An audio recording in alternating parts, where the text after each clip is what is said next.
So we have Pro Bowl rosters that are announced from yesterday. And I got some thoughts on the Broncos, who have 3 players that have made the Pro Bowl. Patrick Surtain, Justin Simmons, and Marvin Mims has made it as a special teams returner. There is something else to this, though. We'll talk to Jeff Legwold at 8 o'clock this morning. We have Amy Trask at 7:30. Legwold had an article that writing up about the Pro Bowlers for the Broncos, he mentioned that this is the 4th consecutive year of something. What do you think that is? If you guys didn't read it, go ahead and give me your best guess. The 4th consecutive year surrounding the Broncos in the Pro Bowl of what? The correct answer? Oh, do you have a guess, Marty? No offensive players being selected? That is correct. Ha! 4 years straight, nobody from the offense was selected to the Pro Bowl. And this... So 4 years ago, who was it? Sutton. The year before he tore his ACL. And Sutton's probably your best argument this year for anybody making the Pro Bowl, but let's be honest, Sutton is not going to be close to this. You look at some of the names. Numbers are there. Everything else probably isn't, though. Yeah, touchdowns are there. One-handed catches are there. But when you talk about, like, I don't know where you would even begin to put Courtland Sutton in the conversation of where he ranks among all of the top receivers, even in just the, AFC? I mean, you got some pretty good ones on that side, don't you? You got Tyreek Hill, and you got Jalen Waddle, and you got Jamar Chase, and T. Higgins, and a whole bunch of people you can go down the list. So he's had a good year. A lot better than I thought he would have. But a lot of that is just from the touchdowns that he scored. This goes back to the original question that I thought of yesterday. What in the world and how do you properly evaluate this? How do you do it? And yes, Miners is an alternate. And a lot of times alternates find their way in because a lot of guys just say bleep it to the Pro Bowl and they don't, whatever. I'm saying the initial Pro Bowl roster. The one that, hey, if the season just ended now and they forced everybody to play, who would be in? No offensive players for the 4th consecutive year. When you're trying to figure out how this team is going to get better, and when I have all these concerns, and I keep saying over and over and over again, guys, I don't know where they go from here. I know they have a plan. I don't know what that plan is. But what are we supposed to really take away and expect to build upon heading into next season? Do you have talented players on offense? To be honest, my answer now is I don't know. I really don't. Your best player, as the texters have mentioned, the alternate to the Pro Bowl, it might be Miners as far as best at his kind of position. I mean, it probably is, followed by Courtland Sutton. You know where Courtland ranks yardage-wise in the NFL? It's got to be in the NFL? Mm-hmm. 35th. 42nd. Yeah. 770 yards. That's it. He's played in every game but the last one. Well, and you could say that a lot of that could be quarterback not finding the guy enough and maybe just overall offensive scheme is bad. Like, you could make those arguments. What I'm saying is, if you're a really good wide receiver, a really good one, a number 1 franchise-type wide receiver, Marty, they put up numbers with whoever at quarterback. It's just kind of how it goes. Give me the best the best wide receivers of the last 10 years. who have played for bad teams, I will show you those guys still putting up insane numbers. Jamar Chase has done that still this year, regardless if it's Joe Burrow or Jake Browning. Like, it's just kind of what happens. It doesn't mean that they have the elite status, okay? If you pair Randy Moss with Tom Brady, then you get that unreal year that Moss had when they were unbeaten that season. Like DeAndre Hopkins with the quarterback carousel he had down there. Hopkins with Houston, Calvin Johnson in Detroit before Stafford got there. I mean, you find these guys that if you're an insane talent, they still put up numbers. You know, Larry Fitzgerald for the majority of his career in Arizona, outside of what? 2 or 3 Kurt Warner years? I mean, who were his quarterbacks? John Skelton, Kevin Cobb. And it didn't matter. Like, the guy was just good. Now, I know we're talking about all-timers here, but I guess what I'm saying is if you were just to do a fantasy draft right now, if you guys play Madden, like, I don't really do anymore, but when I used to play it a lot, Marty, my automatic go-to was you go into franchise mode and you just do the fantasy draft. Everybody starts on a new team. Where's he ranking? You know what I'm saying? Like, if you start drafting wide receivers, how far do you get down the line until you get to Courtland Sutton? Who, again, I'm not trashing Courtland Sutton. He's a good receiver. But I don't think he's anybody's number one. And we're talking about that being your best offensive player this year. This is not anybody at quarterback. It's not anybody at running back. It's not a tight end. The talent deficiency here is pretty apparent. And so what we were asking yesterday was, regardless of how the last game finishes, okay? And how about, you know what, Marty? Let's make this really easy. The Broncos win. They finish the season 9-8. They beat the Raiders. And for the first time since 2016, you have a team that has finished above 500. And I ask you this. Does it feel better or worse as far as where you're at as a franchise than last year at this time? Worse because your quarterback situation. How weird is that? Here's the comparison I'm making. We're talking about a team that fired a head coach 15 games into his career because they thought he was so incompetent, it just had to happen now. In offense, and a season that I would argue is the most embarrassing season in this franchise's history, Marty. Like, never been the butt of more jokes, the Denver Broncos, than last year. You get towards the end of the season, you're like, good God, just erase that from my memory. And this season, you might finish above 500 and a game outside of a playoff spot, like one win away. And I think the team might be in worse position. Because all of that talent deficiency stuff that we're talking about can't get fixed if you can't pay money to people. And they can't. Or at least, I don't know how they could. At best, your quarterback situation last year is going to be a wash. And then you look around, you say, okay, wide receivers, what do we do here? Can we get a tight end that can actually play? Because I don't know if you can rely on Dulcich anymore. Offensive line, they threw a whole bunch of money at it. Still not great. Can you upgrade it all? Running backs. I don't want to judge Javonte too harshly coming off this ACL injury, but you got to start thinking about if you need some other playmaker back there as well. I mean, every position needs to be upgraded. And you can't do that if you're giving away,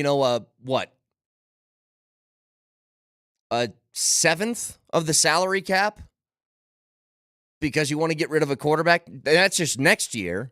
It'll be like a sixth the year following that. This is why I've been here for the last few weeks saying I don't know how feasible all of this is.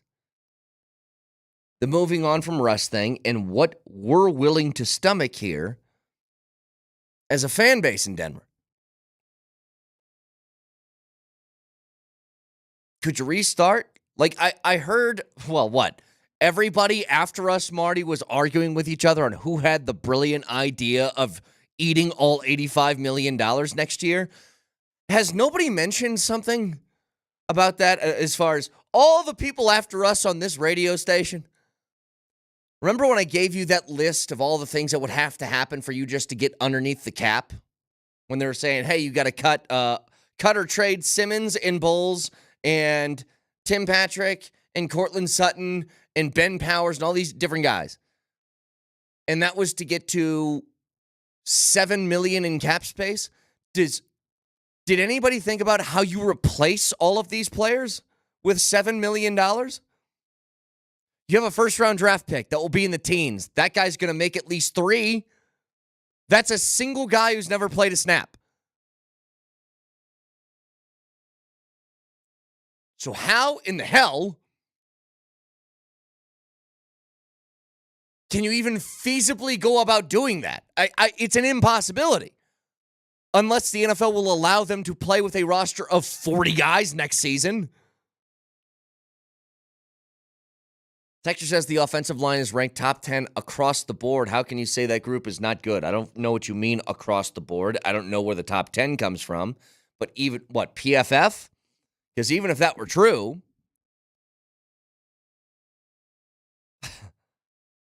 we've asked this question quite a bit. Do you think Russ's numbers are more similar to his play, or what you're seeing is more similar to his play? Because Russell's numbers are pretty good. 26 touchdowns and 8 picks. That would have been something that if you gave me that, Marty, I would have taken that and ran away like I snatched some woman's purse and I was a mugger. And I was like, dude, this is like the easiest robbery ever. This lady's like 95 years old. I'm never going to get caught. But nobody thought his numbers were equal to a 26 touchdown, 8 interception season as we conventionally think.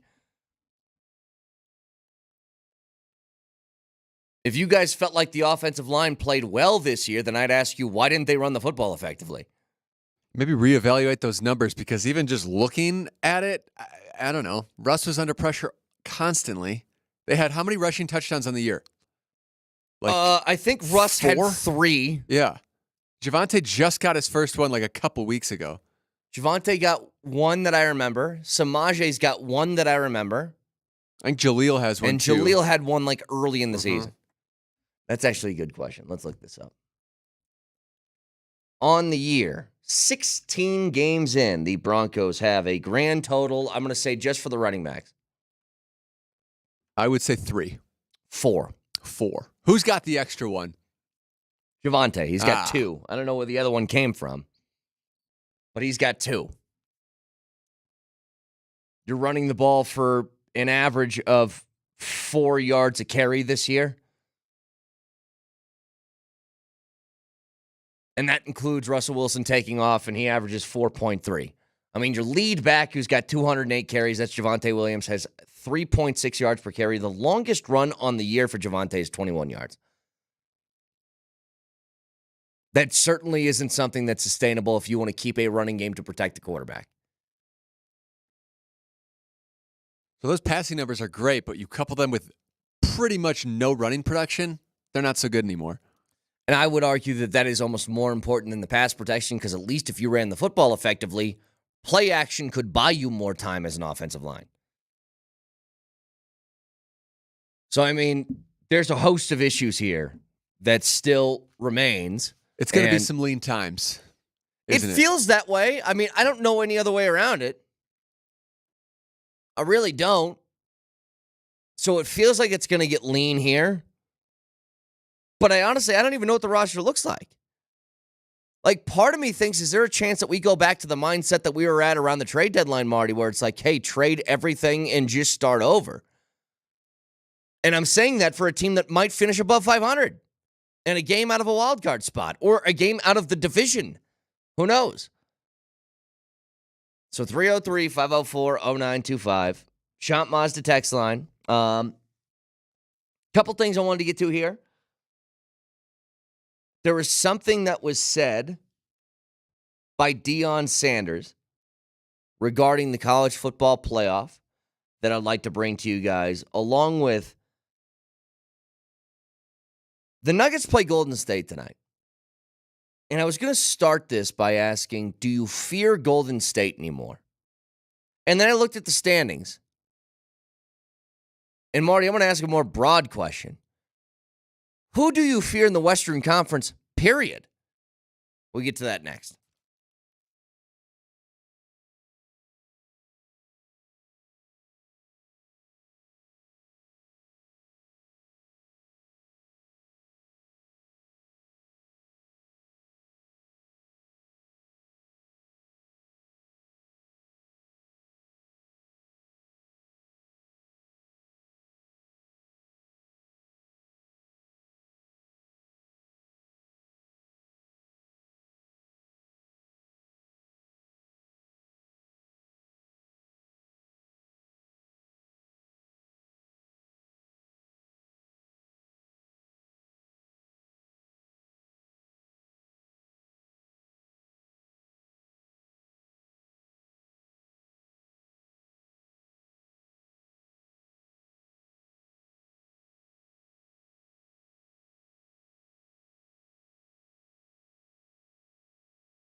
All right, before I get into anything here, I need to ask a question to the people listening out there, and I need you guys to explain things to me because sometimes Marty, I feel old sometimes. I feel old.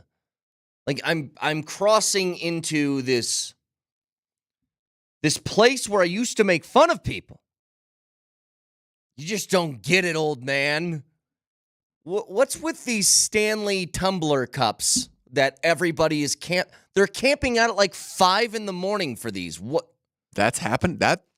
I saw a video of some girl outside of Target at like 4:30 a.m. waiting to get in for this tumbler. And does this thing...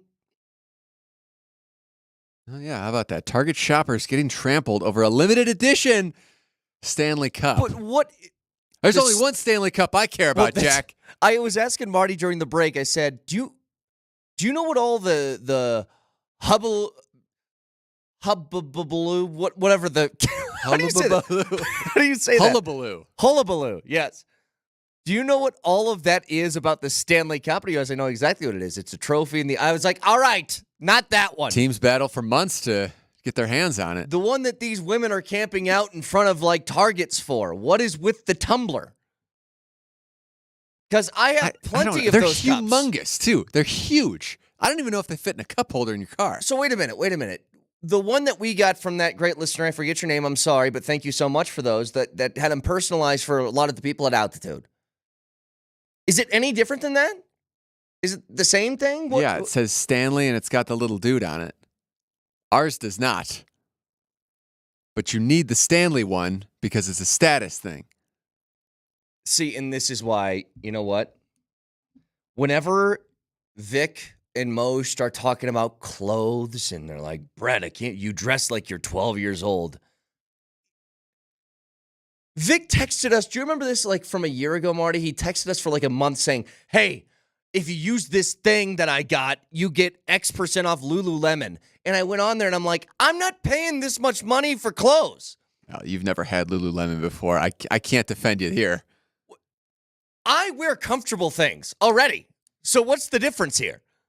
You're comfortable and baggy. Like I can't help you with what? the Lululemon thing, man. I'm all aboard that train. I'm married. I got a kid. My wife's in for the long haul, okay? She's already made that decision the second baby Jamal Kale came out. There's no more impressing anymore. I get up early in the morning. I just want to be comfortable. And it's like, oh, you can also pay $200 for a pair of pants and be comfortable. Oh, wow, what a great idea. And $200? That's a deal. Where'd you see that? So what, are these tumblers like $90, I'm assuming? Are they super expensive? Because they're exclusive, right? God, you people are idiots. You're so stupid. I guess how much they are. The tumblers? Uh-huh. $50. $45 at Target. That's insane. You could literally walk past whatever display case they have in front of the store, go to one of those aisles that has all the cups on it, and find an exact same cup for $15 that doesn't say Stan. You know what? I'll write Stanley on it. How about that, guys? I'll do that for you. I'll never understand the brand thing. I've never been committed to a brand before, I don't think. When it comes to like just your regular everyday stuff. Now, I've been committed to brands like food. Food. You know what I'm committed to on a brand? Charmin Ultra Soft toilet paper. I will spend the extra money. It's fantastic. Well, what about like, I don't know, baseball gear? Like, were you a Mizuno guy or something? I mean, that's kind of similar. I mean, yes. I was a Wilson was my gloves, and then my bats were Easton's. So I was very committed to that. But Marty, here's what didn't happen. What's the hubbaloo with that? Here's what didn't happen. If those bats or gloves or anything were $300 more than the other ones just because they were the brand, I wouldn't be committed to that. They're all kind of the same price. Here's the real question. Would you trample people to get your hands on a Wilson glove? In A2000, I might. I might. Yeah, I don't skimp on toilet paper. That I will pay the extra money. I would even say paper towels. Having good paper towels is an underrated thing. And food. Like food, I don't skimp on. Like you want to get quality food for yourself. That doesn't mean like an $80 steak. I'm just saying like if I'm getting chicken, I get chicken from the meat counter. I don't get the thing that's been packaged and processed and been sitting on the shelf for like 8 months. So yeah, I'm gonna get you a Stanley Cup, and you'll feel the difference. Like I know I'm gonna piss people off when I say it. I know it's going to happen, and I don't care. I've seen these luxury cars, and I'm just like, what? A Mercedes-Benz. Marty, I've been inside a Mercedes-Benz before, and I'm just like, this looks like a Honda Civic. Well, it's got heated seats and leather. Sweet. I mean, you're paying that much extra for this? Like, if you got a Lamborghini, I get that. Like, that's worth the extra money. That car's, like, the look of it is different. But it's the greatest marketing scheme. I need to find something where I just make the same product as everything else, and I just say, no, it's cooler. Why? Because it says this on it. That's why. All right, I'm getting 2. Do you want the white one or the green one? Marty, if you buy these, I will slap you in the mouth. Ooh, there's tie-dye. That's fun. I'll get you that one. It's a cup. You ever been somewhere? I hope she's not listening. My mother-in-law is not. She's the kind that skims out on toilet paper. And every time we go to see her, I'm like, God, what am I supposed to do here? What am I doing? Did you buy sandpaper branded toilet paper? What is this? Anyway, what were we talking about, Moj? Oh, yeah. Nothing. Nothing. Here's what I wanted to get to. NBA. Nuggets play tonight, TNT. They take on the Warriors. First question. Are you scared of the Warriors? No, next question. Are you scared of anybody in the West? Let me tell you. The Clippers can kind of scare me. Let me tell you what the NBA standings look like in the Western Conference. The number 1 seed is the Minnesota Timberwolves at 24-8. I know they played really well this year. They're 14-1 at home this season. I feel like if you get matched up with them, you're going to be just fine. It's going to be difficult. It won't be easy, but I think you'll be okay. They remind me of the Utah Jazz. Remember when the Jazz were like the number 1 seed little bit. and were just so good? They're talented. Yeah. They got good players, but are they capable of getting over the top? Maybe they can. I don't know. Look, far be it for me to doubt Tim Conley. Tim Conley is pretty good at his job. It's why he got an ownership stake in that franchise. So they're number 1. Number 2 is Oklahoma City. Very talented team. That's honestly a terrible matchup for the Nuggets, but they haven't been playoff tested like that yet. 3 seed is the Nuggets. 4 seed is the Clippers. And Marty, you said if they're turning a corner here, they could be a little scary, and they can be. They got 4 really good players on that team. Really good. 5th is Sacramento. Actually, Sacramento's a little freaky to me. I like that team a lot. They're pretty good. Mm-hmm. They've been good for like 2 straight years. Nobody cared last year that they were good, but they were good. 6 is New Orleans. No fear at all. Then you get to 7, which is Dallas. Please. 8, which is Phoenix. And what's funny is Phoenix is 18-15, and I'm still like, yeah, it's still kind of scared for a little bit later in the year when that team has some time under their belt. Then it's the Rockets at 9, the Lakers, who are 500 right now at the 10 seed, and Golden State is the 11 at a game under 500. What I'm wondering is this like the official passing of the torch season saying, hey, the Warriors and Lakers are kind of done? Or at least, more specifically, the LeBron era and the Steph era is kind of done. And I would love for that to be the case. I have no idea if that's going to be true or not, but they certainly don't look good now. So the Warriors this year at 16-17, we know some of the stuff that they've had to deal with, which is Draymond Green multiple times going just mental. Did you hear what Klay Thompson said yesterday? And Klay Thompson's been a topic of discussion as well because he has not played very well. But he gets to the podium and he said, I'm sorry, this is 2 nights ago. So he's not been playing well. He's 33 years old. You know, he's had the Achilles injury. He's had the ACL injury. And he said, rather than forcing it, we had a conversation about just enjoying the last chapter of my career. He's talking about Steve Kerr here. He helped me realize that I do have negative energy and how that affects the team. This guy just said into an open microphone in a post-game press conference, Marty, hey, I'm cooked, bro. It's over. Do you know how rare that is for a guy who is the caliber of a player of Klay Thompson to be like, yeah, my glory days are kind of gone. I'm just trying to hang on now. When's the last time you've heard that from anybody? Guys will play 4 years past their primes when their game really declines with the belief that they're still the same dude. I mean, Kobe did that at the end of his career. Like, Kobe played what? An extra 3 years where you could tell he wasn't Kobe anymore, but he still thought he was Kobe? He was still taking 25 shots a game? It's really hard for athletes to recognize that it's just done, and I don't got the same sort of ability that I used to have. And Klay Thompson was like, no, I'm kind of there.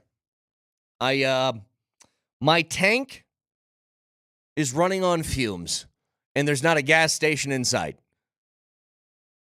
It's crazy that he's only 33 and saying that. I feel like he's a lot older.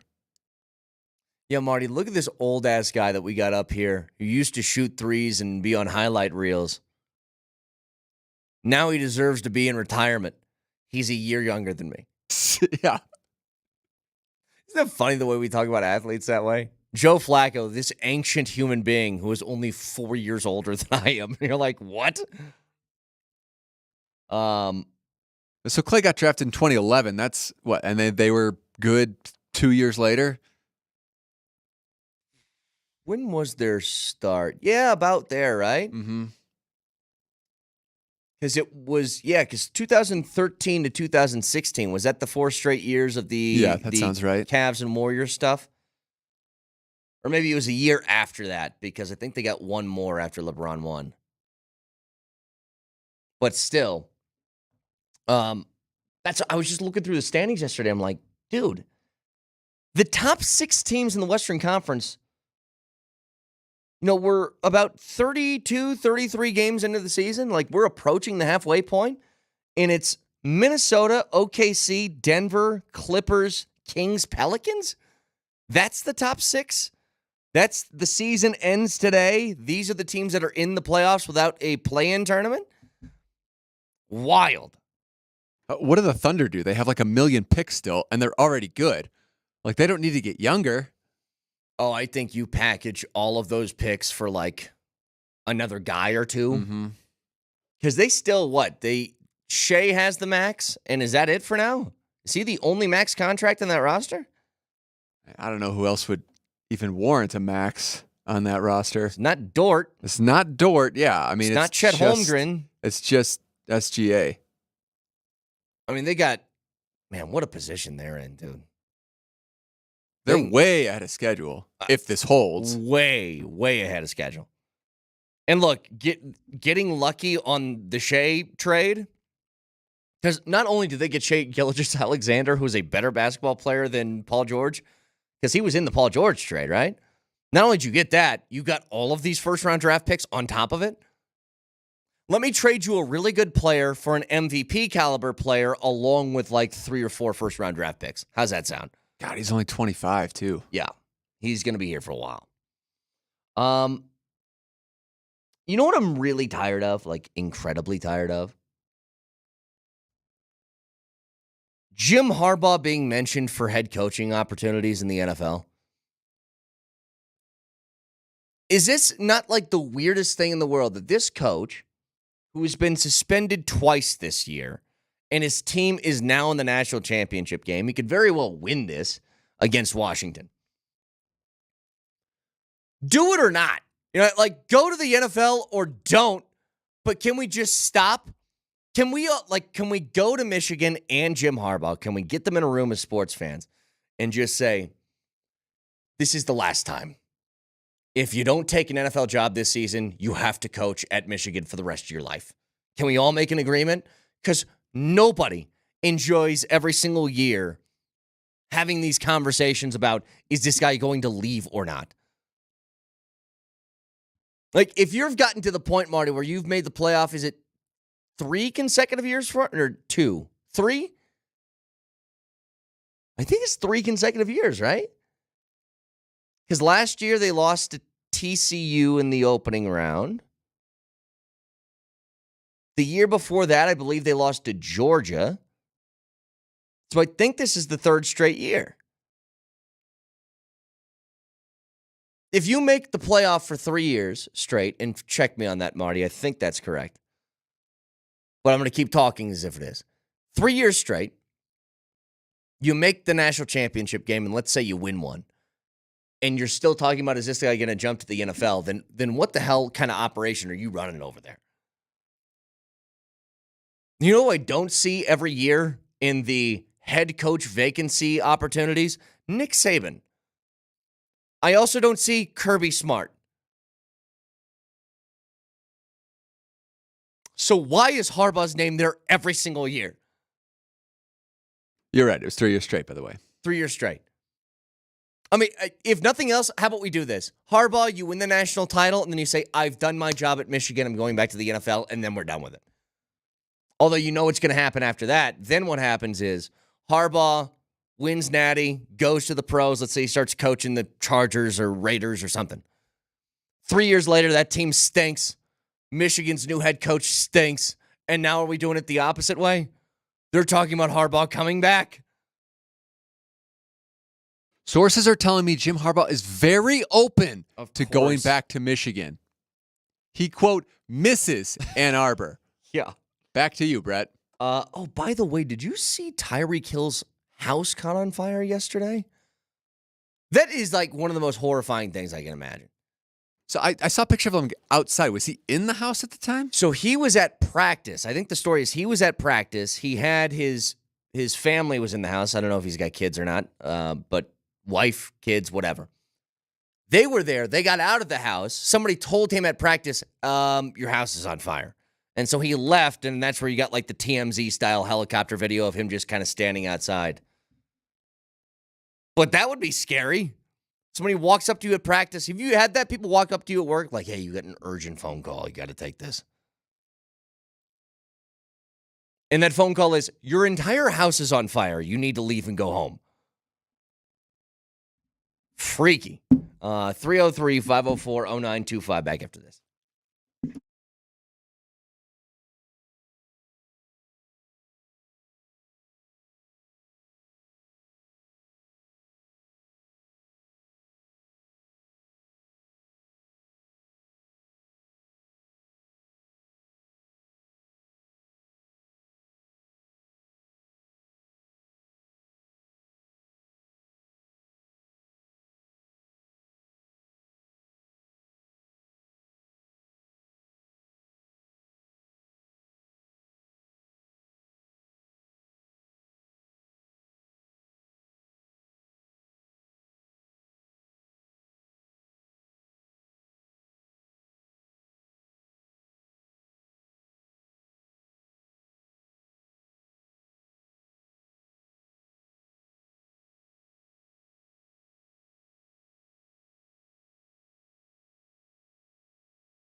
Nuggets on 92.5, and the Avs going to be on AM 950 tonight. We had some audio from Sean Payton I want to get to here in just a little bit. So a couple of more questions surrounding the Broncos. If you guys missed it yesterday, they had 3 Pro Bowlers selected. Justin Simmons, Patrick Surtain, and then the return man, Marvin Mims, gets the nod in the special teams category. Jeremy Fowler asked a question about Russell Wilson and if it's unlikely that he's going to do any favors for the Broncos this offseason. I want to get to that in a bit too, because it's like anybody thinking that Russell is going to cut the Broncos a deal, I think is crazy. If you thought Russell Wilson had power before, like last year, you thought he had power because he had the office and he had all the other things that went along with the initial trade in the year afterwards. You think he had power then? He has more power now than he's ever had with this organization. You don't like me? Then cut me and pay me $85 million. If you think you can find a trade partner, guess what? I got a no trade clause. If you want me to come back and play, well, who's to say I won't just be a total ass and not show up? Like, there's a whole bunch of options that he has here. And I don't think he's ever had them more by the huevos than he does right now. So I don't think there's any favors that's going to be cut the Broncos, especially with the way that he felt like he was treated, obviously. Judging on the fact that he did an impromptu press conference last week where he just basically wanted to say, yep, they made me take the pay cut. That's pretty messed up, isn't it, guys? I don't think he's going to be in the mood of helping anybody out that's not himself in what this about moment. What Vic said yesterday, where if he can't find another job, will he come back? And I think he will. he'll find another job, right? Yeah. I mean, yeah, in this make-believe world where nobody gives him an opportunity anywhere, even if it's this, Marty, let's say that he waits until like 2 weeks into the season and somebody's star quarterback gets hurt. Who's to say they don't pick him up like somebody did Flacco? He's going to find a job somewhere. I guarantee you, somebody's going to look at his tenure here in Denver and say, yeah, it was bad, but I don't think he's as bad as they made him out to be. I think he can be serviceable. Just watch what I can do with him. I guarantee you somebody thinks that. But anyway, we only got one more of these left after this week. So, Marty, let's go ahead and get to it. NFL stock up, stock down. Yeah, we always start with the quarterback, stock up, and we'll start with Jordan Love. So here's the situation, Marty. The Packers we thought were left for dead earlier in the year. They do have an opportunity to make the postseason. They have to win. And I don't remember the exact scenario, but I think the Rams would have to lose and they would have to win. Or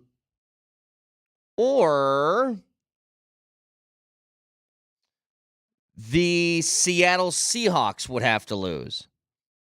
So you know what I hate about these? Because I'm looking, I have this page that's pulled up of all the playoff clinching scenarios for the final week of the season, Marty. And I'm being littered in the middle of all these with or ties. And I'm like, just get the ties out. We can expedite the process by just leaving all of that alone and just tell me win, loss, win, loss. But basically, they win and Seattle loses is the easiest scenario for them. And Jordan Love has 30 touchdowns and 11 picks this year. Do you know what he has in the last 7 games? 16-1. He is playing really good football. And the Green Bay Packers knew they were going to have to eat it a little bit this year as they made this transition over to a new quarterback, but they also have like the youngest wide receiver core ever. And it's starting to click now late in the year. So Jordan Love gets a stock up. Let's go stock down. Sam Howell is having a season from 2002. Because in the early 2000s, you would still have like 20 interception seasons and picks would be thrown and turnovers. And now that's rare. If anybody's at like 15 picks, you're like, wow, that's a lot. It's a bad year. Sam Howell threw another 2 interceptions in a game that they didn't even want him to play in last weekend. Washington loses again. He's going to lose his starting job. He's got 20 touchdowns and 19 picks on the year. 19 interceptions is an insane number in 2024. It's crazy. And so they wanted to move on, but they had injuries last week. He had to play again. Now they have to wait another year. And by the way, there is like virtually no shot that Ron Rivera keeps his job in Washington either. So they might be starting over with a new head coach and new quarterback. But Sam Howell gets the stock down. Let's go non-quarterback stock up. So we'll get to the MVP discussion later with Lamar Jackson. But huge reason why Lamar Jackson has been risen into the MVP discussion again. Now, he's had a good year all year, don't get me wrong, but it never felt really like, God, is this MVP worthy? In the last month to month and a half, he has just turned the gas all the way up. And a big reason for that is Zay Flowers. Zay Flowers becomes such a weapon for them. He brings this speed that when you have to worry about Lamar Jackson taking off and running, and you have to worry about all the things offensively that the Ravens do, having him as just somebody you have to be aware of within that offense, he's such a weapon. He's got 4 touchdowns in his last 5 weeks, and Zay Flowers is one of those rookies that have stepped in and made an immediate impact for his football team. So Zay Flowers, he gets the stock up. Let's go non-quarterback stock down. So the Texans still very much in the fight for a whole bunch of things, a division title, a wild card spot, all of that. And at the beginning of the year, their starting running back was Dameon Pierce. Dameon Pierce got hurt, took an injury. When he came back, that job is now Devin Singletary's. And Dameon Pierce can't find any way to get really back into the lineup because he's averaging 2.9 yards per carry now on the year. Had 8 carries for 16 yards this last week. Devin Singletary's job, and it's going to be that way, I think, for the foreseeable future. I don't know what happens with Dameon Pierce. He was a really good running back. The injury, I think, did kind of mess with him, but a disappointment for him, at least, when he was sought to be the guy at the beginning of the year. Not anymore. NFL team stock up. If the Bills win again, they win the division. And that's a division that had a Dolphins team that we thought was going to be untouchable in the AFC East, especially when the Bills were sitting there at 6-6 after the Broncos loss. They're now 10-6. They could very easily waltz into Miami and win that football game and finish the year 11-6 and go on this insane run and march towards the postseason. And then once they get in, look the hell out. I want no part of Buffalo. Zero. If I'm any team in the AFC. Like, please do not match me up against them, please. And for the love of God, don't let them win that division, because I think they would end up being, what, the 2 seed? Would they be the 2 seed? Well, because they're playing Miami, so they would have the same record as Miami, giving them the tiebreaker probably. Who's the other division leaders there? The AFC South won't jump them. Baltimore, Miami, Kansas City, and Jacksonville. And Kansas City, they won't jump them. I mean, if they win, they will finish as the 2 seed when they were 6-6, 12 weeks into the season. Wild. NFL team stock down. So Seattle had a real chance to put a firm grip on a wild card spot. They're playing at home against a Pittsburgh team that said, yeah, screw it, we'll play Mason Rudolph. And they lost 30-23 to Pittsburgh. Now, it's sort of outside looking in. I would be incredibly disappointed if I'm Seattle. Their defense is not great. They have, like, good players on defense, but they don't have this full sort of cohesive unit. Geno Smith has taken a giant step back this year from what he was last year. They've dealt with some injuries on the offensive side. Kenneth Walker's had trouble staying healthy this year. But for you to allow a Pittsburgh team that could do nothing offensively, Najee Harris 120 yards, George Pickens 130, Crazy. So just quickly here, the MVP stock up, Marty, is Lamar Jackson because he's a quarterback and he's played well recently, so he's going to get the stock up. The stock down for MVP is going to be anybody who's not a quarterback because now you've lost because Lamar Jackson has done that. And then best game and worst game of the week, we'll just skip those for now. We got one more week of NFL stock up, stock down. Moshe Lombardi and Kane next.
Amy Trask is going to join us in 30 minutes. We also have Jeff Legwald at 8 o'clock this morning. Mosier is in Dallas for the Avs game tonight. We also have the Nuggets on TNT against the Warriors. So a lot to discuss.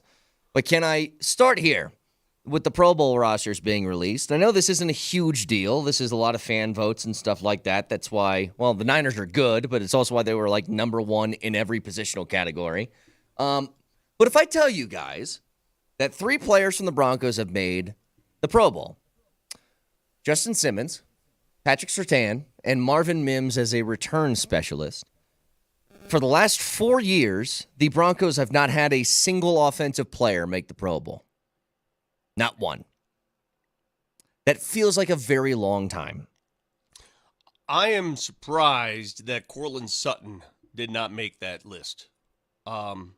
Surprised only because I think he's been their best offensive player. And he's been not even a pulse, not even a shot at it, not even a nothing, not a whisper. Is he even an alternate? He's not even an alternate. I think Miners is the only alternate. I think that's it. But, you know, I was thinking about that, too. I was like, if I were to pick one guy on offense that I would consider a Pro Bowler, it would be Sutton on this team.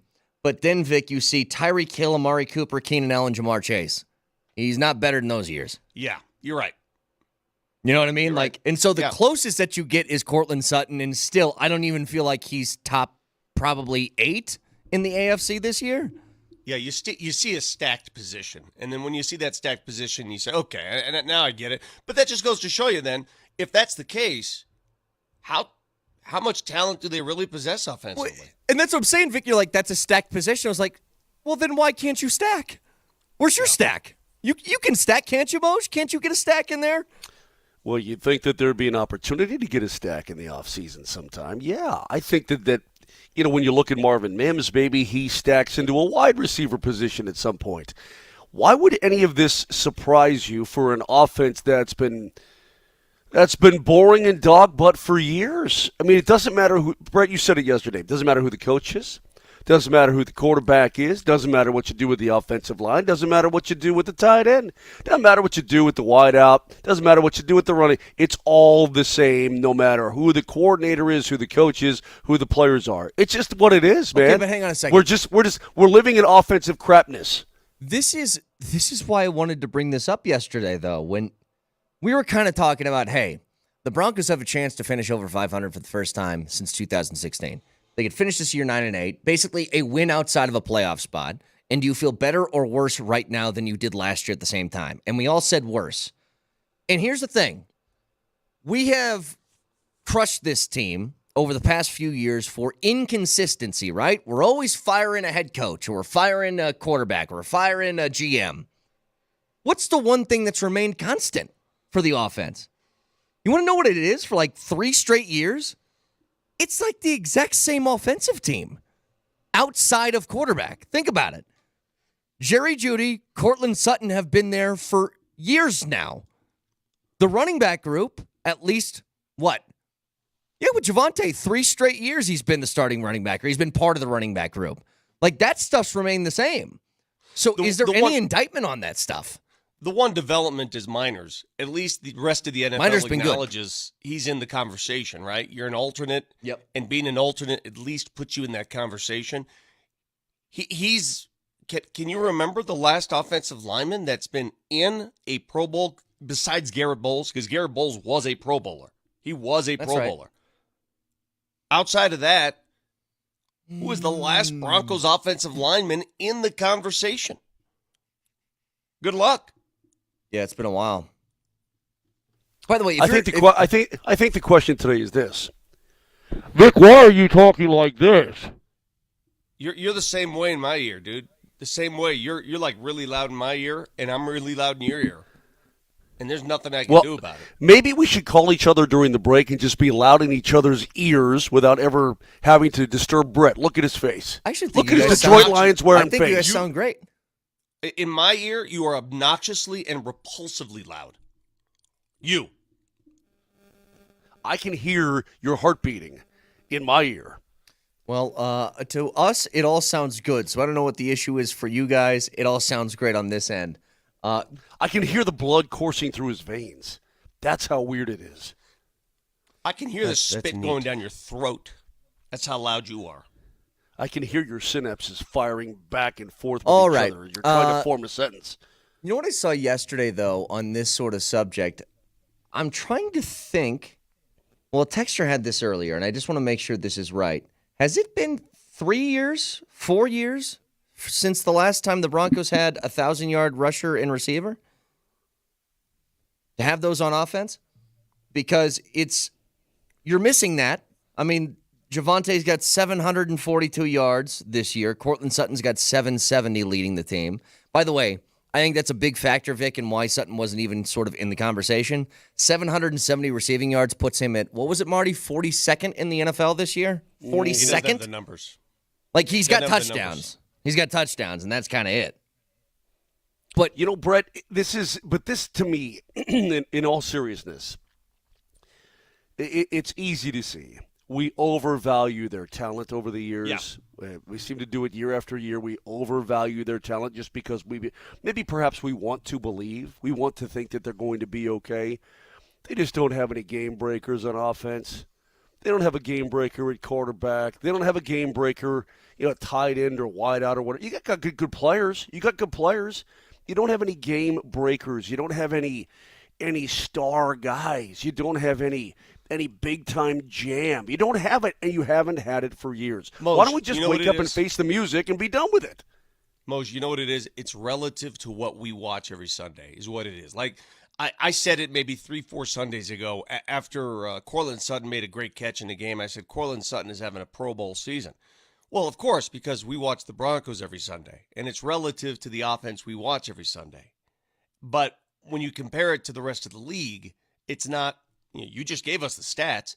He's not even in the same ballpark as the rest of the league, receptions-wise. So what are we doing? Well, and this is why, and this is right, by the way, the last time the Broncos had a 1,000-yard rusher or a 1,000-yard wide receiver, they both came in 2019. Think about that for a second, where Philip Lindsay ran for 1,011 yards, and Cortland Sutton had 1,100 receiving yards.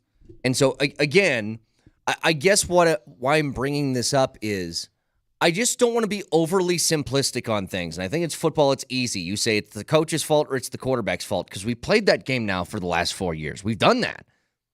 Is it something deeper, though? Is it just that they don't have a lot of talent on offense?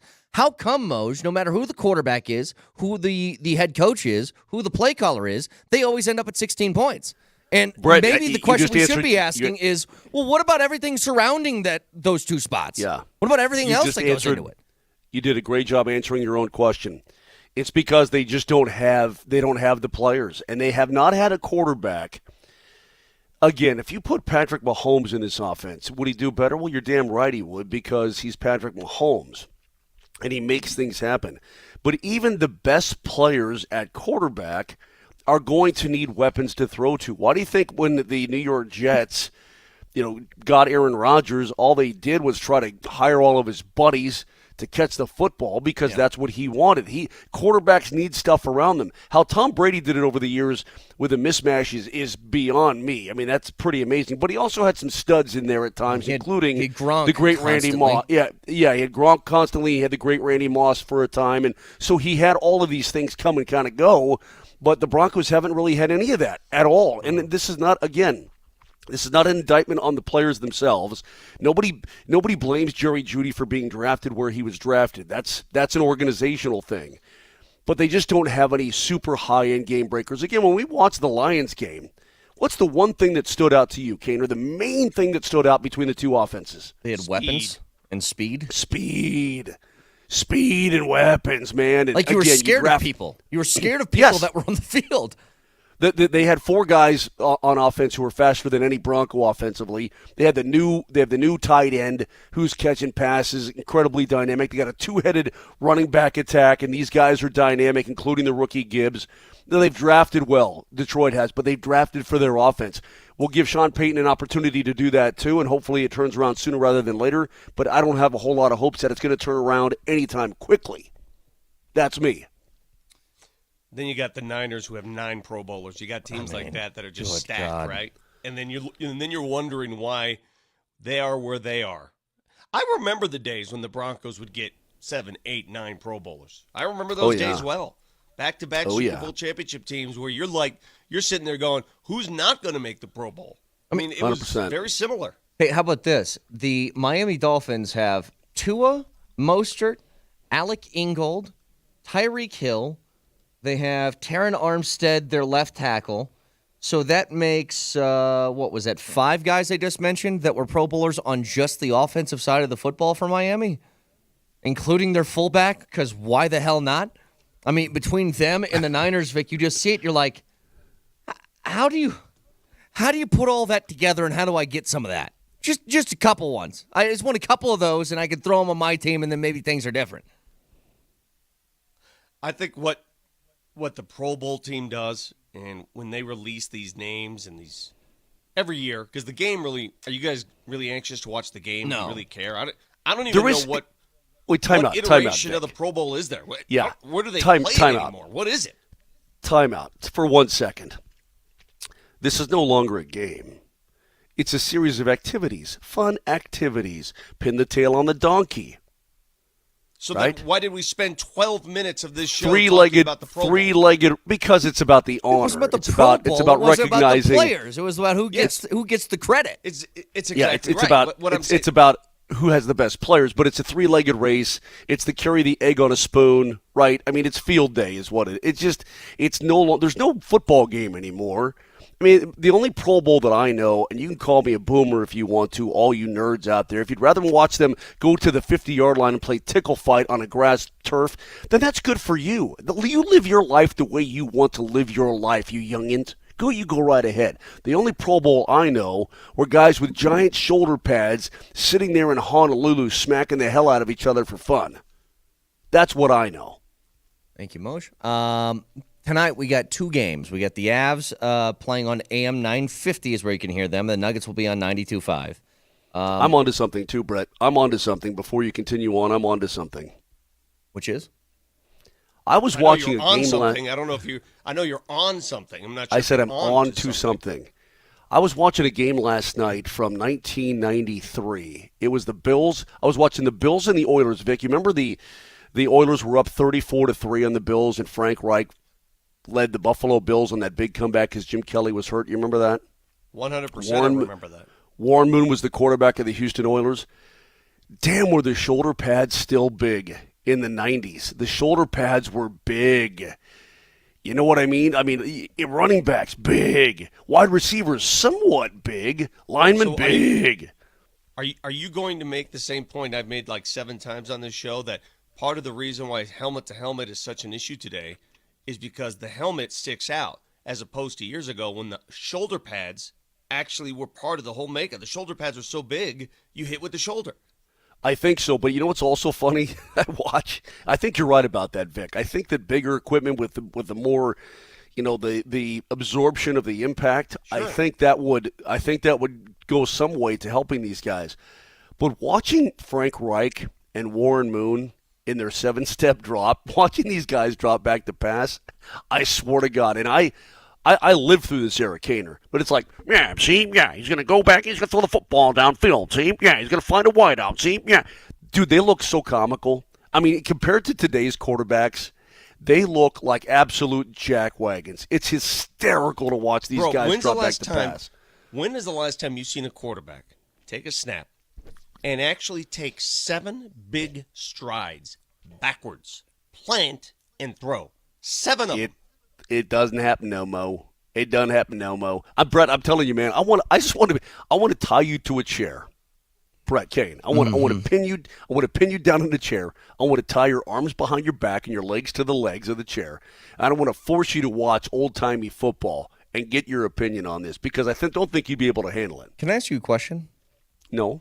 What were you on to in all of What's that? your point? Yeah, I understand it's great watching old historic footage, but what's your point? You said you were on to something. Yeah. And Warren Moon had like 18 touchdown passes and 12 picks for 20. You were on to nothing. You were on Let to him nothing. cook. He's getting there. He's getting there. I'm getting there.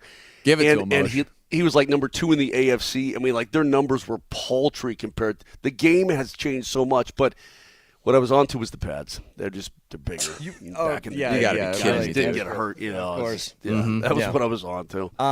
When we But it's a come pretty back, good onto. It was a pretty good onto. go Give me some love. No. Come on. Amy Trask is going to join us in 15 minutes. She'll break down the Raiders game for us this weekend and the Nuggets playing the Warriors tonight. My original question when I was thinking about this last night was, hey, do you fear Golden State anymore? And then I took a look at the NBA standings in the Western Conference, and the question became, who the hell do you fear right now? We'll get to that next.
And winner.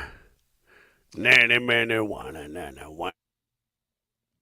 So the Nuggets play Thank the you, Marty. Warriors tonight, and I don't know if you guys saw this 2 nights ago when the Warriors played. Klay Thompson stepped to the podium after the game and basically said he's cooked.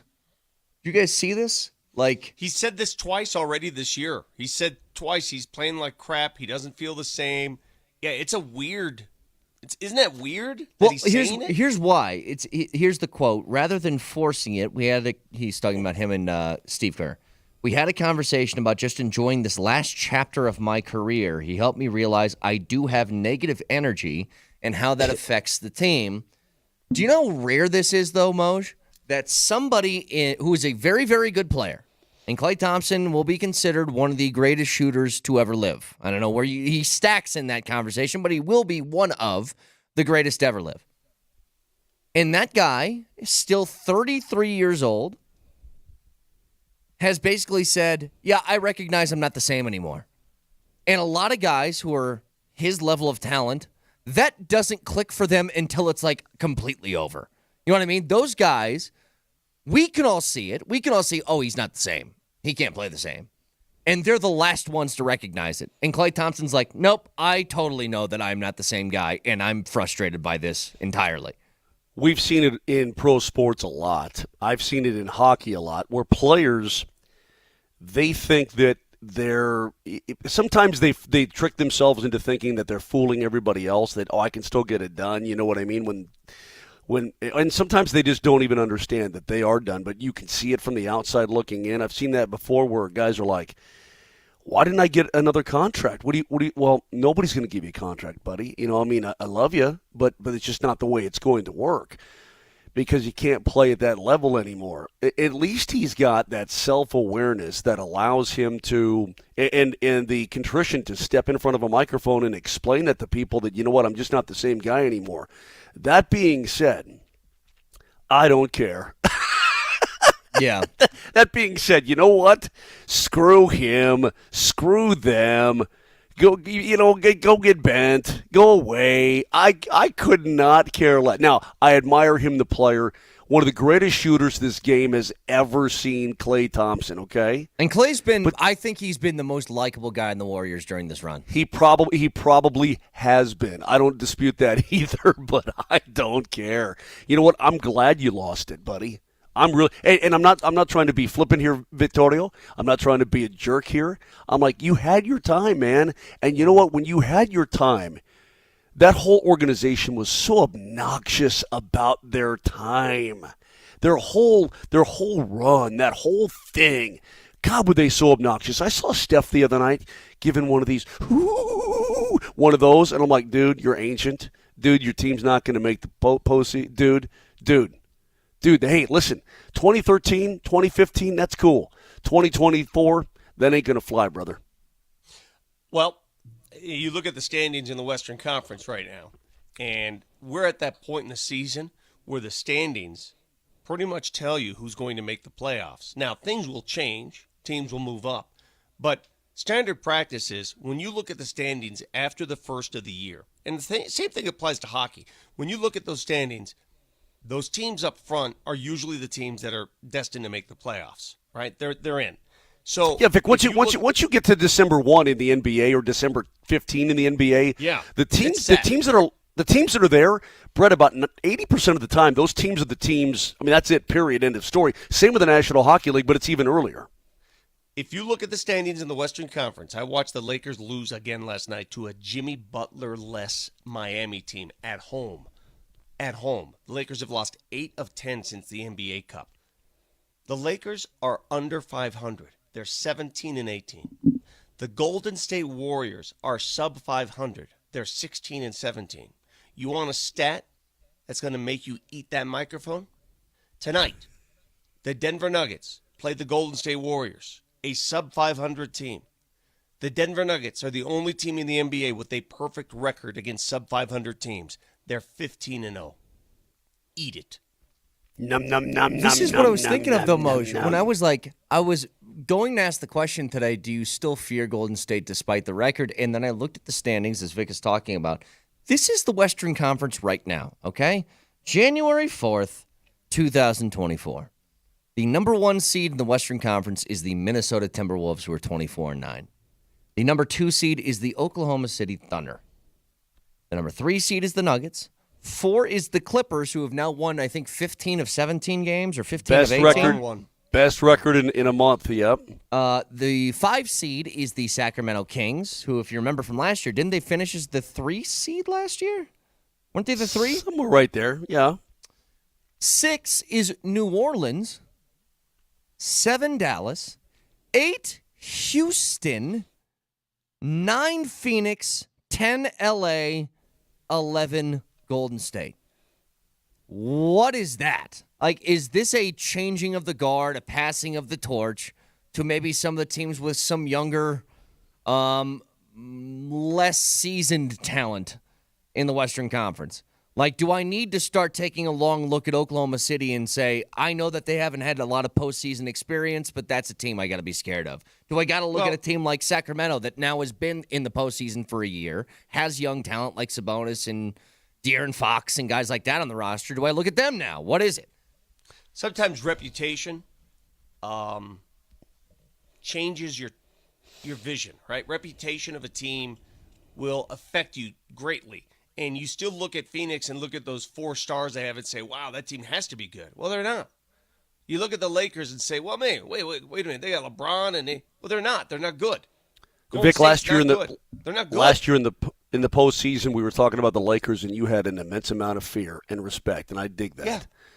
But I try to tell you, man, dude, they're not them anymore. They just aren't them. We need to take the names out of it and look at the makeup of the team, and you'll understand that they just ain't those guys. That's not who they are anymore. And the Nuggets are just a better team, man. The Nuggets are going to beat them, and bam, there you go. No, I get it.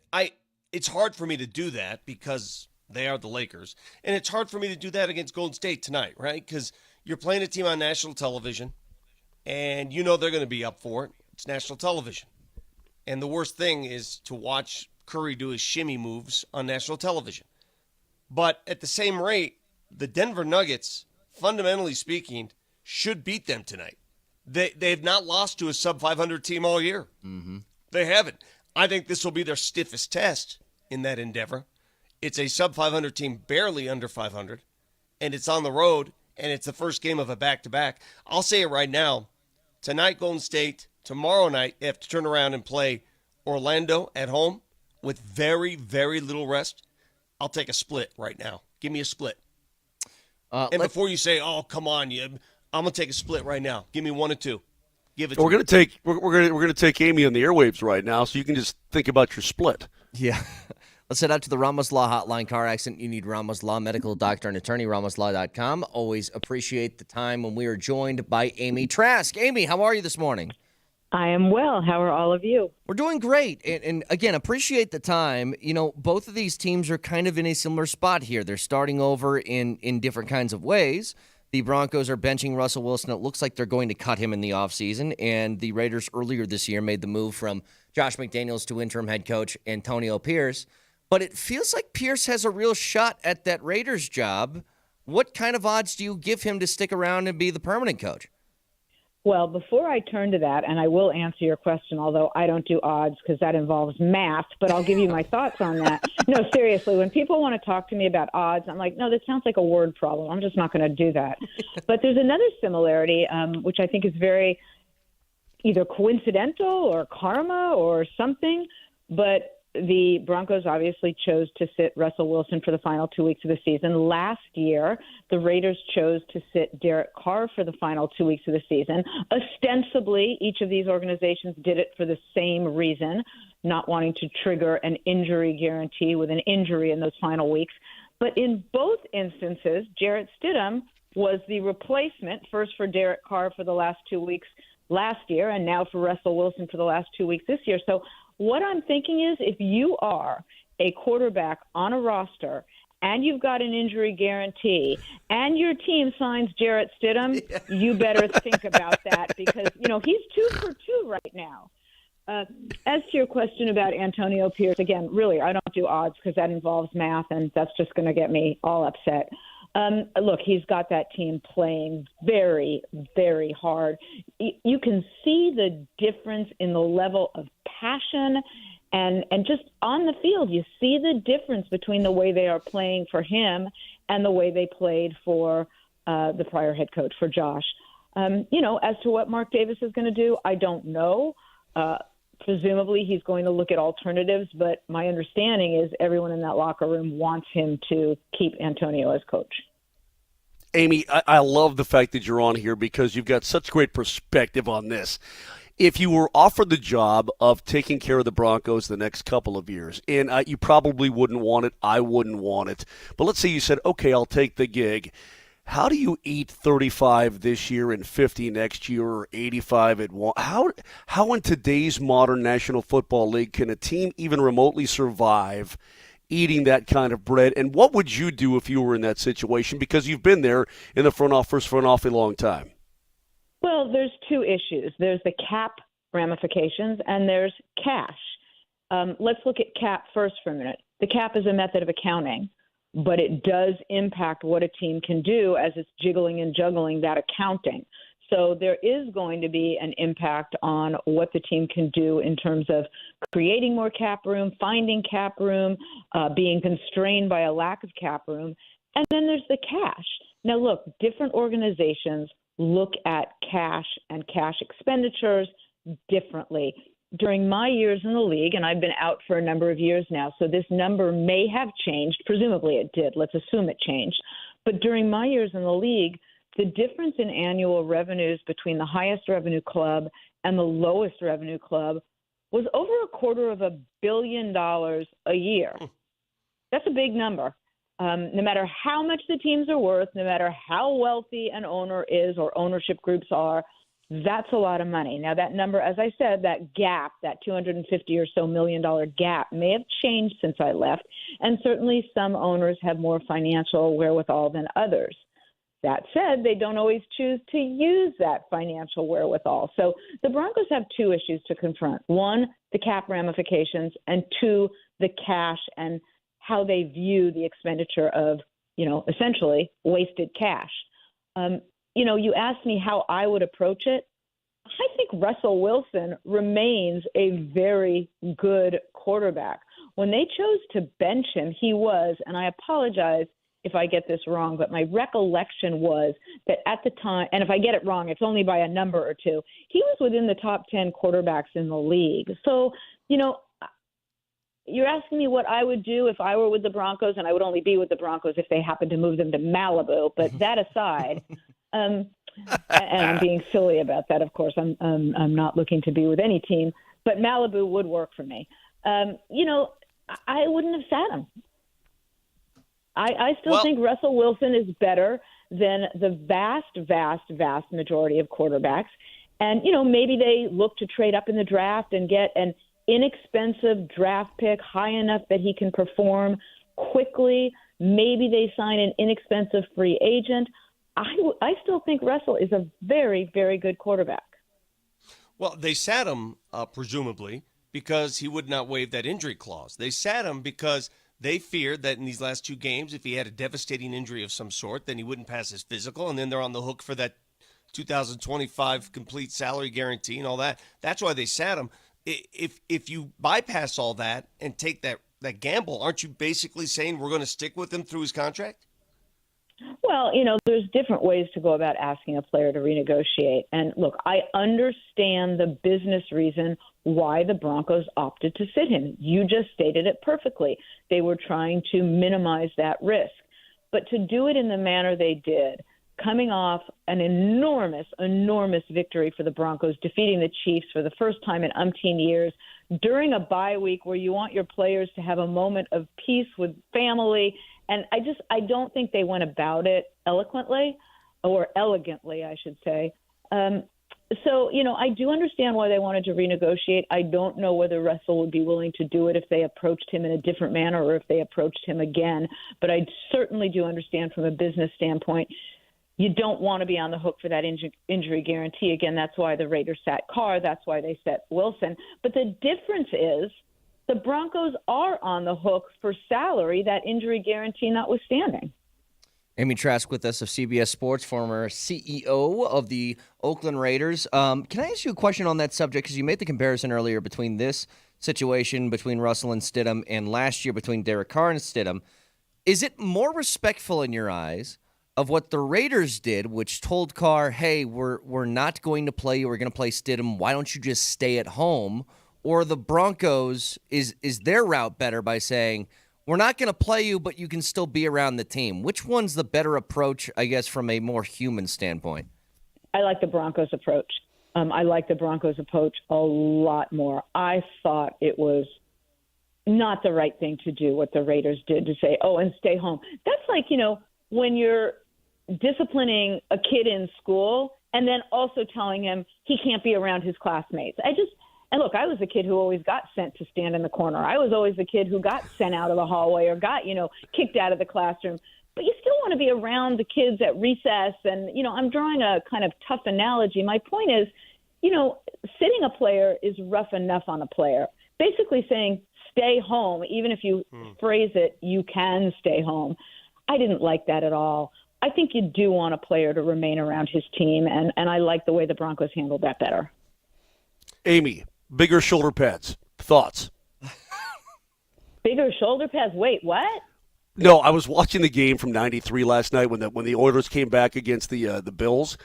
And, Amy, the equipment has changed so much over the years. Guys are getting banged in the head all the time. We've got this crazy theory that smaller equipment, because guys want to be faster and blah, blah, blah, blah, blah, it's leading to more, and the guys are bigger, faster than ever, but it's leading to more guys getting busted up, especially around the head part. Am I off on that? What do you think? I mean, you were around when the shoulder pads were gigantic. What he did was he was watching a football game from the 90s, and he goes, wow, the shoulder pads were a lot bigger. That looks cool. And now I want your thoughts on that. Well, I mean, I had no idea where you were going with this. And it's actually a really interesting postulate and query whether it's causation or correlation. Are the injuries because of the change in that equipment that you just noted, or is it simply correlative? And I don't know the answer to that, but I do think it's something the league should look into, because minimizing injuries is obviously, particularly injuries to the head, is obviously a huge priority to the league. We've seen rules change over the years. You men know this. There's no more forearm shiver. There's no more, people can't play. I remember having a conversation with George Atkinson and Jack Tatum about players running across the middle. And Tatum said, I don't want anyone coming across the middle. I want them to know they can't come across the middle. And George Atkinson said, I want them coming one time. And his point was obvious. But, there's no more Jack Youngblood. There's no more forearm shivers. Rules have changed tremendously to protect the players from injury, particularly head injury. The equipment has changed in a view designed for the same reason. Let's make the equipment safer. I don't know if anyone's ever looked at the point you just raised, but they sure should, and they should determine if it's causation or correlation. What about shoulder pads in women's jackets? Oh, my gosh. You guys, let me tell you something. Whenever I look back at pictures of myself from coming out of grad school and my first job, and I see my giant hair and those giant shoulder pads, I look like that movie. I forget what the name of the movie was, but with Melanie Griffith, and she has the huge, not that I look like Melanie Griffith, that would be only a dream, but she has those huge shoulder pads and that really, really big hair. We did that for a long time. When I started at the Raiders, I had shoulder pads as big as the players. Well, it's to keep your head safe. I think that's what it was, Amy. Amy Trask, CBS Sports, former CEO of the Oakland Raiders. Amy, always appreciate your time. Thank you so much. I hate to say that I know this. I think it was Working Girl with Harrison Ford. I think. Yeah, you're absolutely right, and I love you for knowing that, and I love you for having me on. Thank you, Amy. You're welcome. Thank you, Amy.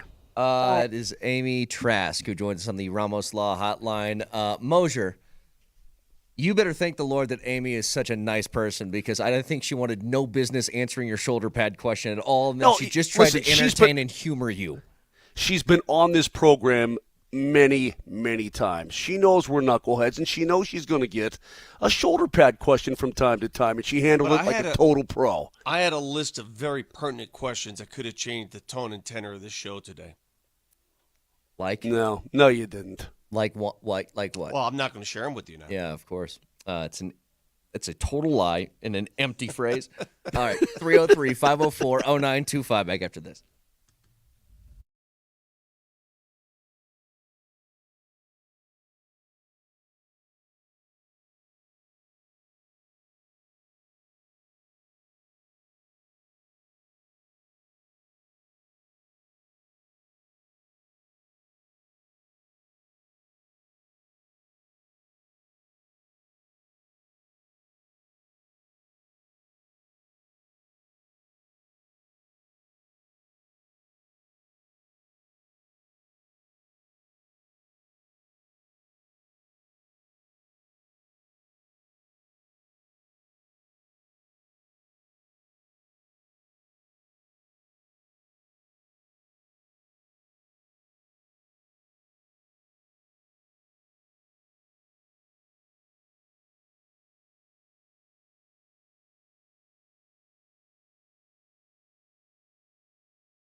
Did you guys see the video of the Dolphins released it? So they put a camera inside of Tua's helmet, and it was just him at practice. In fact, Marty, can you pull this up, please?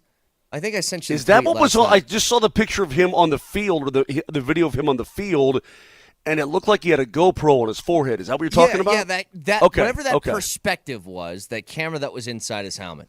And I'm trying to figure out, how do you play quarterback if that's the view that you have? If that's all that you see? Vic, all I saw was a mass of huge offensive and defensive linemen and nothing else. Like, I saw nothing. I'm going to say something that's so blatantly obvious that you guys are going to probably ridicule me for it. I don't think most people, and when I say people, most of us included, realize how difficult it is to play that position. To play that. I think it's the toughest position in all of sports. All of sports, and it's not even close. This angle that we're watching here, it's like, Moshe, how do you even know what's happening when you're back there inside the pocket, and all I see is people that are very scary in front of me looking to hurt me? And that's not even a normal pocket. That's a practice pocket Yeah. where they're not trying to get him, and the offensive linemen aren't being pushed back in a collapsing pocket. I don't know, dude. That must be a very tough gig, man. Very tough The only gig. way I can describe it is to be a great quarterback in the league, you need to be at peace amidst chaos. And it sounds completely weird, but those quarterbacks, like Tom Brady did it best. He had chaos all around him. Remember that? Chaos everywhere.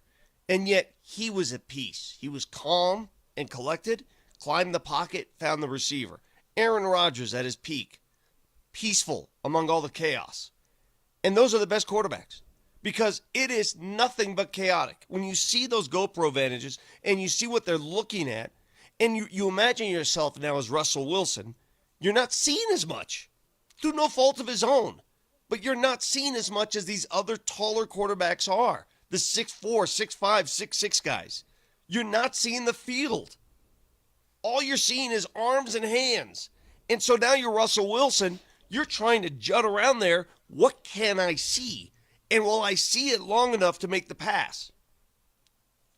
I know it's something that they've done their entire lives, so they're used to it. But when you see it for the first time from that perspective, it looks like an impossible thing to do. Like, it made me feel when I was watching, I was like, so that's why Russell missed a whole bunch of open wide receivers, because I probably would too, because it's so scary. Can I ask you a question? And this has absolutely no relevance to an NFL quarterback, but it's the closest thing. Have you ever played the quarterback position, say, in a flag football league? Have you ever done that? Sure, of course. Like a pickup Absolutely. game or something? Yeah. No, you haven't, Mosier. Why did I even ask you? Like in Are like you, a 7-on-7. dude? Are you, Vic? I can promise you, you have no idea. Your ignorance is showing.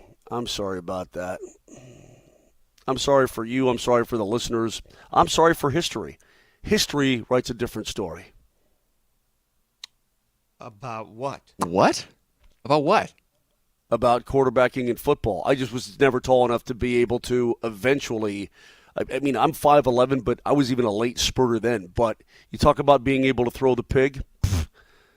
I'll take a pig throwing contest. So hang any on. day. Are you going to the Vic Lombardi well of the only reason Vic says he's not in the NBA is because of his height? If he were 6'5", he would be in the league. Are you telling me you would be in the NFL as a quarterback right now had you not been 5'11" and you'd been 6'4"? No, but what I'm telling you is that every day of my childhood life was playing pickup football, if not organized football. Every day of my childhood life. Baseball, football, I mean, whatever, but a lot of football in the streets with the neighborhood kids, a ton. All right, so you're so talking you're about playing street ball. quarterback in a yeah. Well, I mean, whatever you're saying, Vic. The answer is yes. All right. Thank you, You- Uncle but- Rico. So you know how chaotic 100%. it is. So you could speak from experience how chaotic it is watching the movie Invincible, and you're looking across that muddy, that. When dirt you got to parking dodge lot. Chris Martin coming in off the edge, man, Yeah. after 2 Mississippis, and he's he's bigger than you, he's tracking you down, and we played tackle in the streets and all that kind of stuff. Hey, dude, you don't even know, man. Hey, Moshe, you're so good at North football? Denver ain't got nothing on me. You're so What? good at playing quarterback. Where'd you play your college ball? I didn't play college ball. By the way, did you guys see at Dolphins practice yesterday. I can't imagine somebody walking up to me while I'm practicing and they said, hey, you got to leave practice. Why? Your house is on fire? Did you see Tyreek's house yesterday? Yeah. Jesus. Hole in the roof and all. That looked I don't know about you guys, man, but a house fire is a big fear of mine. Oh, Like huge. I've got. Have you really? When I was 12 years old, our house was on fire. I told you that story. Remember I shared it with Bones? We had a similar situation. Oh, that's right. Yeah, now I remember. Yes.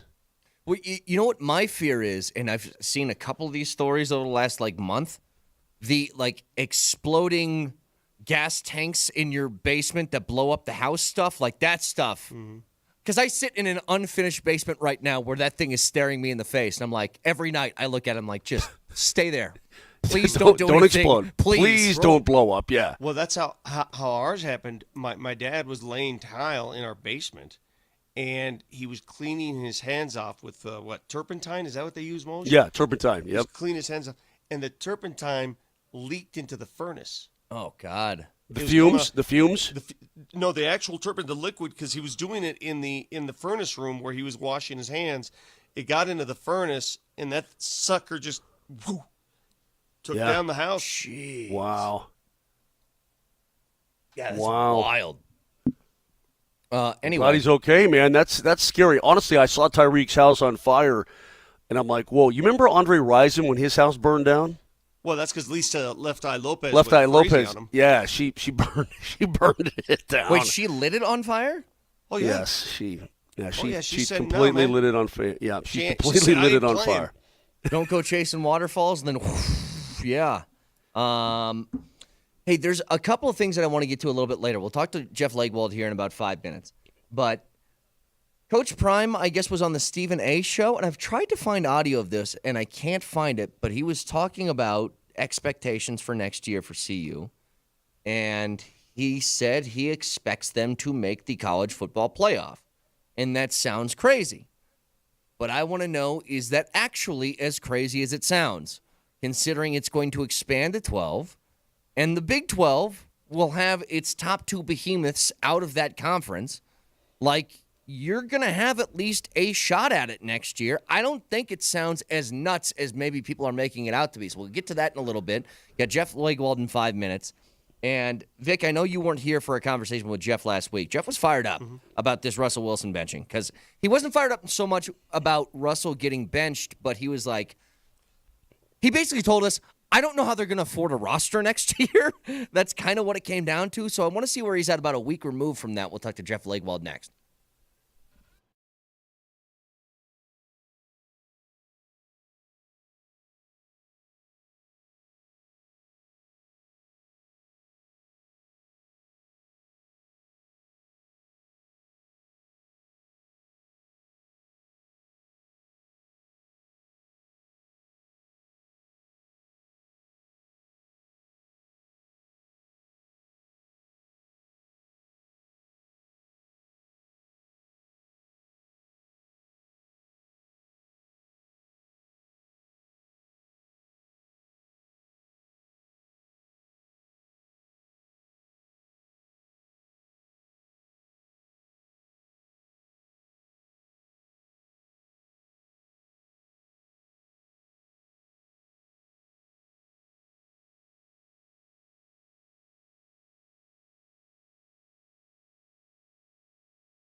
Let's go out to the Ramos Law Hotline. Car accident, you need Ramos Law, medical doctor and attorney, ramoslaw.com. Jeff Legwold, ESPN.com, joined us every week. Hello, Leggy. How are you this morning? Morning, fellas. Hey, Leggy. Hey, I saw real quick, Brett. Did you see him rolling up his?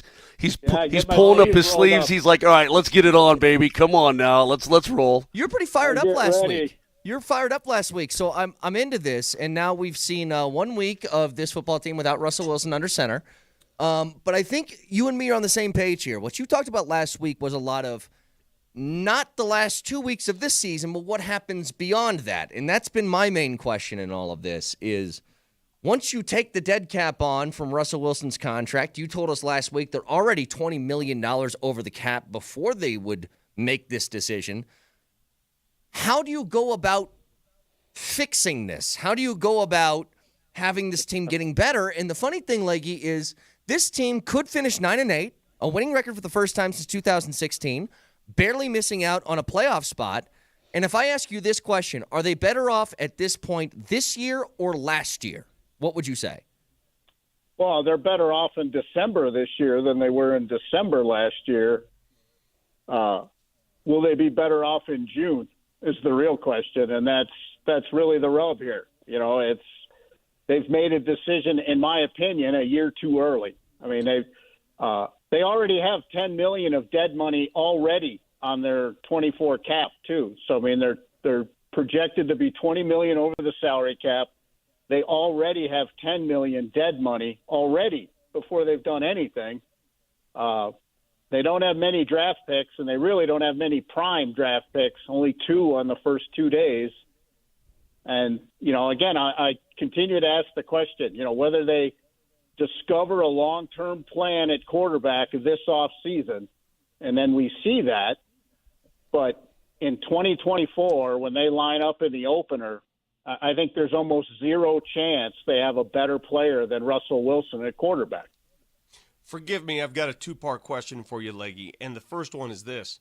Then why pull the trigger a year early? I think Sean Payton, again, this is from talking to everybody in the building, from being out here every day, I think Sean Payton has just quietly decided Russell Wilson won't play my offense the way I want him to, 26 touchdowns or not. I mean, Wilson's still 9th in the league in touchdowns, and he didn't even play last week. All right, part 2 to the question is, the only thing that bothers me, because, listen, if they're going to let Sean Payton run the show, they're obviously letting him run the show in all capacities, operationally, personnel-wise. He's making every decision, okay? That's fine. But the only problem I have is when he addresses the media about this and then claims that he's not privy to those conversations with Russell and that's someone else. I mean, come on.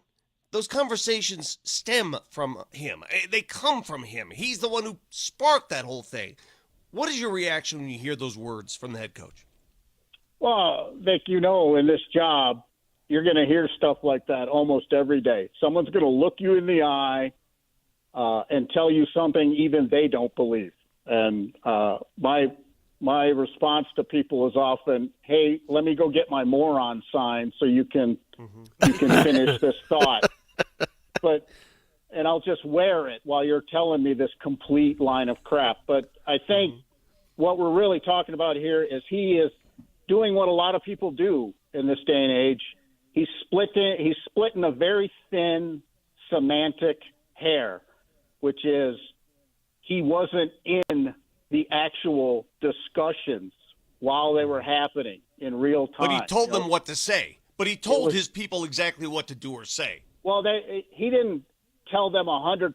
I mean, George Payton and Sean Payton sat down and this is what I think happened, and they decided what they would say together, and George Payton handled the front line of the discussions with Wilson and his representatives. And, you know, Sean Payton, if you listen closely, he sort of adds, wasn't privy to the dialogue, of those discussions. You know, so he's splitting a hair. Yes, he knows there's no way they were going to put benching the starting quarterback on the table without the head coach knowing. but he didn't specifically participate in the ill-fated discussions, which went off the rails pretty fast.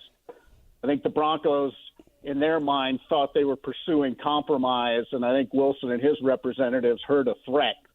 So it really is who you ask about all this and what really happened. Jeff, we were talking to begin the show about the Pro Bowl, no Broncos offensive players, and rightfully so. And that dovetails into, I know what I saw last weekend against the Chargers, the no-good, dog-butt, bottom-of-the-heap L.A. Chargers, and it looked the exact same anyway, man. The exact same. They've got no jam. They've got no playmakers. They've got no game breakers. They got no nothing. I mean, it doesn't matter. Stidham, I mean, to me, it looked the same. What did you see out of the offense and in the game as a whole?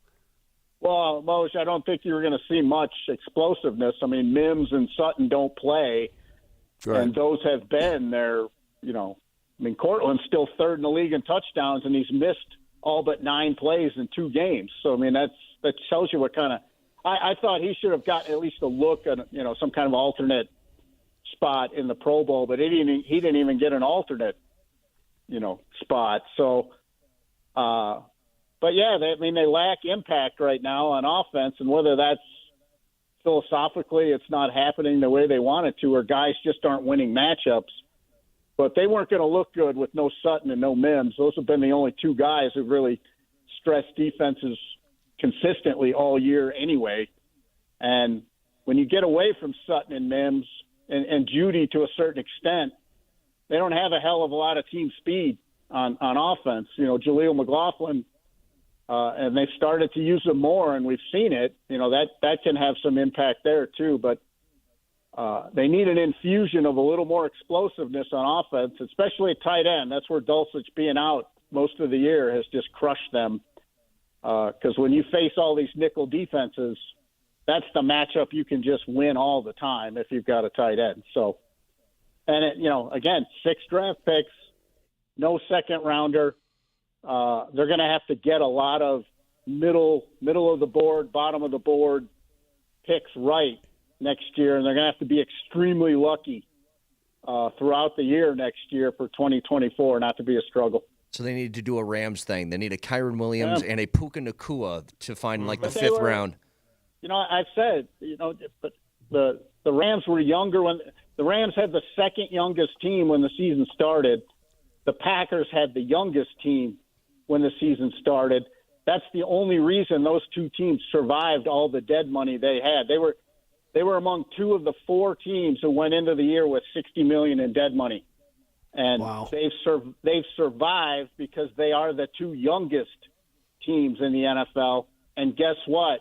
They have quarterbacks, already on hand. So the Broncos are doing this with an older roster, 24th when the year started, and they're doing it without an answer at quarterback, and that's a tough way to go. See, but what Mosher was talking about earlier, and I read your write-up on the ESPN article that had all of the Pro Bowl rosters, how many teams had how many guys, and when you wrote in there that's the 4th straight year with no offensive players making the Pro Bowl, what I got to thinking was we've always complained about inconsistency surrounding the Broncos, that there's always a new GM, there's always a new coach, or always a new quarterback, or always...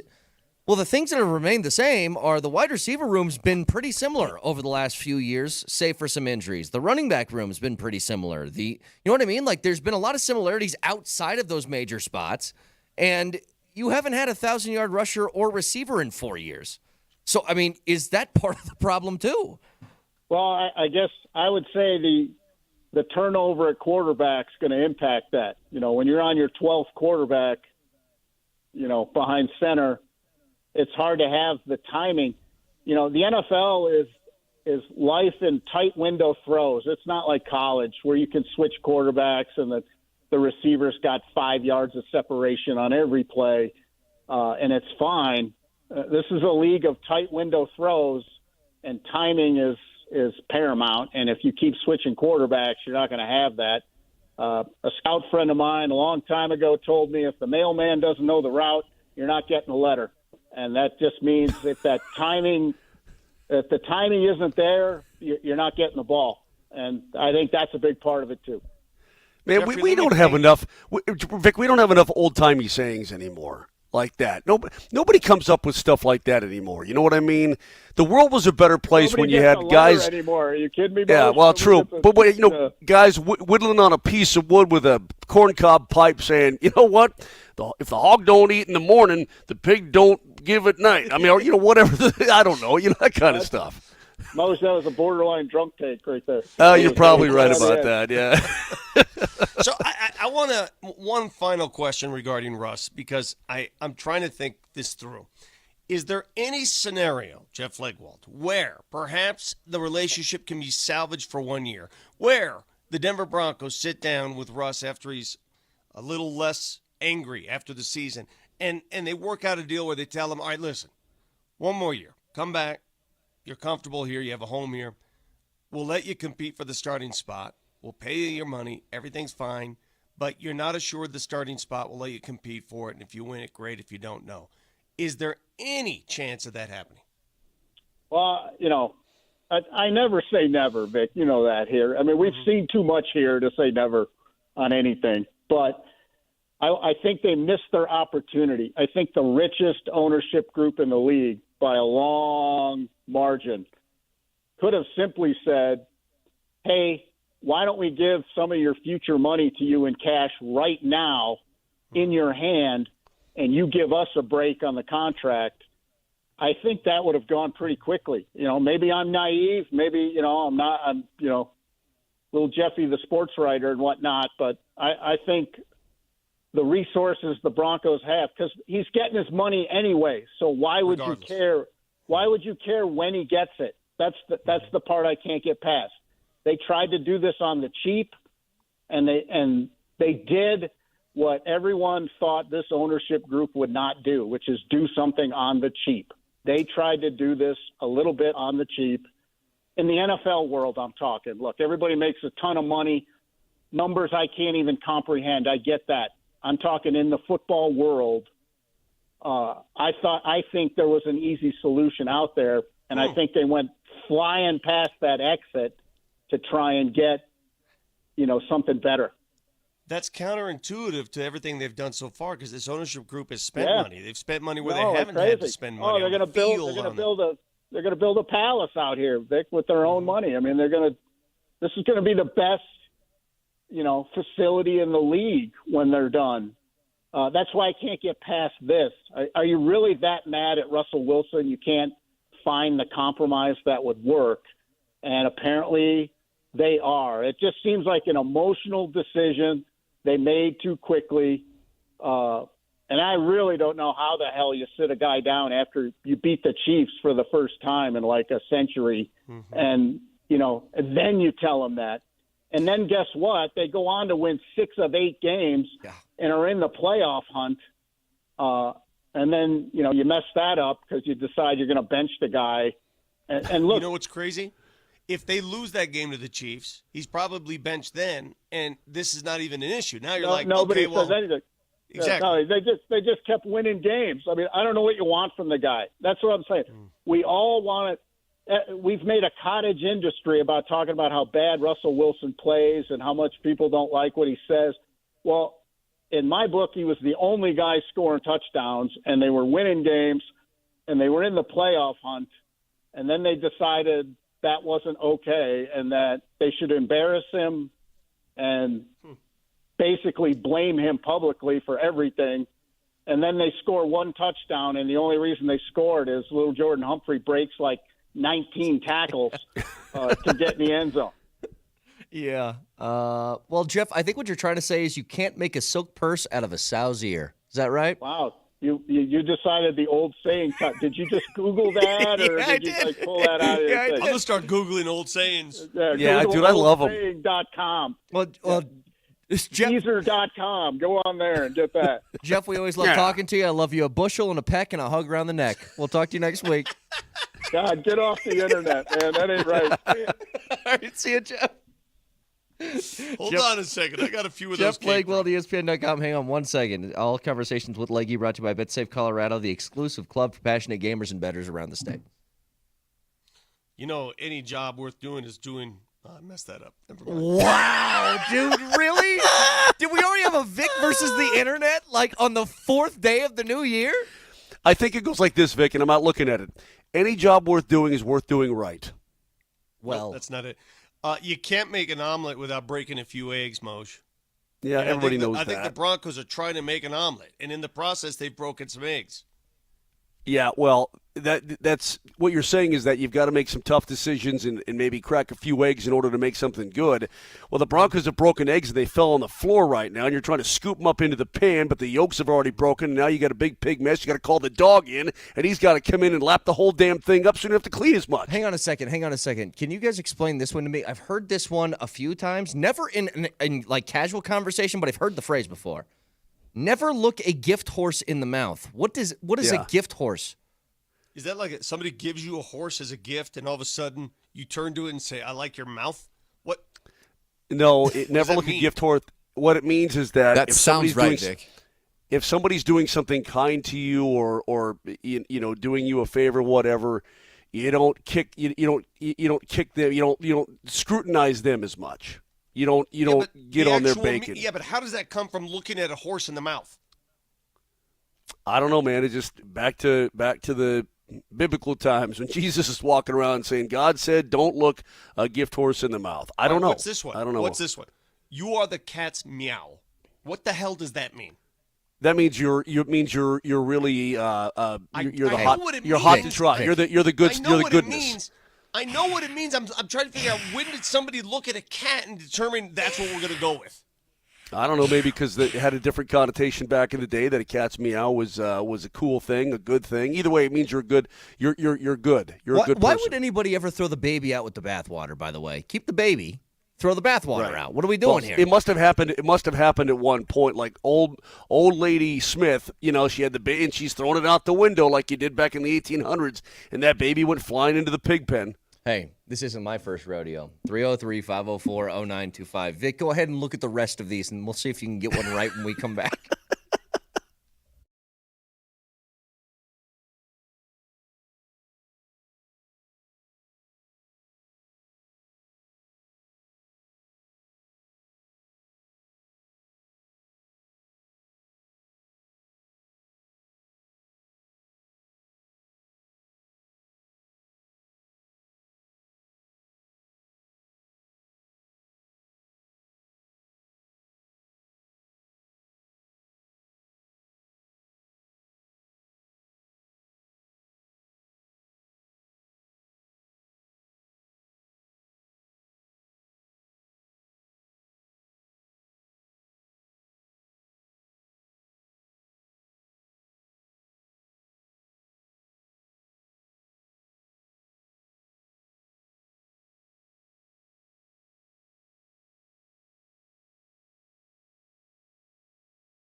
All right. I told All you, Vic. right. Lakey gets a little fired up talking about this, and I understand why. I'm with them on the last part. The last thing that Lakey was talking about, it's like, were we really at the point between Russell and Peyton or George Peyton or the ownership group or whoever where another year was just totally unfeasible? Couldn't happen. Couldn't do it. Were we really all the way there?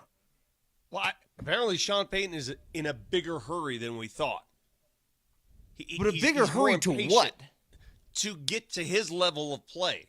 He's in a bigger hurry than most people are in this endeavor. But it feels like you Because- put yourself farther away from it. Like, What's amazing to me is you've already taken a franchise last year that was at 5 wins. You're already at 8 with a chance to get to 9. So you've made an advancement from last year, correct? Advancements have been made. yes. Do you not think you could have furthered that even a little more the following year? I don't, Well, Vic. that's what I I'm don't know. thinking. This is but this right. I'm really torn in this because I think this is a combination of power and ego versus okay, I still know what's best for what I need to accomplish going forward. I can completely see Peyton's point of view, and if this didn't kill the franchise in terms of salary cap hell, I'm totally on board. Hey, listen, you hired Sean Payton to do a job. Now let him do a friggin' job. You may not like the way he does the job, but if he thinks he's going to get you to 12 wins his way, then let him do the job. You're paying him a boatload of cash to do it, and he got you from 5 to 8 already, hopefully 5 to 9. But at the same time, you're like, the restrictions that doing this when they've done it, the restrictions are so difficult for the team overall that it's like you're shooting yourself in the foot. So it's damned if you do and damned if you don't, I think, in Sean Payton's eyes. So you might as well do, and he did. But this is, it's what Vic just said. You've been building. You went from 5 wins to 9, to potentially 9, potentially. You have a 4-game jump year over year. And now it feels like you're going to start from beneath that again. Like, I was all for the idea that, when we were in the middle of that win streak, it's like the Broncos could do something that I don't know if we could have said over the last however many years it's been, which is build year over year because you could keep some consistency. But with getting rid of Russell, that throws it all out the window and you're starting over again. So any momentum you've built this year into a winning record, it's like it's all moot now. It doesn't matter. Well, Sean Payton is on a different path than some of us are. He apparently sees instant he wants instant improvement. And he's not happy with the improvements this team has made so far. And I think one of the reasons why Leggy is fired up, and I love seeing a fired up Leggy, it's awesome, is the same reason many people in this case are. Nobody likes to be lied to. Yeah. And don't treat me like a child. We're not dumb. What do you say? He'll leave, go get the sign that says moron, and then he'll come back or something like that? Yeah. Isn't that what he said? Just don't insult our intelligence with comments like, I'm not privy to those conversations and I don't know where that. You know exactly what happened. Don't insult me. And I think those are the things that fire people up, and rightfully so. There's been look, how do I put this? The camp that's been divided here, and honestly, Moj, I'm shocked that it feels very 50-50. I thought it'd be much less than that on the Russell side, where it's like there's about half people supporting the Russell part of this, and the other half that are in the Sean Payton camp. But here's the difference, at least to me. The side that is on Russell's leaning more towards Russell in this, I don't think that they're delusional in thinking that Russell's been great. But what they have been doing is saying, I think for now, this is the right path to take, and then next year, let the chips fall where they may. The Sean Payton camp is the one that feels a little bit more delusional to me in this sense. For you to believe that this is the right move and this is going to be better next year, you have to suspend all factual evidence in front of you. Correct. And you just have to say, I have blind faith that this guy's going to get it right. And I don't have that right now for him. It But- doesn't but mean here's I the don't thing. think it doesn't mean I don't think he's a good coach. I do think he's a good coach. But I'm just looking at all of, as you said, Moshe, the reality put in front of me, and I'm like, if you were to get to the point to where this team is going to be better next year, you need a million things to fall your way. 100%. Brett, that's such a great point. And Vic, everybody's making good points on this, and I think everybody has been making good points since the beginning of the discussion about it. But Vic, I have to believe that Sean Payton has thought all of this out. He's not a dumb guy. He may be a reactionary guy. He may be an arrogant guy. He may be whatever. But I don't think he's dumb at all. And so he has to realize that by making this decision, he's hurting himself in a way that maybe no coach in the league can overcome. Or yeah. he already knows his solution. Okay, well, maybe he does. And you know what? That's something that we're not privy to yet. But he's got You know to. what I mean by that? But whatever the solution may be, getting lucky, you already have the quarterback here, and you're going to get him for a price, or whatever the case may be, Vic. It ain't Jarrett Stidham. So if he thinks it's Jarrett Stidham, then maybe he's not a smart guy. But he's got to. I mean, he had to go into this knowing exactly what this is going to cost his team for the next couple of years. And you say he's on a a quicker mission than other coaches would be. He can't be dumb about it, so he has to make this decision understanding that, yeah, we've got to get lucky here a little bit, Kaner, through the draft. Maybe he's got something lined up, but he's not dumb. And so when you factor that in, he knows he's hurting himself, and yet he still made the decision. He knew it was going to hurt his team to the tune of 35 and then 50, and he still said, this Well, is it's not the his route money. I'm taking. No, but it's not. But it it's affects his his team, team. and it's his roster, and they're going to be in cap hell. And he knew that, and he still, for whatever reason, he still decided to make the decision. Let me ask you a question. If this was Sean Payton's money, if he were the owner and the coach, do you think he'd make this decision? What, Or would he find a way to work it out? You're saying if he's paying out of his own pocket? Like, what do you Yeah, mean? if it's his money. It's not his money, so it's easier to make these kind of decisions. If it's your money. This is what I don't get when you talk about the your money thing, though, Vic. Like, the money it has to be spent no matter what. So it just depends on where you spend it and how you spend it. That Well, money what I'm is going to be saying used. Work it out is what I'm saying. It's so crazy because when the decision was first made, follow me on this, I totally understood what the Broncos were doing, and I'm totally in their corner. Guy can't play, whatever. If you want to move on, move on. It's your right. Move on. How they did it wasn't obviously conducive to it wasn't right, but they did it. They ripped the Band-Aid off, whatever. But the more I hear what Leggy has to say, the more I'm trying to understand, why didn't they just wait another year? Yeah. Unless they have a plan. The only reason they couldn't have waited another year, right? Because one more season with Russ would not have been the end of the world. It would have been great for talk radio. It would not have been the end of the world. The only reason I think they did not wait another year is they have a plan. A fortified plan. You're assuming they have a plan, Vic. I don't know that they do. They may have some hopes and some dreams, but I don't know that there's a definitive plan you can go to quite yet until you see what everything looks like. Unless they're already going to cut this guy, this guy, this guy, this guy. And this guy, you may be right about that, but it's hard for me to think that the plan is already in stone and it's all worked out. I think this is a work in progress here, And again, it's just it stinks for the fan base. It's hard because it's going to be difficult for the fans to get behind whatever it is they decide to do, because deep down people are not going to believe that this team, is a winning football team or can Fans be get a winning behind football winning. team. That's here's Yeah, one but thing I want but Vic, deep down they're not going to believe that I that's going to understand. happen. They're Well, not. Let me make one last case here. Fans, at the end of the day, and I put us in that group, we don't care. Fans don't care how a coach treats the media or if he lies to the media, if he lies. What they care about is winning and losing. Okay, that's winning and losing trumps all of that. Being a Absolutely. nice guy doesn't. At the end of the day, who really cares? Now, I don't understand why a coach would ever want to be anything but a nice person, because what do you gain from being a jerk? Yeah. What do you gain from that? Like, why can't you do what you do and still be nice?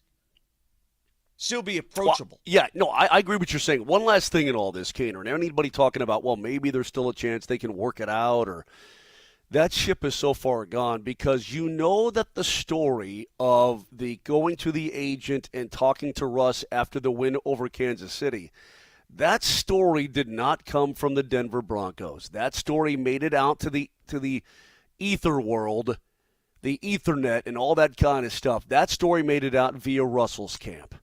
And Peyton knows it, and other Peyton knows it, and Penner knows it, and everybody inside that locker room knows it, that came from the Russ side, because he wanted to say, hey, look, this is what they did to me. Now, whether it came from Russ or it came from his agent or one of the go-betweens, I don't know, but it came from that side, and that has to piss Peyton off. It has to piss him off that it got out there before he let it out there. I'm just saying, launched but I into know, a tirade I know, into Russell on the I know, sideline. So but I understood. I'm just saying, and then here was the comeback. That was the tirade, and then here was the comeback when he says, "Okay, we're going to go with Jarrett Stidham," and the other side says, "Hey, by the way, he may be going with Jarrett Stidham, but back in October, man, this mother trucker did this." I mean, so that had to torque him off because he's a guy in total command, and so there's just no going back. Don't even. There's not even a chance of going back in any regard whatsoever. just a tough place to be put in. That it just felt rash, I guess, to me. Like a rash decision. And I know it's not that because there's so many implications to it. I know he had to have a million conversations about this.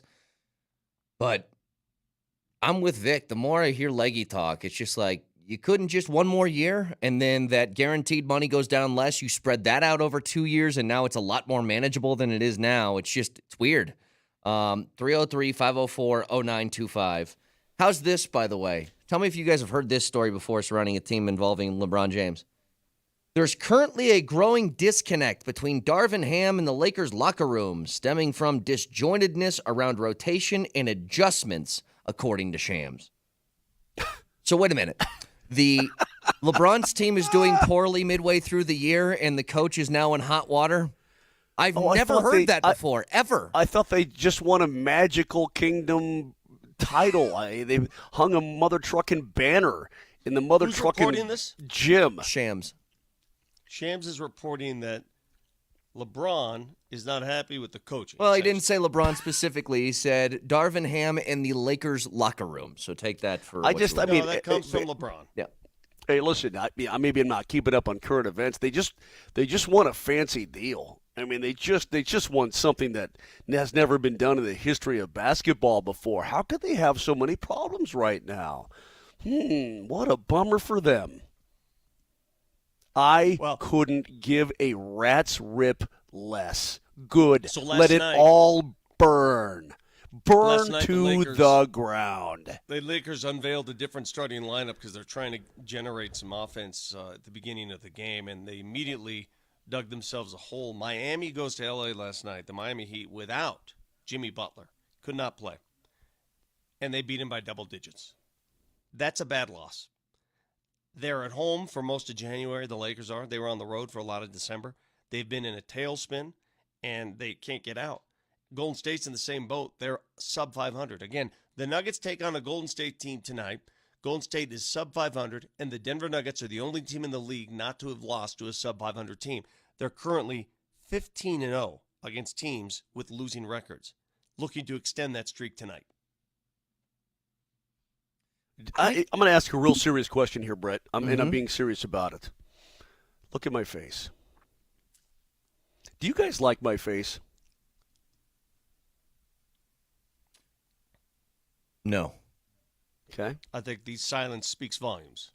Okay. Now, how about if I do this? No. Jesus. That's not any better? Because that's my face smiling when I see the Lakers suck and the Golden State Warriors suck. It makes me happy inside. And if that makes me a juvenile, I don't care. I couldn't care less. When they're stomping their way through the West and they're arrogantly, stomping people's heads and shimmying and crowning and sleepy pie and all this crap for, a decade and a half, when they're doing all of this stuff and making a mockery of everybody else in the Western Conference, thinking they're so big and badass, when their time finally comes, here's what I do, Brett. with my pretty face. Yeah, I smile. I know. It all makes us happy. Lakers bad. Warriors bad right now. By the way, What is your we do problem, have the- Kane? I'm not feeling the. I'm not feeling the I vibe. don't from you. know what that was. I am not so I was just feeling trying it. to move I- past it. Yeah, that was one of those moments in this show where we don't know what you're talking about. And we're just trying to get I'm talking. through it. Had a I'm couple talking of those about today, being. big guy. I'm talking about being happy that these teams stink, Vic. You know, I feel like I'm here on a fan island. You know, I'm all by myself in Nuggets Kingdom, and you guys are like, well, you know, it would be better if the Warriors and the Lakers were better teams because then it would be more competitive. Never said that I mean, you today. guys, Nobody's- okay, nobody but, said but, that. but, yeah, but you guys don't have the same oomph when it comes to disliking those teams that I do. Hey, Moshe, look And at I my don't- face. Do you like my face? I love your face, brother. What about when I do this? I love it even more. I like the deuces, man. You can deuces me all day long, baby. See I how love that it. is? It's a very awkward conversation to have somebody.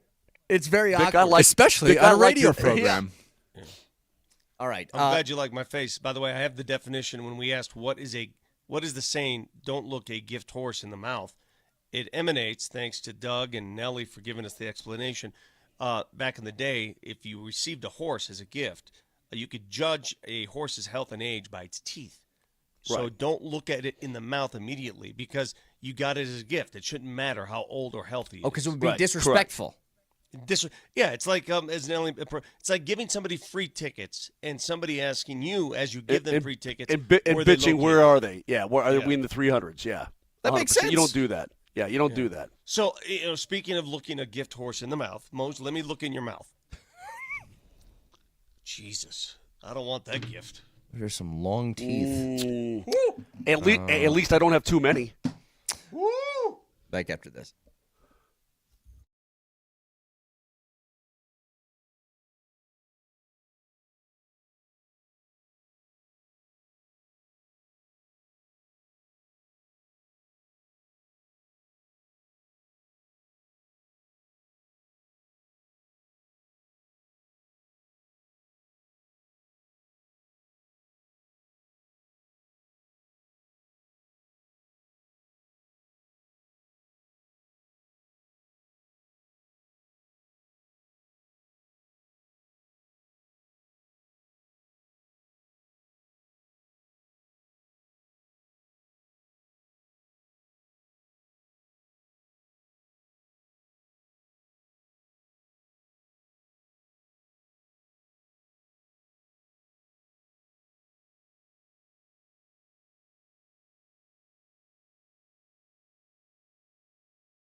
The Avs will be on AM 950 tonight. The Nuggets on 92.5 as the Avs take on the Dallas Stars. The Nuggets take on the Golden State Warriors. Moj.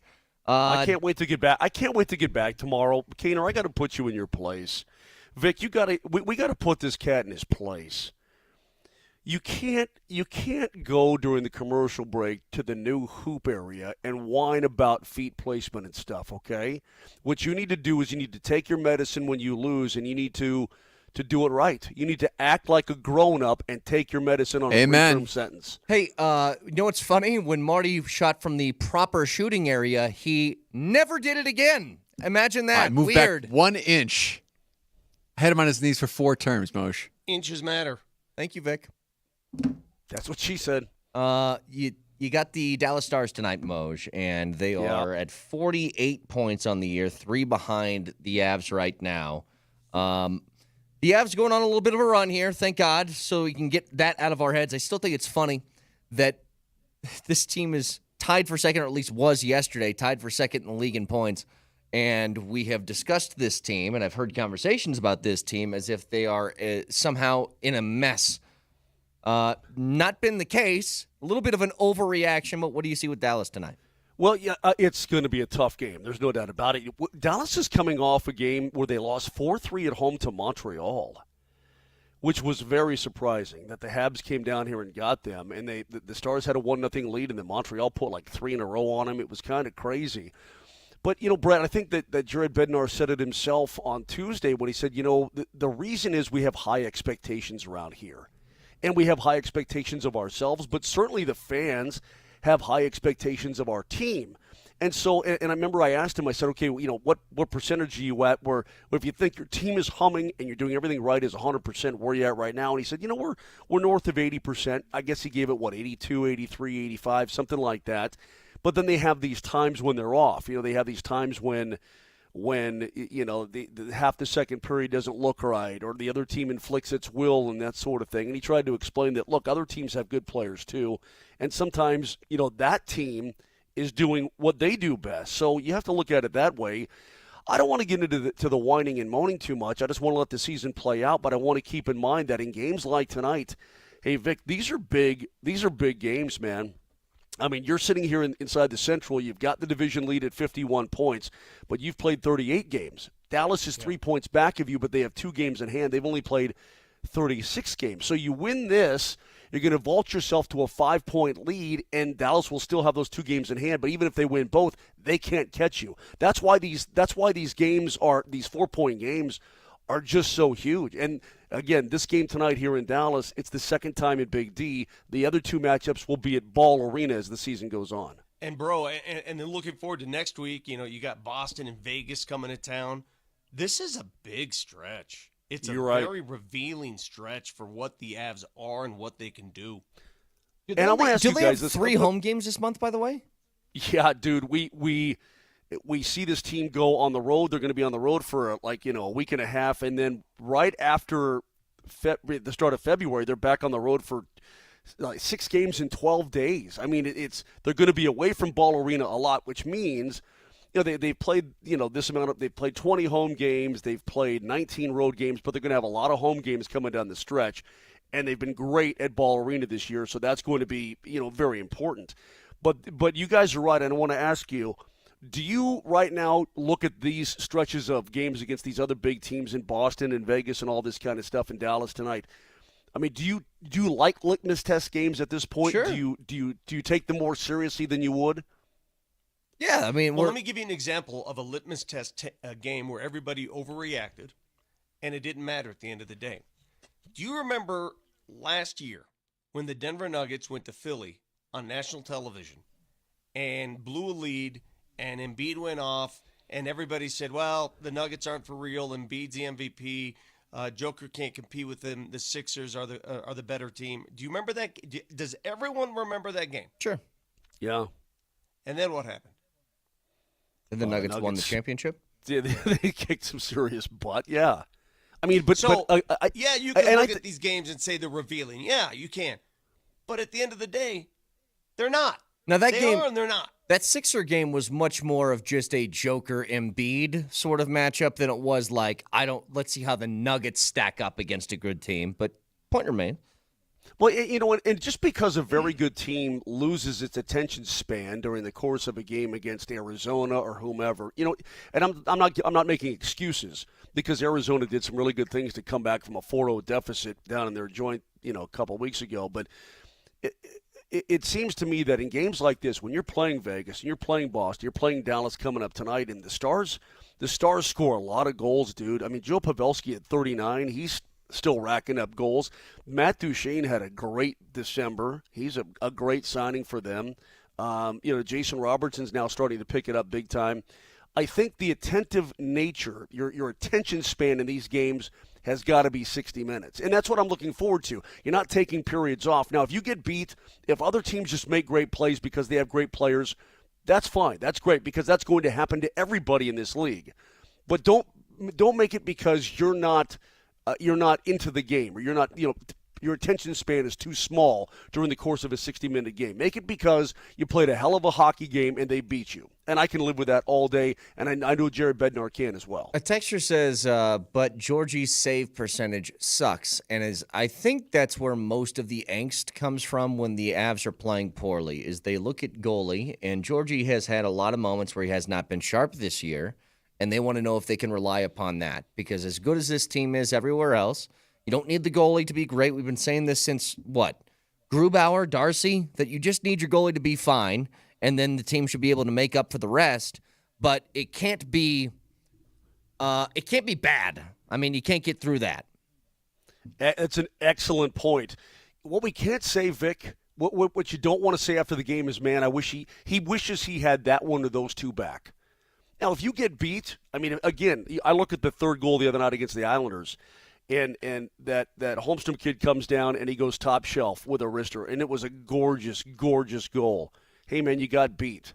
I mean, can you rise up and bonk it with your mask, or if you make some hellacious diving save, you don't have to do all that.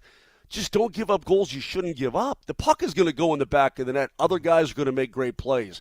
But don't push too far. Don't open the 5-hole when you shouldn't. I mean, and again, I'm no goalie expert. I'm just saying, at the end of the night, you don't want to say, golly, you wish you had that one back. And if you do that, Brett, I think you're absolutely fine with the way this Avalanche team can play. Tonight is my favorite kind of night. It's a double dipperoo, and the Avs start at 6, the Nuggets at 8, so you'll be able to watch both.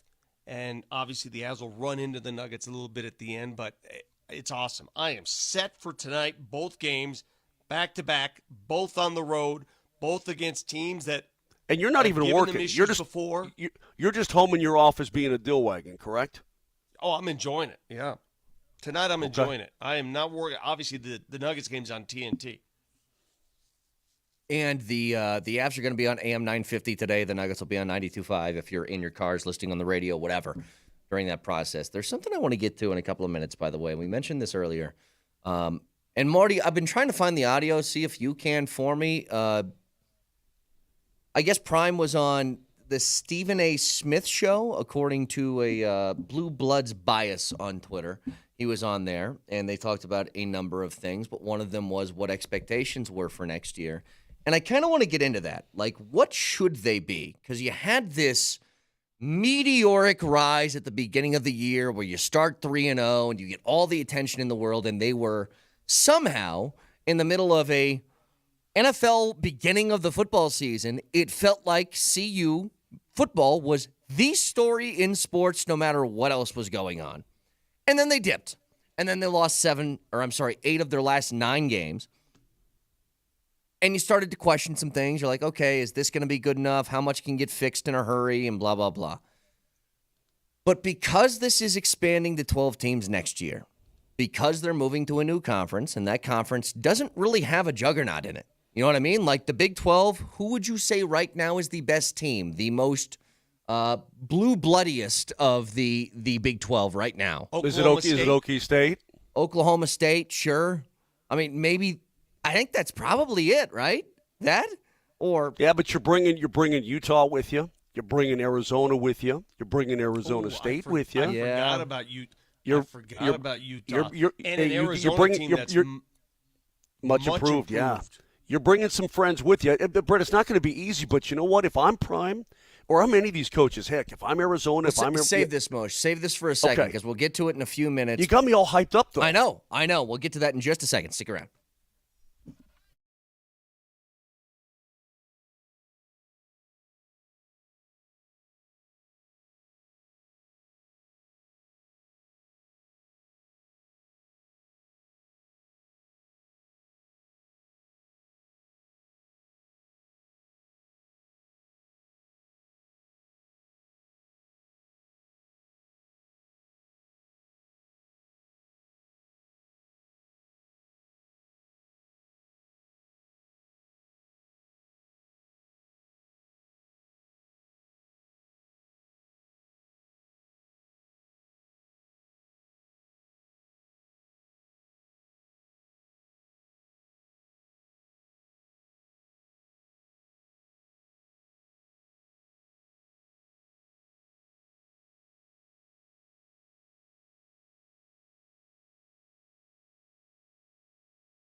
Sundays are game days. That means I'm going to be on the chips and the wings. Hey, it's Moj. It also means I'm not making the dip anymore. Daisy sour cream and the seasoning packs were great, but I'm no mixing expert. And now Daisy makes French onion and ranch dip. That's right. Take off the top and dip right into the tastiest, creamiest, most addictive dips you've ever dipped. Well, it's my way of saying I love it, and you're going to love it too. So when you get together for the big game, get your chips and wings ready, then get the new ready-to-go Daisy dips. Mm-hmm.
So again, this was recent, like a couple of weeks ago, but just came across this now. Prime was on with Stephen A. Smith on the Stephen A. Smith Show. I think it's his podcast. And they went through a number of things. What happened this past year, his first year at CU, and what the future holds and all of that.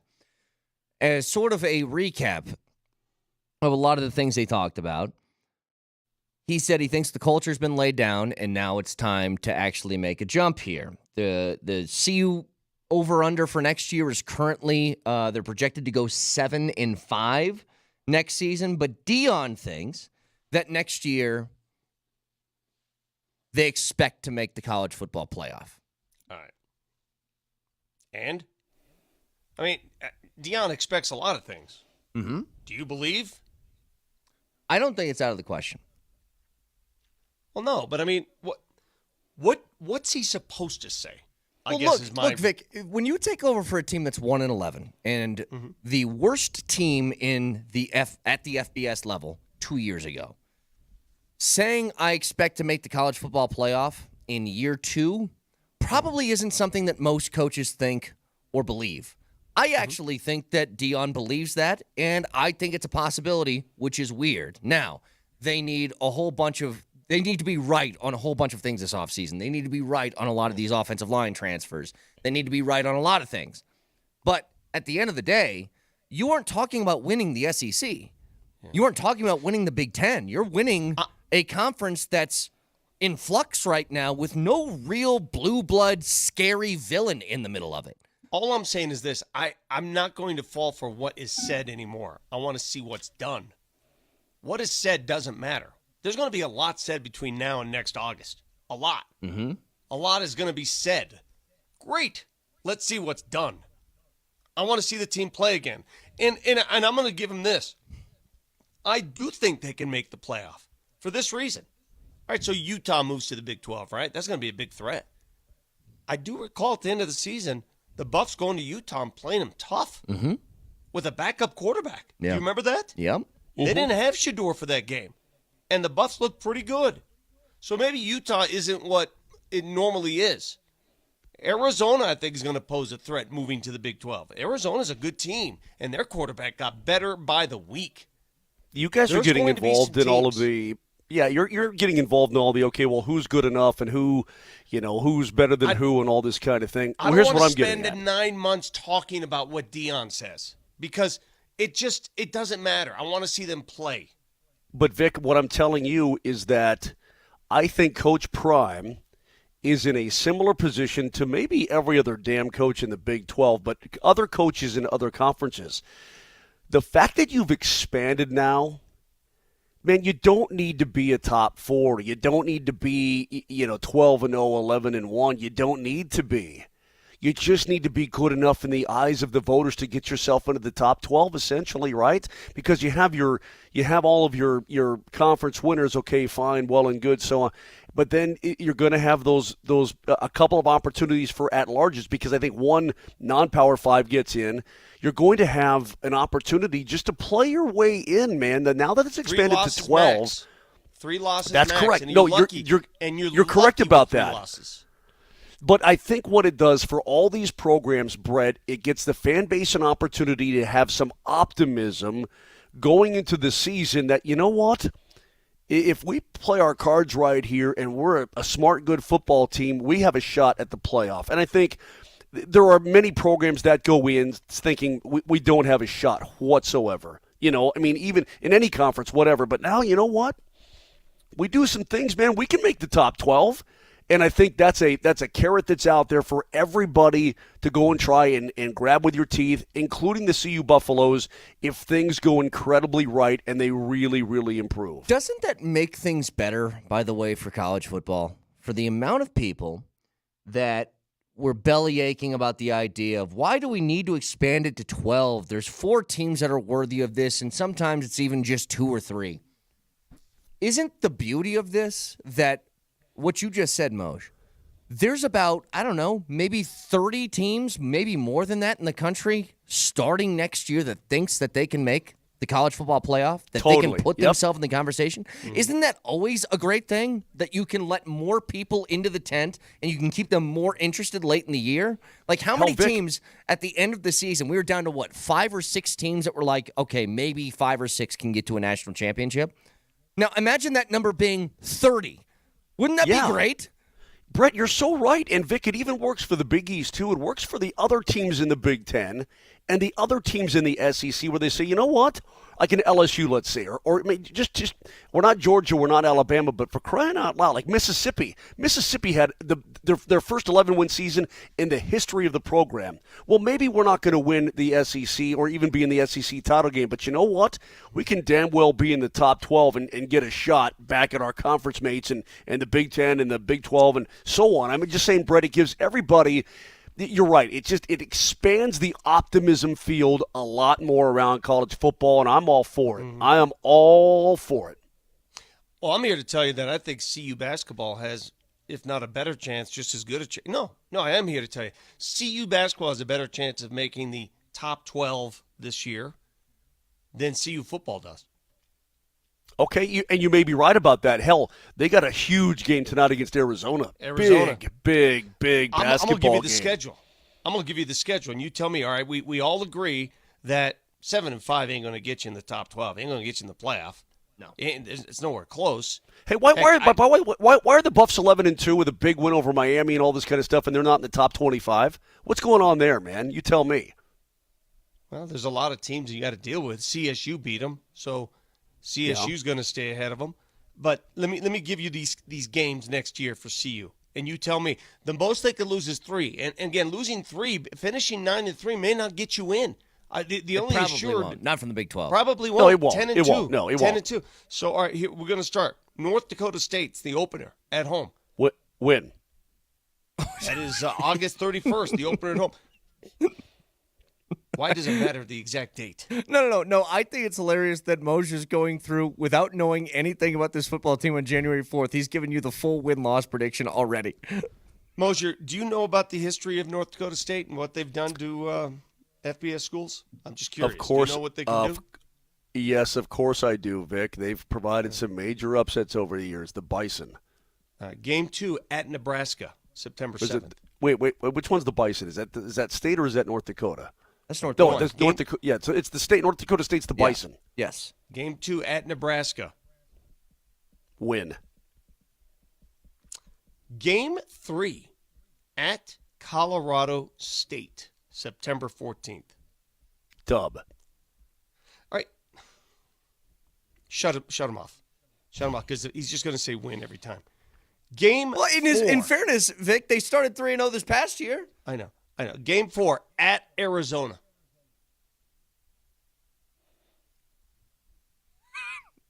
Use your words. Big It's a radio time win. program. Radio. I'm not allowed Game- to talk, I thought. I thought I was shut off. I'm sorry. It's a win. Game 5, Utah. At home. Well, it's a win. Home's a win, yeah. Game 6, Baylor. At home. That is an ass-kicking win. Oklahoma State. Where? At home. Win. Kansas State. What do we? You guys at don't even know home. the roster. You know the He's quarterback, just being and that's an idiot. it. He's being. See what I'm saying? I'm going through this. Kansas, much improved at Kansas. Dude, they're not winning 9-10 games next year. Well, when I'm you going to ask- tell you that when you right ask the now. question, Vic, I between- will bet Mosier.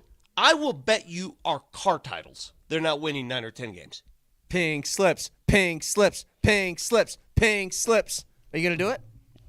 No, of course I'm not going to do it, but I want to be optimistic, man. I want to be. You got a badass quarterback and a badass They're not two-way winning guy. 9 and 10 games, no matter what the Big 12. You guys make it sound like going to the Big 12 is going to be an easy. Okay, going to the Big 12. They lost their 2 best teams. It's going to be an easy roll into the national but here's- championship. No, it's not. No, I'm not saying that, but here's what I would. You know what, Brett? Vic raises a very good point. You know what I would prefer my head coach saying on the Stephen A. Smith show? Damn, Stephen A. We had that 29-point halftime lead against Stanford. We blew it. I mean, we had a real opportunity starting out 3-0 to get to a bowl game. We blew it. So my optimism going into next year, even with Shedeur and Travis in our new revamped offensive line, is hell, if we can get to 6 wins, that'd be great. I mean, I don't know what to tell our fan base other than the fact that, keep supporting us. We flew in like a rocket ship, and now we're sort of crash landing. Hopefully people will show up at the stadium, and that's about all we got. Well, hang on a second, Marty. I mean, come on, Dillwagon. At least have some optimism that Coach Prime is just beginning this thing, and he can get more talented players in. Who knows what sort of lightning strike you can have? You don't. You're like, I bet you pink slips, mother trucker. And I'm like, dude, just relax a little bit, man. Just. I'm not saying they're going to win 9 or 10 games either. I'm just saying I would expect my coach to come out with his ability to recruit and so on and so forth in transfer portal and have some optimism about making the postseason, the playoff. I gave you That's my all prediction. I'm saying. My prediction is that the CU Buffs will double their win total next year going to a new conference. They will have 8 wins. They will finish 8-4, which is very admirable. That's great advancement. That's getting better. That's using the portal to your liking. That's doing exactly what you want. But to go from a team this year that was dead last in the pack to a team that you expect to win the Big 12 is stupid. They're not doing it. They're not going to win the Big 12. I was just reminded of something because you guys were talking about making bets. Marty had like a running tally of all the bets that we did last year. Can you remind me of what these are? Because we had a Yes, I just bunch. saved predictions in case things go terribly wrong. Yeah. So last year on the 4th, Vic said Jim Harbaugh will be your next head coach. Book it. That was wrong. Book it. All right. Brett said that the Broncos offense will not be worse this year than it was with Hackett last year. They aren't worse. They are not. I was right. And then Mosier saying if Jack White plays in a game for the Thunder, Vic gets to pick his Twitter profile picture for the day. Vic, you said the Lakers will lose to Memphis in 5 games. Ooh. Mac McClung won't play 10 games in the NBA. You got that right. For now. Mm-hmm. For now, that was Mosier. Right. Was that Mosier? Or That was Mosier. That was Mosier. Mosier saying he hates the pitch clock and it will ruin baseball. Oh, dead wrong. Wrong Mose. on that dead one. Wrong. And Vic saying ding dong, the Warriors are dead, which jury's still out on that. No, the Warriors are done. I think The he's Warriors mostly are done. right. Come on, guys. He's mostly right on that. Come on, the Warriors are done. I got a lot of people on the text line. Vic is why Prime won't come on the show. Big 12 is much weaker than the Pac-12. They will win the Big 12, says Philip. I don't know Okay, about that. great. I hope they do. My bet is they won't. That's just, I just don't think they will. I gave you the schedule. I just laid out the schedule to you. I gave it to you. To win the Big, you tell me. Are they going to win 10 of those 12 games? Probably not. Look, no. I don't I don't think so, but I don't think it's out of the question. That's all I'm saying. Like going into a new conference with so much that's new, and again, when you don't have last year in the Pac-12, they still had Oregon. They still had USC, and USC fell off towards the end. And they had, obviously, Washington. Like, those are some blue blood programs that have history to them and typically get good players that are tough to beat. The Big 12, the worst, like, sort of witch that you have to slay is what? Oklahoma State? Kansas State? K-State, yeah. Utah? I mean, Bro, you it's not still the have same Arizona level. and Utah. You couldn't beat, dude. All that's You're understood. making it sound, but you're presumptuous now. You're making it sound like taking on those new teams is a presumed win. And there's nothing presumptuous about it. I'm not saying that. I'm saying it's possible. It is. Because college football, unlike the NFL, you can turn over a roster immediately year over year and turn that into a good one. And you know what Deion's really good at? Recruiting.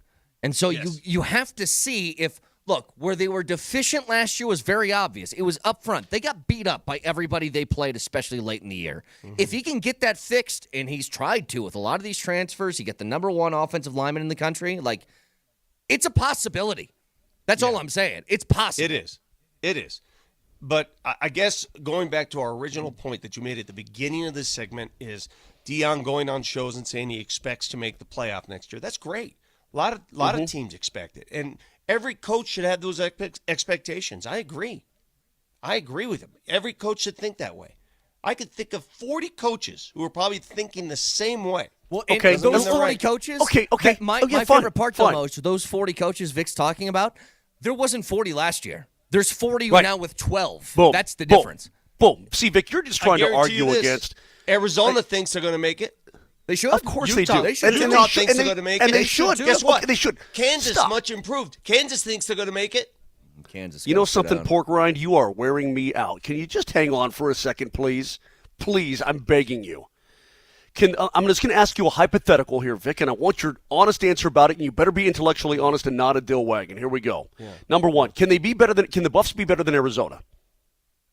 Yeah, sure they can. Okay, can they be better than ASU?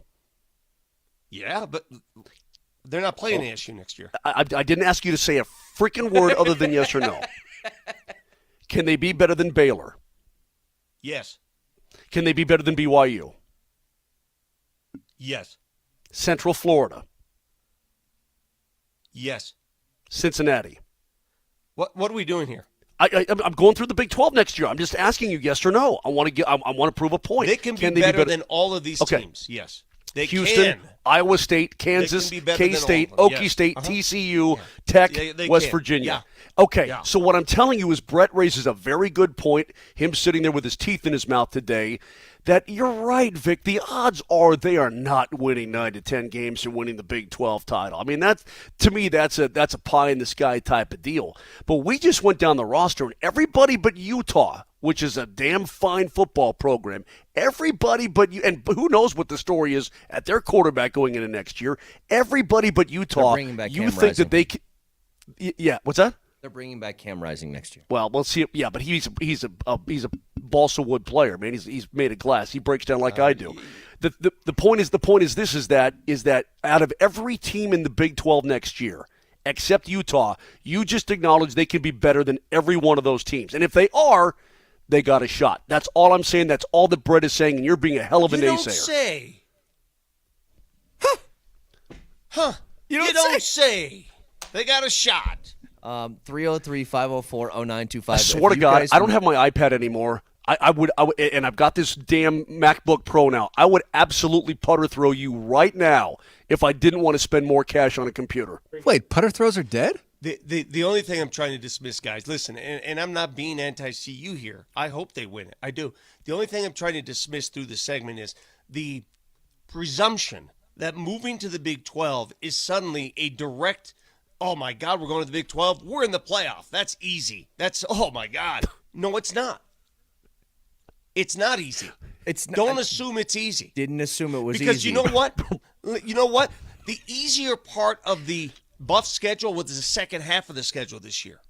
Not the first half, the That's second true. half. That is true. Texture says, yeah, Deion's so good at recruiting that they won 4 games. Stop kissing his ass. How about this? CU has about 2 first-round draft picks that we know of already on this roster, which when's the last time that's happened at CU? So, yeah, he does recruit a little bit better than maybe Brett guys in the never past. said it. Brett never said any of that. I never said any of that. You're arguing against the wind. Like you step outside and a leaf Hold on. blows by your face and you're yelling at it. I have no idea what you're doing. Right If you now. guys Let's missed go our lick those curtains there. If you guys missed our conversation with Legwald, I want to play back something from Legwald at the very end where he's talking about not just the decision on Russell, but what that means moving forward. We'll get to it next.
We talked to Leggy earlier in the show, and it's not very often that Leggy gets a little bit fired up. But the last couple of times we talked to him, he has. Towards the very end, Vic, you were asking him questions about why did this feel like it had to happen right now? And here was what Legwold said. That's why I can't get past this. Are you really that mad at Russell Wilson? You can't find the compromise that would work, and apparently they are. It just seems like an emotional decision they made too quickly, and I really don't know how the hell you sit a guy down after you beat the Chiefs for the first time in like a century, and then you tell them that. And then guess what? They go on to win 6 of 8 games and are in the playoff hunt. And then, you mess that up because you decide you're going to bench the guy. And look. You know what's crazy? If they lose that game to the Chiefs, he's probably benched then, and this is not even an issue. Now you're nobody okay, well, says anything. Exactly. No, they just kept winning games. I mean, I don't know what you want from the guy. When you hear that back and you're sort of replaying this in your head, he said it felt like an emotional decision. So they won all these football games. They got back into the playoff hunt. They had a bad loss to New England at home. And there was a multitude of reasons for that. Go back and look at the game again. There was a fumbled kickoff. There was a defensive score. There was a whole bunch of reasons why you lost. Did it feel emotional? Does it feel like, looking back now at the decision to bench him, was that an emotional decision? Or was that one where Peyton just said, I've had enough, I've seen enough, nothing is going to work moving forward, I'm done? Was it in the moment? If he was done, he should have been done earlier in the season. If they ask him to change the injury guarantee, that tells you they were done. That gives you – but hold on. Let me go back to that injury guarantee. All right? I want to ask you guys a question. So these injury guarantees, for those that are not aware of what these are, they're very common in NFL contracts, in any contract, really, in professional sports. If a player has a devastating injury at the end of a season and it encumbers that player from playing the following season, the injury guarantee, so that that player doesn't just get cut, guarantees that they still make their salary that following season. All right? So if a player had an ACL, an Achilles, something very devastating that would really harm them the following season, they are guaranteed their salary. Very commonplace. What's not common, and what makes zero sense to me, is why the Denver Broncos would include in Russell Wilson's contract an injury guarantee at the end of this season that applies to not next season, but this 2025 season. Yeah. So that injury guarantee is not for next season. That's very commonplace. But the following year. Why would they put that in the contract? Why was that even a thing? That's what they were trying to remove. They were trying to remove that thing. But my question is, why give it to them? Why would you do that? If I had to guess, Vic, would it just be that when they made the trade, they knew the contract was coming? I'm sure that was a part of the negotiation in the trade. So we've talked about this before. When people criticize them saying they gave him this long-term contract without ever seeing him play, I think part of the trade was I am guaranteed to kind of get this contract extension upon arrival, because that's what happened. Now, on top of that, I think Russell just had him over a barrel at the time. And he was just like, what I say goes in the contract. I'm going to tell you what happened. The worst timing possible happened. Russell's contract came after the ridiculous Deshaun Watson contract. That too. The guaranteed contract. Had the Deshaun Watson contract not happened, we'd be talking about a completely different deal now. And they were negotiating against that. And that's probably why some of these guarantees and some of these items that you normally don't see were thrown in there, because they didn't want to go fully guaranteed like Deshaun Watson, but they're trying to appease the other side at the same time. Whereas, Moshe, if they had the contract negotiations today, like let's say the Russell trade just happened, he's still playing, at the level he was at Seattle. I still think they would use the Deshaun Watson contract now as an argument in the team's favor, saying, we don't want this to happen to us. Do you understand? Like, we don't want to be put in this position. But I think Vic's reminds right. me of it reminds me of one of my favorite Cher songs of all time. This whole situation right now as we sit here on January 4th. And you know what that is, Brett? Do you believe in life after love? No. Theme song from The Mask? Nope. You're getting closer though. Don't go Not breaking really. my heart. Nope. That was Kiki D and Elton John. Oh, that's no. I know what song it is, Moshe. You said Cher, right? Yeah. Yeah. This was a Sing dumb it. contract, and we shouldn't have done it. That song. If I could turn back time, Of if I could find a way, I'd cut Russell's ass the minute he landed in Denver. If I could, I mean, dude, this will go down. It's hard to, I mean, I know we're plowing through this day after day, and it's going to give me brain damage to continue to do it because I don't want to. I just want to get to moving on and how it looks from that point on. But God dang, man, we're going to look back on this in 20 years and go, I cannot believe the franchise was killed so bad because of this deal. And at the time, it's like, okay, you got Russ, you gave up a lot to get Russ, and then blam, you give him a $245 million? I mean, for God's sake. Not as bad as the Deshaun Watson contract. Well, there's no doubt about it, dude, but we ain't the Cleveland friggin' Browns, all right? They ain't never won jack. We're the Denver friggin' Broncos. It's a different story. Wait a minute. Stop. This just hit me. You brought up the Browns. What if the Broncos got Flacco? What if Flacco Christ's played sake. the way that he's playing in Cleveland for Denver? And Well, he doesn't Denver's have the 11 weapons and that 5? Cleveland has. Oh, He but doesn't hang have on. any weapons. But let's just say, like that. Flacco was brought back somehow to Denver on this mid-year contract, and he plays the way that he did, and the Broncos now sit at 11 and 5. Now what? Like, crap. what a weird place to be in. Hey, Vic. What I don't Vic, wanna Vic, do- Vic, real quick, Vic. You know what? I got to take that back, Vic, because you're right. The Deshaun Watson contract, all guaranteed, is just ridiculously bad. But that being said, you know what? We are them, and they are us. We are they. And here's how I know. You remember those stupid jerseys that the fans would wear at the Cleveland games with every quarterback all the way down to the butt cheeks? Remember that? All the way to the bottom of the uniform with all the names? Do you know we could, since Peyton Manning retired, we could do the same damn thing Did you here hear in Garrett Denver? Bowles yesterday? Of course. Yeah, he's trying to name all the he's forgetting dudes. Hey, we could Garrett- have the same damn jerseys with all the stupid names all the way across, all the way down to the butt cheeks, man. We are they, and I may just have to accept my fate. I apologize to everybody in Cleveland. We suck as bad as you do, and we're going to suck as bad as you do, and I'm sorry. Garrett Bowles was resigned to the fact that this may never end. And you know what? He's been an ardent, loyal supporter of Russell Wilson. He and Russ are tight. Garrett and Russell are tight. So I know that he was not happy with the move. He's going to support Jarrett Stidham, and he went out of his way, gritting his teeth to support Stidham no matter what. But I guarantee he wasn't happy. And there are other players who are not happy. But that's just the way it is. That's the lay of the land. That's how it works in the NFL. Doesn't matter what you're happy about. Matters what you do in your job. I'll say, when I go back and look at this contract, and we do acknowledge now, why in the hell would they have that injury clause for not next season, but then following season? There are a lot of things that we wonder about.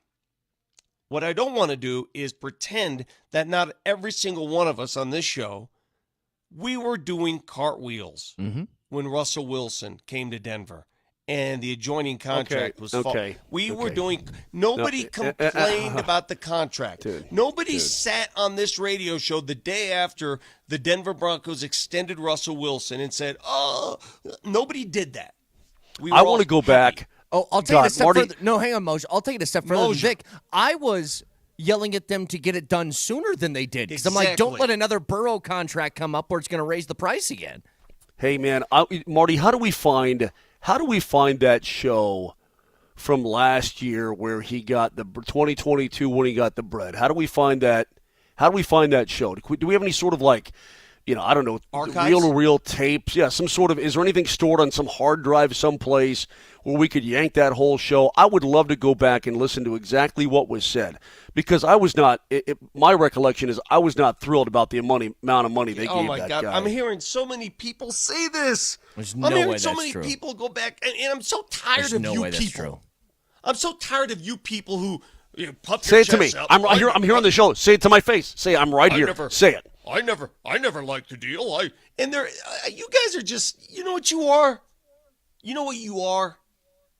You're lying Correct. to yourselves.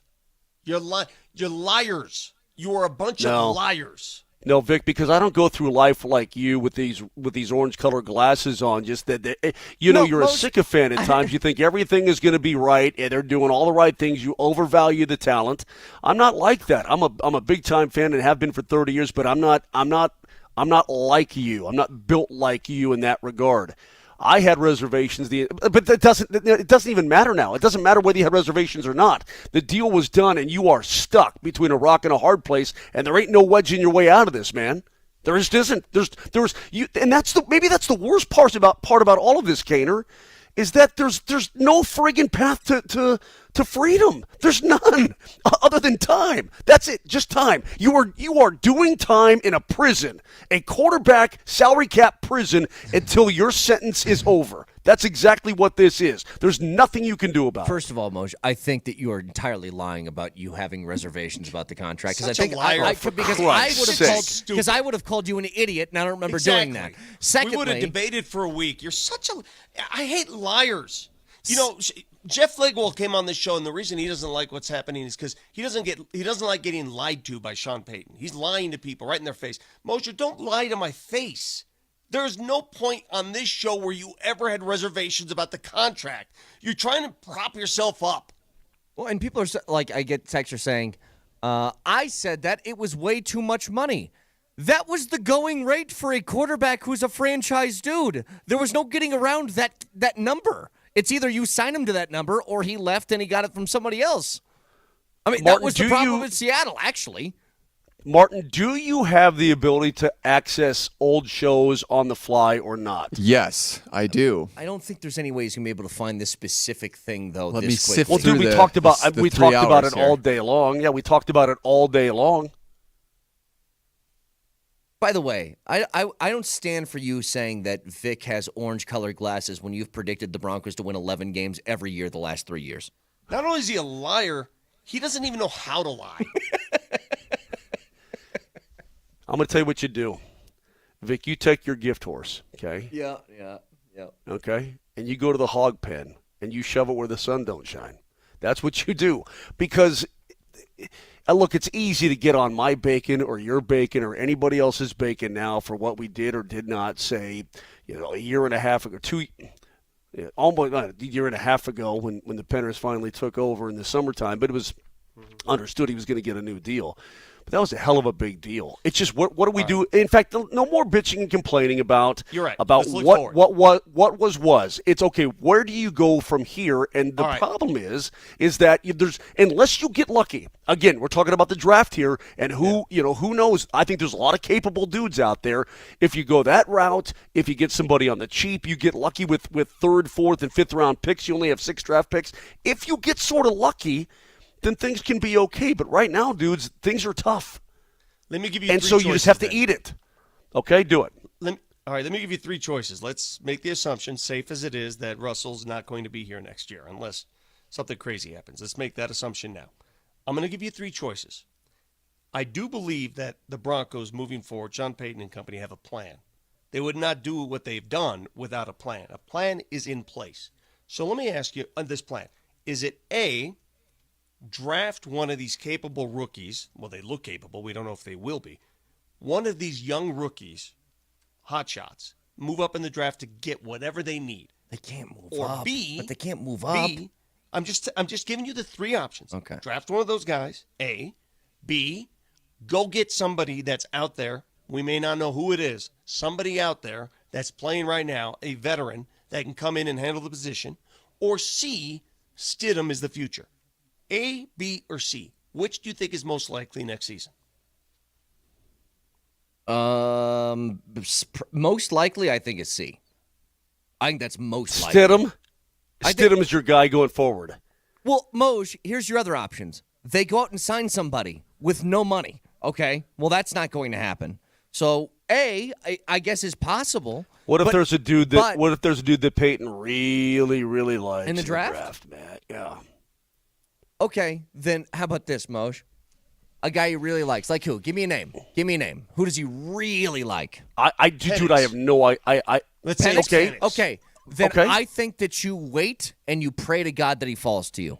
Because you guys really think, for the lack of draft capital that they have, They're going to throw even more away after doing that with Russell and then with Sean Payton. They're going to throw more away to take a risk to move up, 8, 10 spots? That'll cost you a couple firsts. You want to Can give you away guys see more outside of of- that stuff? Can you see outside of my hotel room right here? Can you see? You see the little view I got and all this That's a air nice conditioning railing. stuff right over here? Okay, yeah, What it is a floor nice, are you super on? nice railing. What No, here's the floor are thing. you When Kaner just said option C, I had to look out the window, and here's why. I'm on the second floor, and I don't think that's far enough to kill me. I think that's far enough to break legs, tear knees apart, and that sort of thing. I'd have to but be you're pretty up. heavy. You'll fall hard. I weigh $182. Gravity's worse for you, Mo. I guess head first. You know what? Maybe I can go head first, Kaner, because if you're telling me it's option C instead, Hey! I swear to God, dude, I'm that railing right there. I'm Moj, like newsflash. swan dive, 12 feet, bam. Newsflash. They're going to suck next year anyway. So who cares if it's Stidham or not?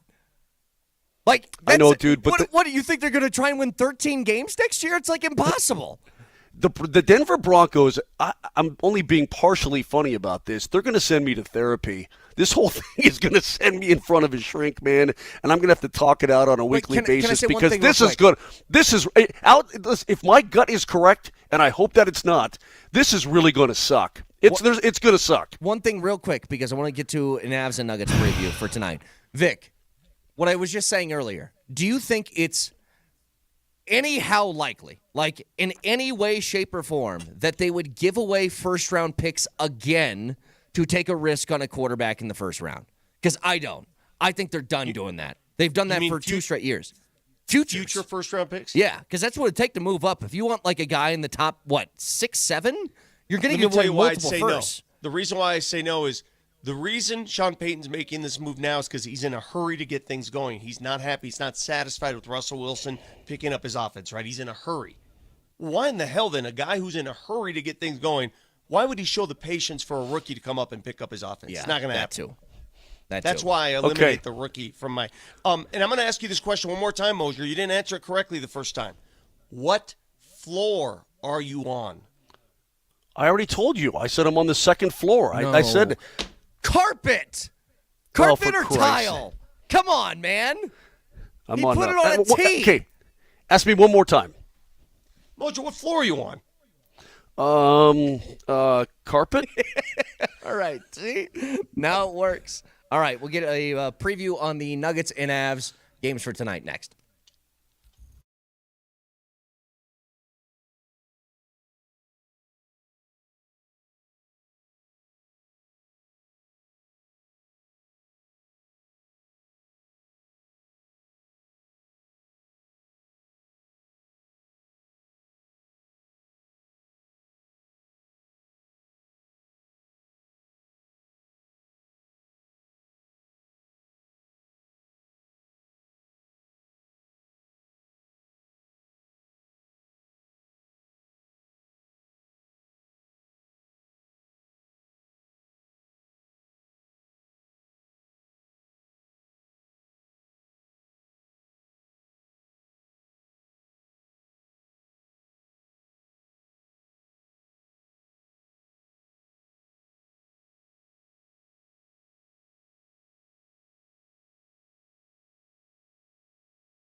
Two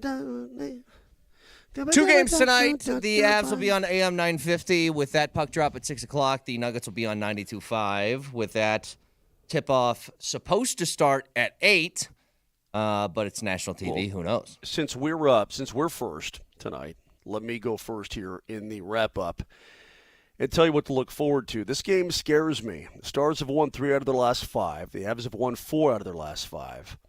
But Dallas is the only team in the league with 7 guys who have 10 or more goals. And they've got 2 other guys sitting on 9 goals. So that's 9 guys with at least 9 goals. You know, they spread it around their lineup, okay, is what they do. So, you know, matchup-wise, they've got a pretty deep lineup. And we'll see, you know, what happens coming up this evening. Nathan MacKinnon is on a tear like we haven't seen in some time. Player of the month in December. I mean, game-winning goal the other night with 1 and 2. He's kicking butt.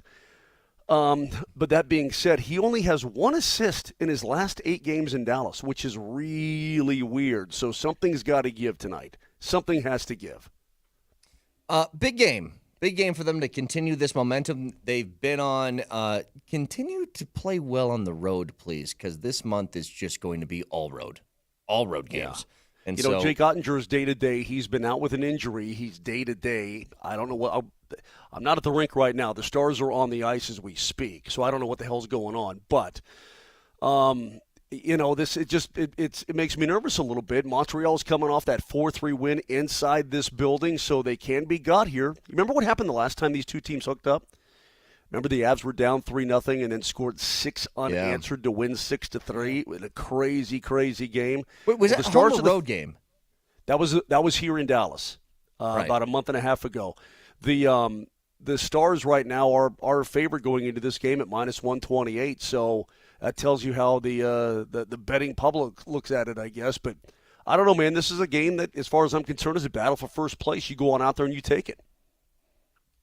Vic, what about the Nuggets tonight as they take on a team in Golden State that they are a game under 500 right now? They're the 11th seeded team in the Western Conference as of today. I'm going to look at this game. My view of this game is 2 games, tonight and tomorrow night, because it really is one game molded in. It's ridiculous, this kind of turnaround. You're playing an 8 o'clock start at Golden State. You turn around, you get back home, you get on a flight, you're probably in bed by 3:30, 4 a.m., all right? You're flying back out east. You lose it. And Orlando's here waiting for you, right? Orlando is here waiting. Orlando, in Denver waiting is for you. Waiting. Yeah. They are not playing tonight. They're waiting for you in Denver. So you get to bed at 4 a.m., and then you have another game the following night at 7. So that's within that 24-hour window. Give me a split. Give me one of the two. I'm telling you right now, if they win both, great. What a bonus. Give me a split. Give me one of the two, Golden State or Orlando tomorrow night. Brett, what's going on, Vic? What's going on in the league right now? Let me explain a little bit. Last night, the Cavaliers scored 140. The Bucks and Pacers, it was 142 to 130. The Hawks beat the Thunder 141 to 138. Yeah. Nobody's playing defense, dude. I know it was overtime. The Mavericks scored, though. Mavericks scored 126 at home last night. Not overtime. The Clippers won at the Suns 131 to 122. Now, I know it was overtime, but are you ready for this? The Jazz beat the Pistons 154 to 148. And then last night in double OT, it was Sacramento 138 or just overtime, I'm sorry, or maybe it was double OT, 138 to 135, essentially, over the Orlando Magic, and Banchero went for 43. So everybody is getting off these days. Either there's no defense being played, or guys are just raining it in from all over the place. Did you see the end of that Pistons-Jazz game, by the way? They were just trading threes at the very end of the clock. Well, I was going to ask you, take a look at each of those games. Take a look at how many three-pointers were attempted. Just take a look at the threes attempted in those games. In total of the Pistons-Jazz, in the total of the Pistons-Jazz game, there were 73 taken between the two teams. Yeah. Let me try to look at. I'll look at the Hawks and the Thunder right now. Let's see here. 36 plus. What's 36 plus 39? That is 75. So, okay. Yeah. So there were 75 taken in the OKC Atlanta game. Take 75. those numbers. Take those numbers, all right? And it's great. Everybody loves offense. Some people don't, whatever. Now I want you to fast forward 3 or 4 months to the playoffs. What do you think the final scores are going to be in the playoff games? 101 to 105 to 97. 99. Yeah. It's such a different game. Hockey has the same it's a transformation is what it is. Hockey does the same thing, right? Basketball and hockey. What you see now is not what you're going to see in April. It's just not. So when everybody gets all hell-bent about, it's not the same game. It's not the same style. It's not the same game planning. There's no back-to-backs. None of that. So when everybody was up in arms about Oklahoma City beating the Nuggets twice in a row, give me a 7-game series against them in April, and let's see what happens. The Nuggets don't play a lot of games like that, though. They don't get into the 138 to 129 battles. They force people to play their style. Yeah. It is ridiculous when you see these high-scoring games, and then you know when the playoffs come around, it's all going to change. You know it is. Hey, in the Orlando and Sacramento game that went to double OT, there were 84 threes taken. 84. Holy crapola, that's a lot. Wow. Have you guys seen, by the way, so Jokic is, again, in the advanced stat stuff, he's like tops of the list in almost every category. But I think it was, Patrick Beverley said, if Joel Embiid keeps this up, it will be the greatest season ever by an NBA player. Have you guys seen what Joel Embiid is doing this year? I told you in the month of December, he averaged 40 points. He's averaging 35, 12, and 6. The different part of his game this year is he's actually getting really involved in the passing game. He's a full 2 assists per from where he was last year in his MVP season. And I wonder if they're going to do the old Joker thing of Joker was not deserving from a national perspective, not deserving the years prior, and then the year he actually deserved it, he didn't get it. Somebody else got it. I wonder if that's going to happen for Embiid. Well, I hope that's not all due respect to Joel Embiid. This has never been a show we've never been detractors of Joel Embiid on this show. I'm proud of that, to say that he deserves his flowers. He deserves them. We've always said he's a bad man, Majama. Always. Yeah. Always. And I'm not one of those guys that, oh my God, if Joker doesn't win the MVP, is it annoying? Sure, at times when he doesn't get his love. But I'll take the alternative, what happened last year. And so will Joker. Trust me on that one. If it means there's less pressure on him and he can just lead his team to an NBA championship again, great. That's all that counts. So the MVP debate, it's secondary to me this year. I don't care as much as I did before. The only stuff... Because before, a couple years ago, Brett, that's all we had. Oh, yeah. As Nuggets fans, all you had to put your head on to shoulder, oh, wow, well, at least we have an MVP on our team. Well, now we've broken the barrier. Now we got championship, bro. We got banners here now. Right. The only thing that I've said negative about Embiid in the past was I didn't like when he would take shots at Joker a couple years ago. I hated that. I didn't like sort of the woe is me thing that he had towards the MVP stuff. That rubbed me the wrong way. And, yeah, like everybody else who watches the NBA, I hate how many free throws he gets and how much he flops. That's it. It's the only things. He's an amazing player. Amazing. The fact that he's averaging 35, 12, and 6, though, I mean, good Lord. You guys just going to gloss over the fact that Matt's wife called me an eraserhead? Who? His texter, Matt's man. wife. He says, guys, love the show today. Blah. My wife loves Mosier play-by-play during the ads. When she saw him on the broadcast, she said, his voice doesn't match his look. He's kind of got an eraser head. Do I have an eraser head? What is an eraser head? Yeah, I don't know what that means. Help me out. Marty, pull up an eraser, a picture of an Pull eraser. up an Let's see. eraser. Just take a look at the eraser on a pencil and see. No. I think it's got to be like one of the blocks, like the Gumby looking ones, right? It's not at the end of a pencil. I think it's the standalone eraser. I don't know. Like the grade school kids Yeah, have. like the grade school one. The one that left shards all over the place. By the way, I love the smell of erasers. I don't know what it was, but I loved it. Anyway, I swear to God, Vic, when you die, and you're thinking, and you're there in your casket, and you're thinking, just thinking forever, eternity. I'm going to walk by. I'm assuming you'll go before me, but if you don't, if you do, sniff a couple of erasers. No, I'm going to put a bar of Irish Spring and a big fat pink eraser in your casket with you, man. So you'll have those you'll be my own personal King Tut. Do you want a marker tip? You want to throw one of those in there too? Oh, look, it's Mosier. No, I think she's referring to the tip of a pencil, a number 2 pencil. That's Mosier's look. Do I have it? Poll question have with it? 30 seconds left. Does Mosier look more like the eraser at the end of a number 2 pencil or a standalone handheld eraser? Hey, Matt. At I mean, Brett Kane Radio on Twitter. and Mosier, Matt says, remember when we were kids? Remember those erasers that were like, Yeah. like little monsters and stuff, and yeah. they always fell apart. Well, the Avs are going to be on AM 950, the Nuggets on 92.5. You can find the podcast, iTunes, Spotify, Spreaker. Just search Mosier, Lombardi, and Kane. Have a great day. We love you all very much. Goodbye.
Obviously a tough start. We gave up a couple pretty good chances there.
What's up, everybody? It is, what day is today?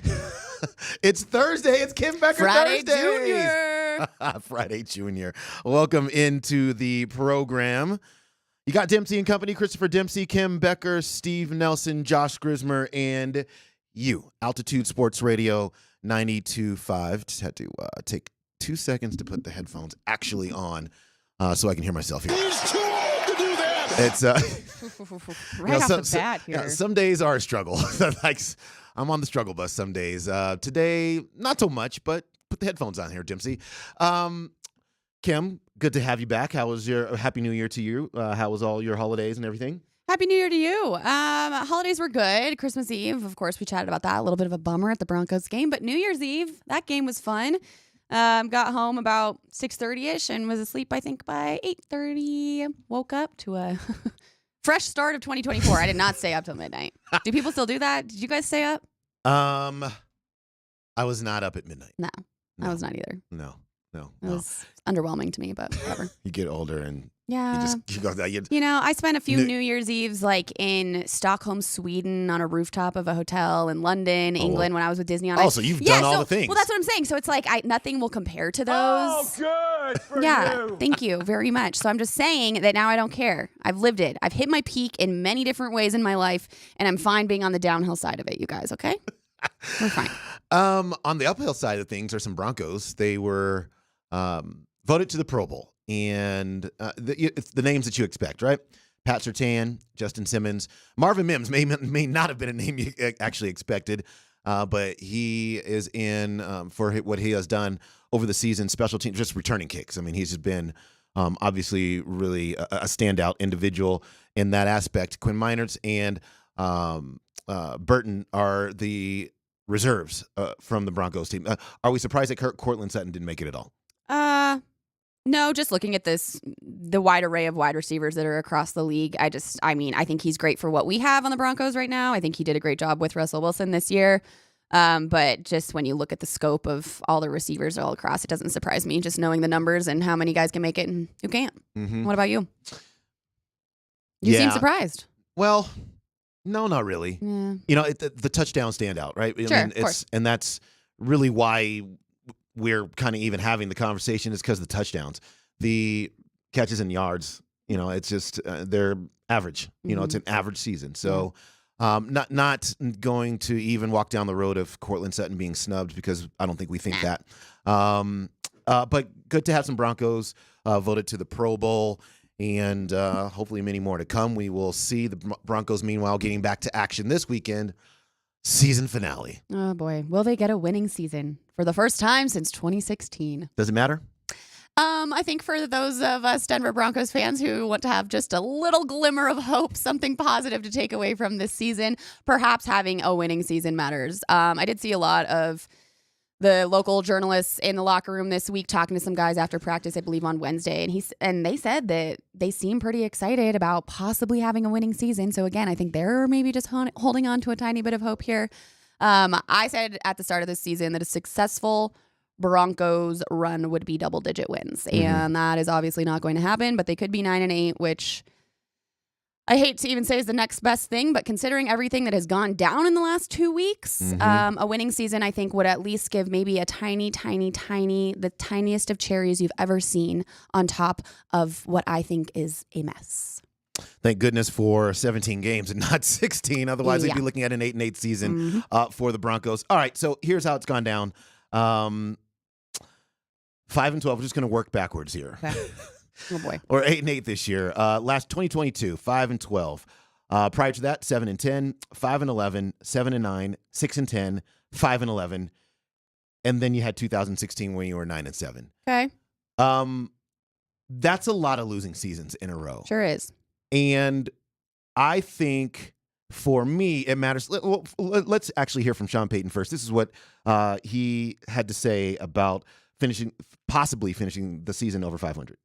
Yeah, I mean, I think getting to 9 wins is important, and I think it's important for our players to understand that, and I think they do as well. Heading into next season, there's a ton of these peaks and valleys during any NFL season. I mean, when you look at a team like Philadelphia, it just comes with everyone. And certainly we had our fair share, but I think, finishing strong is important. I do too. Yeah. I do too. Yep. And I know a big part of the conversation around here over the last week or so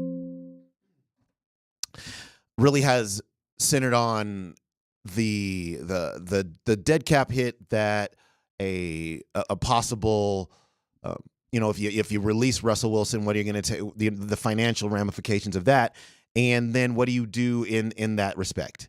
And there's been a lot of in the last couple of days. Well, they should just take the full $85 million hit in 1 year, just get really terrible, and then go from there. I just think that they don't. I think that Sean Payton doesn't think that they're terrible. I think that he thinks that there has been a little bit of a foundation built here, and they will navigate the rough waters that they put themselves in, which the financial situation is very significant. But I don't think that they think it's insurmountable. And I don't think that they feel like even if they have to let go of players that were significant to this team, that it doesn't mean that they have to sink down into the abyss before they rise to whatever level they are going to ultimately get to. And so I think that's why he really wants this to be, they really, really want to be 9-8. Totally. And I really want them to be 9-8, just to be honest with you. Yeah. Because what did you just do, Dempsey, at the start of that? You looked back at the last 5-6 seasons. Well, I guess, oh my gosh, I'm like 8 seasons now. And we said, okay, which ones are losing? Which ones are winning? Those are 2 words. There's a big difference between those 2 words. So yes, if the Broncos win on Sunday, they have a winning season. And now we can look back at 2023, 2024, 10 years down the line and be like, oh, that was one winning season. So it does matter in the grand scheme of things. And I think finishing strong is really important. I also think, and I know we've talked about this, but obviously they have some sort of scheming, plan, strategy going on behind closed doors that all of us don't know about. This whole Russell Wilson thing has been going on for weeks. We just found out about it. They probably have some other irons in the fire. And Sean Payton has been around long enough. He's worked with many different people in the front office long enough to understand probably what he has to do as a head coach and what he can tell the general public, what he can tell the media. So I just think that if he says we got to finish strong, he has some sort of idea of what he needs to do in the offseason. Cross those bridges when he gets to them, but I'm sure he's already thinking about it a little bit. But right now, what he's going to say to all of us and what I think all of us should just focus on is Sunday. It is the last game we're going to see the Broncos play for a really long time. And to finish strong with a win, especially in Vegas against a Raiders team that's also been a mess the last couple of years, I think it is important. Also, when's the last time the Broncos have beat the Raiders? It's been like 7 straight losses. Yeah. Yep. This would be the 8th straight loss. So even that stat right there is not great. So I do think it matters.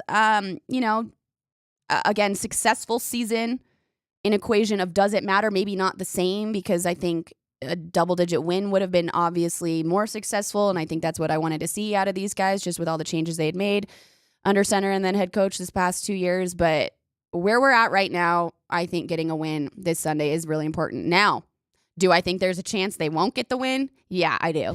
I really think they might lose this game. All the Raiders have been really competitive. Yeah, and at Allegiant, I mean, I don't know.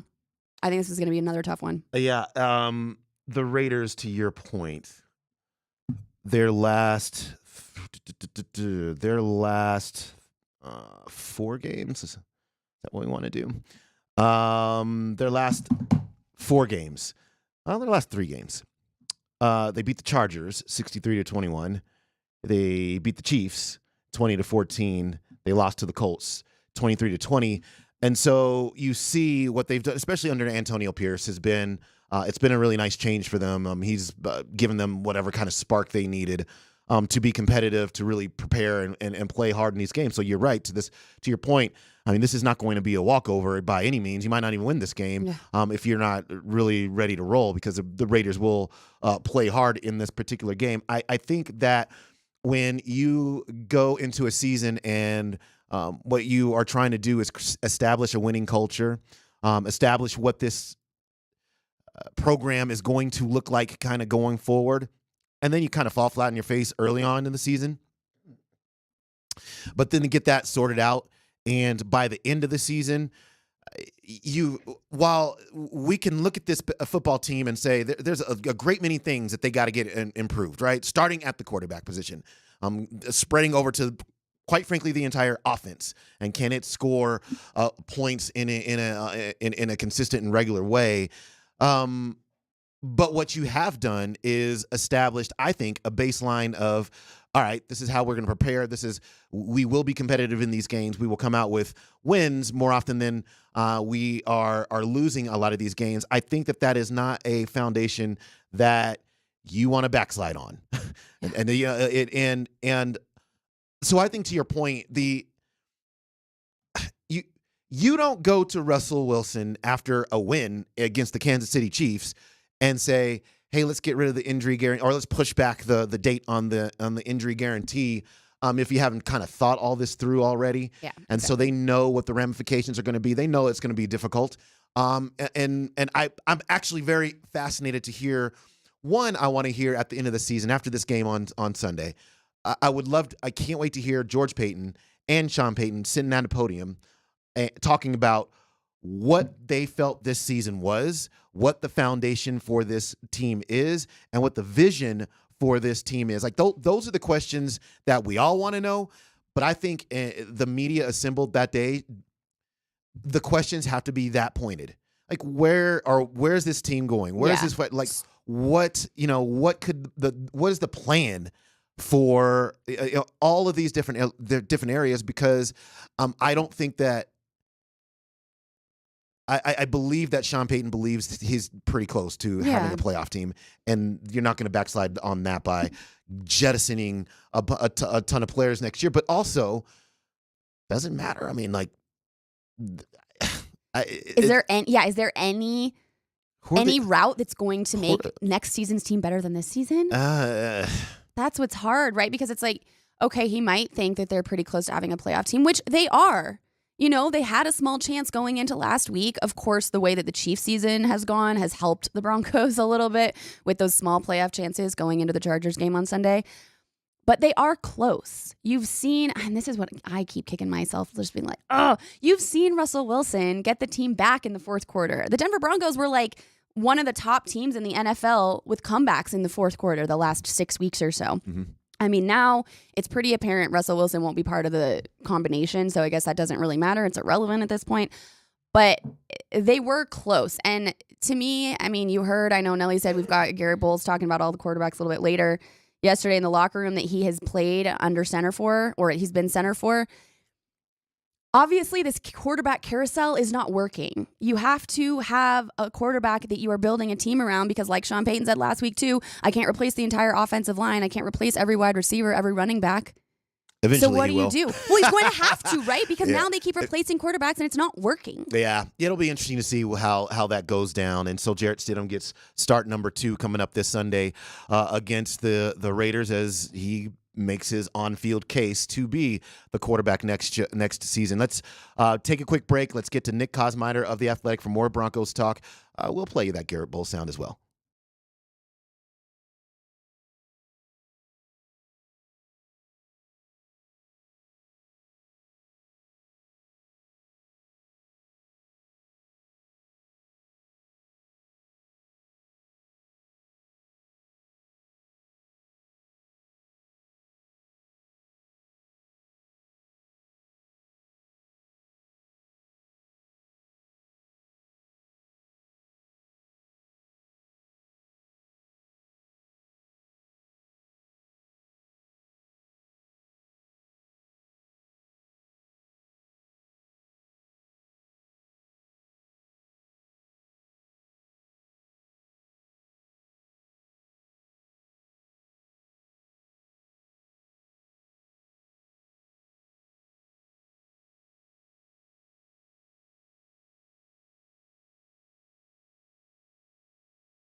every single one.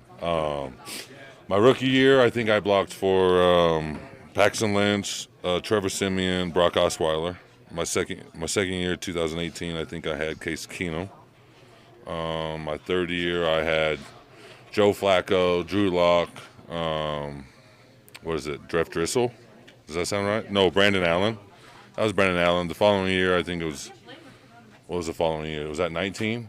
Now you're on 20. Now I'm on 20.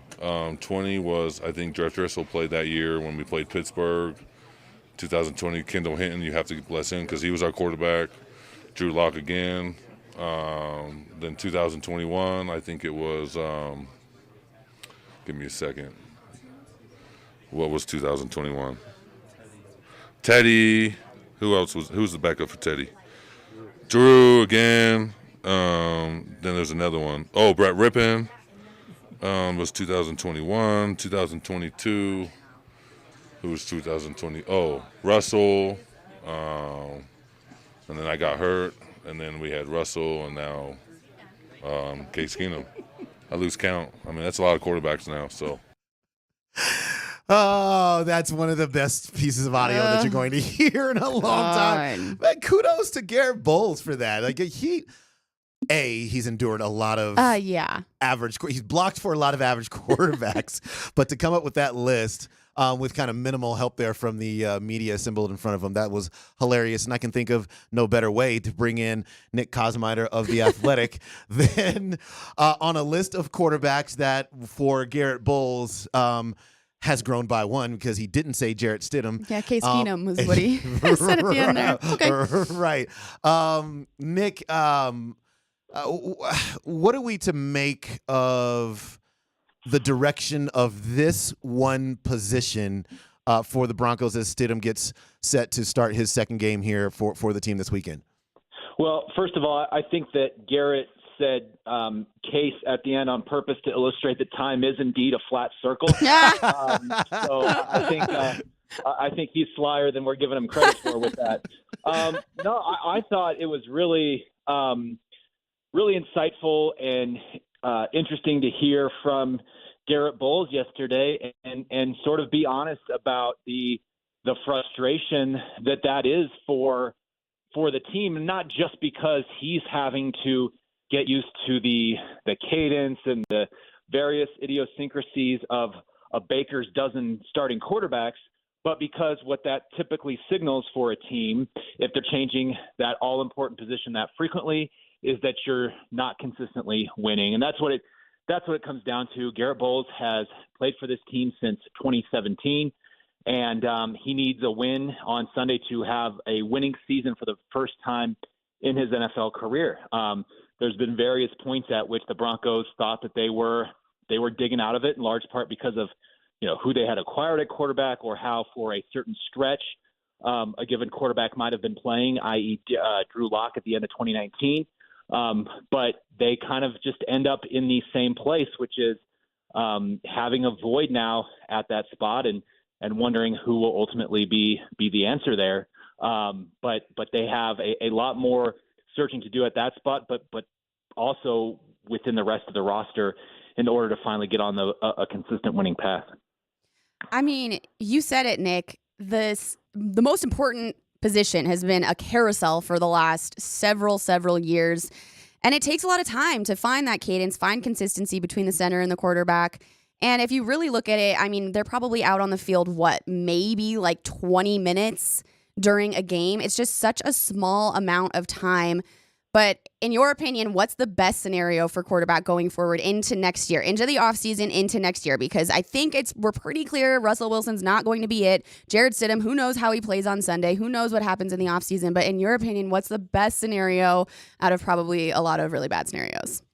Yeah, well, I mean, I think that ultimately what needs to occur is that they find somebody who can accelerate year two in this offense and shepherd its growth forward. I think it's easy to look at this team and throw it in the same bucket as all of the teams that have missed the playoffs since 2016. But heading into this game, the Broncos have a chance to differentiate themselves quite a bit.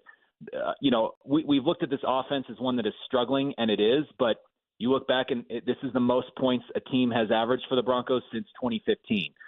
They have a chance to have their first division-winning record since 2015. Their chance to win 2 division road games for the first time since 2015. So there is a lot of growth that actually is happening when you look closely enough. So for them, quarterback is about how are we going to find somebody or put somebody in place that allows us to build on what we've already done. And that's in part why I think Jarrett Stidham, if the team does in fact separate from Russell Wilson, he has a real opportunity to be that starter next year because of the continuity he now has with this system. It's a complex system to learn, and if you completely start over, you're in some ways you're right back to square one. So that will give Jarrett Stidham a chance. That, along with the fact that he will be a cheap option, which is something the Broncos will have to have next year, are again things working in his favor. But they will explore this position,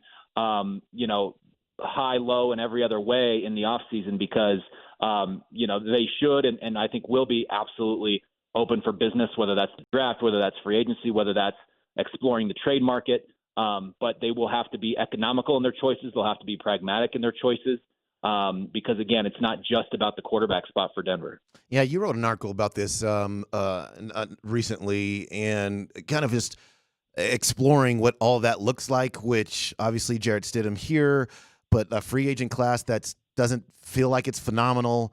Can they be high enough in the draft to maybe get a Michael Penix or Bo Nix? I mean, is there a satisfactory solution out there, or a solution that in the next few months can lead them to think, at least on the inside, that, all right, maybe we have an individual that is not just a stopgap, but can be an individual that we go forward with for some years to help us actually get to and maybe advance into a playoff scenario?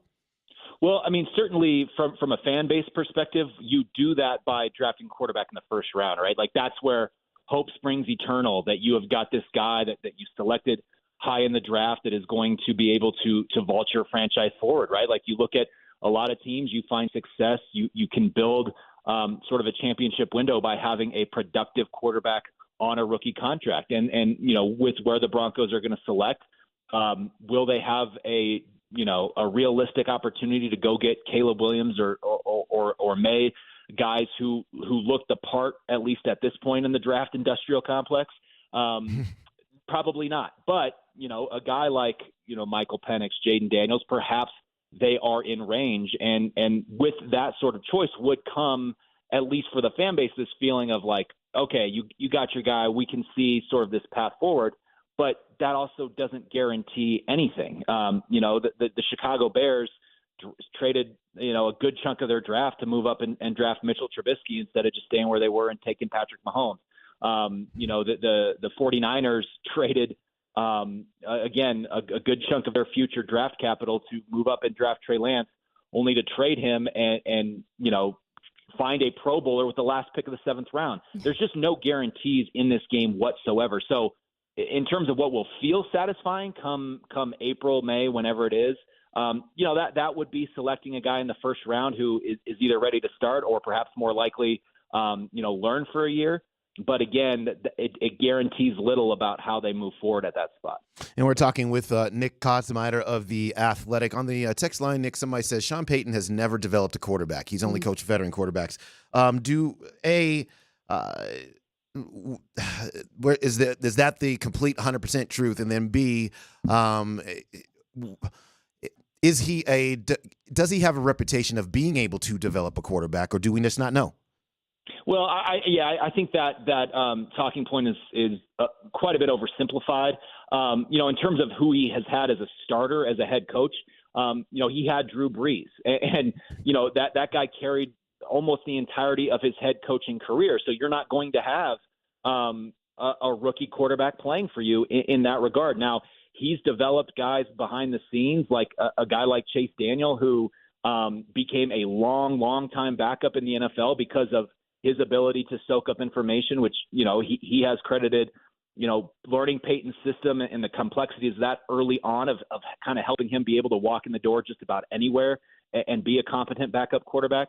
So it's, again, to me, it's you can say that, but the guy has, Taysom Hill, not a traditional quarterback, but was a guy that was developed into being, a really unique weapon that they were able to maximize. So this idea that he is either unwilling or unable to develop a rookie quarterback, I think is kind of nonsense, honestly. It's just the fact that, look, he had Drew Brees for the entirety of his career. There was not a need to have a rookie quarterback. And look, they wanted to, they've been clear, they wanted to draft Patrick Mahomes in 2017. He ended up going one spot before them, and who knows what would have happened had Sean Payton got a hold of him. So, again, I think that's, it's easy to look at and say he's never had that guy, but I don't put too much stock into that.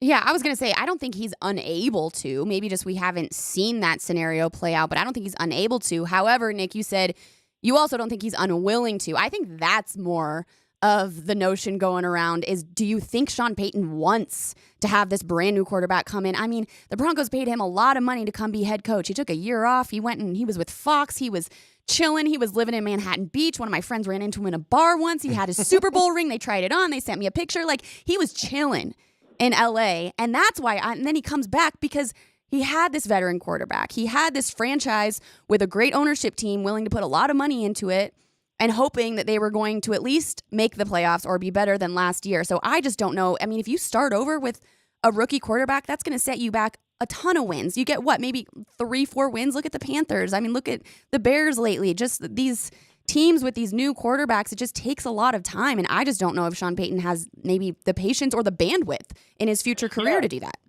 No, I understand. I understand the point, but a lot of those teams like the Panthers or the Bears who are losing in that way, it's because the rest of the team is very poor.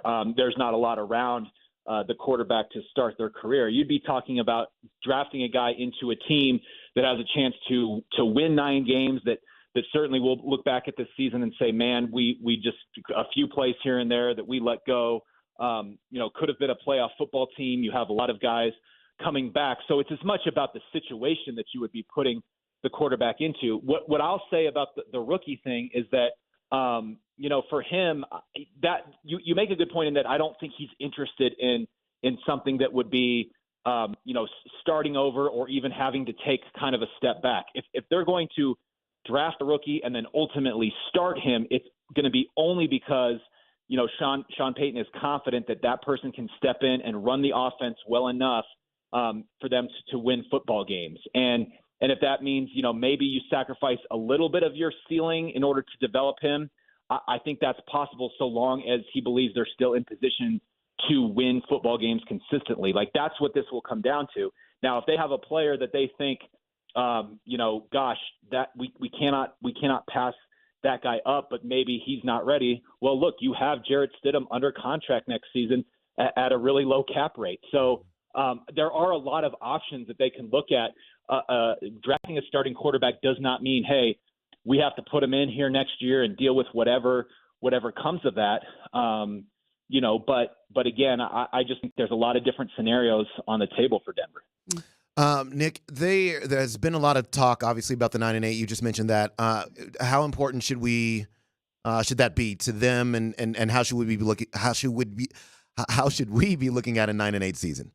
Well, Sean Payton has left like zero doubt, like what they're playing for. That they're playing this game as they would any other. I kind of half expected, just because you oftentimes see the last week of the season to start practice, just a ton of guys on the side field. With injuries cropping up, that's not the case. This team is going to be largely healthy and ready to go in this game. And the reason that it's important is, I think a winning season really does matter to a team, again, that hasn't had one since 2016.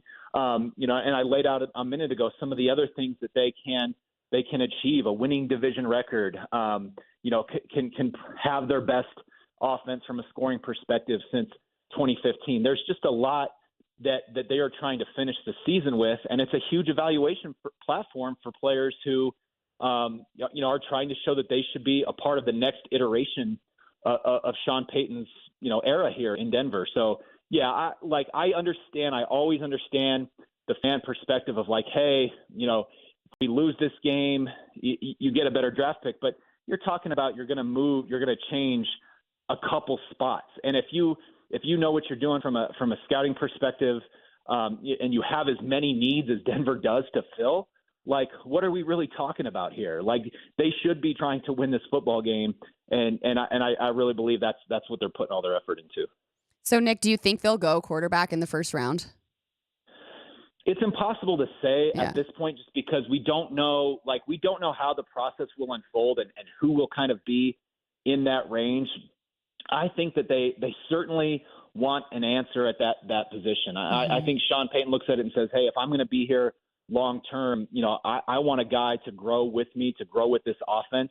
But again, I don't think that they've ruled out where that could come from, be it the first round, be it a guy that gets picked in the third round and then plays behind for a season or two. I mean, look at the way that Jordan Love, he was a late first round pick. Look at the way that he has played after a couple years of bench seasoning. So I think there's a lot on the table, but there's, again, I wrote this the other day. The Broncos are the only team in the NFL to not have a single 1,000-yard rusher or receiver since 2020, rather, since 2020. The only team in the last 4 years not to accomplish that.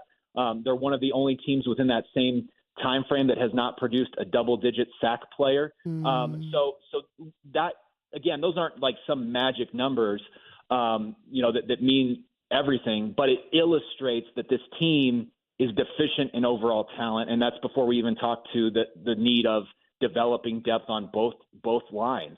So it's not just about the quarterback. This team needs a lot. They have not had a first-round pick or even a early to mid-second round pick since 2021. So they have missed an opportunity over the last couple of years by choice with the trades they made to not pick in the area of the draft where you get blue-chip players that can come in and be dynamic difference makers. They have to get one of those guys in the first round, almost regardless of what the position is. Yeah, it's in some respects, when you lay it out like that, in some respects, the fact that they can get to 9-8 sounds like they worked a little bit of magic with a roster that needs a lot of work. Nick, we really, really, really appreciate you, man. Broncos going into Sunday for the regular season finale, then we'll get all the postseason press conferences. Can't wait to talk with you. I can't wait to hear from George Payton. I cannot wait to hear from George Payton. We got some answers. We got some answers that we need coming, and there's going to be a lot to sort through. So we'll be eager to get back with you guys after the season and break it all down. That'll be awesome. All right. Thanks, Nick. Thanks, Nick. There he goes. Nick Kosmider of The Athletic on the Ramos Law Hotline. Ramos Law, medical doctor and attorney. I'm going to leave you with this question, and we'll answer this on the other side. If Jarrett Stidham throws for 300 yards, let's call it 3 touchdowns, and no turnovers of any kind, how satisfied does that make you that he could lead this football team next season? I want to hear from you on the text line as well, marinating on this, and we'll answer that when we come back.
Some interesting Broncos conversation to start off the show today. Chris Dempsey, Kim Becker, Steve Nelson, Josh Grismer, Altitude Sports Radio 92.5. Our thanks to Nick Kosminer, who joins us every Thursday here on the program. So when we went into break, I asked this question.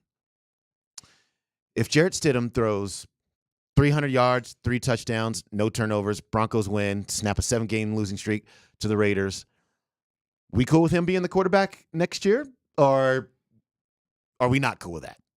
I'm cool with it because I am sick of switching it up all the time. Pick one and stick with it and make it work. Like that's where I'm at after the last 13 quarterbacks. It's obviously not working. So maybe give it a little bit of time. And Dempsey, you and I were just talking about this on break. The NFL is so now or never. It's an instant change or nothing's going to work. Well, they've been making so many changes at literally every single position in the franchise, ownership, coaching, staff, players, that just pick one and let it stick. Like the Broncos are not going to be good for next season and probably many seasons after that right now because of the situation. So it's like pick something, commit to it, work on it, find consistency. It's like Garrett Bowles was talking about, no consistency there. Find a cadence, find something that works, practice, work together, make it work, create a foundation that's built on everybody having the same values and the same goals and figuring things out and go from there. Because right now it's like they have no foundation. You're taking one piece away from this side. You're taking one piece away over here. Everything's rocky. Everything's shaking. It's like, yeah, if Jarrett Stidham has a great game, 3 touchdowns, no picks, they win, 300 yards. I mean, if he can go and do that the last 2 games of a Broncos season with no picks, several touchdowns, Garrett Bowles might remember his name. I think we're in a good spot for next year. I remember his name. This is from Alex on the text line. I'm fine with Stidham next season. We're drafting a QB probably, and I don't want to throw the kid to the wolves. Mm-hmm. Yeah, Garrett Bowles is that list probably will grow by 2 in the next couple of seasons because I don't know that I think that's my sense of the situation is Stidham's probably not a franchise quarterback. Like he's not going to be here for the next 9 seasons. Who knows? And lead the Broncos to. He could be the next Brock Purdy. Who knows? I mean, he's been behind Tom Brady and then Derek Carr. Yep. I mean, he's and now Russell Wilson. Like he's had some starting quarterbacks to learn from and get experience from. Maybe we're going to see that pay off. Yeah, maybe so. He's not convinced people. I can see it in his face. No. He's just being nice to me. No. If there's one thing about me is I am not the guy just to rule things out when you know that there's more information to be gathered. And so, no, I grant you that. I grant you that. I think they will draft a starting quarterback or another quarterback, I should say, in the draft. I don't know what that type of performance would do for me. Okay. Actually, you know what? It doesn't do anything bad, right? We're just kind of on that plateau. You just like feel okay. You're like, all right, cool. Coasting into the off season. Yeah. You wouldn't be excited. No, but you would at least think. I think for me, I would at least think that maybe this guy could do the job. Okay. And then you start to go back. He's got a little bit of history with Sean Payton. He's got now a full season in that system and understanding what Payton is looking for, and then can he make the throws? Right. And so it's, I think for a lot of people when they were watching him against the Chargers, it was like, okay, he made some of the throws.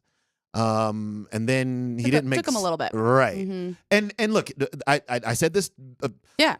Nobody thought he was going to be a finished product. To be expected. Obviously. Exactly. Right. But you do want to know, can the young man make the throws? And can you make them consistently over the course of a game? Because one of the things the Broncos offense really, it was just inconsistent. Not that Russell Wilson couldn't make, let's call it 7 good throws a game. Mm-hmm. It's just that maybe 2 of them were in the first quarter. Maybe 1 showed up in the third. Yeah. And then the other 4 were in the fourth. Yep. Or any kind of iteration like of that in each time out. It was just sporadic and scattered, and you just didn't know when it was going to come. And you want more stability in that. And so maybe a performance like that would at least say to me, okay, he could throw the ball a little bit. Okay. And if everything else around him is a lot more solid than it was this year, then maybe this is a 10-win football team next year. I don't know. I mean, it could have been a 10-win football team this year. Probably should have been a 10-win football team this year. But then also the AFC was a very different landscape than it might be next year. If every quarterback or if the majority of the starting quarterbacks, the elite level starting quarterbacks, are actually playing for their team the majority of next season, then the AFC doesn't quite look the way it did this year. And so I think, honestly, also about this, Kim, is I think that's it might not be a bad thing that the Broncos didn't make the playoffs under these circumstances, because I am also your life cycle has to make sense.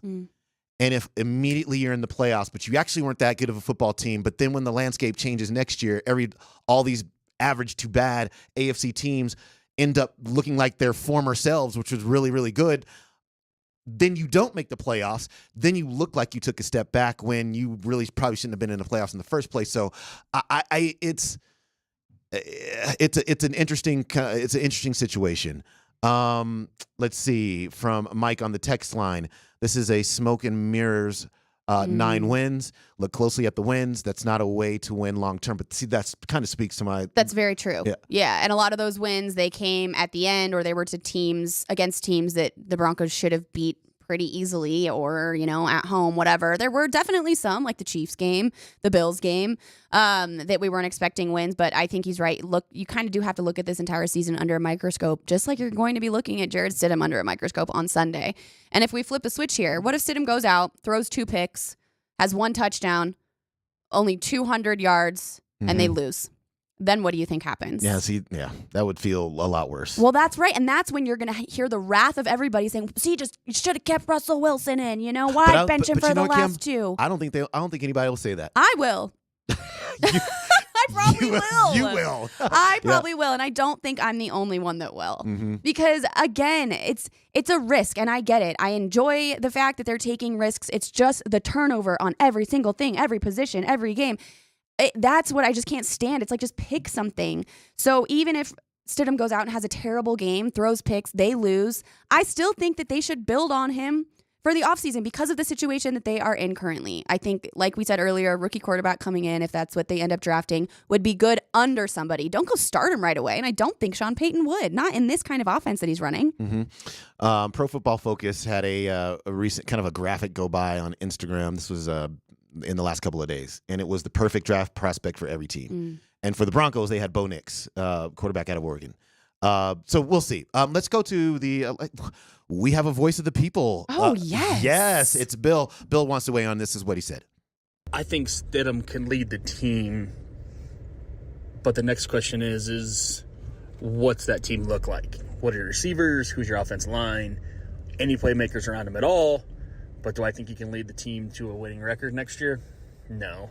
It's going to be a couple more years of Bronco mediocrity, and we just have to deal with it. Unfortunately, maybe that would be the case. Maybe Sean Payton can coax some more wins out of this football team. It is very interesting to think that, they could have their first winning division record since 2015.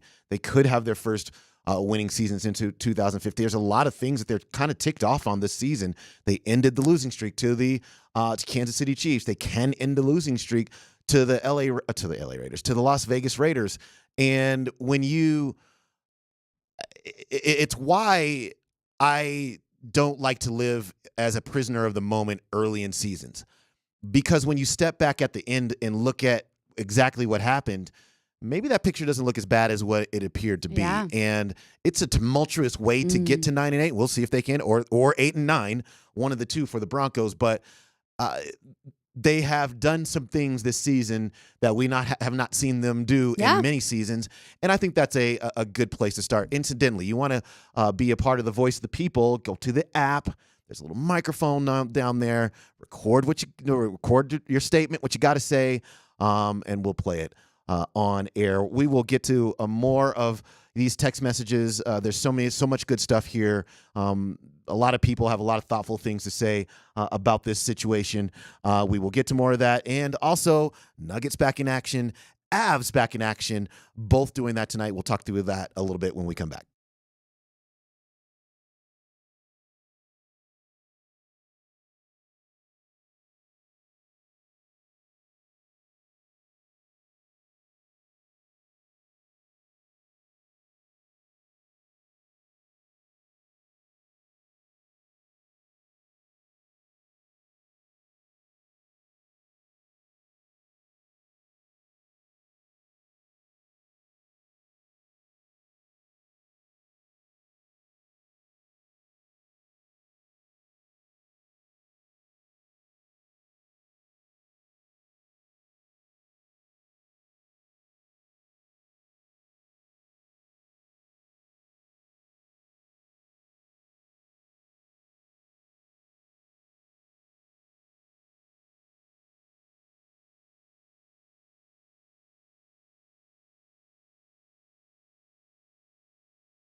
Into our number 2, Christopher Dempsey, Kim Becker, Steve Nelson, Josh Grismer, Altitude Sports Radio 92.5. Got a couple of Ball Arena inhabitants getting back to action here tonight. The Nuggets had a couple of days off.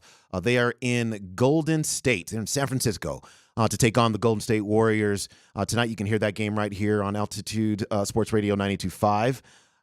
The Golden State Warriors, incidentally, they played a couple of nights ago. They beat the Orlando Magic 121-115 as they can kind of continue to tinker with their starting lineup. They started Trace Jackson Davis at center instead of Kevon Looney, although Kevon Looney, because of Nikola Jokic, he'll probably get back into the starting lineup tonight for a Golden State Warriors team that's trying to figure out what it is. We don't know who you are. They're okay, but when you have to face an elite team like the Nuggets, then things fall apart. Actually, maybe that is who they are. Maybe that's who they are. So the Nuggets, who are currently in third in the Western Conference, 24-11. This is the first of a back-to-back for them. They come home. This is the dreaded. This is the trip that okay, let me just tell you a story. So long time ago, not long. Doc Rivers was the coach of I think he was the coach of the Celtics at the time still.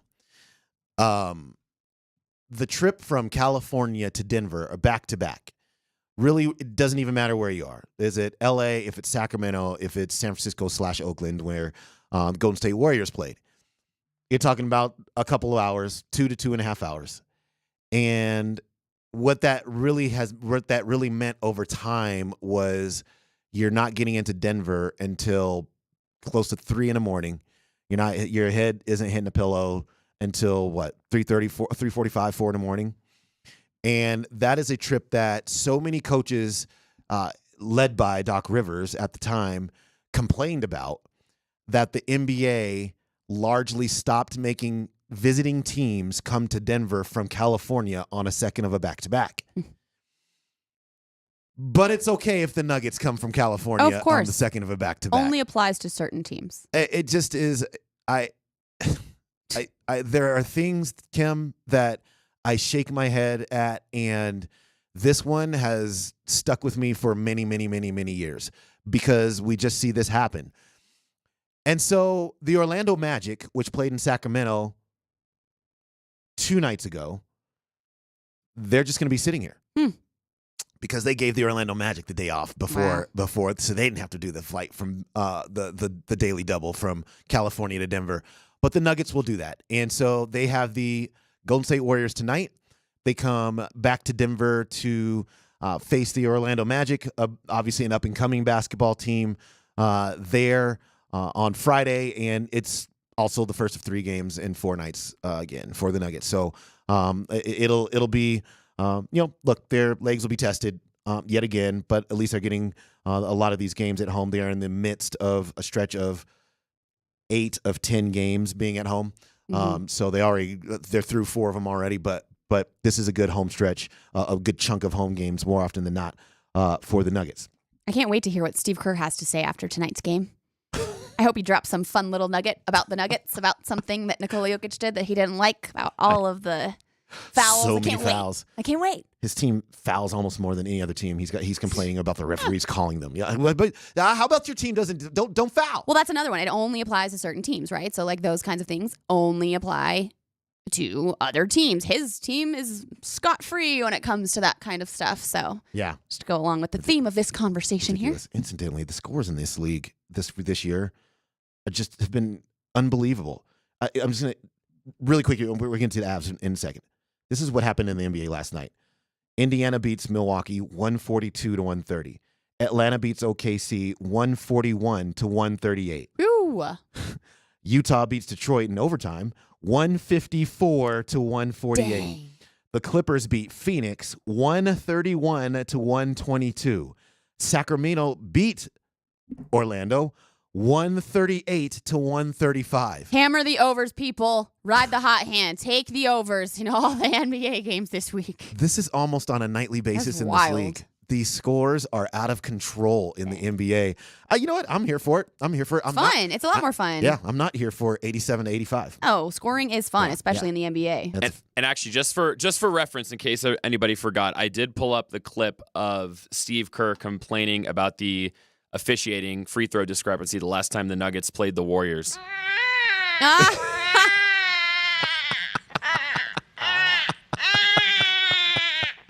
Thanks, Steve. Thank you. Thanks Steve. for playing. Amazing. Yeah, so we'll see what happens in that game tonight. Meanwhile, the Avalanche are at Dallas, and so they continue a very tough month for them, right? All the playoff bound teams, or the teams that look like they will be playoff bound. And so that's a 6 p.m. game tonight in Dallas. You can hear that one on AM 950. And the Avs looking for their 4th straight win. Raj was on this program yesterday, and a lot of the things that he talked about from their 5-4 win over the Islanders was that they were starting to do they looked the foundation of what you need to do in a game looks like it was in place. And if you just do the right things all the time, this 5-4 business will turn into something more 3-1, 4-1, those type of games. So the Avalanche look like they're on a better road. Yeah, I was at the game on Tuesday night. My dad and I went. Shout out to Nate Lundy. He gave me tickets for the game. So one thing that him and I were saying, though, as we were watching it, there was just not a lot of powerful aggression, speed. It kind of was just like, oh, okay. There were a lot of times where we were just like, okay, like what's the score? The score suggested that there were all of these really powerful shots, plays, a lot of speed down the ice, this and that, all over the ice. But it just kind of felt like deflated a little bit in the beginning of the game. I mean, that missile from Nathan McKinnon in overtime to get that 5-4 win, 32 seconds into overtime was awesome. I mean, that one was just like, he was gunning for it. You knew that one was going to go in. But yeah, it was just the other goals were kind of just like, oh, they scored. Like, it was just kind of a weird vibe, honestly. And I mean, granted, that's the first game I've been to in a while. So maybe it was just the energy of the holidays in Ball Arena. Maybe it just didn't feel as high energy as I have normally. He said, those New Year's Eve games are just kind of either you've done some partying, you're coming down, or you're partying yet to do, and that's just kind of the weird middle ground. There was just like no hitting. I just feel like this team is capable of a lot more power and explosion and hits, and it just felt kind of like mediocre on the energy. I mean, you look at the score, right? 5-4, and you're like, oh wow, that was an exciting game. And it was a really good game. The Islanders played well too, but I agree with what Raj said. The foundation looked there. I feel like it was just maybe a tiny step above like a very foundational game. But it's that consistency that they have to get, because they've just been so up and down. And I keep going back to it. Bednar said after the first Arizona Coyotes game that the Avs won, he said, all we have to do is the same thing we just did against them when we go to Tempe and play them again tonight. And that is not what happened. So that's just like, it's the foundation, I think, is almost there, not quite, but they have to get that solidified, or they're not going to be able to beat these really good teams that they have ahead of their schedule recently. Nathan McKinnon continues to be on fire, 43 points in 20 games, and 16 goals, 27 assists. He's just ridiculous, is what he is, and really leading this team, well, quite honestly, back to the top of their division, and in short order, probably back to the top of the conference as well. So the Avalanche, whose schedule, there's some of these you just need to win now, because you got the Stars and Dallas, then you come home for 3, right? And that's Florida, Boston, and Vegas. Those are not easy games, obviously. No. But then you're gone for 5. Ooh. Yeah, so you want to get those 3 home wins if you can. Yeah. And so Cam, that begins a stretch for the Avs where it's 5, 6, 7, 8, 9, 10, 11 games on the road out of 13. Wow. And those can be crippling. Those can be crippling. So can you get through some of these, collect a couple of home wins before you start a stretch of 11 on the road out of 14? And so we'll see. Avs on AM 950 here tonight. And by the way, Stars. public service announcement on that. The as of now, our computer that generates the Altitude 950 stream has gone the way of the dodo. So you actually will not be able to stream the game in the 950 app or on the 950 stream on our website. To get the Avs game tonight, either go to an old-fashioned radio or you can use the NHL app. They will still have our feed. Okay. But we've had some people struggling to find previous Avs games on 950. It will be in the NHL app. It will not be in our station app due to technical difficulties that are I can't begin to understand. Yeah, look, we're in a new place, and all the new things. You know how that works, right? It's like New year, fresh start on yeah. many different levels. Yeah, no doubt about that. So hang in there with us, but certainly can listen to it over the air tonight. Connor McGahey with the call there. Jason Kosmiski with the call for the Nuggets and the Golden State Warriors tonight from San Francisco. All right. We have talked a lot about the Broncos. I want to get to some text messages because I do. Because I think a lot of people hear out what there. the people say. Yeah, exactly right. Exactly right. From Maddie B, the question earlier that I asked is basically what would make you comfortable with Jarrett Stidham really kind of is the point I was trying to get to. Yeah. But I wanted to use specific stats to get there. I said, what if he throws for 300 yards, 3 touchdowns? Like, are we good with him? Are we good with him for next season? Does it satisfy you in any way, or does it not matter? I mean, it's a completely fine response. It might not matter if he throws 500 yards and 5 touchdowns, just because of the state of the quarterback situation. From Maddie B, not sure if this constitutes as thoughtful, but if Stiddy comes out and throws for 300, okay. Oh, no. He didn't vet this one fully before he started reading it. Come on. What'd you say? No. Can't? Just says, no, it says I'll be giving birth to twin girls. Hey, all right. Yeah, look, I just think that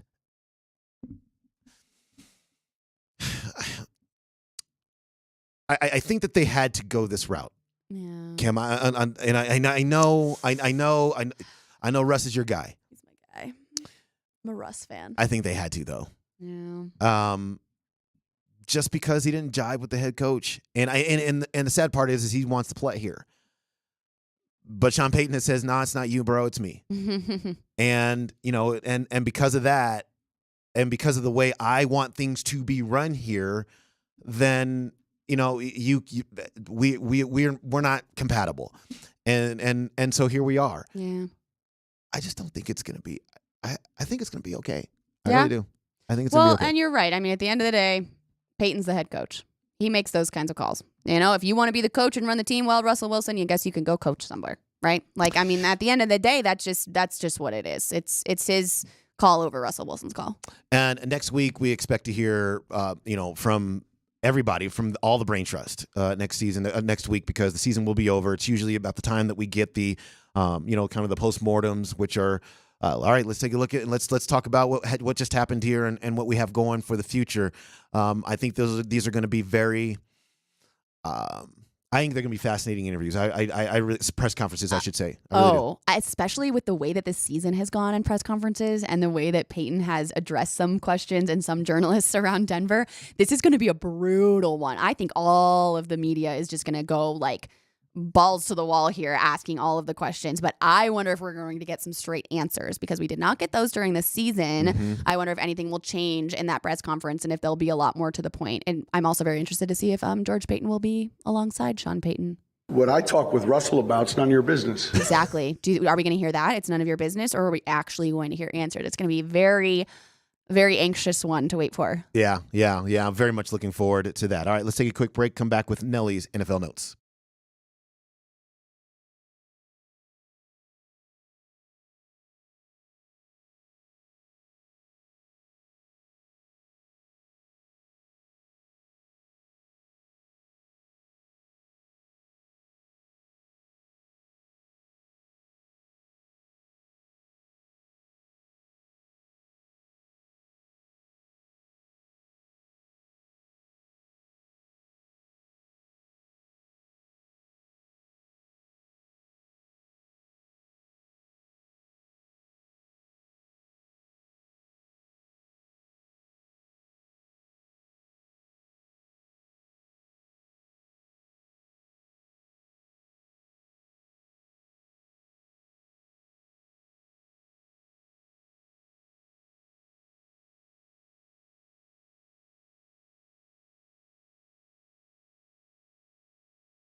All right. The familiar music means it's time for Nelly's NFL Notes. Nelly, what's story number 1? Let's start things off by playing Who Wants to Be a Millionaire? Let me get the music fired up here. Yeah. Whoa, bringing me right back. Garrett Bowles, for $1 million, name every quarterback that you have blocked for throughout your Broncos career. Every single one. My rookie year, I think I blocked for Paxton Lynch, Trevor Siemian, Brock Osweiler. My second year, 2018, I think I had Case Keenum. My third year, I had Joe Flacco, Drew Lock. What is it? Jeff Driscoll? Does that sound right? No, Brandon Allen. That was Brandon Allen. The following year, I think it was.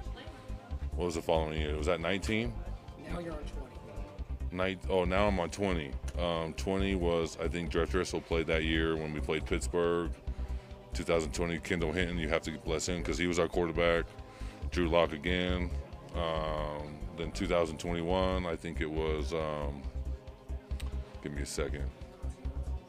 What was 2021? Teddy. Who's the backup for Teddy? Drew again. Then there's another one. Oh, Brett Rippon. Was 2021. 2022. Who was 2020? Oh, Russell. And then I got hurt. And then we had Russell, and now Case Keenum. I lose count. I mean, that's a lot of quarterbacks now. So. Is that your final answer, Garrett? It is his final answer, and that's really well done. But he doesn't get that $1 million because he said Case Keenum at the end.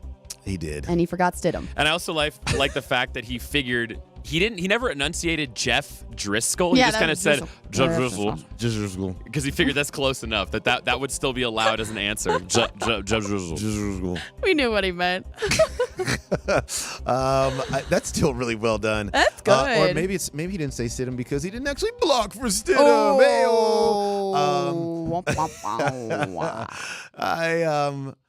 I think.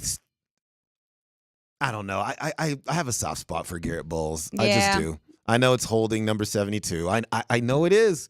I promise I know. I know. Hey, you know what? We all make mistakes, right? Holding offense, number 72. He's gotten better. He's gotten better. Yeah, right? he's like the That's all you can hope finalist for the for. Walter Payton Man of the Year award. Yeah, Like, he's a he's good doing all the guy. great things in the He communities. just wants to win. He just Yeah. wants to win like everybody else. It's not as okay. much holding numbers, Yeah, it's offense number fine. 72 as Like it was in the one or past. two less a year. So, you know, Yeah. baby steps. I'm on board with Garrett Bowles. All right. Progress makes perfect. Guys. Nelly, what's the next story? Amy Trask joined the morning show today. Amy Trask is currently with CBS Sports, but she is a former CEO of the Oakland Raiders from 1997 to 2013. And Raiders fans still refer to her as the Princess of Darkness. Just the most badass nickname. And so I want to run through a couple questions they asked her because they said, put yourself in the position of Peyton and Peyton, the law firm of Peyton and Peyton. What decisions would you have made regarding Russell Wilson? And first of all, she said she wouldn't have benched Russ because she thinks he still has some more gas in the tank. The Broncos have two issues to confront. One, the cap ramifications, and two, the cash and how they view the expenditure of, essentially wasted cash. You asked me how I would approach it. I think Russell Wilson remains a very good quarterback. When they chose to bench him, he was, and I apologize if I get this wrong, but my recollection was that at the time, and if I get it wrong, it's only by a number or two, he was within the top 10 quarterbacks in the league. So, you're asking me what I would do if I were with the Broncos, and I would only be with the Broncos if they happened to move them to Malibu. But that aside, I wouldn't have sat him.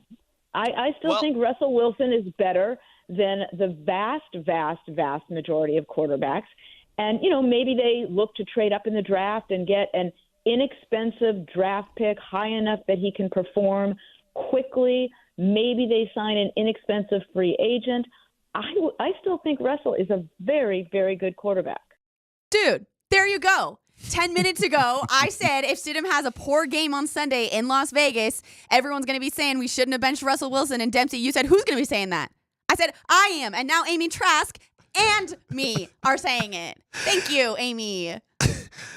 I mean, look. The ladies run this house today, people. Let's go.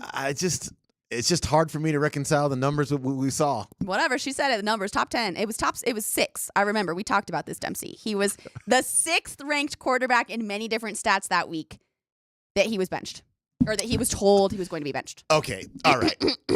Okay, no. Okay, I'm gonna. Yes, he was. Yes, he was. However, this for quarterback play this season alone. It wasn't very good. It was not very good. And the reason why nobody was good. Yeah, that's no one was good. And that's why Russell. So here's my point. Russell Wilson can rise to the cream of what crop?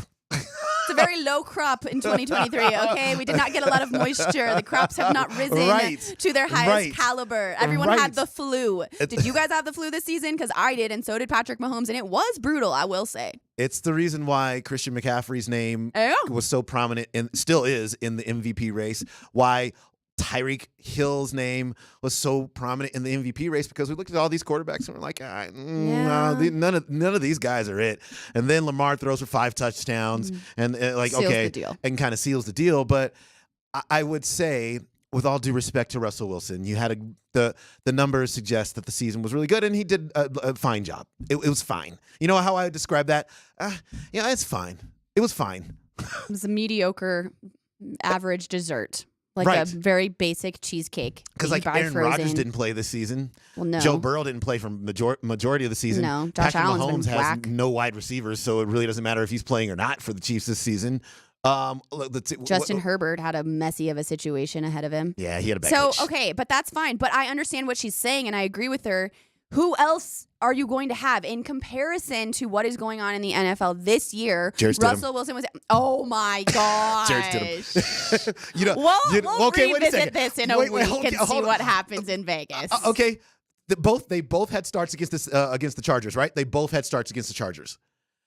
Their stats were exactly the same. The Chargers is a way different team right now than it was when Russell Wilson started against them. Dude, they fired their GM and and Justin Herbert's not playing. It was Easton Stick. Come on. That is so not the same. You cannot use that as a comparison. Absolutely not. I am here to stay on the Russell Wilson train, and I don't even care if he's not here next year, you guys. All of you who are Russell Wilson fans, you're welcome for being here for you guys. I am the voice of you today and forever, and so is Amy Trask. So you're welcome. God. All right, Nelly, let's get the next. Boy, you really pronounced every syllable in Easton Stick. Josh and I were joking. You sounded like Shannon Sharp going stick. So good. Really now, stick? All right. The next question they asked her was her thoughts on the way that the Broncos strong-armed Russell Wilson with we're going to bench you unless you come to the table and reduce your injury guarantee. What did she think of that as a former executive? Well, there's different ways to go about asking a player to renegotiate. And look, I understand the business reason why the Broncos opted to sit him. You just stated it perfectly. They were trying to minimize that risk. But to do it in the manner they did, coming off an enormous victory for the Broncos, defeating the Chiefs for the first time in umpteen years, during a bye week where you want your players to have a moment of peace with family. And I don't think they went about it eloquently, or elegantly, I should say. So, I do understand why they wanted to renegotiate. I don't know whether Russell would be willing to do it if they approached him in a different manner or if they approached him again. But I certainly do understand from a business standpoint, you don't want to be on the hook for that injury guarantee. Again, that's why the Raiders sat Carr. That's why they set Wilson. But the difference is the Broncos are on the hook for salary, that injury guarantee notwithstanding. That's true. And this is I'll put this in air quotes. It's the worst part of the deal because you know what it says to me? Look, here's my reporter spidey sense. They always wanted to target once Sean Payton made the decision in his own mind that this is not the route that he wanted to go, he takes his thoughts and feelings to George Payton and then maybe to ownership group whoever wanted to listen to him at that point. They make the decision that, okay, cool. What we'll do is we'll approach Russell during the bye week. and we'll say, hey, look, we want you to push back this injury guarantee date and blah, blah, blah. The issue is that then you still had the game against the Kansas City Chiefs. And he won that game. And because he won that game, now you're going to him. And to her point, elegant, it was not. It was quite honestly disrespectful because it was a demand. It was, you will do this or we will bench you, which it's a threat. I guess that's business in the big city. No, it's not. That's just not how you go about doing it. But I think that the timing for the Broncos was very, very bad because they probably thought they were going to lose to the Chiefs. And and then the Bills, probably. And then had they done that, then it's just like, yeah, what are you going to say to us on the flip side of this? But then he started winning all the games, and it became it's like, how do you even super messy come back from that? You really can't. Which, I mean, elegant, no, but I don't ever think that a situation like that can ever be in the context of elegant. I mean, in the middle of the season, when you've got this veteran quarterback who has a ton of experience with other teams, a pretty good, winning history, there's no elegance in any way, shape, or form to do that. Yeah, it's the worst look the Broncos had in this entire situation. I don't even begrudge them asking him to do that. But then I think that they also didn't have any positive equity built up with him to be able to approach him, and certainly not in the way that he has reported that they did approach him. So he was elegant. He handled it elegantly. He did handle it elegantly. He did. I will give him that. No doubt about that. All right, what's next, Steve? One final cut here from Amy Trask. They pointed out the irony, and we've pointed it out, and then she brought it up in her interview that last year the Raiders benched Derek Carr because they didn't want to have to pay him some of his salary, and then they brought in Jared Stidham, and then the Broncos benched Russ, so they didn't have to pay him this injury guarantee, and then they brought in Jared Stidham. So Jared is just batting cleanup for some of these albatross contracts, but they asked her, look at how the Raiders handled the situation with Derek Carr and how the Broncos are handling Russell Wilson. Is there a difference? Do you think one team did it better than the other? I like the Broncos approach. I like the Broncos approach a lot more. I thought it was not the right thing to do what the Raiders did to say, and stay home. That's like, when you're disciplining a kid in school and then also telling him he can't be around his classmates. And look, I was a kid who always got sent to stand in the corner. I was always the kid who got sent out of the hallway or got, kicked out of the classroom. But you still want to be around the kids at recess. And, I'm drawing a kind of tough analogy. My point is, sitting a player is rough enough on a player. Basically saying, stay home, even if you phrase it, you can stay home. I didn't like that at all. I think you do want a player to remain around his team, and I like the way the Broncos handled that better. How do we know that the Broncos didn't say that to Russell Wilson? I thought that was all Russell Wilson's decision. You heard him talk after practice last week. He said, I'll be there for Jared Stidham. I'll be a leader because that's the only way I know how to live. And we don't know if they said, you don't have to come, Russell Wilson, if you don't want to. I think that was all Wilson's decision. Do we? Do we know that for certain that the Broncos said? I don't know. I don't know. No, they didn't want him to go home. Okay, they wanted him around. Well, because he was backup, I guess. Yeah, and he was on the roster. Yeah, and there was all that stuff swirling around with the NFL Players Association, kind of looking into it as well. And Sean Payton got up in front of everybody and said, "Well, this is a football. What are you talking about? This is a football decision. This is not. This is you talk to somebody else about the monetary situation." And he had to say that because, and then they had to make him the backup. Came out after that.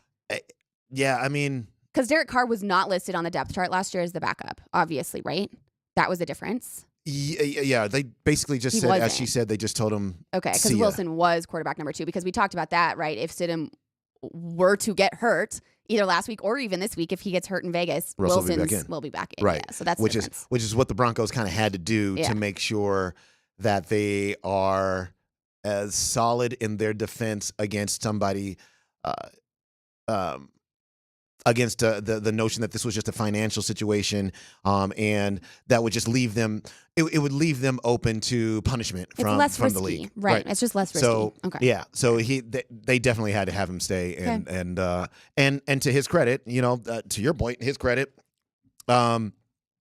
he has handled this elegantly, and in terms of saying, hey, I'm Yeah. I'll help Jarrett Stidham. Yeah, he was. Who had And- the exact same stats as him Right, against exactly. the Chargers But- in a game, Kim. It's a different Chargers team. I am not going back to this. It's literally an entirely different Chargers team. It was Easton Stick, not Justin Herbert. Okay, they got some I don't see coach, any they got difference some between GM, Stidham or fired. Russell Wilson. No, it's absolutely not the same. I will tell you something about Russell Wilson while I'm on this train and I have this platform for the next 20 minutes before maybe they never invite me back because everyone hates Russell Wilson except for me. He was high-fiving every single player that came off of the field on Sunday. He was walking around. He was cheering. He was saying, let's go. He was walking around the bench. He was high-fiving Jarrett Stidham. I watched him for so many minutes during the game on Sunday because I was like, I will watch this and I will relay this on the radio to Dempsey and Nelly when they start talking crap about Wilson. And I saw it with my own eyes. He was being a leader all day. What's the last one, Nelly? The Baltimore Ravens have the number 1 seed locked up in the AFC, and Lamar Jackson is on track to win his second MVP. The last time that Lamar Jackson was MVP and the Ravens had the number 1 seed in the AFC was the 2019 season, and they got bounced in the divisional round by the Tennessee Titans in a game where Ryan Tannehill completed 7 passes for 88 yards. Yep, I remember that. Meanwhile, Lamar Jackson threw for 365 yards, and they still couldn't win. So he was asked by the Baltimore media, is this year going to be different? That's one of those questions where you ask a player, like, what's he going to say? No, it's going to be the same as last time.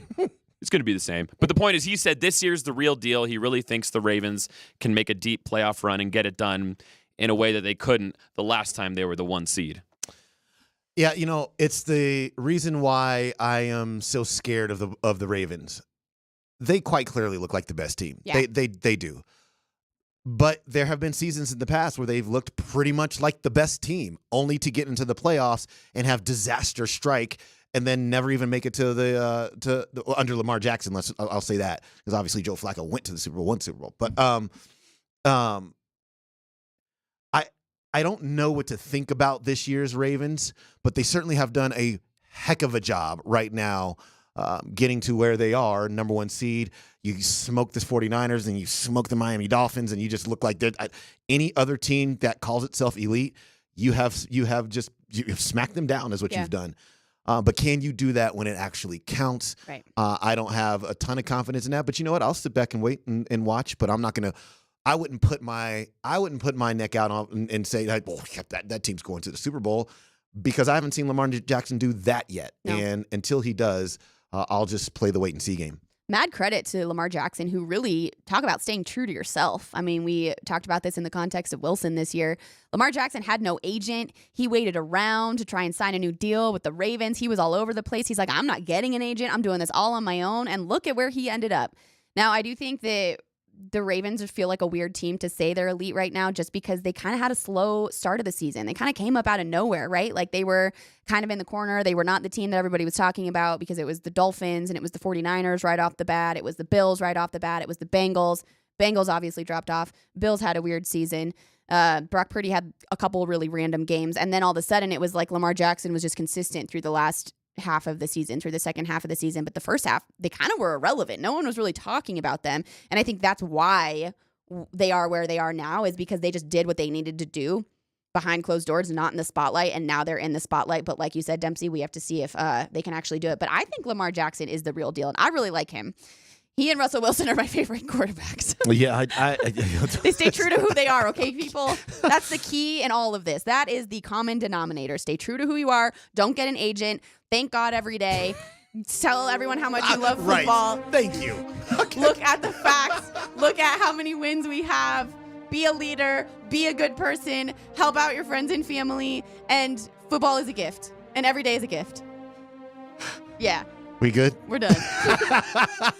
We can go now. Okay. The job is over. We can go home now. We can go home now. Parade is fun. Let's take our final break of the program, and when we come back, look, Sean Payton said a thing late last week. I don't know if this flew under the radar or not. So it seems like it kind of did. But I'm going to ask this question, just open-ended. Nobody has heard this quote. Should we in any way should Sean Payton feel misunderstood? I'm going to ask that question open-ended. I'll fill in the rest of the story when we come back.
All right, we're into the last segment of the program. Chris and Kim with you here until noon. PhD takes over after us. Okay, so if you had to describe, if I had to describe what I think the general perception of Sean Payton is, here's some of the words I might use. Dictator. Oh my gosh. Wow, we went right there. Okay. Let's keep just going. start it right at the top. Stubborn. Sure, which is fine, I think. Not no fun, which is 2 words. Uh, All of those things. All right. Just wants it everything done my way and nobody oppose what I have to say ever. Well, he would beg to differ. And there was a quote that went by last week that I just ran across yesterday. And he said this to media in response to some of the criticism that he has gotten in terms of how he has handled, and he and the Broncos, but mostly he has handled the Russell Wilson situation. He said this: I think it's part of the deal and I understand it. I get it. It's the only thing that makes me once in a while want to do Hard Knocks. There's a perception. That would be the only reason to get an inside look as to this whole old school in quotes, approach. Shoot, you don't do this thing long if you're not adjusting, funny, creative, all of those things. I think I am all of those things. That quote resonated with me big time because what it said to me is the noise has gotten to him. Everything that has been said about him that he doesn't believe is the truth is it's frustrating him so much that he is willing to do Hard Knocks so that we can all get a look at what it actually means to be working within a Sean Payton program. Now, did he make his own bed in some of this? Yeah. Of course he did. Of course he did. Yeah. Training camp, media was limited access. He didn't seem very thrilled. Were we at training camp? Were any Yes. radio shows from training camp? Oh, no, you guys weren't. No. We were not. Nope. In-house media can't even do anything. Yeah, they got limited. Some of their stuff was limited as well. He told the players that he wanted them off social media and to kind of limit how elaborative they are in interviews. Oh, and remember that comment he made about Russell Wilson? He wanted him to stop signing autographs and kissing babies? Yeah. I Right. forgot about that until now. So are we on the wrong road, Sean Payton? Are we on the wrong Okay. road, or are we not on the wrong But road? here's the thing. So being a head coach of a football team is not an easy job. There are only few people wired in a way to be successful at that job, in my opinion. So I do think he has to stick to some of his old school approaches. Stubborn, I think, is good, right? Like his way or the highway. He's the head coach, fine. No fun is a little sad. You want a little bit of fun, but then you don't want to go too far into like a Nathaniel Hackett spectrum because it's like we can't make anybody happy here. The coach is either too fun or no fun, whatever. You can't make anybody happy anyways, which is something I think we all need to remember. But it's some of the ways that he addressed the media after training camp, after practices, the way that he kind of shoved some people aside, all the little sound bites that we heard this season of what's the question. That it's just, you don't need to do that. You can be a little bit nicer, a little bit more respectful. But at the end of the day, he is the head coach. So I like the stubbornness. I do like the old school approach. I really like that he said this about Hard Knocks, though, because I've been saying this over and over. There is a lot that goes on behind closed doors that we do not know about, and it's not necessarily our business. It's all our business. It's not our business, people.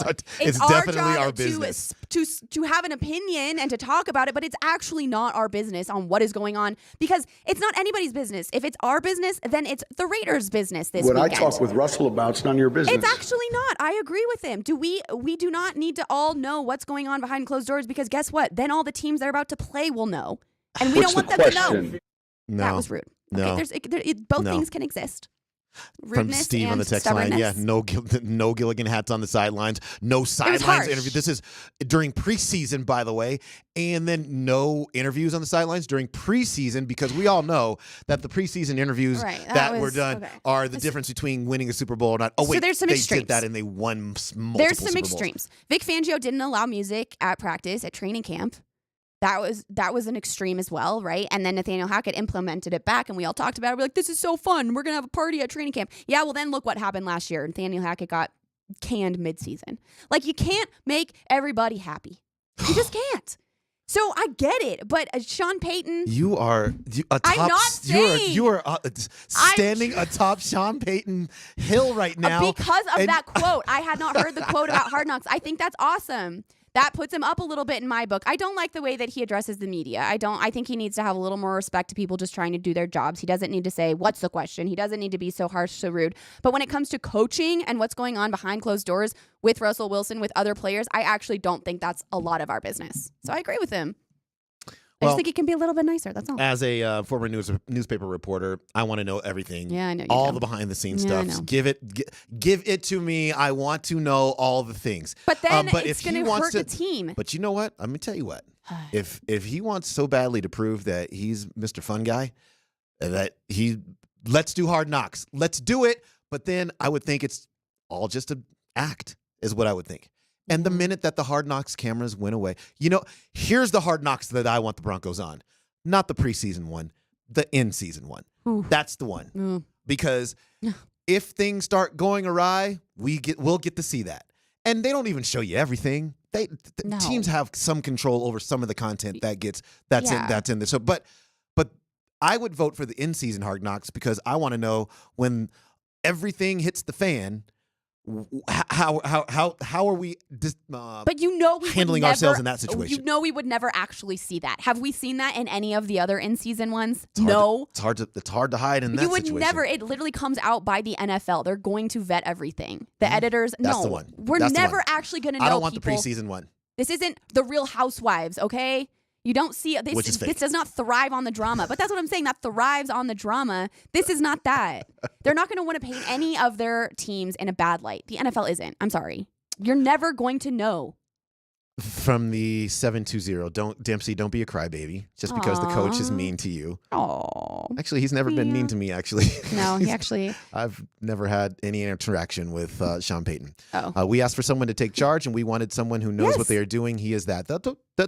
All these things are true. See, we did. We wanted a change from Nathaniel Hackett. We hated that. Now you guys have that, and you hate it. It's like no one is happy here. Nobody hated the fact that Nathaniel Hackett was a happy-go-lucky guy. Honestly, I miss back in the day when there was not like Twitter and Instagram all the time, and we didn't have to know what was going on with these teams. When every team didn't have a social media team. Nelly, why are you making that face at me? Right, because I was just surprised. You don't like the increased access. You don't like hearing everything about everyone all at once. No, my brain hurts. I just want to watch football. It sucks. You I don't know why you're pining for Dempsey's era when they had rotary phones. Like, where did this come from? Phones are on the wall. I know what a rotary phone is. Thank you very much. My grandma had one. Oh, okay. Okay. Let's get this show ended. Okay. One basketball note that just comes from Adrian Wojnarowski. Golden State's Draymond Green, on an indefinite league suspension since December 13th, is expected to return to the Warriors facility in the coming days to start ramping up to resume play again. Sources tell ESPN. The Nuggets play the Warriors tonight. Obviously, he won't be on the court for that.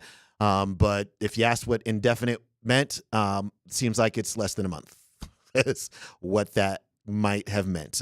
So we will stay tuned to that. Nuggets and Avs both in action tonight. We will talk about them tomorrow back on the program.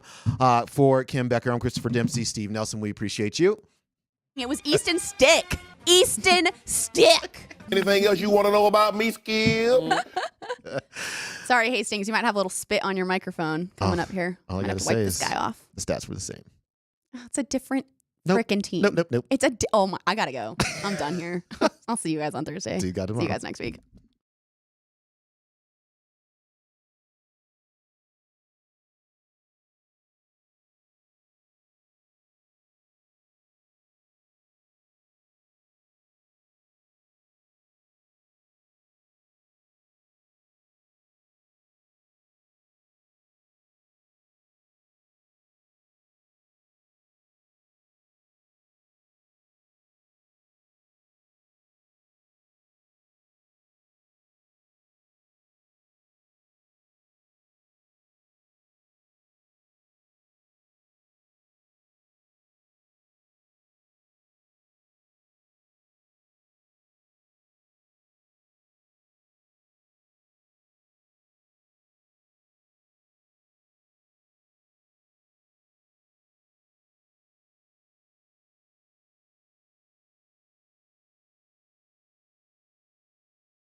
So I've listened to Demps and Kim. Just crushed her, by the way. Didn't crush her, but she was really getting me thinking on my way in. And at first I was shaking my head. And then I was like, okay, well, let me think about this for a second. And then I heard Amy Trask, who was on the morning show, and they were replaying some of her. And it's like people that really like Russ. And people who are saying, hey, I like Russ. I'm one of the few people who support Russ. I like Russ. And instead of just dismissing it like a big jerk that I normally would be, I instead started to think, well, what is it about Russ? Like, why do so many other people, I guess, aren't into him or don't like him or whatever? And okay, why do you like him? What do you think about it? And when I listen to Kim and I listen to Amy and I listen to others that like Russ, they keep pointing out this like he's a top 10 quarterback. And I'm like, okay, so what data, what metrics, what evaluation are you using to say he's a top 10 quarterback? So I've seen a lot of other analysis that puts a bigger bunch more ingredients into that pie, and it comes out more like 2021, something like that. Well, there's lies, there's damn lies, and then there's statistics. And everybody who uses arguments finds the statistic that likes him. Now, they crushed him on analytics last year. This year, he's top 5 in touchdown, or top 2 or 3 in touchdown to interception ratio. On that, he's high. Touchdown, which he was horrible. Yeah, and in completion percentage, he's really good. So both of those would seem to be important. I saw him on one NFL thing, had him at 7th rated quarterback in the league. But And then you dig deeper, as you said. Right. As I said, lies, damn lies, and statistics. Right. What does your eye tell you? Do you think we'll ever get back? Because you and I had this conversation a little bit yesterday. You and I, we like to read the emotion of a game, and we like to see the body language, and we like to get a feel what's going on. I don't know how about you, but how many times you come to a game and you go, damn, the Choochkins had 5 points last night. He had 3 goals. I had no idea. Or Joker had a triple-double. Well, that happens all the time. Well, that's crazy. But you know, but no, like, you don't realize how good he's been, and you turn around and you're like, wow, really? Whoa, what happened there? Yeah. So I like those moments. And then we got into analytics, and we got into whatever. If last year, and I think I asked you this question before the break, if last year, this season right now we're in right now, were his first year, would you be okay with Russ right now? No. Okay. Because I would. when you're asking me to look at it, how does it look, body, all that sort of stuff, you know what essentially I see? I'm like, this ain't working. For whatever reason. It's just, this ain't working. And coming from behind like a chicken with your head cut off and scrambling around and making things happen, to me is a lousy plan. But, you know, it got John Elway to 3 Super Bowls. That plan. Well, okay. And how is his relationship with Dan Reeves during that time? How is it now? Well, I think Dan passed, didn't he? You're right. Yeah. Did Dan pass? Well, I think he did. Oh my God, I'm not. No, yeah. I'll say it. I'll be the dummy. It's terrible. But going up to that Super Bowl, even remember there was no relationship even then, and Dan had been gone almost 8 or 10 years, had success and was having success, obviously in Atlanta. But that relationship was never great. And what I was told, Pat Bowlen basically sat them both down and says, you will make this work. Pat knew you had a franchise quarterback, and he respected and knew you had a pretty good head coach in Dan Reeves. Dan Reeves is a good head coach. He did pass, by the way. That's what I thought. Yeah. He just didn't like John Elway. That John Elway was a win the game in the fourth quarter guy. Free, loose, boom, boom, boom play when he came out of Stanford. And that was not a mix. Well, but they got it to work. They did. But it really wasn't until you got TD in the running game going with that zone blocking with Alex Gibbs and that offensive line. Small and until Mike Shanahan brought his offense in. That's right. Yeah. And then at that point, John was always kind of interesting as a player because he wasn't really the alpha's alpha male. I mean, he's obviously a leader, and he obviously, was one of those guys. But I've talked to so many guys, like when talking to Alfred and guys on that team, and they would tell him, John was the leader of the team, but he wouldn't always have the final say or was the loudest voice. So sometimes they would say to John, we want a hat day today. So John would tell Mike, hey, we need a hat day today. And all of a sudden they would have a hat day. Yeah, right. Stuff like that. Yeah. And he doesn't have a voice? Shanahan? You get to Shanahan that. But look at the personalities on that team too. Look at those other leaders. Look at the look who that team was. Okay, well, who's the loudest voice there on the Broncos right now? Who is it? I mean, aside from Russell Wilson, I guess. And that wasn't evident last year, and I'm not even sure it was evident early in the year. And that was the one knocks. My contention is, and I'll probably be on this forever. I don't think we paid enough attention to who Russ really is. We did not dig deep into Russ when he was in Seattle. But I look at those teams. The teams went to back-to-back Super Bowls, won one of them. I would contend he wasn't the leader on that team. Hey man, there you go. You want to talk about Cam Chancellor and Earl Thomas and I don't know, Marshawn Lynch was probably a certain guy. And Beast Mode, the whole defense had probably 3 or 4 guys, right? Yeah, what was their nickname? Legion of Boom. Legion of Boom. Right. Very good, as we found out. But I honestly think that he wasn't that leader on this thing. I'm with Kim on this. If you were to, and I disagree with you on this, that if you this year was your first taste of Russ, you go, okay, first year coach, first year system, it'll get better. Mm-hmm. But we can't, because history should be, and I'm a big history guy, is always in the equation, or should be always in the equation. We can forgive guys for past indiscretions, but we're still going to remember it. You're going to have to do a whole lot of making up. I think he made up for last year, but not a whole lot of making All right, up. so let me ask you this. Do you think his level of play is equivalent to his value of contract? Probably not. And Again, but so if you like him as a quarterback, okay, fine. But at the end of the day, don't you have to at least live up to or exceed the value of your contract? You would hope so, absolutely. You would absolutely hope so. But I will say this. How many games will he end up playing? 15 games? Will he get 15 games in? This year? Yeah. Because he won't play the last 2. Yep. So 15 games, you can sit there and go 26-8. Is that the level of the contract? I don't know. Or do we equate it to just wins? The problem with that contract and that deal and the value that it took to get him is it raised the level of expectation absolutely. To winning, not even getting to, but winning the Super Bowl. And so while you say, well, look at him, he's a top 10 or he's this, that, it's like, okay, I shrug my shoulder. I'm like, all right. But, the MVP this year is Lamar Jackson. I mean, Josh Allen is one of those quarterbacks. I mean, hey, look what Brock Purdy's doing. I don't know. Maybe he deserves it. But where would you put Russell on that? So, like, of all the playoff quarterbacks right now, would you seriously, Kim, Scott, Amy Trask, of all the playoff quarterbacks right now, guys in the playoffs, where would you put Russell Wilson in that mix? Out of 14? Well, yeah. 12? Dak Prescott? Maybe. Who'd you put him in front of? Maybe. Would you really? Maybe. You'd rather have Russell Wilson than Dak Prescott? Maybe. I don't know. I mean, Dak Prescott, he can't even win playoff games. Well, listen, has he lived up to the value of his contract? He's in the playoffs, so he's got a shot. So that's all it would take him was go to the playoffs this year. It helps. If he's there. I think you got a slide scale when it comes to Russ. Jalen Hurts? No way. Josh Allen? No way. Tua Tagovailoa? No way. Backup quarterback of Cincinnati? Way. That's true. But not Joe Burrow. Not Not Mahomes. The Rams, are they making the playoffs? So you put Stafford. him with Stafford? Well, they're resting everybody. You put him next to, would you rather have Goff or Russell Wilson?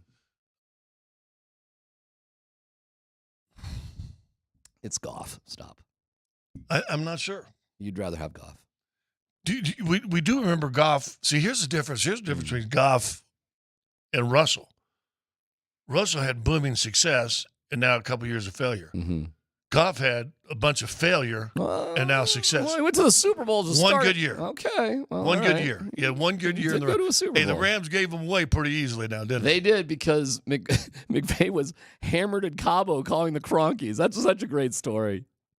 That story is absolutely classic. That's 3:00 in the morning. He's wasted calling like Josh. We gotta get rid of this We guy. gotta get rid of him. I'd love to talk to Josh about that sometime. That'd be hysterical. But, or Stan, I forget which one. I think, I don't know. But anyways. Listen, he has not lived up to the thing, the value of his contract. But I've always said this, and I will say this: I'd like to keep money out of it, and it's tough in a situation like this. It's real tough until you're talking about letting the guy go, and now your team's going to have to pay for that too, right? The $50 million cap hit's going to have to pay for that too. You're going to let other guys suffer because of your decision to re-sign him, which we all said you might as well do it. I know. I was there too. But listen, Russ last year, if he made $5 million or he made $20 million, did he not just suck? Oh yeah. So the money, the value sucks.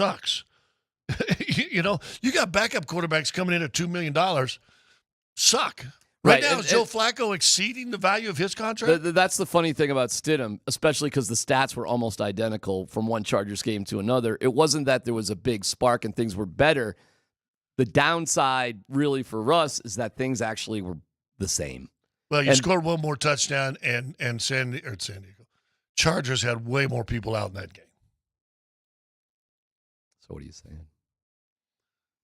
You ain't got an answer here. The bottom line, we can say what we want to say. You don't have the answer yet. And once again, you got me on board. They're going to draft a quarterback this year, maybe even next year. Hey, by the way, now we know what the Broncos are really playing for. Now we know what they're playing for. And because we found this sound of Sean Payton press conference, and now it makes perfect sense. Look, the Raiders may be the number 12th team in the AFC. but come Sunday afternoon, they're going to have to prove it. Scott Hastings, go ahead. Mr. Payton, Since this game doesn't actually count, what exactly is your motivation? On Sunday, we're going to be playing for the Broncos Raiders, Mega Bowl. Darren McKee. Yeah, I don't know if I understand what you mean by Mega Bowl. It's a Mega Bowl. What's not to understand? This is history in the making. You're going to want to tell your grandkids and their grandkids and their grandkids. And when they look back in the annals of history, they're going to be talking about three things. Russell Wilson's contract, Invention of the submarine, and the Broncos Raiders, Mega Bowl. Right, but still the game doesn't count. The trophy's 12 feet high, and it is glorious. I've seen it. Oh, yeah, and when we win the game, that big gun's going to shoot off. The cannon doesn't actually fire, it's a relic. We're going to win the Mega Bowl. Sunday, 2:25. Broncos Raiders, Mega Bowl. Broncos Raiders, Mega Bowl. Broncos Raiders, Mega Bowl. It's Columbus, Hastings, and D-Mac. I got this stuff on. Oh wait. Oh.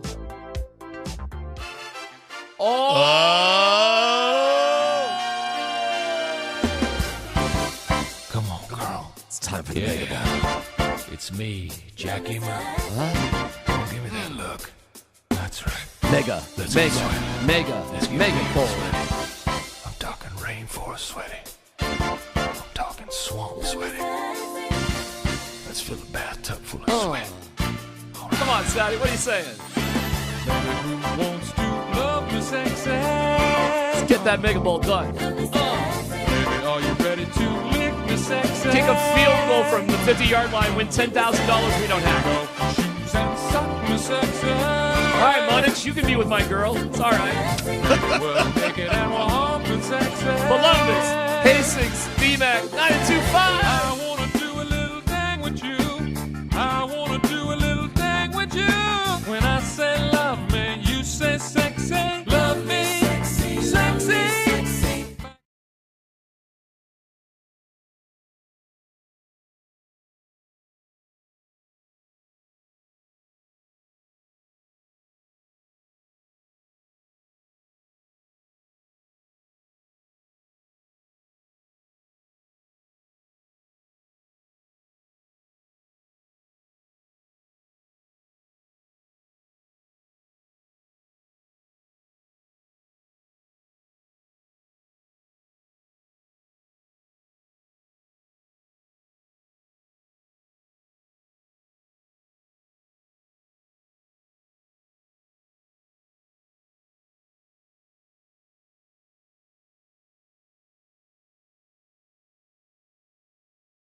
Yeah. My expectations are out of the darn park. You got to understand, man. I mean, come on, man. Yeah. What's those little four heads that's in California? What they call those? The people faces engraved? Mount Rushmore? Yeah. Come on, man. South Dakota. I sat up there. It's in where? I thought it was in L.A. all this time. Wow, my geography. That's the Hollywood thing? That's what I thought. I'm sorry. Thank you for educating me. Jesus, South Dakota. We're going to attribute that to you being under the weather. Yeah, no. I've been under. You have no idea. Under the weather. 8 pounds lighter, though. I'm happy about that.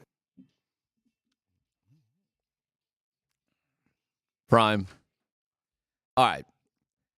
I started watching this CU Prime show, and I was like, oh, my God, what a propaganda film for CU. But listen, if you're into CU, and, it's cool. I mean, it's really cool. I mean, there's the campus. Looks amazing, and the foothills, and the should be a good recruiting tool and all the stuff. Teams right? beating TCU and CSU and, Nebraska. Remember those days?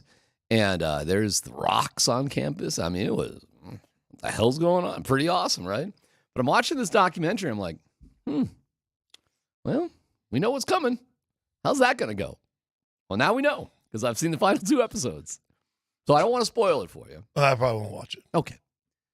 But I saw the season. Okay. Well, now we know more about things behind the scenes because they're doing this documentary. They're committed to it. They got to show something. You got to show what happened when they replaced Sean Lewis. You got to do it.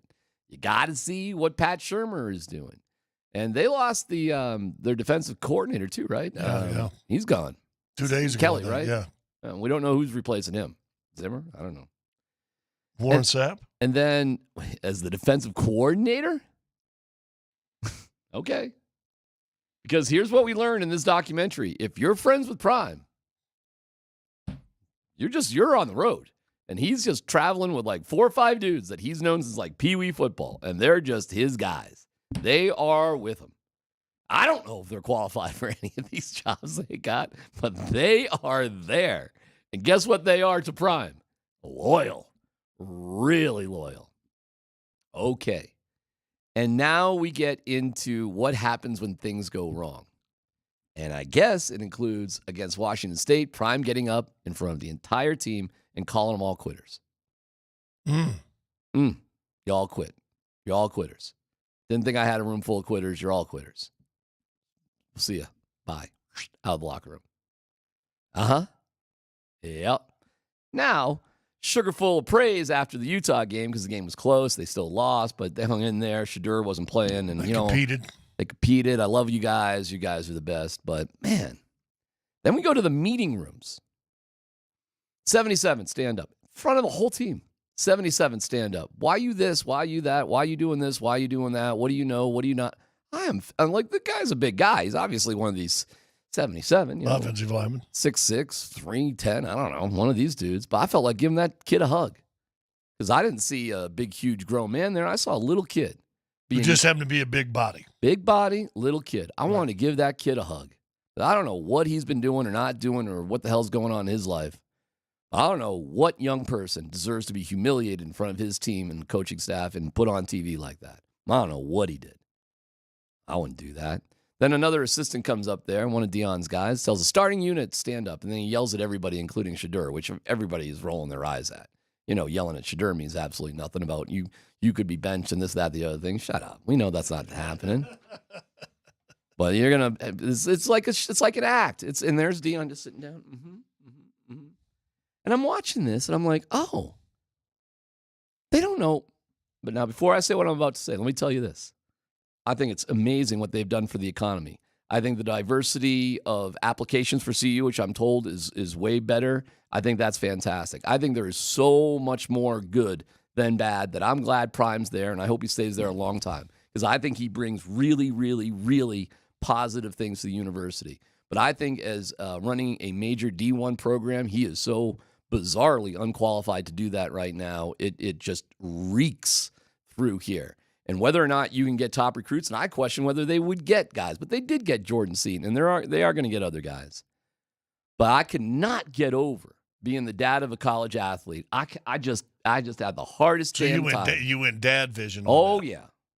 Because my kid's been with a couple of really bad coaches, and he's had to face this humiliation, and I've wanted to punch those coaches in the head, and I have had to sit back as a dad and realize I can't do that, and I didn't do that, okay? I didn't. But, dude, there were moments, man, over the past 3 years where, and it's so unnecessary, Scott, and this is my question to you. Thank you for the preamble here. But I'll go to you, man, because you know better than me. Even about football, you know better than me. Is humiliating young people the best way to get the best out of them? We're talking 2024. We're not talking 1964. We are not. We're not talking 1954. We're not talking the Junction City boys. Right. We're not you can't have any water. Bear Bryant Right. at Texas A&M Correct. on a field where one practice you're picking up rocks. Right. Right. It's a different era. I follow a guy, and I mentioned him a couple days ago, named John Gordon. He's kind of a motivational speaker. He's written a lot of motivational books. He also is involved with a buddy of mine who was an assistant coach of mine who basically runs clinics and camps for coaches to teach coaches how to reach the kids of today. Mm-hmm. And humiliation is not one of these things they teach. And I respect this guy, and I respect John Gordon a lot. Brendan Surr is the other guy's name. Is my assistant coach for a lot of years, was a GM in New York, and been around the league a long time. Coached Ben Simmons in LSU. But he said if the players, and this, we had him on, this was 3 years ago. If the players that you recruit and play for you don't think that you love them, it's going to be hard to instruct them. I'll tell you this. Some of the players love Prime because he loves some of the players. Right. But Malone talks about it all the time. He says, I try to be honest with him, but he's in that one-on-one individual communication with these guys. I've been told, which I'm sure you've heard also, Prime didn't even know all the guys' names on the team. Well, I mean, we would make fun of, his press conference. The student athlete of the week is Joseph Borgen Motion. And he's a geology major. All right, questions. Yeah, I mean that was happening every week. But I think you can still be firm on kids and demanding on kids of attention and effort, especially in practice. But you can't ride them to the ground. You can't barrel, with the bulldog them to the ground without them knowing that they love me. If you want to have a practice where this practice ain't going good, take off your shoulder pads, helmets, and get on the line. We're going to run. Hey, fine. You need a few of those. And everybody's in on that as a group. Maybe they all say curse words about the coach under their breath or whatever, and you have that sort of moment. Maybe that bonds them together. It's like, USA Hockey, again, tweet, all that sort of stuff. And again, right? I said 50s and 60s. That was 1980. Yeah, that's true. Yeah, and that was 1980. I mean, which is only, but so then again, I'm not talking about that. That's 44 years ago. And I'm not talking about barking at kids during drills, during practice. Okay, fine. I think there's places appropriately for that, although I don't think there's many places to put the hands on kids, but whatever. But I'm talking about just humiliating kids off the field in a meeting, that sort of thing. And I'm like, wow, this is what they're showing? What aren't they showing? Chuck Daly, we were in a game in, I think it was Cleveland, and Vinny was struggling a little bit, and they pulled Vinny out in the middle of the game, and maybe he just hit a couple shots, and he comes to the bench and just cusses out Chuck Daly on the bench, right in front of everybody. Chuck just sits there, doesn't do anything. Next day, we're back home. We have practice. We're waiting in the locker room for a little meeting. Vinny ain't there. Where's Vinny? Back in with Chuck. Okay. Long conversation. Vinny comes to the locker room, hat in hand, and apologized for everybody for his explosion. I asked Chuck about that one time. He says, I never believed that you embarrass a player. Again, this is 90. This is 1990. So 30 years ago. I don't believe that you ever embarrass a player in front of his peers. He does something. It's an emotional game. You let him do it. but we're going to talk in private. Mm-hmm. And that's what Chuck did. And so use that in a meeting. And listen, football's different since you see that. I guess Alex Gibbs used to crush Terrell Davis. 30. Right. Who's that guy you're hitting right there? What happened to the linebacker? You know, blah, blah. But I think today's kids have been coddled and all the stuff that's been said about them and all that stuff. That's fine. Kids want to know that you love them before they're going to let you teach them. Mm-hmm. And I think that's the first thing. Do all those guys know that? Or do just Prime's guys know that? Dude, why do you think their level of play actually went down as the year went on? Because they got getting grinded. Dude. And you Isn't it obvious? If you had 60 guys on a college football team, I think it's 83, and then aren't you allowed like 80? Yeah, I think it might be 80. It's something like that. Yeah. Yes. I bet you 20 of them thought he loved him. And that's what happened. Mm-hmm. And he's got to prop those numbers up. Yeah. He's got to know. Listen, you hit a tight end, hit the portal, who's kind of a wide receiver made tight end. But dude, he helped win that TCU game, and he helped win that was it the CSU game? Mm-hmm. Had a touchdown and a 2-point conversion late. I mean, he was a big part of that team and was a good player. Listen, I tell you another thing that's going to make just Colorado Broncos CU fans cringe. How deeply Pat Shurmur really is in charge of running things.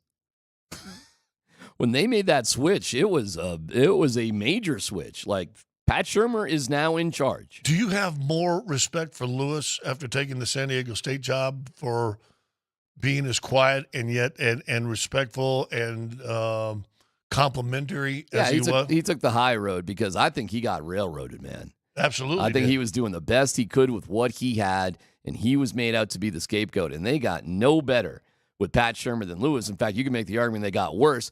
And as they went through things and they're talking to like the talking heads that were interviewed, nobody really understood that move. Hey, man, you'd really got your head buried in the sand a little bit if you don't get at least the concept of why Russell Wilson got benched. You might not like it, you might not agree with it, but you're not going to sit there and say, "Oh, I'm shocked." I mean, you might say, "Hey, that was the wrong thing to do," but you certainly saw the possibility of it coming. Did any of us see that with Sean Lewis? No. I mean, how does that make any sense? And it still doesn't make sense. And then Prime is just doubling down with like, hey, when I do things for a reason, and it's well thought out and whatever. And it's like, keep telling yourself that. Well, see, I think in Prime said he's trying to get his son. And again, if I were to have one negative to Prime, I think he is, and it's natural. He has a bias for his sons. And he wants to see his sons play on Sunday 2 years from now or whenever. And I think he caters to their ability. And listen, saying that, Shadour's a good player. Yeah. And his others, and Shiloh will probably play safety. I don't think he'll be a high draft pick, but I think he'll make a team and be playing on Sundays as a safety. He says he screams 5th, 6th, 7th round sort of guy. And makes a team, will play special teams for a year or so. Yep. He's number 6 for the Broncos.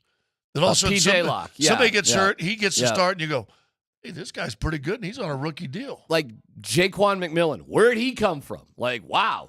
PJ Locke, serious. I mean, maybe PJ did have actually a pretty good college career, but I mean, yes, he's somebody like that. He's not going in the first round, second round, third. He ain't. That's but he's going to play on Sunday. He is. But in what I was told, the Shurmur came in because Sherman's a pro guy, pro style, blah, blah, blah, blah, blah, and I'm going to get my son ready to play. And it wasn't good for the team. No. It wasn't good for the team. You could have done what you did at the end of the year, let Lewis do what he wants to do, let him still interview he got the job at San Diego State and was basically fired in the middle of the year. He's still going to get that job, had they not made a move. Yeah. And now let Shurmur come in right now. Listen, us as the Broncos, think you made the biggest mistake in your entire coaching career bringing Shurmur on the staff, and we said it when he brought him in as an advisor last summer. That's right. And now you give him control? He's running the show. Listen. He's running the show up there offensively. To me, that shows that the Prime doesn't know much about football as he seems to. That you would put Pat Shurmur in there. Everything with Prime is just this. It's like it's a TED Talk. I mean, listen, man, you got to dial in on the X's and O's at some point. And, you're just you're yelling at, it's like, hey, Scott, speak Chinese. Scott, speak Chinese. Speak Chinese, Scott. Yeah, you saw him bug out. Was that Chinese? That was 1 through 5. Okay, wow. It's a hell of a lot more impressive than I thought I was going to get, actually. But you can scream at me all you want if I don't know how to do something. You're not going to do it. How am I going to do it? You can yell at me if you want. I mean, I don't know how to speak Chinese. Well, you do, apparently, a little bit. I used to be able to count to 25. I took martial arts, and we had to do 25 push-ups and count in Really? Cantonese, You I want to believe. give it a shot? No, I can. Yet you some bao. Yet you some bao. Bao or ba. Got. 1, 2, 3, 4, 5. That's all I remember now. Dan, did you have any idea, working all these years with Scott Hastings, that he could even speak a little Chinese? You learn something new every day. Look at that. Yeah, right. I shouldn't have been yelling at you so loud. You had flashbacks. I'm on this pavement now in a push-up position. Yet ye some bao. God. And actually, we did the push-ups in here. So the future for CU, I don't know, dude. I don't know. I really don't know why it's going to be any different from last year, to be honest with you, because the biggest difference they can make know. next year is you got to keep Shedeur standing, and you got to find receiver. You got to find a running game a little bit too, and that'll protect him too. a little bit. Yeah. They had none. Yeah. And, at the end of the doc, it was like O-line, D-line, O-line, D-line. We got to get O-line, D-line. Well, I'm like, you all right. talked about a while ago. They get the number one offensive tackle, right? Seaton, yeah. Jordan Seaton. Comes in. How many offensive tackles have you seen in college football come in and start their first year and make an impact? Not many. Not easy to do. Maybe the So- hardest position. Yeah, man. That being said, I think the Pac-12 was an exceptional conference. I think there were a lot. It's ironic because that's the end of the Pac-12, but that was a really strong conference this year. And I think the Big 12 is going to be significantly weaker than the Pac-12. So I think you have a better shot to succeed. Yeah. And I was thinking that the other day. Yeah. Yeah, I was thinking that the other day. I said, you should be a little better. You should. Record-wise. Yep. I don't know if it'd be any better, but I mean, K-State won bowl games. Whatever that means. Iowa State lost one. There's 3 teams in bowls, so are they going to drop down? Then what you going? Tech, TCU, where else are we going there? Texas left. They're going to the SEC. Oklahoma still, they stayed. Oklahoma at the SEC too. Are they Oklahoma State still in? Yeah. It's more winnable. You should have just merged the Pac-12 and Big 12. Well, it's all gonna merge. If we're gonna have 12 teams in the playoff next year, you're gonna have basically a top 60 conference. Perhaps there'll be some form of relegation where teams can move up or move down. that sort of thing. Set up perfectly Which for actually it. be set up perfect to do that. It is. That actually would be kind of cool. Yeah, because you don't have to change the stadiums, you don't have to change the schedules. Get on a plane, you get on a plane. There's no reason why UCLA can't play Syracuse or whatever. So what? You get on a plane, you get on a plane. It doesn't matter. Like it was said. Well, hold on. You know why it doesn't matter? Back in our day, you know why it mattered? Well, we're taking a kid an extra day out of school. Well, they finally got. That don't matter. Yeah, but I mean, they're finally. It's like the NCAA, and everybody's going. Dude, for all y'all that have kids in college or going to, you're gonna be stunned how much stuff happens like online in school. It's like you really do wonder why. Okay, get off my lawn. I get it. I'm gonna shut up. Really? What am I paying for?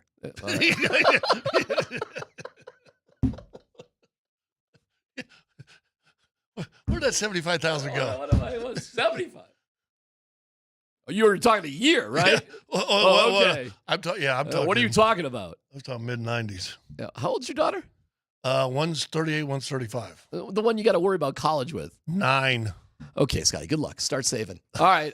Hey, our guy Connor McGagey, did I throw an extra G in there? Connor will preview the Avs that get back in the mix against Dallas tonight. That's next.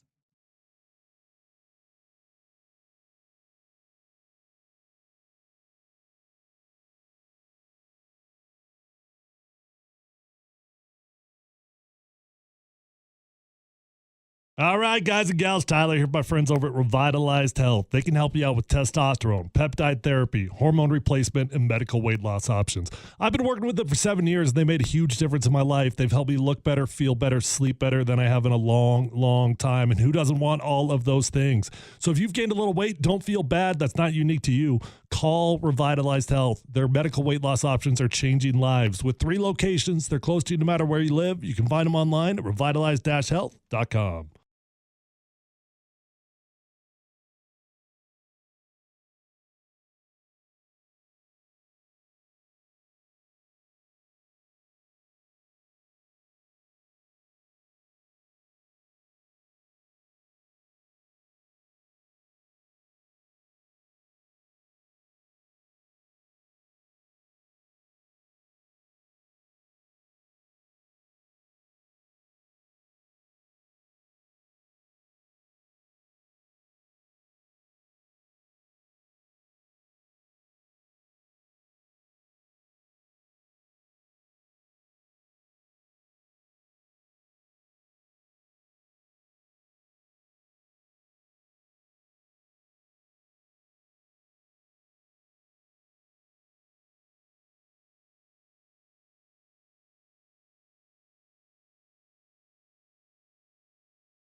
McKinnon thinks a one-timer. Back from McCarr. He holds. Rantanen near side circle. McCarr. McKinnon one-timer. He scores!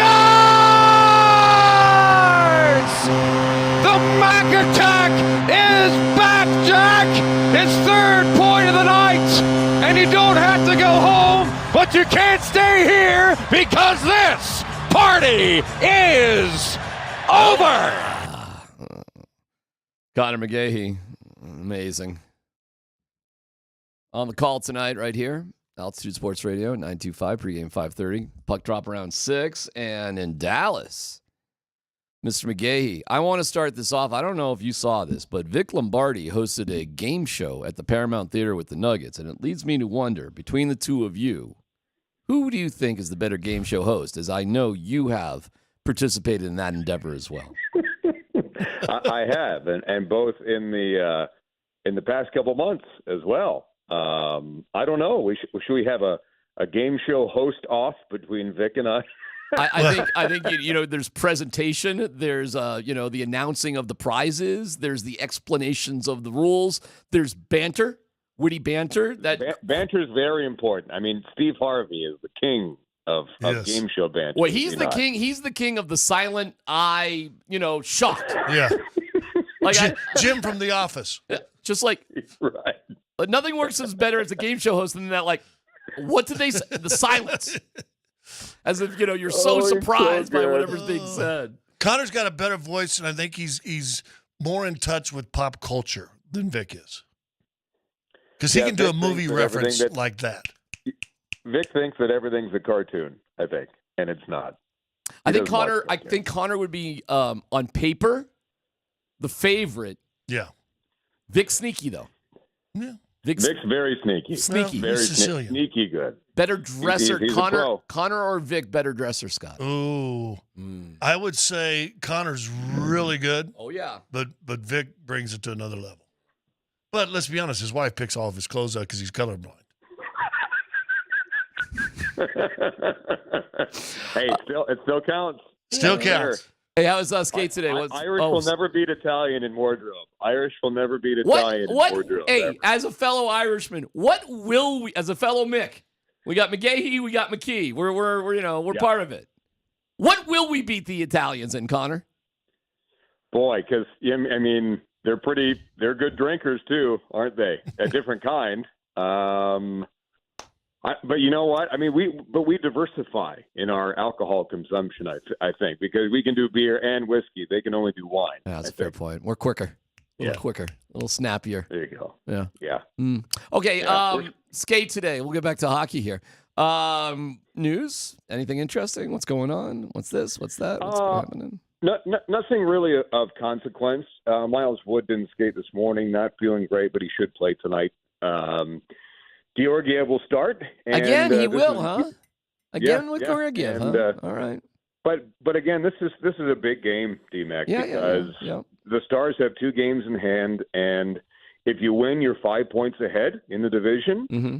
With Dallas having 2 games in hand, if you lose, then you're only 1 point ahead with Dallas with 2 games in hand. So it's a big swing here tonight, which is why you go with your number one, and he's shown that he bounces back from bad games. And I know they won last game. He's got 20 wins on the season. That leads the National Hockey League, but those were not great goals that he gave up. But he got better as the game went along, and I think that they're honest with themselves as if he can go or not. And I think this is a good call to put him in tonight. Were you surprised that Bednar was at least really thinking about pulling him after that third goal the other night?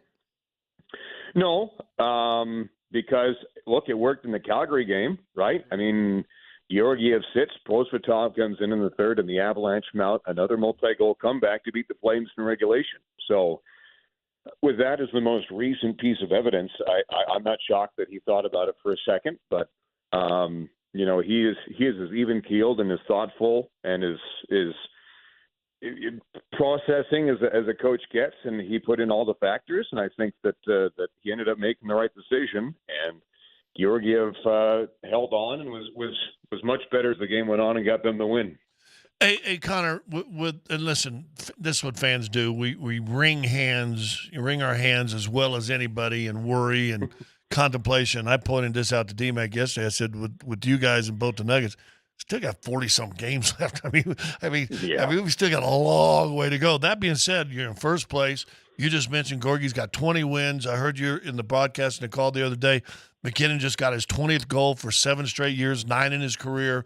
I mean, there's a lot of good stuff going, and yet I feel for some reason, and I don't know if this is a hangover from last year's demise in the postseason or what, but there just seems like there's even more hand-wringing than usual from the fan base. Would you agree with that? And if so, is it fair?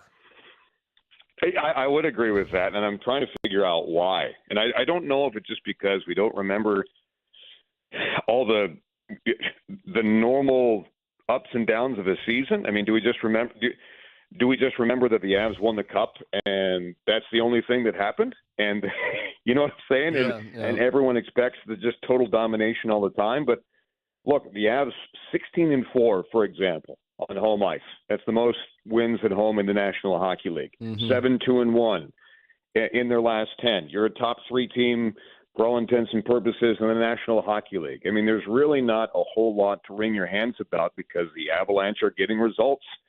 The words above the door going out to the ice from the Avalanche locker room, D-Mac, you've seen it there, stack the wins. Yeah. And that's what they've been doing. And it doesn't matter how you do it. It just matters. Well, let me give you a theory. Let me give you a theory. Is they are a really good team. I think the chemistry with the team obviously feels a little like what's going on here. And when they've failed, it's kind of in like this weird epic fashion.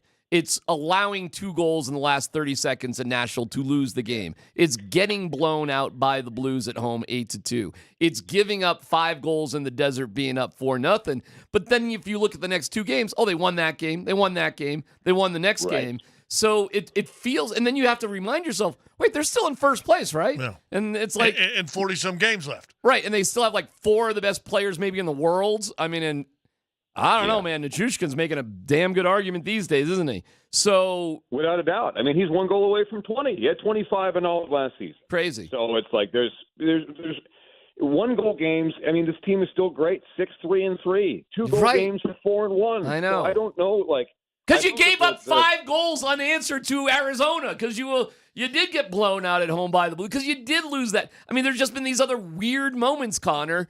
But then you're right. The wins have stacked up. So it just, it's, I don't know what to do with it. And I get it. And that's probably why, because it's not like it's this hard, grinded out 3-2 loss every night. I mean, you have, some things that we're just not used to and losses that we haven't really seen in a long time here. But a loss is a loss, whether it's 8-2 or 5-4 in overtime. I mean, it counts the exact same as 2-1 if you play great. So, as long as they have more wins than losses, I know that the style in which they've happened is a little bit alarming, but still, I mean, the resume sort of speaks for itself. So that's why I think that we're still in good shape. And to Scott's point, there's 40-some games left, and the Avalanche are really a better second half of the season team usually than they are the first half. So that's where we get fine-tuned for the postseason. And these 4 games, man, and they came out, they won in overtime against the Islanders. Tonight's tonight. Big game tonight, right? Then you got the Panthers, and then you got the Bruins. So Vegas right after that. Oh, in Vegas. That's right. And then you got a big trip coming up, don't you, in late January, mid to late January? Yeah, 5 games, Toronto, Montreal, Ottawa, Boston again, Philly again. So it's a tough stretch coming up. Yeah, the rest of this month's going to be something. I want to ask you, and I'll compare them to the Nuggets too, because I see this with Denver, who's just third, but ahead of their win schedule from last year. Is it when you win a championship, Avs just 2 seasons ago, Nuggets last season, that now every win has to be, is kind of what we're talking about, has to be pretty? Right? I mean, what do you mean you only beat Charlotte by 7? Okay. Right. You're I love that. And I'm going to use this. I'm going to ask Malone on the presser Friday about stacking wins. I said, hey, the Avs talk about this too, just stacking. And not how it looks. Right. But the stuff on that left column that says underneath the W, what are you doing with that number? Yeah, it's pass fail in this business, boys. It's not did you get an A, did you get a D? It's pass fail. And, the Avs are passing more than they're failing. which didn't happen to us all in high school and college. But it's pass fail, and both the Avs and the Nuggets are passing. And I know that you want to get a 98% on your essay, but it's not going to happen all the time. Sometimes, C's get degrees, and that's exactly what Colorado, I think, is the best example of this year. That was my son. My son's son said motto. that. Yeah, no, he didn't say it, but I guarantee he lived it. He lived it. Yeah. He lived it. All right, C-Mac. Enjoy Dallas and travel home safely. And we always spending time with you. It's good. From C-Mac to D-Mac and to Hastings, I thank you. Hey, Connor, here's what we got to get you to do, because we're real close to where you guys have practice. One of these days when you don't have a game, but you have morning skate, stop by here afterwards, come in the studio with us after the skate. That'd be great. I'd love that. The last I tried, I came there the first day, and I brought donuts to the morning show, and they didn't want any part of me. So yeah, because but maybe I'll try it with you guys, and I'll swing in. Let's do it, dude. How does Mosier's head fit through the door? You know what I'm saying here? I mean, those guys, the publicity those guys get. Seriously, come hang with the regular. You don't have anybody to talk to, neither do we. Just come on, we can be together. We found out yesterday that we make hobo look good. That's right. That's right. We can all be poor, hardworking Scotch Irish trash together. It'll be great. That's right up my alley. Hey, can you take us out into break as if you were a game show host? We're coming back to the feud in just a second, everybody. More PHD coming up next on Altitude Sports Radio 92.5.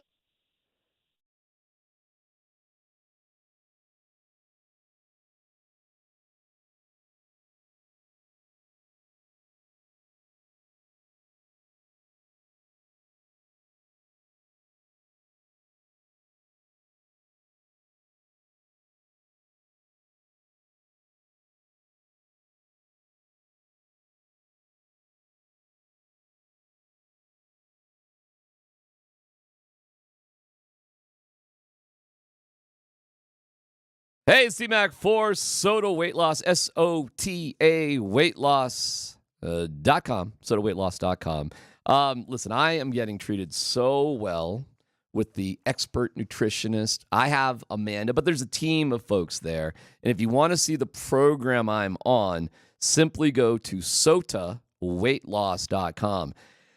You get into ruts. I certainly did for a lot of reasons this past year, but feeling better in a mental state of mind, and now better in a physical state of mind. And listen, man, it's just about doing the right thing day after day. And man, Soda is making it so easy. Already within my first month, I'm down over 10 pounds. Just keeping that low key, not getting too excited about it, and got a ways to go too. And I've been one of those dudes that has just slingshotted. But I am more dedicated than ever. And right off the bat, it's amazing how well the Soda professionals work with me, communicate, and just make things in a lifestyle that I can live with for a long, long time. So I'm just getting going with it. So far, so great with Soda. SodaWeightLoss.com. Soda, state of the art.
After kind of how the season started, what does it mean to you personally that you guys can finish above 500? It means a lot, just being able to have a winning record. I ain't had that since I've been here, so it would mean a lot. That is a Josh Grismer exclusive with Jerry Jeudy. And Dan, as soon as Jeudy answered that question, he went back to his phone. Is that right? Okay. That is correct. Well, good for Grizz, man. Yeah, he answered everything. Yeah, he got there. It's Mega Bowl. Jeudy wants to win the Mega Bowl.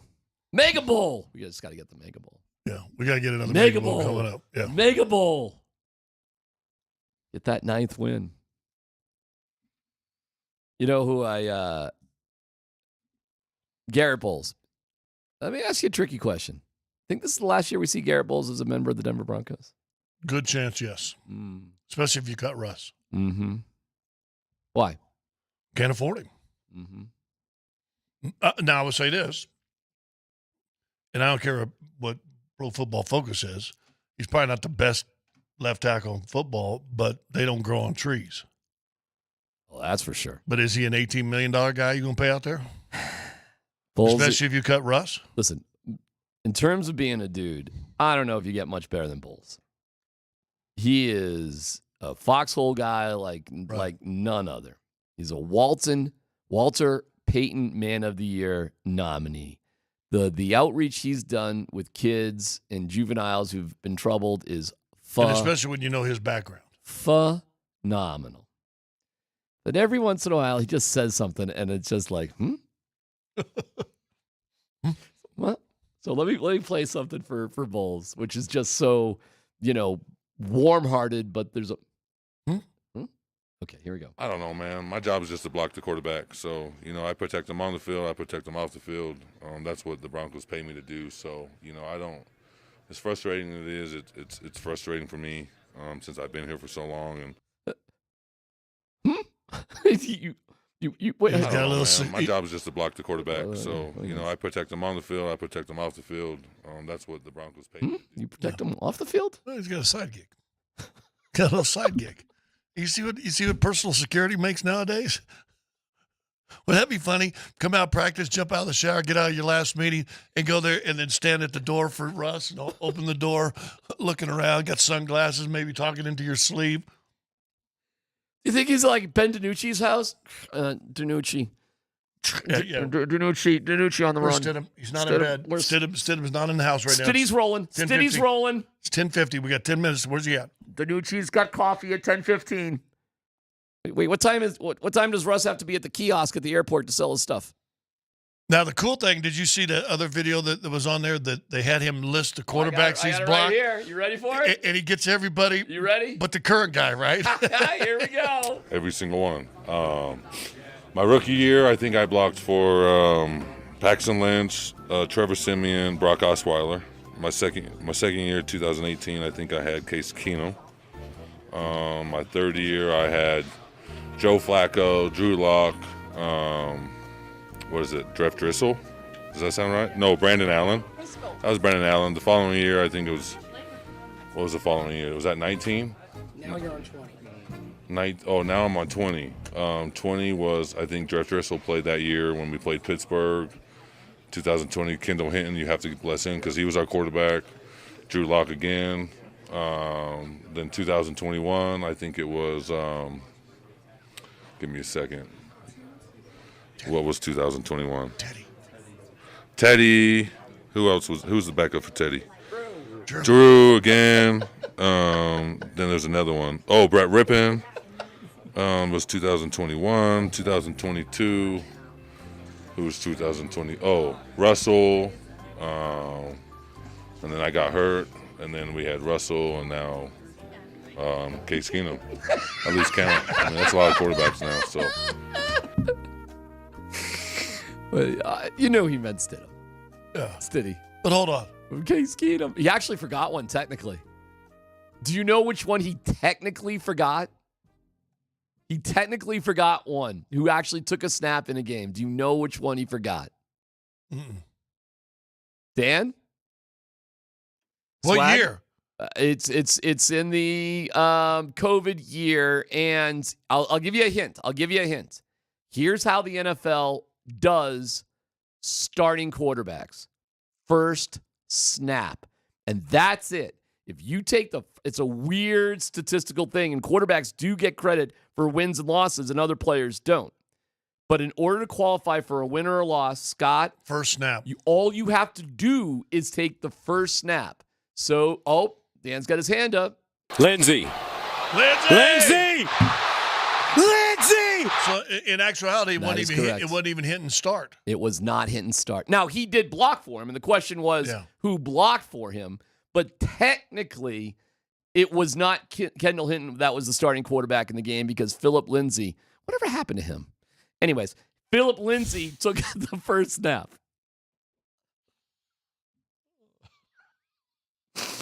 Where is Goodraj? Yeah. Anyways, so that's ballsy. What a heart.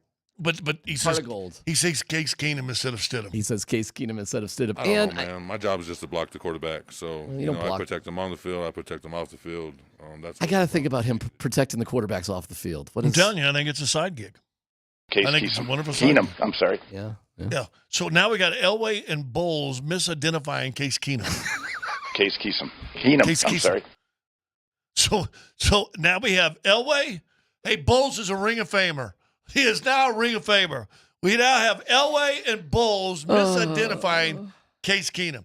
But how bad is this? I know you did a great job. You named like 20 dudes. He did do a in the great last job. 8 years, in the last 7 years. He did a great job. I mean, there was like 20 guys. On one hand, hey, Dan, can you put our slide up of Lieutenant Dan? Can we get our Lieutenant Dan slide back up? Because on one hand, when we're sitting there, in the hospital, Lieutenant Dan, ice cream. Who's ballsy in Forrest Gump? I want to go home, Forrest.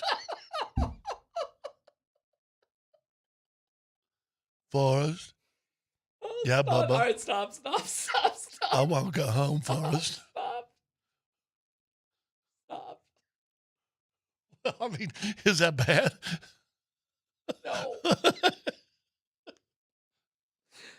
You just said what we were all thinking. I don't know, man. My job is just to block the quarterback. So, I protect them on the field. I protect them off the field, on the field. I'm telling you. Stir fried, boiled. The balls ramp. I mean, that was a great scene, because that scene lasts it goes through like 5 different, changes of stuff they're doing. And he's still doing that's about all. That's about it. That's about all you can do with bullshit. So anyway, he just proved they're right there. When you could sit there and talk about his, what has he been, 7 years in the league? Yeah. And you can name 21 dudes that have quarterbacked your one team. It's insane. He's played on one team in 7 years, right? And he's blocked for 21 players in 7 years. It's crazy. Do you wonder why, Lieutenant Dan, ice cream, Lieutenant Dan? You're right there. You're living there. We hit it right on yesterday. Yeah. I do think they may. Well, go home, folks. Well, he, and you know what, man? He'll go out. Is he a Ring of Famer? Well, listen. Is Bowles a Ring of Famer? When he starts naming 21 different dudes that have been quarterback in his 7 seasons, and he missed most of one season. And Bowles has been. Well, that's right, because his foot snapped in two last year. And he's blocked for that many guys. Maybe we should get off him a little bit. Yeah, I know. Because as we know, you're right. And they were giving the offensive line credit when they got on their first goal from the one, Yep. and they had the 2 procedure calls and all they could talk about was cadence. Cadence is different. He's had 21 different cadence. I know. You're right. Bowles is a Ring of Famer is a very interesting argument. How many other dudes have more starts than Bowles at left tackle in Broncos history? He's got more than Zimmerman, I'll bet. Oh, yeah. And Zimmerman's in the Hall of Fame. Yeah. And he was a great left tackle. And talk to Sting. Zim could barely move there. Yeah, last year. Mm-hmm. Well, Alfred tells that story. He told you the story about he would come up and have me beat on his shoulder, and you could tell the guy wanted to cry because it hurt so bad. Right. But he wanted the other team to see my shoulder's okay. Right. There's a lot of stories like that. It's unbelievable. No, he's got to have more. I mean, we can look it up, but he's got to have more than Zim. Way more. He's probably. Does he have more than Clady? That'll be close. You know, when you really look How about at Tony it, Jones if you combine both the right and left tackle? yeah, but He only got like 5 but I years. wouldn't do that because he's stayed at left, Left tackle, tackle. the hardest position. I have a lot of respect for Garrett Bowles, a lot. It's just every now and then he just says stuff I that don't know, man. My job is just to block the quarterback. So, I protect them on the field. I protect them off the field. That's what the Broncos. sometimes off the field they need protection. Maybe he means from the media. Hey, From you. you go. Bowlesy hates my guts. I know that. Do you really? Oh yeah. And you just said kind things about him. Yeah, well, I also ask you who he is at Forrest Gump. I mean, let's be fair. I'm a jerk. All right. Hey, I got the numbers here real quick for left Oh, tackles. okay. All right. Ken Lanier. Lanier. Ken Lanier. Yeah. He has Hey, the way to most know your starts history at- there. Lanier. Yeah, Lanier. that's It's okay. Lanier. Or Keith Keenum. Yeah. So whatever. this is Whatever, offensive millennial. tackle starts. Yeah. Matt Lepsis second, Dave Studdard third, Ryan Clady is sixth at 98. Bowles is in seventh, just under 95. What does he got? Oh, so he's 95. right behind He's Clady. 92. Wow. And he missed okay. a bunch of games last year. A ton. Does that count this year? Is that already counting this year? It's counting this year up until this article was published updated on December 5th of 2020. But you're just talking about. he's gotten 3 more starts since then. Oh, okay. Well, so I added that in there. So it should be 92. 92, and Clady's got 98. Right. Okay. Is Clady a Ring of Famer? I would think so, right? Oh, come on. Really? Well, I mean, you won the Super Bowl after he left. Oh, wow. Damn. Listen, I thought he This was is cold. great. When he and Ryan Harris, it was Ryan's second year because he was hurt that his rookie year, but basically a rookie. I think between them that season, Clady's rookie year, Ryan's very first year playing, I think between them they gave up a sack. Yeah. In 16 games. It was remarkable. They were phenomenal. Phenomenal I'll tell in you that this. position. For Bowles, I have never heard an offensive lineman individually booed like he had been individually booed at that stadium. I never heard anything like it covering the NFL for 30-plus years.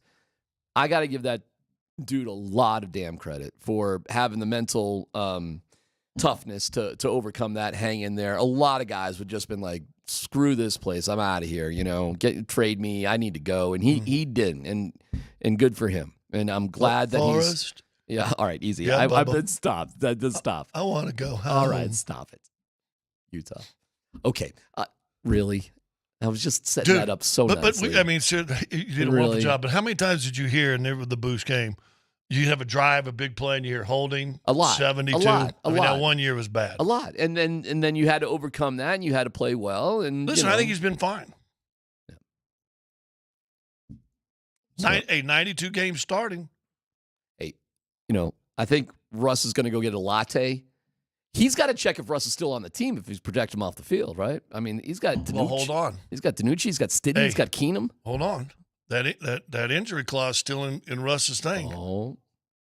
He might be what? Watch a pothole, pothole, curb.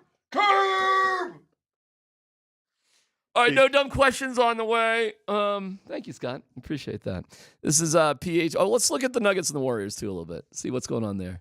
Draymond, he's doing good. It's PhD on 92.5.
Ba-ba-ba-bum-bum-bum. All right, so what is the what about the Nuggets playing? And you're just sitting here? You're just not working the game? I know, it's really is that weird. Weird? Is that an odd thing? It is weird because I usually do radio. Oh yeah. When we don't do it, but I mean, there's a whole extra cost to go, and let's be honest, I get in at 4:00 in the morning. Did you used to do radio only for TNT non-televised games? I still do when they're home games, for sure. No, road. If I'm already on the road, yeah. I'm actually going to, because they get a big road trip, I'm doing the Philadelphia game will be radio. So this is a really weird situation. Weird situation for me. Because they're not on a sustained trip. It's a one and done. Back and forth. It is TNT, non-altitude, non-radio. Wow. You don't get a lot of these. This is kind of a... Well, it's radio because Kaz is out there. No, I know. Yeah. But for you personally. Yeah. Oh. Because Are you going to watch the game or are you going to take the night off? No, because they play tomorrow, so I want to have a little knowledge of the history. Game? Will the warden be like, But no, really? here's the whole thing. Well, I've already done that. So guess what? Thank God whoever created the DVR, I hope he has his own private, I hope he has a nice warm spot that he can go with a beach house. Don't say private island. I don't want to say private island. I hope he has a nice beach house somewhere, in the Keys. He's out fishing, bone fishing or something. But yeah, I'm planning to tape it. Okay. So you are going to sneak. You're going to watch it sneaky. Yeah. You're going to watch it sneaky. Yeah. I'm Jackie Moon in this Love one tonight. me sexy. Watch it sneaky. Yeah, watch it. I'm gonna watch you sneaky. No, I'm gonna. Yeah. But you're gonna pretend to pay attention to your family. Yeah, because there may be a dinner tonight, and maybe this, and Mama say, "Hey, we could take this here." You got last night, and does she even know what's going on? Does she know there's a game? Does she even realize about how sneaky? The warden? Yeah. Yeah, but does she? The better question is, does she care? I'm home in a captive. Hey man, it's a tricky one because it's a late start. It's after 8:00. Yeah. So I mean, hopefully I can get my daughter, boom, boom, boom, get in bed. Jump in mine, bim, bim, bim, hit the DVR. Maybe catch up at halftime. Well, I thought maybe jump in the bed and Listen, I tell you what, I have the last couple of nights. That was this morning. Jumped into bed and I've been watching my Hallmark movies that I had recorded, which was awesome because now I can go through all the commercials. Do you sit there with a box of Kleenex? I mean, the Kleenex may already be there. The last couple haven't had me cry, but yeah, I watched a couple good ones lately. Right. Last time was pretty good. I wrote a book about mistletoe. All right. Draymond Green will. Do you not watch Hallmark movies? No. You don't watch Hallmark movies? No. I have been so angry every night. I'll flip up and the channel upstairs in the room is still on Hallmark, and I'm watching the Golden Girls. I go, I went to, and it's a very good show, quality show, whatever. I didn't like it when it was on.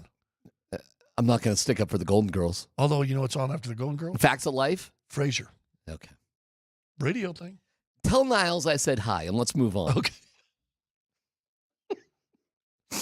When will Draymond Green be back? Because what's the latest? That Steve Kerr said what, Dan? That Draymond's he's it's up in the air. Whatever. Yeah. So They're still trying to figure it out. Wait, all right. I'm confused then. Is it up to him or up to the Golden State Warriors when he comes back, or is this a league thing? I think this is a league thing. It's a league stepped in. Yeah. But and so they're going to have to show this and show this and show that and show this. It's kind of funny remember when Teddy Bridgewater got concussed and he plays like in 6 days. And you're like, and he didn't look good in that first game back, right? Mm-hmm. I mean, he looked still kind of sluggish and did not play. And you're like, you get your brain, which a concussion is your brain sloshing around in your skull and hits the edge of the bone, boom, boom, boom, and you get concussed. Mm-hmm. And you're going to bring him back in 6 days. Supposedly, Draymond Green has some sort of anger/mental issues. Okay. I don't know about you. Now, I've been to a lot of therapy. I know I was different at the end of it as I was to the first month. Court-ordered count? 2 months. No, I just on my own, I realized I was living in a bad place and I wanted to go. And then I kept it going because it really, for me, helped me to talk about issues and where I'm going, what's my head doing, blah, blah, blah. But I did it for 5 years. Right? Draymond's in his first month still. Mm-hmm. And real breakthrough. And it's not, and I don't think, maybe he is, but I don't think you're going every day, but you're going once a week. Can the Warriors, as constituted, compete in the playoffs without him? Mm-mm. You don't think so? No. They don't have it quite yet? I don't think so. Listen, everybody gets older. You're going to see that here. You're going to see it with the Avs. You see it with the Broncos probably. Guys get older, and they're just not the same. Nuggets did a great job defending the 3 on Clay and Steph at that last home game, man. And it feels like since Clay's hit his injuries, he's a step slower. Mm-hmm. I don't think he's come back as quick as he once was. Kuminga, I think I sent you guys the article. Well, I didn't send it, but it was a top 22 players under 22. They got Kuminga 4th or 5th. Yeah, I see it. And they got an honorable mention, Peyton Watson. I'd rather have Peyton Watson than Kuminga. Oh. Me personally. Okay. Because All Kuminga right. has had That's an interesting 2 or one. 3 years now and we haven't seen him come out yet. We haven't seen that come out part of everybody. Well, he's going to be this. He's going to be shooting 30 from the 3. He's an active, very athletic guy. Wouldn't mind having him on his team, but I think he's got a ceiling. I think Peyton Watson's ceiling is taller than Kuminga's, personally. Okay. But, so I just. So you don't think they're one of those teams? You don't think they're going to bounce back? You don't think they're? Well, geez, I mean, are they even going to make the playoffs? Hey, you got Steph Curry, and they're always going to be good with Steph Curry. You think they make at least the play-in round?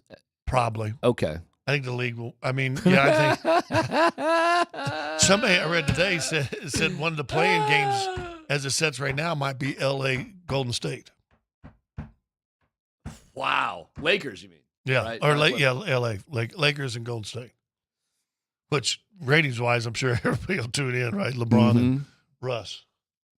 I got a thing I got to bring up. I told Marlo I was going to bring this up to you. Okay. Oh. And it's about basketball. It's about comparison. Young bigs in this league right now are starting to pop up. Give it to me. Boom, boom, boom, boom, boom. My guy in Oklahoma City. Holmgren. Holmgren. What a stud. Right. Skinny stud. Wembanyama. Yep. And by the way, they were like 1 and 2 in that 22 under 22. I get it. I think Holmgren's better right now. I do too. Me right now. I agree. I told you my comparison from Wemby is Ralph Sampson. Yeah. And you kind of poo-pooed it like I was dying. I said, well, Ralph Sampson's in the Hall of Fame. Yeah, and I didn't realize that, but we dug into it, yeah. Yeah, I mean, had a pretty good career. It's just that it felt like Ralph Sampson didn't live up to the hype. Correct. And he was never really the best player on his team. Like, he wasn't like the guy. He wasn't like Olajuwon or Ewing or the guys of his era. When Ralph's rookie year, they still got the first pick in the draft the next year? And that was Olajuwon? So what are you saying? Well, I think that's a good comparison. That's interesting because the Spurs are doing terrible, obviously. Yeah. It's tough to catch the Pistons, but I think one of those guys. I think that's a good comparison. They say, well, Ralph didn't shoot threes. Well, no one in that era shot threes, but Ralph for 7'4". Who do you think Holmgren is then? Anthony Davis. I was going to say Jokic. No, Anthony Davis. You can't pass yet. Not like Jokic. Okay. But and everybody would go, oh, Anthony. Wait a minute. Think about when Anthony Davis came out, they said, well, he's going to be a good rebounder, shot blocker, defensive guy, because that's what he was at Kentucky. Well, Holmgren, he didn't score a lot. He's going to be a good rebounder, defensive guy. Dude's averaging 20 now. That's why, hey, man. I'll take your word for it because I trust you more than anybody. If you tell me he's not like that. Doesn't that feel like a good comparison, though? Well, I look at Oklahoma City, and I think they're the Nuggets junior. I mean, to me, it's just like that is the Nuggets like 2 years ago. But maybe deeper talent right now. Maybe. It's scary. And I have been blown away by how good Holmgren is. Blown away.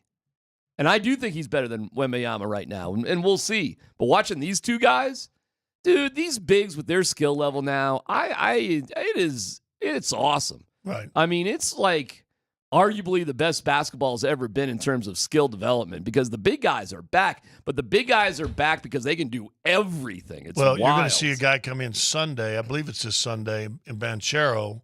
He's another one. Who was the first pick, and Holmgren was second. He's another one. I mean, he's not 7 foot, 7'1", but he's 6'10". Yeah, he's 6'10", built like a power forward that plays like a small forward. All right, time for No Dumb Questions, Dan. Let's. Columbus, Hastings, and DMAC present No Dumb Questions. This is your safe space. Send us your not dumb question now. You're a smart guy. Tweet it, text it, or Twitch it. It's No Dumb Questions on Altitude Sports Radio 92.5. I'm so glad when the listeners get the subtle jokes that are in there, and this just went in bed with Kleenex, question mark with laughing emoji. Because I think you might have even missed that one, but I got that. I think I did. How did you use it? I'm not even going to get back to it, but I'm glad that somebody caught that. And I get it now. Okay. And you were talking about sniffles. Lots of things make you cry. All right, get it. All right, just going back to our Hallmark movie sensation, the greatest chick flick you've ever seen, or is there? When Harry Met Sally. That chick flick? Oh, come on! How is that not a chick flick? I guess so. That was a good one. Okay, I mean, give me a better one. Steel Magnolias. That to me is just like I'm dying of cancer. It's not a chick flick because where's the romance in that? That's just about a dead mom. I'm not saying it's not a good movie. And I'm all right. I guess that I think of a chick flick as a romantic comedy. Right. Okay. So you're going. Well, Steel Magnolias was a romantic comedy, but at the end, Julie Roberts dies. Really? To me, the ultimate chick flick is you end up together. It's a happy ending. Are you a happy ending guy? Not going back to the Kleenex question, which is not fair. Not The necessarily. haters still hate. It depends. But when I watch and I know I'm sitting down for a chick flick, yeah. When it's a chick flick, it's like, and I like a good chick flick. I like a good romantic. They're my favorites. Yeah. So no, I don't want a dead person at the end of my chick flick. But it was funny up till the funeral, and then got funny at the end of the funeral. When Sally Field goes, I'm so mad I could just hit something. I mean, and they grabbed the one girl, hit Wheezy. You're saying besides, it's like, hey, Mrs. Lincoln, besides, how was the play? Overall, your play experience. Yeah. Overall, Mrs. Lincoln, your theater experience until, up to, Let's put that to the side. Yeah, up to that. Up to that. How'd you like to play? Lincoln. All right, Dan, what's your favorite? Chick flick? Oh, man. Grismer and I were talking about this yesterday. It's a little more modern, but She's Out of Your League. I've seen that. One of my favorite movies ever, honestly. Really? Yeah, it's a great one. I'll give you a good one. And it definitely ended differently, but I really enjoyed it. It's the one with Vince Vaughn and Jennifer Aniston where they break in up. Chicago? Yes. Yeah. And that was headed down the path of they're gonna be together, and they're not at the end of the movie, which is a little like, oh, okay, that was pretty good. Yeah. That to me was a good romantic comedy. But you felt chick like flick. there still was a chance they could at the end. Yeah, there was. Yeah, but it wasn't as definitive. Yeah, it left you like, oh, that's kind of that's a good one. You know the one I like too. Remember the one with Josh Hartnett, 40 Days and 40 Nights or something like that? Yeah. Where he for Lent, right? I think it's Lent that he stayed celibate for Lent. That was pretty cute. I've tried to put on a good chick flick for my wife because we were sitting down. We're like, hey, let's watch a movie here tonight. And I am 0 for 2. I just picked 2 that just sucked because I'm trying to pick one that I haven't seen, and I don't know. Have you seen Just Friends with Ryan Reynolds? Yeah. Like, give me a classic. movie Ryan Reynolds isn't good in, by the way. That jerk. Green Lantern. Yeah, that's true. There you go. I actually like Green Lantern though. But I was a Green Lantern comic book reader. So real fast, have you seen the advertisement for the Bob Marley movie? Oh yeah, Bob Marley movie. Yeah, Bob Marley. I guarantee you're going. Is Dan taking the day off for the Bob Marley movie? I might. It depends on when it comes out. February 12th or All March right, 12th. what's the plot of the Bob Marley movie? Because you can go a lot of different directions. Well, I'm assuming it's just more of like a documentary on his life. Is it? So that's it? It's a I don't know. documentary style? I mean, I would imagine. No, it's a movie, but it deals with his life and what he was trying to change, like Ring of change Fire. in Jamaica. And But does it culminate with his, death? Well, I would assume so. Oh, okay, and the movie's over then? Then we're done? Well, he's got like 17 kids. I Maybe know. He goes in, to what they do. Is Chariots of Fire a chick flick? No. That's a sports inspirational movie. Like, I want to see this 13 guys in a boat or something. The Boys in a Boat. Boys in the boat. I just saw it. Oh. This weekend. Thumbs up, thumbs down. I liked it. Okay. And then you deep dive Boy, afterwards. it's right up your alley, man. Yeah, you deep History dive and sports. to find the history. Yeah. And the first article I read on it said it was the greatest Olympic race that no one knows about. There you go. But it's pretty good. And then I bought the book. I just got the book, so I'm going to read the book. I think that's all. By the way, I've been giving you a hard time. Reading is awesome. People should read more. They definitely should read more. My dad reads 2 books a week. He's 87 years old. Mm-hmm. He's. My parents aren't hoarders, but they hoard hardback books. Yeah, I used to be like that. It's stacks of books. Yeah. It's like you walk into the house and it's, are you guys okay? I mean, because it's like he's read every single one of them. Dad. I mean, I'm talking of. It's really hoarder-like. And it's just like, how you getting to the kitchen today, Mom? Yeah. You go through the... Hey, I could give a tip to help you out with that. Throw them in the trash? No, divorce. And it's amazing. Right. He's been with Mom 54 years, Scott. What do you think? He's going to start again now? I had a big collection, and when that happened... Oh, really? What happened to him? 5 giant boxes I donated to the library. She didn't want to keep them? And I had no space. Because you were living in a van down by the river. We will get to a mock draft that you're going to find interesting, perhaps love. This is a good one. And it's all predicated on one team, not the Broncos. Details next.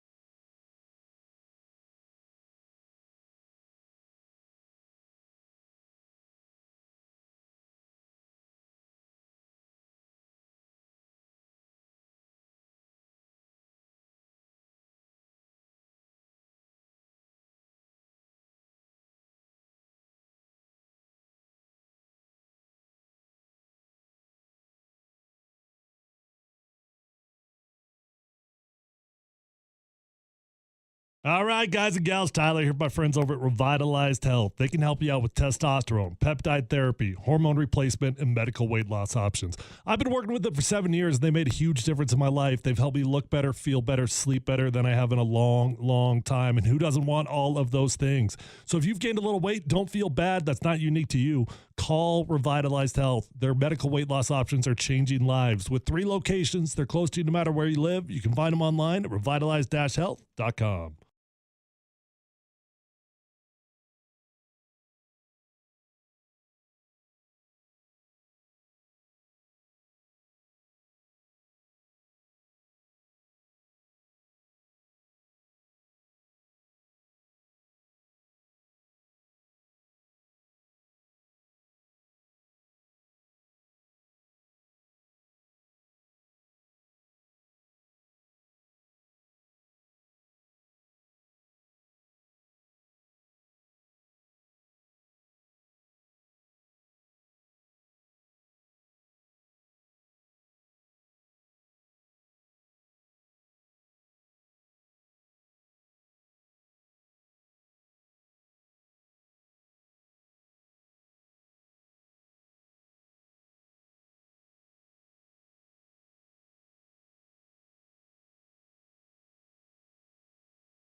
Is this, you want this for the, all right. I like this. But you know what music you need for this mock draft stuff, though? And I like this. But you need the other one. Like, dun, dun, dun, dun, dun, dun, dun. When Darth Vader's walking in. Yeah, the Darth Vader music. This is like... in a galaxy far, far away. Right. This is the happy Star Wars This is a happy intro. Right. Luke still has two hands music. I'm sorry, what? Luke still has two hands. He can hold the box of Kleenex and pull one off at the same time. You know what? I'm just passing through that. You know what I'm talking about, Dan? Oh, here it is. This is it. Scott, are you ready for a mock draft? Yeah, can't wait. Are you a big mock draft guy? I'm a huge mock draft guy. God. Dude, for the next 3 months, get ready. It's going to be torture for you. Oh, that and power rankings. So this, yeah, I'm not so much on the power rankings. Good. Mock draft. That's your swizzle. Then this music makes the most sense then, because you're going to hate it, and it means you're a villain. We go to, where do we go to here? Some newspaper in Chicago, because everything in the draft is going to hinge on the Bears. 2 picks, 1 and 10 right now. Yeah. What they do with that number 1 pick is going to impact everybody else. Here's this mock. The Patriots trade up from 3-1 to the Bears and select Caleb Williams. The Commanders take Drake May, quarterback. The Bears at 3, sticking with Fields, take Marvin Harrison Jr. Which makes me feel old because I was back at Syracuse with Marvin Harrison. The 5 take Malik Neighbors, wide receiver from LSU. The Giants take Allahu Fashanu. Let's go with me. Offensive tackle from Penn State. The Chargers take Brock Bowers, tight end Georgia. You wondering what the Broncos... What number are we at now? We're at 7 now. Titans take Joe Alt, offensive tackle from Notre Dame. There's a trade. Jets receive the 2024 first-round pick, 2024 second-round pick, 2025 third-round pick. Vikings receive 2024 first-round pick number 8, 2024 third-round pick 72, and the Vikings projected trade. Vikings take Jaden Daniels at number 8. You didn't get Jaden Daniels. You didn't move up, Broncos. You just sat there with your thumb. And you let Minnesota. You just let Minnesota. Which means Kirk Cousins is now available. That's right. See, now you're liking the mocks. Now you see where I'm going. The Falcons take Rome Odunze. Again, just go with me. Just shut up. What? Yeah.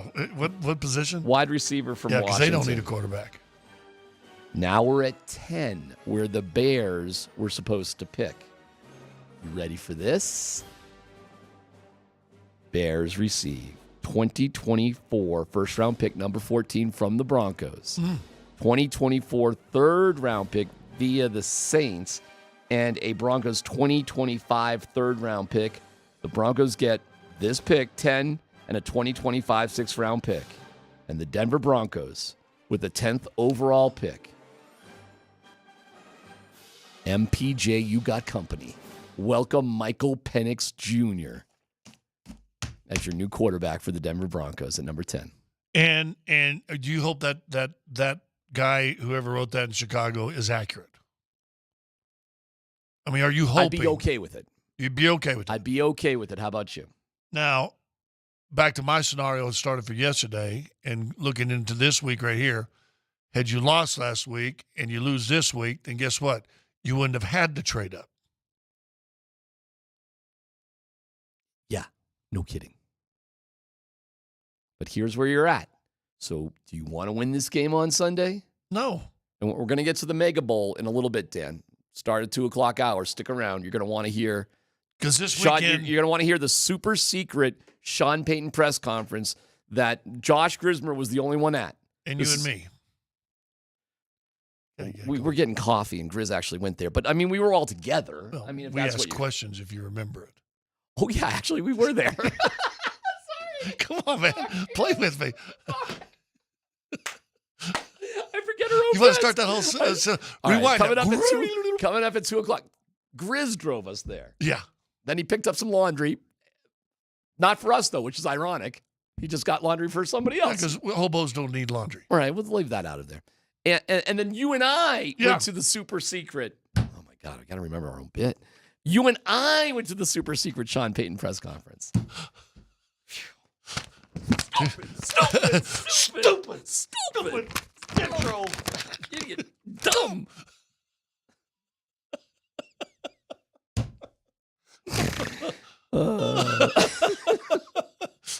Anyway, that's can I coming say up. something? What? It is your bit.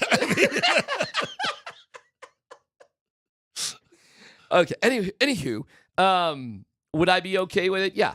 I mean, at the end of the day. But listen, if the Broncos are at 11 where the Raiders are, and this mock has the Raiders taking the best name in the draft, Kool-Aid McKinstry. Kool-Aid McKinstry is by far the coolest name in the draft. And don't you have to introduce him on the press conference, busting through like a fake brick wall? That's Kool-Aid! fantastic. That is absolutely fantastic. He got the nickname from his grandmother, who said he always had a smile on his face when he was a little kid. And she, after that character from that old commercial, she nicknamed him Kool-Aid. And it just stuck. And he's this year's Patrick Surtain. Specifically corner Alabama, that sort of thing, and probably the top corner in the country. Oh, I'm sorry. He's from Georgia, not Alabama. Best team in football. Who they losing to? Georgia? Georgia. Yeah, they lost. They lost at the wrong time though. Yeah, lost in the conference championship game. They did.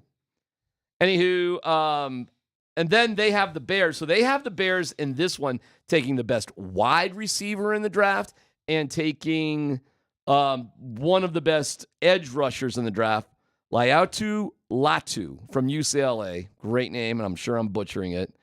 And they are going to, if the Bears do this, and I don't know how the Bears don't do this, Scott, you got to have a little faith in Justin Fields that he's going to be your guy, because if you can make these trades, the draft capital you're going to have is off the charts.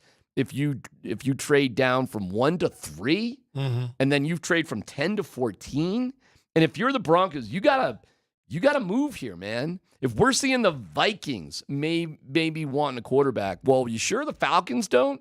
You sure some of these other teams don't? You sure the Raiders don't? Are you sure they're going to go there? They believe in the 4th-round rookie Aiden O'Connell from Purdue. He's their guy. Are you sure about that? So, yeah, man, if the Broncos were to lose, it would be better off. You would be in a better situation to deal with this, because look what the Vikings may do. And the Vikings are doing this to go get Jaden Daniels, and that did happen to Fields. A lot of people thought he was going to be a top 5 guy. He dropped down to 9. That does happen in the draft. I just don't want to see the Broncos. I do like this because at least it has the Broncos being active and moving up. So I do like this. Well, but again, I say, had you lost last week, and if you lose this week, you had a chance. You were going to sit somewhere either 9 or 11, somewhere in there. You're going to sit there, but probably between 9 and 11 if you have a 7-9 record at the end of the season. Or would it be 7-9? Yeah, 7-9 record. All right. Should we get to the super? Right? No, you'd be 7-10 record. We should get to the super secret press conference that only you and I were at. Yeah. And Grizz drove us there. Sorry, Grizz. I don't even know what I'm talking about. All right, we'll get to that coming up next.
we profiled since he took over. The one thing that jumped out is you look at their takeaway and giveaway numbers. Since he took over, they're fifth in the NFL with that turnover ratio, both offensively and combined. But he's done a really good job.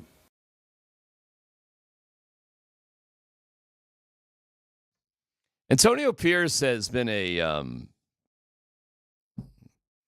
he's got them going, man. He's got the Raiders going. I wonder if they will stick with him. It is interesting. We got the big wide receiver coming out and saying they should, right? Mm-hmm.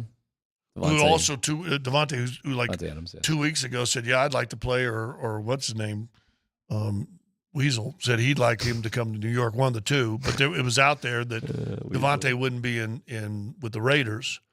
And then this week comes out, he says they need to hire Antonio. He's the guy. He's got him going. Yeah. Well, so did the special teams coach 3 years ago. I got to be careful there. Bisaccia. Yeah. Yeah. But he had him. And does that not help Pierce maybe get the job this time? Yeah. Well, we'll see. We're fixing to find out, as Coobs once said. But listen, man, I'm telling you this 9th win. That was, special. Well, I mean, we heard mega. We heard the exclusive Grismer Judy interview. Geez, you don't have that handy, do you? I mean, you can listen to the passion of Jerry Judy. What are you laughing for? Listen to the That's passion. That's a perfect setup, man. Dude, let me just give you props on there. That's a great setup. Passion. Go ahead. After kind of how the season started, what does it mean to you personally that you guys can finish above 500? It means a lot, just being able to have a winning record. I ain't had that since I've been here, so it would mean a lot. I mean, that's fire. That's a guy who wants it. But you and I, because Grizz was talking to Judy. That's what he was doing. He was talking to Judy, but we were invited to the super secret Sean Payton press con. Yeah. He dropped us off. He went one way, we went the Well, other. he got Judy, which is good. And then we were like, we're going over here. And this is how the Sean Payton 9th win justification press conference went. Look, the Raiders may be the number 12th team in the AFC. but come Sunday afternoon, they're going to have to prove it. Scott Hastings, go ahead. Mr. Payton, Since this game doesn't actually count, what exactly is your motivation? On Sunday, we're going to be playing for the Broncos Raiders Mega Bowl. Darren McKee. Yeah, I don't know if I understand what you mean by Mega Bowl. It's a Mega Bowl. What's not to understand? This is history in the making. You're going to want to tell your grandkids and their grandkids and their grandkids. And when they look back in the annals of history, what? They're going to be talking about 3 things. Russell Wilson's contract, Invention of the submarine, and the Broncos Raiders Mega Bowl. Right, but still the game doesn't count. The trophy's 12 feet high, and it is glorious. I've seen it. Oh, yeah, and when we win the game, that big gun's going to shoot off. The cannon doesn't actually fire, it's a relic. We're going to win the Mega Bowl. Sunday, 2:25. Broncos Raiders. Mega Bowl. Broncos Raiders. Mega Bowl. Broncos Raiders. Mega Bowl. Come on, girl. Oh. Yeah. It's me, Jackie Murphy. Don't give me that look. Woo. That's right. Let's get sweaty. 9th win. I'm talking rainforest sweaty. Hasn't happened since 2016. Swamp sweaty. Let's fill a bathtub full of sweat. Russ on the bench. I'm gonna get that 9th win for the Mega Bowl.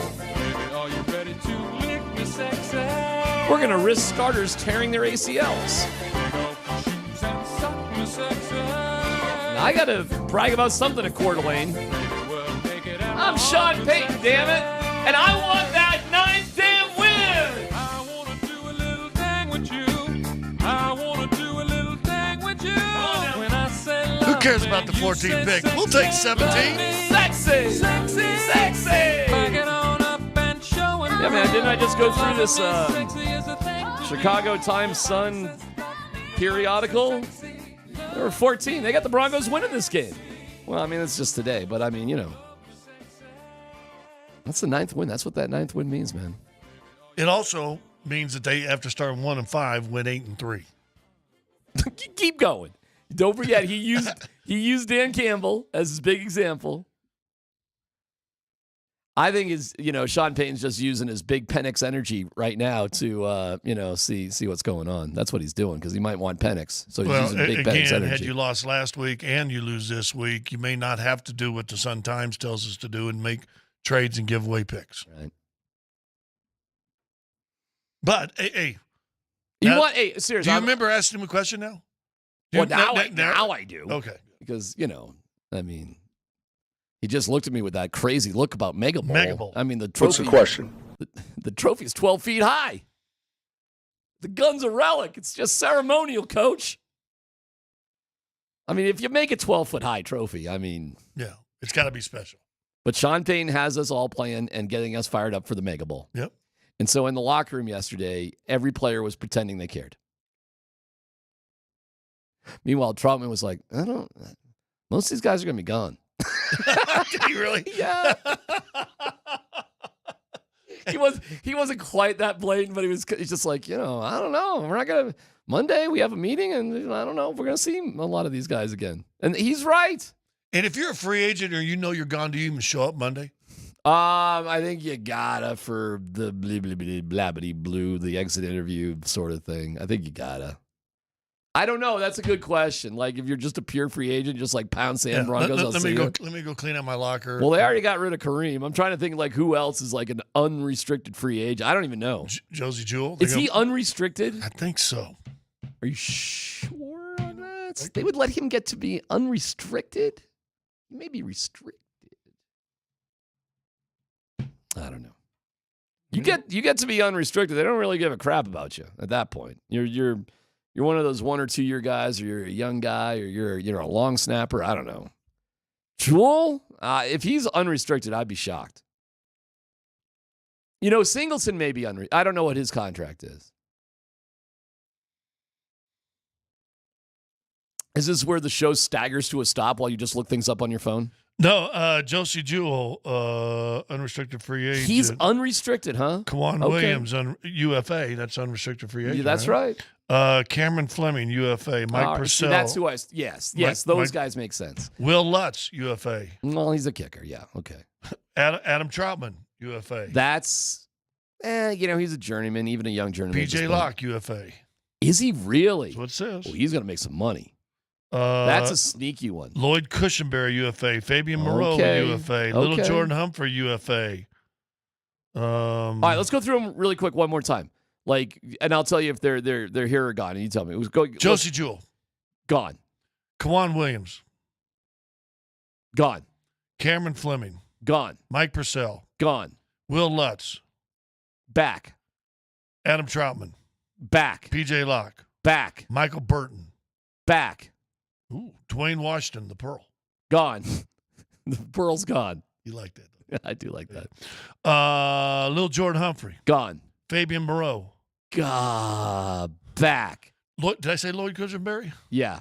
Gone. Yeah, gone. Ben Neiman, don't know him. Gone. Jonathan Harris, Jonas Griffin. Hold on. Oh, Jonathan Harris. Now we're into restricted. Restricted. Well, let's just do that's another whole. Okay, don't worry about the rest of the guys are restricted. Yeah, because you see what they got to do. This is where Russ's contract does have an impact. Because how are you going to keep Josie Jewell? How are you going to keep Lloyd Cushenberry? How are you going to do it? Especially if you got a $50 million. Well, I mean, they're unrestricted. Won't Josie Jewell want to make some money? Won't Lloyd Cushenberry want to make some money? Well, that's probably going to be their last. Why did we lose Matt Paradis? Money. It wasn't because of ability. He cashed in. He had been a starter for several years at center, and that's it. And goes to Carolina, I believe. Josie Jewell's going to make money, a lot of it. It's just I say yes to Michael Burton because he's a fullback, and you just, but what do you got to pay him? Nothing. But again, here's what we haven't on this show talked about. Andy's talked about a little bit.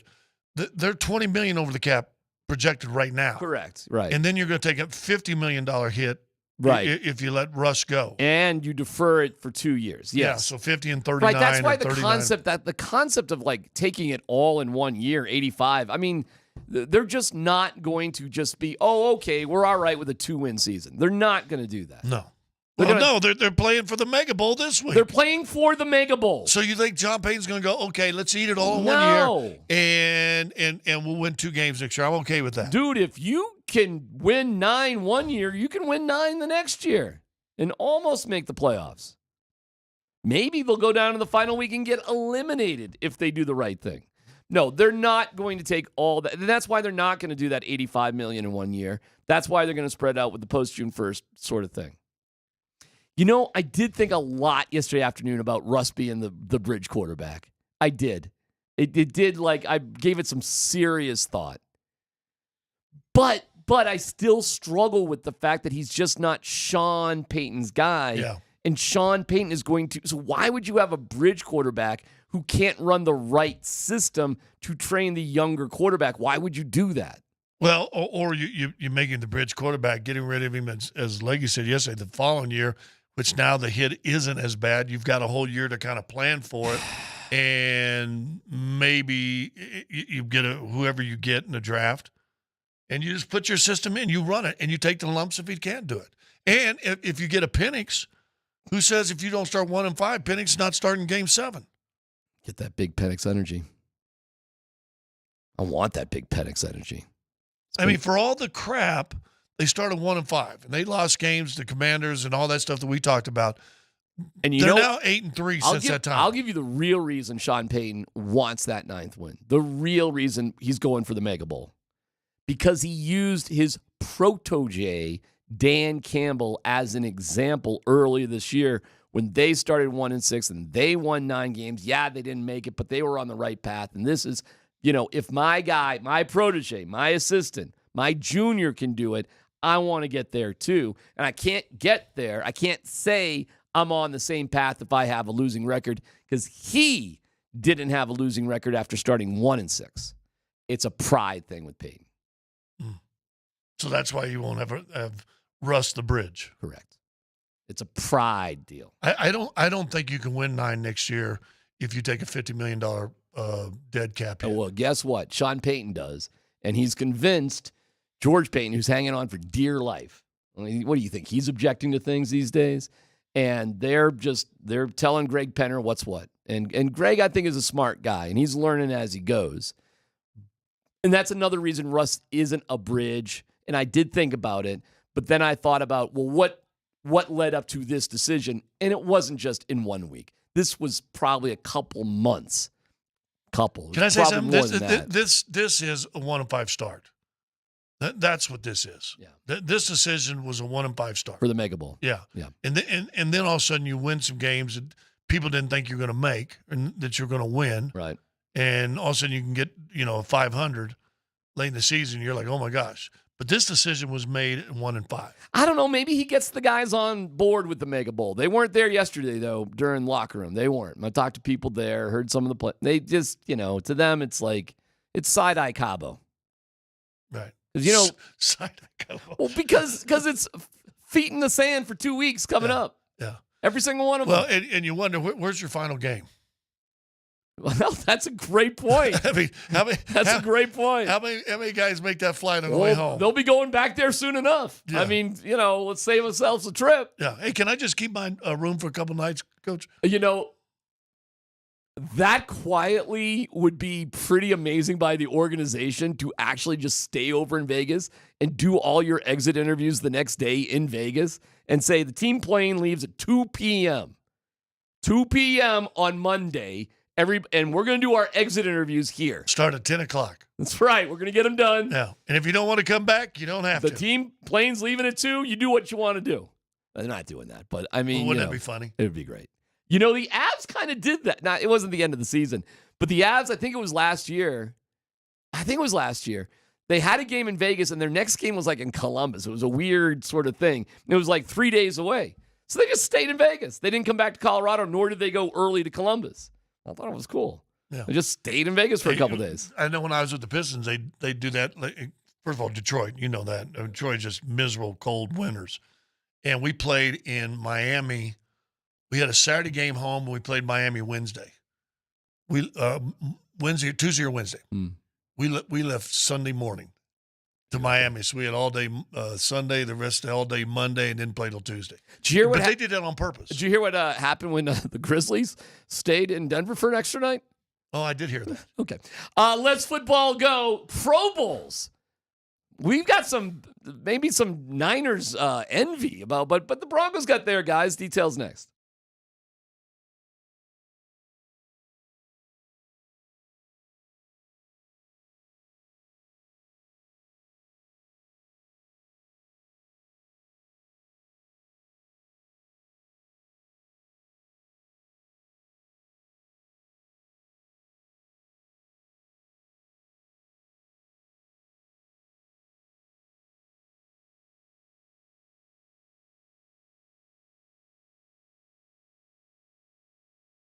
Hey, this is Tyler here for my friends over at Phil Long Ford. Guys, every single car that I bought since my rookie year has been from Phil Long Ford of Denver. And I keep going back because I always have a great experience. I know that car shopping can feel a bit cumbersome at times, but not at Phil Long Ford because they've got the largest inventory in the state of Colorado. Whether you're looking for a used vehicle or a new vehicle, they've got the largest selection and they've got the best deals. And you can check out all those deals online at phillongdenver.com. They've got incredible inventory arriving daily. They've got cars and trucks on the lot for you to choose from, or you can always go online and get exactly what you want. And check out their incredible line of electric cars, pickups, and vans with the latest technology. They've got the largest selection. They've got the best deals. They're going to get you in. They're going to get you out. And once you buy a car from Phil Long Ford, you will be a customer for life because you will realize that it is an experience that is different than other car dealers in Colorado. Go check them out online at phillongdenver.com and let them know that Tyler sent you on over.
PhD presents Let's Football Go. It wasn't our home. All right, run out and hook in.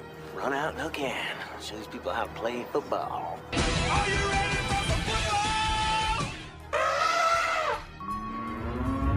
Wife walks in, 2 glasses of wine, 2 goblets of wine, and says, "Let's go." Let's go! Westminster. Let's go, man. Let's go. That's what we do, man. Westminster. A few years ago. Stop. Let me correct you. Stop. You was talking about my mom. That's you are. Mega Bowl.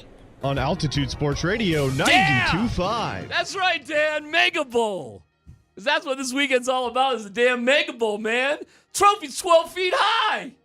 All right, what we got? Story number 1, Dan. All right, we'll get to the Broncos Pro Bowlers in just a second, but I did want to start with, for now, interim head coach of the Las Vegas Raiders, Antonio Pierce. So the Broncos played the Raiders all the way back in week 1. It was Josh McDaniels and Jimmy Garoppolo, your head coach quarterback combo. 17, Sean 16. Payton, Russell Wilson. Yep. Now it's Antonio Pierce, Aiden O'Connell, Sean Payton, Jarrett Stidham. At least Sean Payton lived there. Week 1 to week 18. A lot can change in a full NFL season. Sure So can. here is One more change would have been perfect. Sure can. What is that? Go ahead. Enlighten us. Okay. Here is Antonio Pierce on just how different it will be facing the Broncos the second time around. All right. Defensively, they're playing really well. They're playing really well defensively. And I think offensively, obviously, there was a change of quarterback. But you see a team that's being physical up front. We know Stidham very well. Obviously, there's some things there that he's doing really well that he did well last week. And I think overall as a team, they've gotten better. It was a team that was, oh my God, what's happening to them, and now they're playing really good football. You know, it's similar to me and the Broncos in week 1. I was losing too. Anyways, so what's your question there, Dan? But things do change. Things do change. That's my Was point. that week? Well, I was still there. Yeah. I was there for a couple games. I was losing. And then, Anyways, then I took a bye. Bye week? Well, more than 1 week. Yeah, Dan. So what's the question there? What's the question? Okay, Sean. No, it's how. All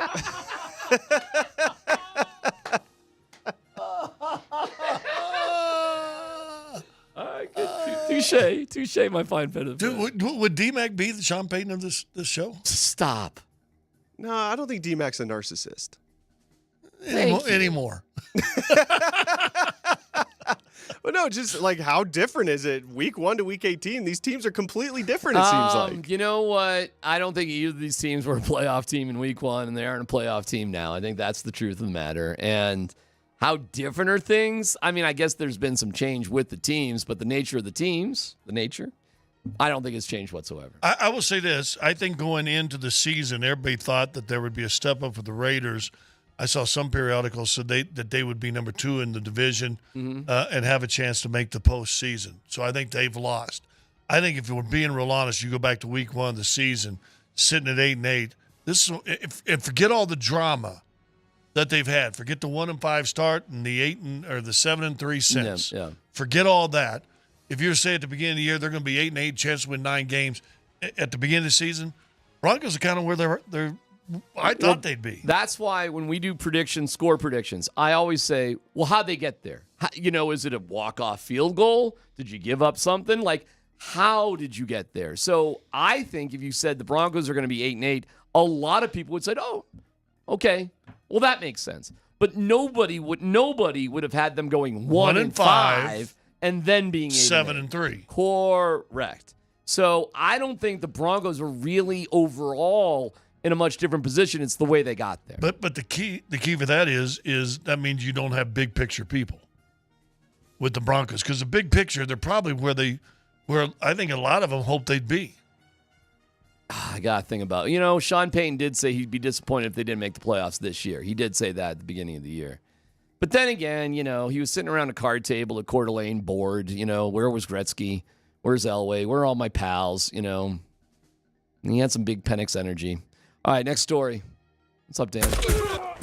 Okay, so the Broncos Pro Bowl starters, they do have 3 of them. They do. Patrick Good Surtain, job. cornerback, safety Justin Simmons, and probably the most surprising, wide receiver Marvin Mims was named a starter. But he's a kick returner. Yeah, to the Pro Bowl. Yeah, but he's the leading. I think he's the leading kick returner and punt returner in the AFC. So I guess that's not that surprising. Now the kick returner thing, I roll my eyes because he leads the league in kick returns at 26.5. Well, if you do nothing, you get 25. Right. So way to go. You get 1.5 more. It just goes to the example that you should just probably leave that well enough alone, take the ball in 25 and let's go. Well, or hope that in those 26.5, the guys are kicking it short to the 6-yard line, and now you're taking it out to the 33. What's more impressive, well, yeah, but now you can fair catch. Anyways, what's more impressive is the punt returns. That's more impressive because that's a real football play. And I like Mims. I think Mims is a solid pick. And good dude. And for a team who's struggled with special teams over the last 7 or 8 years, better. you've got a guy who's starting on special teams. Well, I'll tell you this, and I've been around Ben Kotwica. You'd like this guy a lot. Former military dude, has his shizzle together. Westhoff is the advisor, older dude who's written his own inspirational books. Like special teams overall for the Broncos, way better.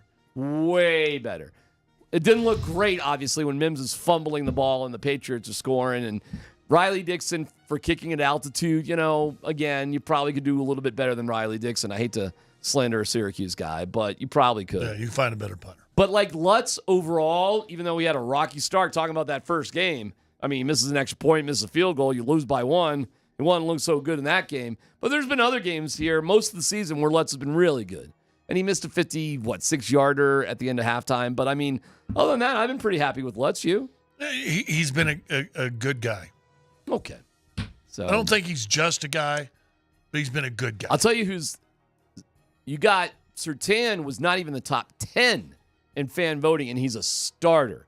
So the level of respect he has amongst his peers is peers and coach off the charts.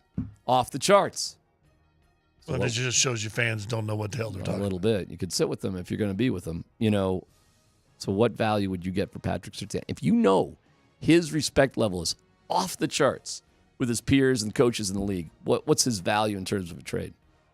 Well, again, it goes back, are you going to be able to sign him and all this stuff that Leggy brought up? Yep. I think he's a first or second round, second, third, a first.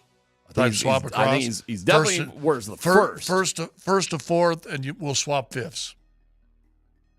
I think it's first and third, we swap fifths. You don't think he's 2 number ones? No. Do you think he would have been I don't think they, other than quarterback, they value many other players as 2 number ones. You think he would? Jalen Ramsey got 2 number ones, but he was only 3 years into his deal. And Dallas got like 3 first-rounders for Herschel Walker. Well, you're going back a minute. But same type thing. But when Ramsey got traded again to Miami, it was reduced way much. I forget what it was. It wasn't number ones. It was like 3s and 5s, something like that for Ramsey the second time around. Meaning sometimes you got to strike while the iron's hot. Yeah. So I don't think you get 2 ones, but if you could, I think you'd do it. Dan, what's next? All right, so we were talking about the drink throwing situation with Carolina Panthers owner college junior year David Tepper. Listen, I was at Bugsy's. It was, they insulted my girl.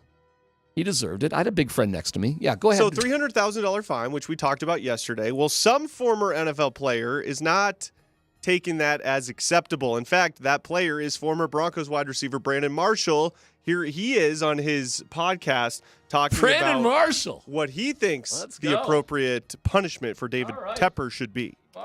Panthers owner tossing drink on fan was in character. This is who he is. Excuse my language, but he's this owner's, and it's okay. Now you got to pay the consequences.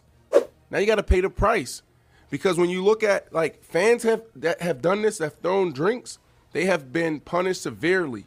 All right, NFL, you keep talking about protecting the brand.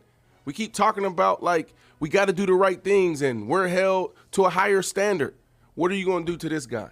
Don't give me no $50,000, $100,000 fine. That's peanuts to him. What would be his consequence then? You've been around the game. What is his consequence? I want to see Tepper doing community service. All right. Well, Brandon, he's getting, don't give up. Don't ever give up. But he's, it's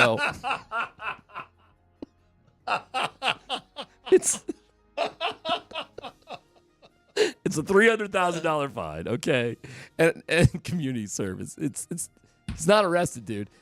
But I said what it should be. He should be banned from going to NFL games for a year. It's the Larry David thing. The money doesn't mean anything. So, Larry, you're going to wear, a board outside of the restaurant. I steal forks from restaurants or whatever it is.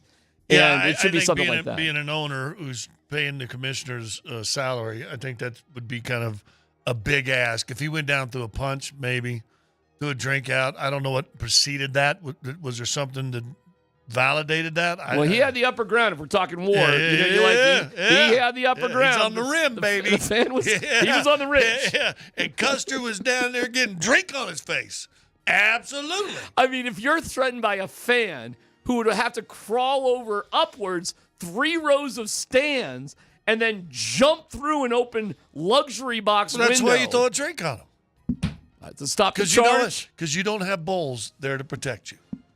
If you just had bulls there to protect you, you'd be fine. I don't know, man. My job is just to block the quarterback. So, I protect them on the field. I protect them off the field. Right, on the field, off the field, in the owner's box. And wherever. At the golf course. Yeah. Let me ask this. Would you play bowls this week? No, I would not. I wouldn't either. Would you play Cortland Sutton gets a chance to come back? No, probably. Forget that. That's even he's got concussion stuff anyways. Forget it.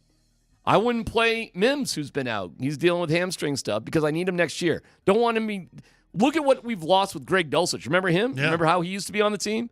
The hamstring stuff is weird. Okay, KJ Hamler ended basically his career, right? Yep. So no, I would not play Mims. There's no need to. I would not play Cortland Sutton. Now, saying that, will they? I don't think so. It's the Mega Bowl. I know it's the Mega Bowl. But here's my hot take on this. Sean will have the rhetoric of how much the Mega Bowl means, and then something will crop up, and there'll be a bunch of guys inactive. I think Bowles will play. Because there's no real reason for him not to. But Sutton, Mims, McGlinchey, does McGlinchey play? McGlinchey's fine. I would play McGlinchey. I wouldn't have a problem playing McGlinchey. I'm rolling my eyes about Mayor McGlinchey. He's got to play. He needs the practice. Please. But if you want to, if Quinn Miners has a little ding or whatever, you can play Quinn Bailey instead of Quinn Miners. That'd be fine by me. I don't know. And Bowles I would definitely not play because I might trade him. So no, Bowles would not play. It would be Cam Fleming, 100%. Yeah, any guy that may hold value, you can't play. I wouldn't play Simmons. I'd play J.L. Skinner. Get him some. He's had a redshirt year. Yeah. Play How about J.L. Surtain? Skinner. Well, I guess I would play Surtain. Same thing with Bowles, though. You don't want. Bowles is going to really. If you're talking about trading for 2 first rounds. I mean, dude, sometimes Surtain is out there running around doing nothing, not tackling. I mean, I guess it's a little riskier. Bowles is going against Max Crosby. No. But frankly, if you don't, Max Crosby, he does give you headaches, man. That guy. Well, does Max Crosby play? Oh yeah, Max Crosby. They're lunatics in Vegas. They want the Mega Bowl too. Who knows what their Mega Bowl is? They may want the Mega Bowl better. Yeah, no kidding. They've been playing for the Mega Bowl for the past 5 weeks, so they're all fired up. This is their Super Bowl. The Broncos have been in a different position. Go ahead, Dan. Last story. All right. Well, speaking of Max Crosby, here he is. Last week they played the Colts, and just listen to what Max Crosby kept calling Gardner Minshew on the field. Okay. Little ass boy.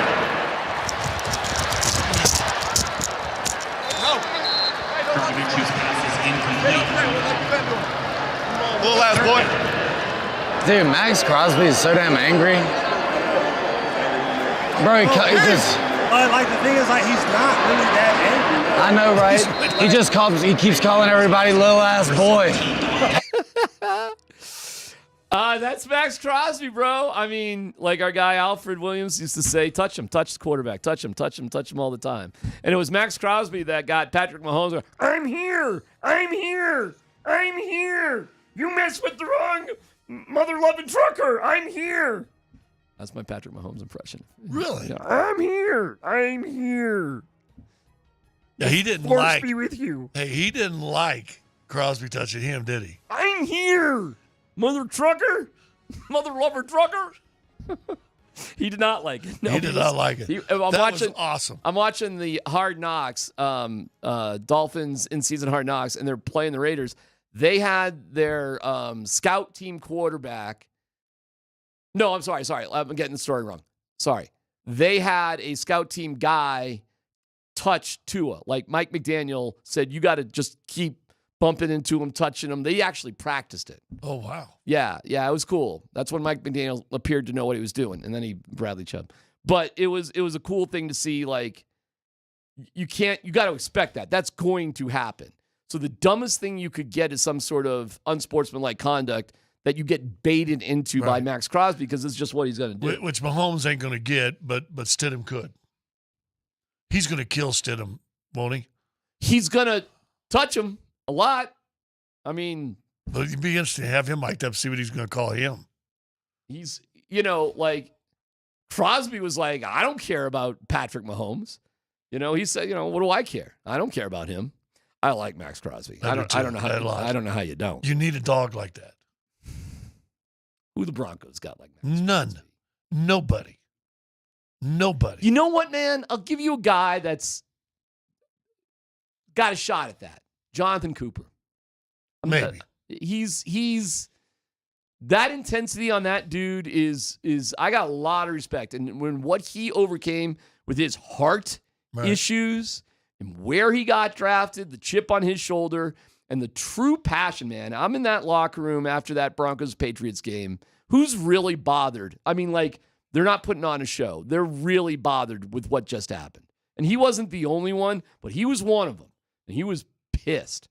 He was really bothered by it. And he does play with a certain intensity. And I like Nick Bonito. I think he's come a long way. And I like Baron Browning. He's just been hurt. But, I like those guys, in particular Jonathan Cooper. He's not there yet with like Max. I mean, Max Crosby's all pro. Right. He'll be in the Raiders Ring of Fame. He should be, yeah. Yeah. Tattoo Ring of Fame, too. Yeah, already. Scary. Right? He looks like a lunatic. Right.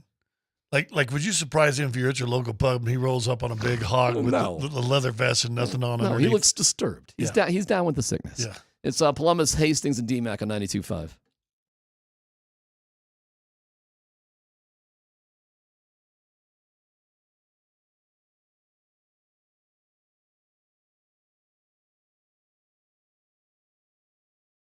All right, guys and gals, Tyler here, my friends over at Revitalized Health. They can help you out with testosterone, peptide therapy, hormone replacement, and medical weight loss options. I've been working with them for 7 years, and they made a huge difference in my life. They've helped me look better, feel better, sleep better than I have in a long, long time. And who doesn't want all of those things?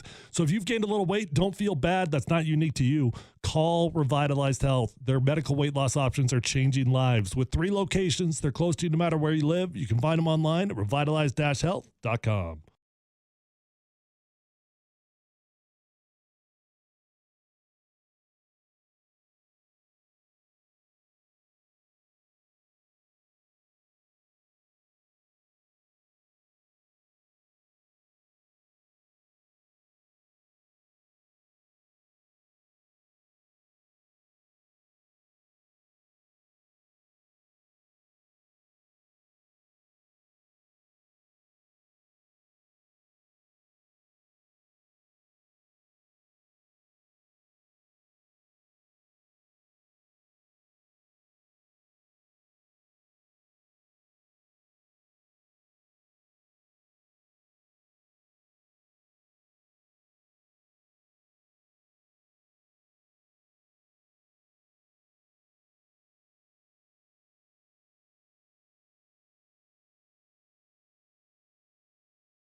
We want to thank our friends at Revitalized Health. Visit them at revitalized-health.com. Huge sponsors. We appreciate them. We love them.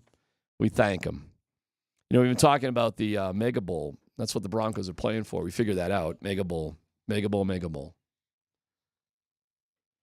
You got to hype that up, man. So I think we stick with it. We got one more day this week.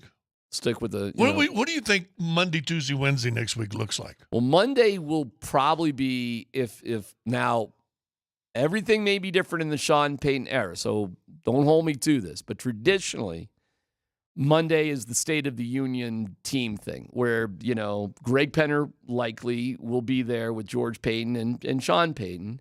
And, the owner of the team, and I think this is appropriate, speaks a couple times a year. Usually speak right before training camp and usually speak at the end of the season where you can ask the owner of the team, how things going? How is the year? What's going on? I think that's pretty fair.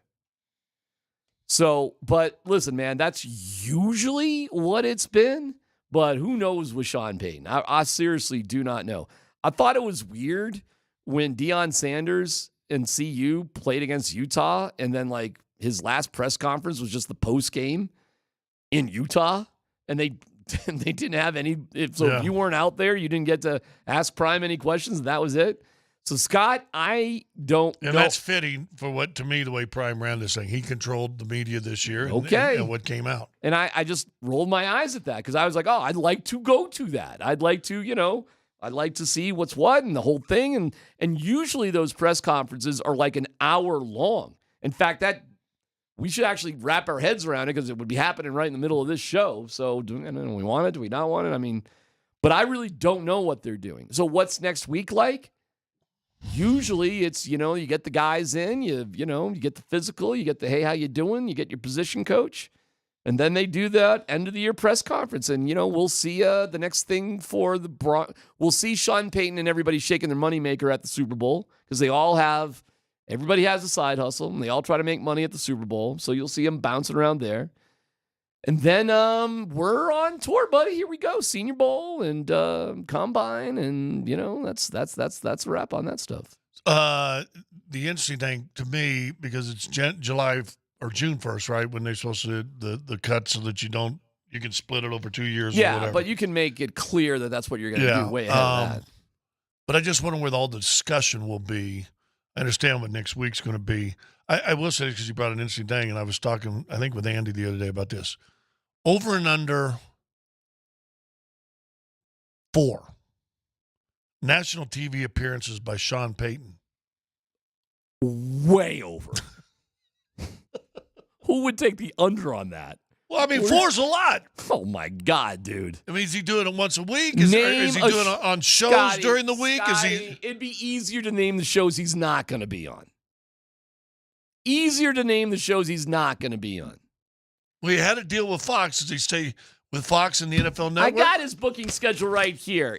Here he is. He's on Fox. He's with Colin Cowherd. He's with Curious Mike. He's going to be everywhere. Curious Mike.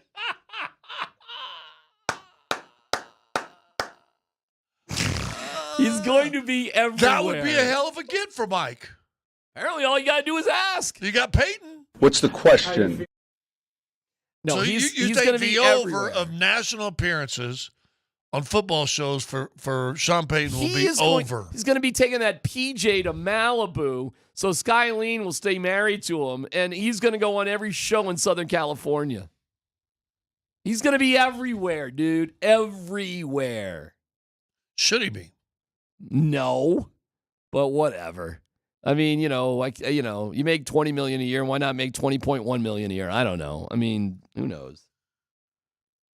Who knows, dude? All these guys, he's got so many things on the side. You just don't even know. I think you'll see it. I think he's the only guy. All right, we'll do the same thing. National appearances by Russ. Over under 2. Will he be telling a story? It's a good one. And so it starts Monday. Probably over, but they're going to have to do a little Russ rehab, PR rehab on Russ. And he's going to have a sense of humor about it, man. It's going to be, you know what, though? That's a little tricky because the decision to dump Russ might not actually happen until closer to the league. You year told me in- just in the other day March. it's a done deal. Yeah, I think it is. Yeah, so that's going to be tricky because he's going to have to answer the awkward question, what's your future with the Broncos? Like I did ask him after the Patriots game. Dan, do you have that? I did. Nah, never mind. But yes, what's your future? He's going to have to not only answer that from me, but from, by the way, for the record, I want to be on record. I was the first one to ask him about his future after the Patriots game because if you could read through the tea leaves a little, Scotty, you knew it would be, is he really going to? Yeah, man. I mean, you didn't have to be a genius to realize there may be an issue with the Pat Bowlen children, when they announced, hey, we're, Pat stepping down. Yeah, so, well, one mom's got 2 kids. This mom's got 5 kids. Partridge in a pear tree over here. Oh, there's a mysterious kid. There's a love child out in Southern California. One's a mayor. One was a mayor, right, in Denver. That's right. Pat Bowlen was man. He had a life. Would we be in this situation right now if one of the 2 daughters would have taken this team over? It'd be in a worse situation. Really? Yeah, oh yeah. Would we have Russ? Oh yeah. You think so? Oh yeah. Yep. A much worse situation. And I'm friends with a couple. Hold on, Dan. Can you throw that back up? We're down in the bedpan avoiding ice cream. I got it. And it's worse? Yeah. Are we missing a scene? Listen, man, I'll tell you this. We didn't know about the Walton Penner group while this was all going on. Had we known about them, it would have and you know what? I'm going to say this without trying to rag on any of the kids or whatever. Thank you. But they just don't have the acumen or the cash, Scotty. That's true. They don't. They're rich for sure, but they don't have the cash of the Walton Penner group. They wouldn't have been able to just build that scoreboard like that, buy the property for $9 million like that, sod the field for $400,000. Like it was welcome to Wrexham around here, left and right. Spend $100 million for the new facility. Correct. Yeah. It's just they just didn't. So it's more like about. But that, you're talking by the about way. outside stuff. I'm talking about the drama that's been inside. That would all have existed. They would have. They still would have. They would have accepted the deal with Russ. They would have offered him a new contract because it would have been out of their hands. They would have gone along with all of it. See, I don't know if they pay him right away. Well, because that's a lot of cash out of hand. Because of the cash. Interesting. And I wonder if that's good. They don't let him play a little bit, and then all of a sudden the season unfolds like it did last season. You may be right. They may have been stopped by it, not because they wouldn't have wanted to do it, but they couldn't have done it.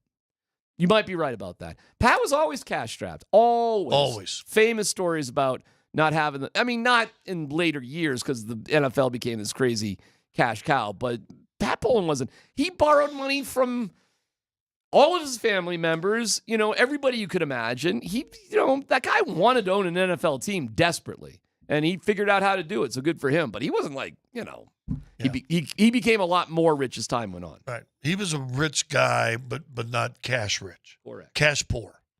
So I just wonder if the kids would have taken over, they too would have been cash poor. They would have, comparatively. Yes. And with another year of the thing, and they not going, well, let's wait. How much? Are we going to pay him 37? Well, let's wait a little bit. Well, I'll tell you this. If they were in charge like today and everything was the same today, there's zero chance Russ would be cut. Right. But you know what? There's zero chance that Sean Payton would be the coach. There's zero chance because they aren't going to pay the coach $18 million. Correct. So they wouldn't be in the same situation. You're right. They would have had Russ. They wouldn't have given him. That's interesting. They would have had Russ. They wouldn't have done the contract right away. So they could have got out of the contract. They wouldn't have Sean Payton. They might have dumped Russ last year. They might have been way better off. Wait a second. Hey, hold on. Wait a second. They might be at least at New Year's Eve of Lieutenant Dan, right? Maybe. Because they wouldn't have had the money to do all those things. I think it goes full circle. You never know. What happens tonight with Golden State? W tonight, and tomorrow's going to be a tough game. You think it's tomorrow? Nuggets win tonight. Yeah, it's tomorrow. Tomorrow they play back-to-back, yeah. But they'll get it at 4 o'clock in the morning. Who are they playing? Orlando. Oh, really? Yeah. Really? Yeah. At home. That's a tough one? Yes. Oh. A, Orlando's real good, and B, you're getting in at 4 o'clock in the morning. What's the best thing you're going to do later today? play with my daughter. I don't have a funny joke about that. Love you, Dan Grizz. Great job, talking to Judy and stuff. Mega Bowl. Mega Bowl. Don't forget about the Mega Bowl. Nate and Andy coming up next. Have a good day.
Denver, Colorado.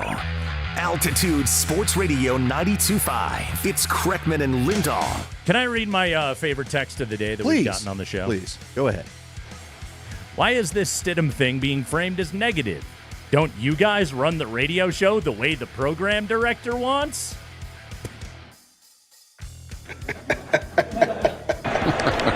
Hell no. Hell no. Hell no. Haven't been in too many of our meetings before, have you? Corporate accounts payable, Nina speaking. Hello, Nate and Andy. What's happening? We have sort of a problem here. Yeah, you apparently didn't Hit your break on time for the 1,000th time by my count. Oh, yeah. I'm sorry about that. I forgot. Yeah. Here's Nate and Andy, driven by Colorado Off-Road. We also never fill out our TPS reports properly. We're an issue, Andy. We're a corporate liability. I'm aware. We are with you. I've signed the waivers. We're out on the road today. We're at Twin Peaks, Flatiron Circle, Broomfield, Colorado. Come and see us right off of 36. Yeah, the old Boulder Turnpike for you, Hey, I Andy. found a new way up here. Did you really? Wadsworth all the way, baby. Ooh. I figured out, why am I driving all the way east to 25 to come all the way back west just past Wadsworth? I was told avoid 25. There was a slowdown due to a traffic accident. So I ended up doing the 70 to 76 to Sheridan Shuffle on my way up here today. Which You should not have done that. You should have done what I did. I see Wadsworth, too many stoplights. No, I hit all greens.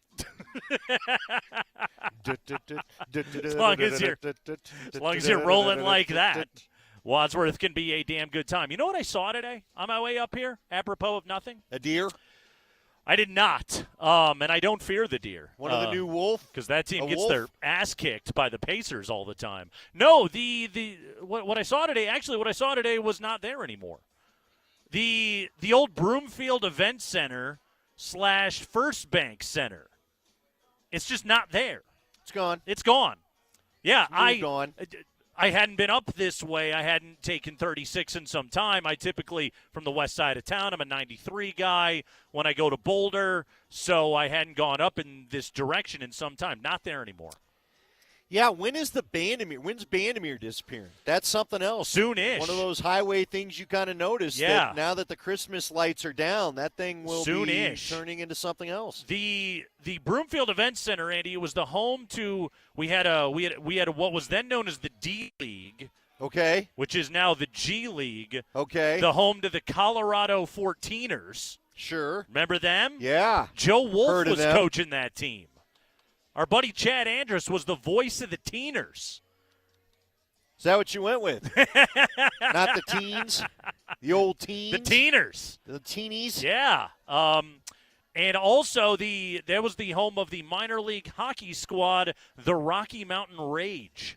Do you remember the Rage? Yeah, I have a fitting name. Yeah, I thought so.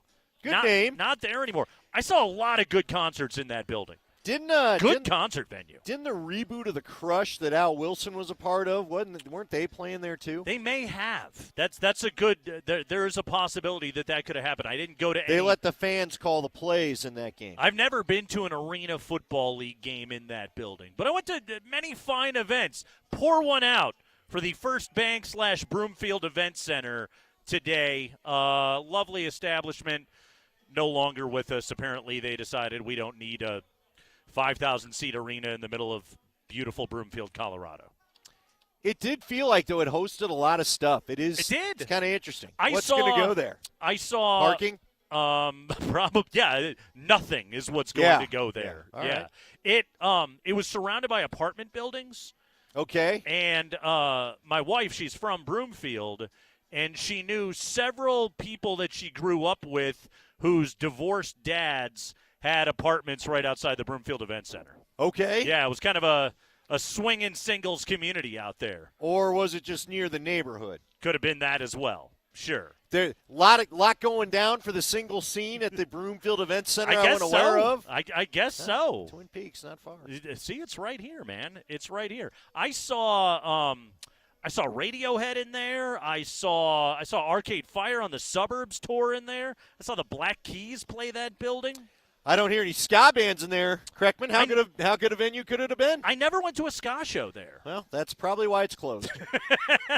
I mean, there's no See, proof. If you guys would have There's just no made proof. better decisions with your bookings, Yeah. stop booking Kreckman's nerdy indie rock stuff and get some ska bands in there, and maybe you'd still be there. Let Less Than Jake roll through once upon a time. That's what I'm saying. You'll be fine. Guess what? You're still cranking. Hey, we got Pro Bowlers, Andy. You excited about I Pro Bowlers? am shocked. They're not professional bowlers, but they're Pro Bowlers. Were you surprised by this? I was not. Well, really? One of them surprised me.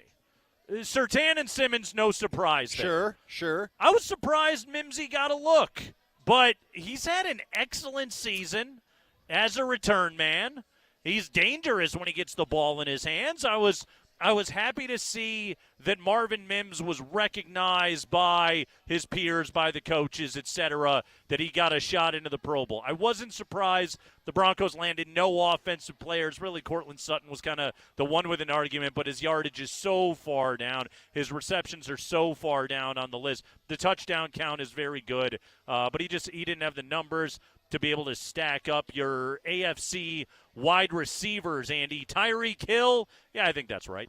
Amari Cooper, Keenan Allen, who's just got like 1,000 catches, and Jamar Chase. Booyah. It's a pretty good complement of wide receivers, I would say. It's really hard to push back on a lot of that right there. But, yeah, the Broncos putting two dudes in the secondary, which their secondary, when healthy, is the best part of this team. Yes. Yeah. Not completely shocked by Simmons. Wasn't sure he was going to make it. Listen, Nate, here's what I wondered. Would this hurt them? 70-20. You're on a defense that gave up 70-20. Surtain, I think, is the guy. He's earned his place now in his standing where he's going to go. If reputation, whatever else, he's going to that Pro Bowl, right? Guys are just so impressed with his technique. Simmons, I thought, might bear the brunt of 70-20. Although he didn't play in that game. I was going to say that does help. He didn't play that day, so that if anything, that adds to his resume a little bit. And the stretch of games that he missed were largely kind of I think he got banged up in the Washington game, and then that stretch he missed Bears, he missed Dolphins, missing those couple of games in there where the Broncos defense looked atrocious. It showed his value. It was a little bit of remember the year Peyton Manning was out with injury for Indianapolis and they went 2-14? It's a little bit of hey, look how bad we are when I don't play. Yeah, now, look, I don't want to. Good for Justin Simmons. Totally. I'm proud of him. I'm happy for him, all that. That guy's turned into They need to hit in the draft on guys more like they hit on Justin Simmons. Third rounder. Period. Yeah, third rounder. Well, and again, if they're going to go the route it appears they're going to go, you better be damn good at drafting those middle rounds. Yeah. Right? For sure. Can't have any of these guys that show up, we think they're going to be something, and then, I would go with Royce Freeman. Turns out he's a productive player here and there for other teams. Never really got there for you. Can't have that happen too much anymore.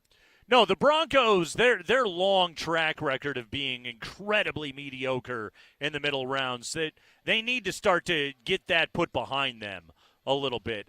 It hasn't happened yet. That's not to say that it can't happen in the future. I mean, 21, that was the first George Payton draft. Quinn Miners and Baron Browning were third-round picks. That's a good third round. That's two starters.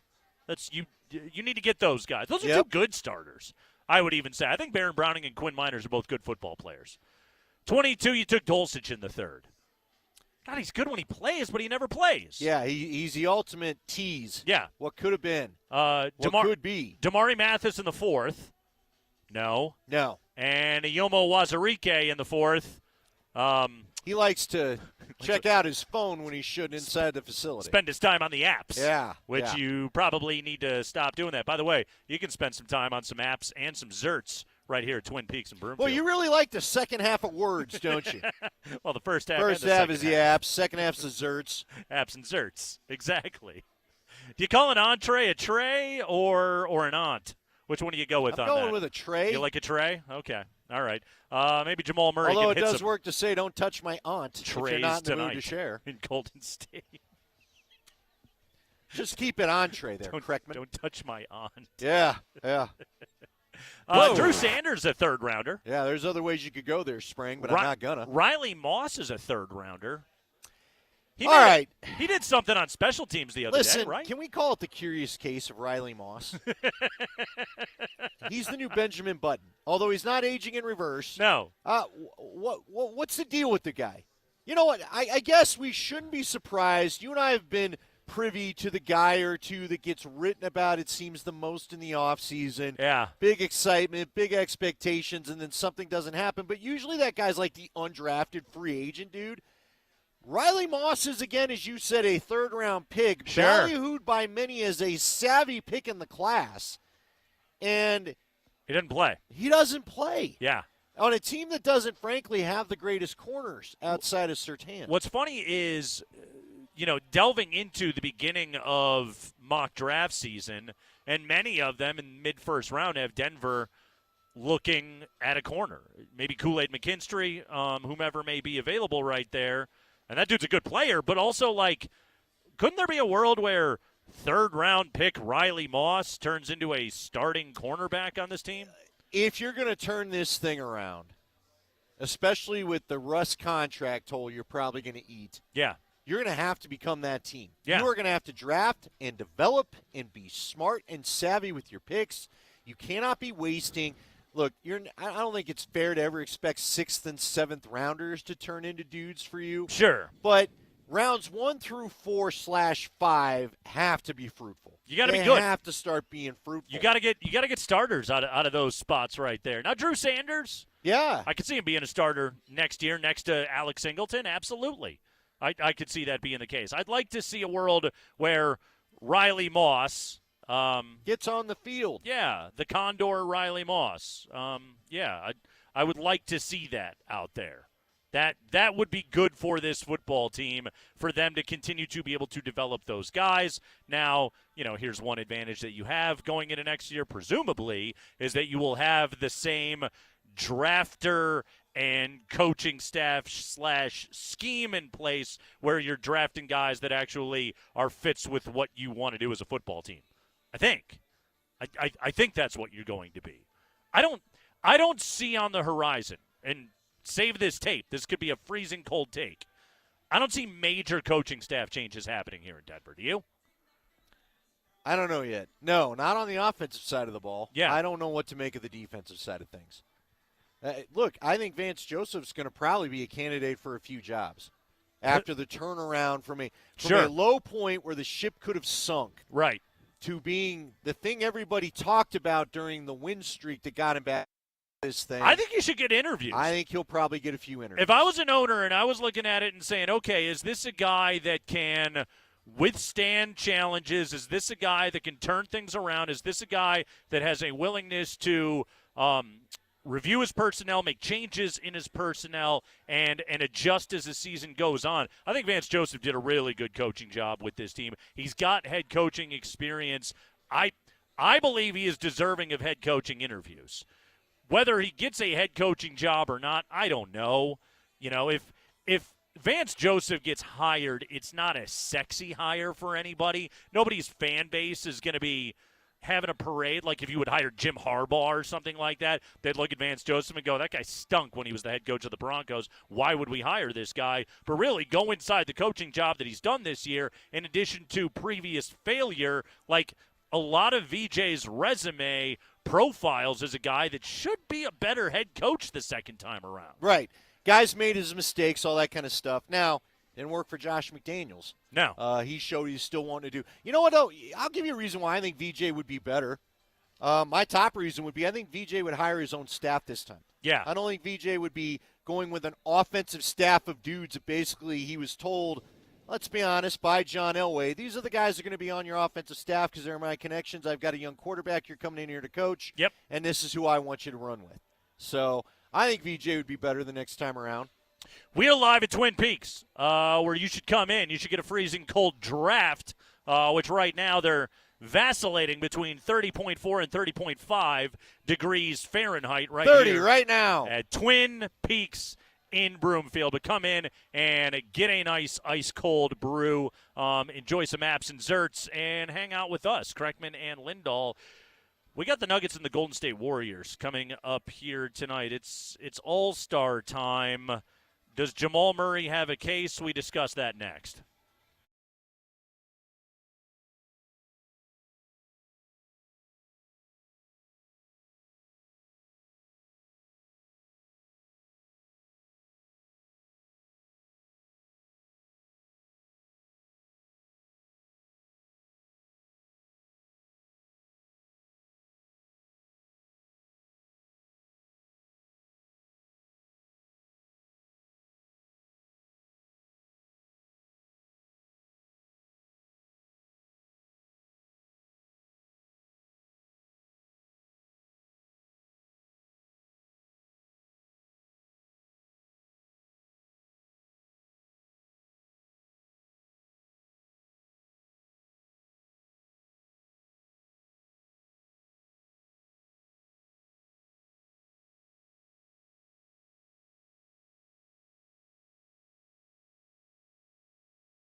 Yeah, very jam-packed night tonight on the network here on Altitude Sports Radio 92.5.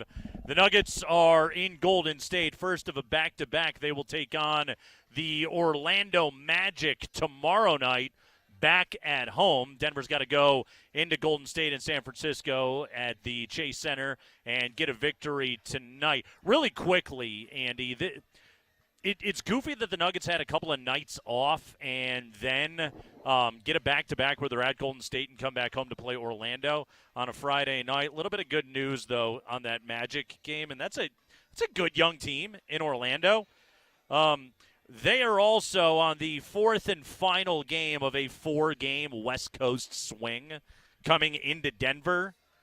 So, yeah, the schedule makers, they did Denver a little bit of a favor on that one. Like, yes, you have a second night of a back-to-back at home, but here's a young team coming into altitude, and all they're going to want to do is go home. So that sets up nicely for the Nuggets. It'd be nice to get this win tonight on the road at Golden State. Warriors still without the services of Draymond Green, which, quite frankly, I think they've been a little bit of a better basketball team without Draymond Green. Do you get the sense when you watch that Warriors team, they're just happier now? The life of not having Draymond Green around is – But he's back. Kind of a relief. Well, he's in the facility. I know, but he's around again. You can ignore him in the facility, right? Unless he's punching you in the face. Steve Kerr's trying to erase the tapes of it all. I don't know. When was that? When was the game where they had Steph Curry and Klay Thompson apoplectic on the bench just staring? That was just a couple weeks ago, right? Oh, no, the Warriors, I don't think the Warriors are very good. Okay. I just, in general, I don't think they're all that great. They got a little bit of a bump without Draymond. I think there's been players on that team that have gotten more opportunities, that have played better without Draymond Green around. But just in general, you know what they are? And they still have Steph, and he's still insanely good. But they are the team that they're on the downhill now. Did you happen to see there was audio of this? Klay Thompson was talking the other day about a conversation that he had with Steve Kerr, and I thought it was fascinating. Klay was talking about when you're at this stage of your basketball life and, like, mortality is creeping upon you, Klay's just not the same player he was, and how could he be, given the injuries that he's come off of? He's very much on the downside, and Steve Kerr talked to him about, like, you're going to have to not focus on the fact that your production is down and just start embracing, like, this doesn't last forever. The competition doesn't last forever. The opportunity doesn't last forever. At this stage of your career, embrace that part of it because you're just not the player that you were.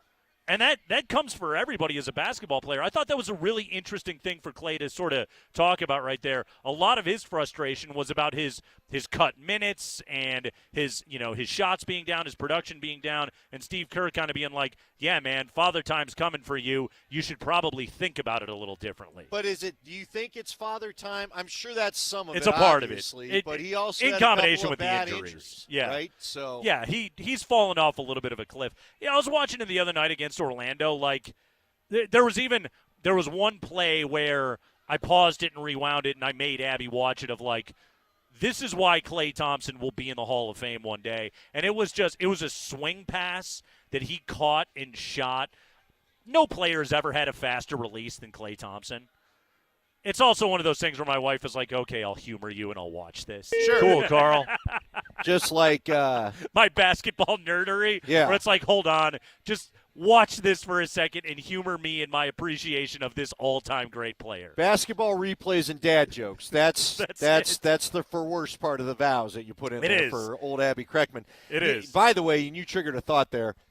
I meant to send. Did I send you? I don't think I sent you guys. Did you see Reggie Jackson talking about that stupid pass from Jokic the other night that got to him? Yeah. It got to the corner. Mm-hmm. Dude, when you talked about the pass that whipped to top, what the hell was that? Like, how? The volleyball pass? Yeah. Can you even call it that? Oh, it felt like the one over to Peyton Watson, yeah. It feels like, I'm sorry. But it felt like the hand never possessed any part. It was just like he ricocheted that sucker. Oh, it's incredible. incredible. You know what I mean? How does a human think to do that with a basketball? I don't know, because while running down the court, he wasn't just standing there with time to think about it. He, in the moment, decided, I'm going to karate chop this thing over to the guy in the corner. Not even just that. It landed like right in Peyton's shooting basket. Right. It was just a perfect pocket pass of just like, boom, there you are. And Peyton Watson buried it. Good on him for making that shot. I don't know. And it helps him stay that wide open, right? If you try to grab that and redirect it, someone's getting over there. Exactly. You see the play that's going on. Right. That was just unbelievable. Reggie's just like, I can't. See, this is a thing. To have the nads to even try it, First off, well, you know what? You got to be Jokic. Hey, I don't think our guy, who's our guy that we talked to earlier in the year, he's not getting away with it. Our Chick-fil-A friend. Tyson Hunter. Hunter Tyson. Yeah, see, I knew I'd get it wrong. Yes. I did it wrong. He's not getting away with trying that stuff, right? You've got to be Nikola Jokic to even attempt that sort of thing for the coach not to lose his mind on you. But I'm just telling you, I do wonder how many more guys are going to come along that say, I have a greater appreciation now that I've played with him. Right. I have a greater appreciation maybe now that I've competed against him for extended time. Anthony Edwards is just the latest. Durant's already done it. Like the luminaries of the game that are just like, no, that dude's the best. He's the best. And until we beat that guy, we are not going to be the best. Well, Vic was saying, gosh, who said it? Of course, all these guys have podcasts now, which I think is funny because you hate the media, and now you're kind of joining us whether you know it or not. But was it Kevin Garnett said on his podcast, I believe Vic said during the broadcast a couple nights ago, the New Year's night broadcast, that Kevin Garnett said it's Jokic's league now, and you wait, in 3 to 5 years, they're going to expect Jokic's skill set out of every big man. Yeah. Which I laugh at because you and I have had discussions with people as to how exactly you don't teach what makes him unique. Everyone's going to want to go. He's entering his Dirk Nowitzki time now. Remember where everybody wanted the 7-foot 3-point shooter because they found Nowitzki? Yeah. Jokic is doing that for big men, right? He's missed 2 shots in his last 3 games.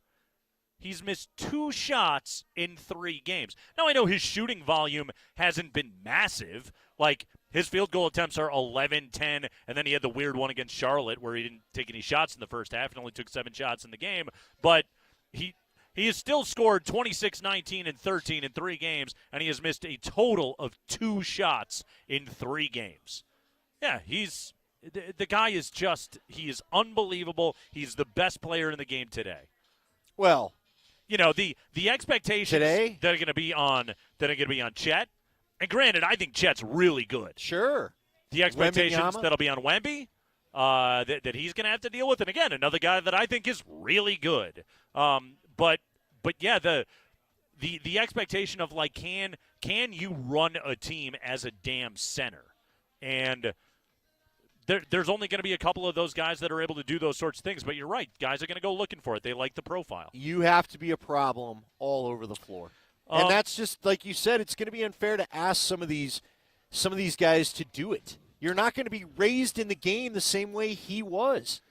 So I'm taking a look at the Western Conference All-Star situation, Andy. And okay. Now, real quick, I want to preface this conversation. Okay. I do think sometimes as fans, when you hear about a guy wanting an all-star really bad, as I think we're about to dive into with Jamal, it can come off as selfish sometimes, right? By the player, why do you care, worry about winning and all that? Jamal's got a good bit of money riding on making an all-star. About making an all-star team, being on an all-NBA team, and also he's done all the winning. The winning has happened, okay? He's an NBA champion. He was the second best player on a championship team. So, like, this is the one thing that's left for it all. I don't see a path to an all-star team for him. Really? I can't see it. Western Conference guards right now. Luka Doncic. Put it in ink. He's engrave it. He's an all-star. SGA, engrave it. He's an all-star. In fact, I think Luka and SGA will be the 2 starters for the Western Conference. What SGA is doing is just insane.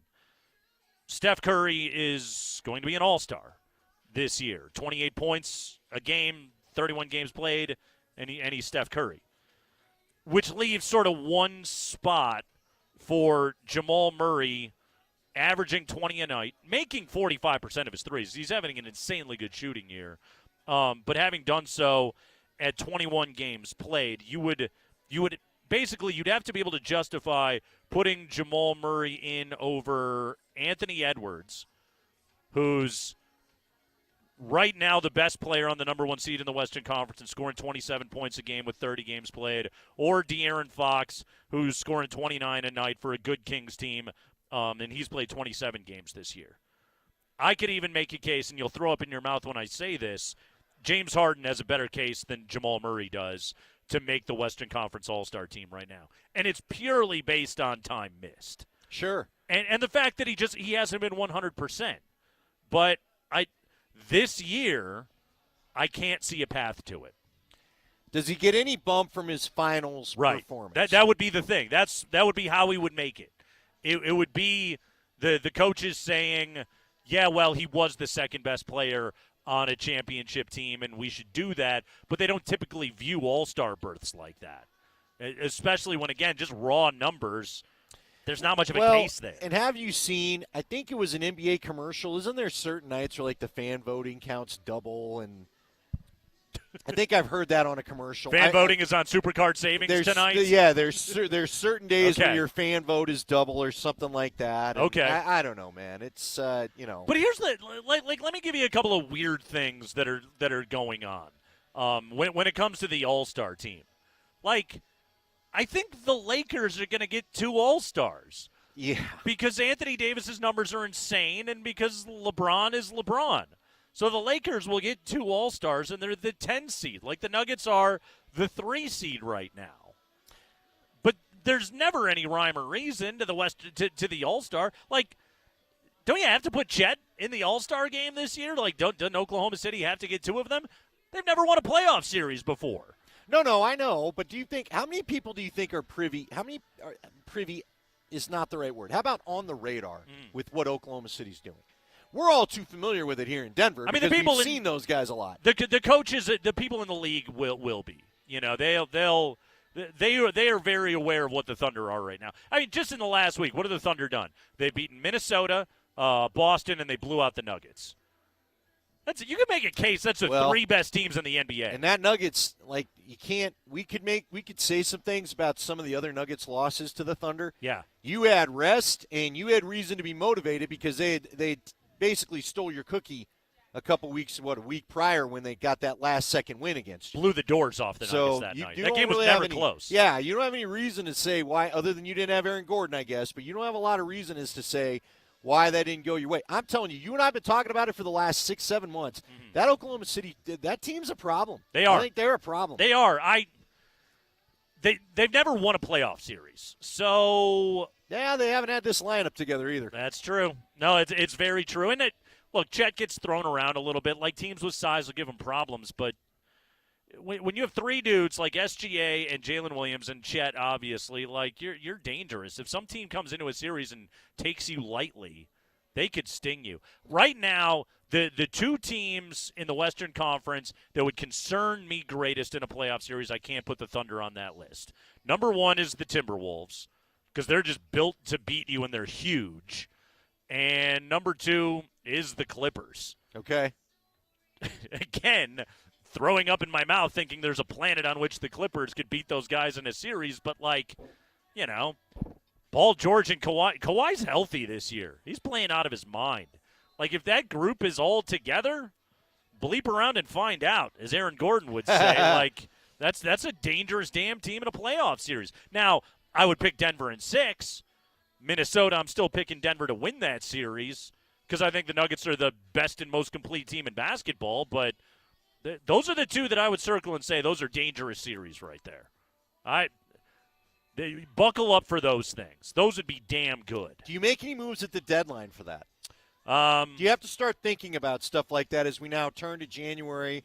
All-Star break will be the next thing, kind of insight on the schedule for everybody. All right, so what's tradable right now on the Nuggets? Reggie? Reggie's tradable if you want to trade Reggie.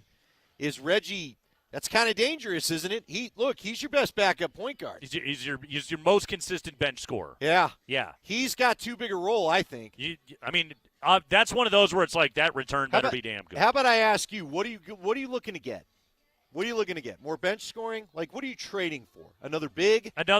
Somebody to come off the bench with some size, because Zeke Najee, God bless him, ain't it. If it's closer to the playoffs, DeAndre Jordan has shown he's got a little life left in that game.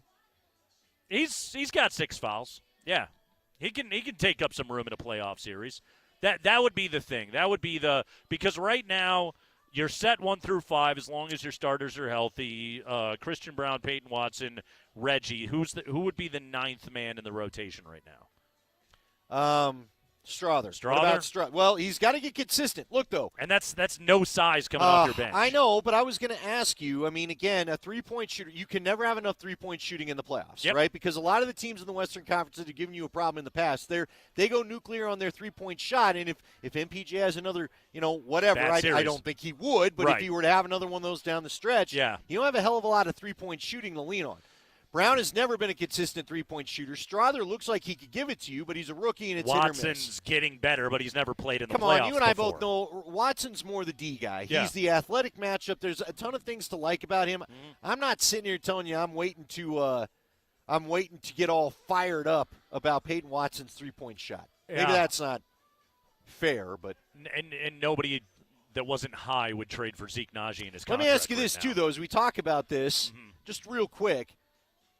Are the Thunder the team that's feeling it right now and going to learn that you should have saved some for April? I think a combination of that and just playoff basketball is a different animal. It really is. Yeah, it's Chet gets pushed around in the paint now. You get to the playoffs and it's a different story. I cannot handle Chet. It's all I can think of is weird science. Weird science. Every time you say Chet. It's an all-time great character. I just think of, it's just such a, let's be honest about it, it's kind of a jerk name. It's your classic 80s bad guy name. Who's ever been the hero going by the name Chet? Tigers legend Chet Lemon. Yeah? Yeah. That's the one I can think of for you right there. One you wanted to root for, good old Chet Lemon? Really coming through for you? In that great lineup with Lou Whitaker back in the early 80s.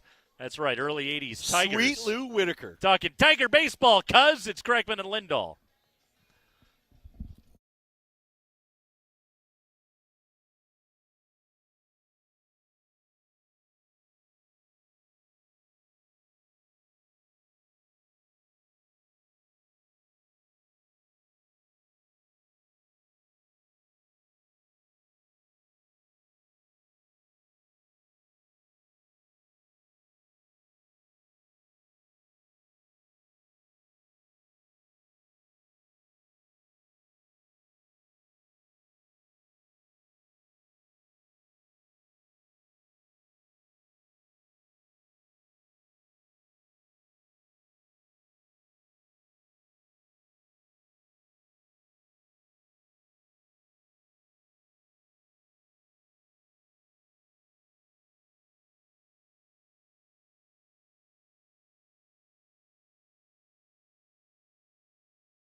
A lot of reasons to hang out here at Twin Peaks in Broomfield tonight. You, of course, want to watch the Avalanche and the Stars coming up at 6 o'clock.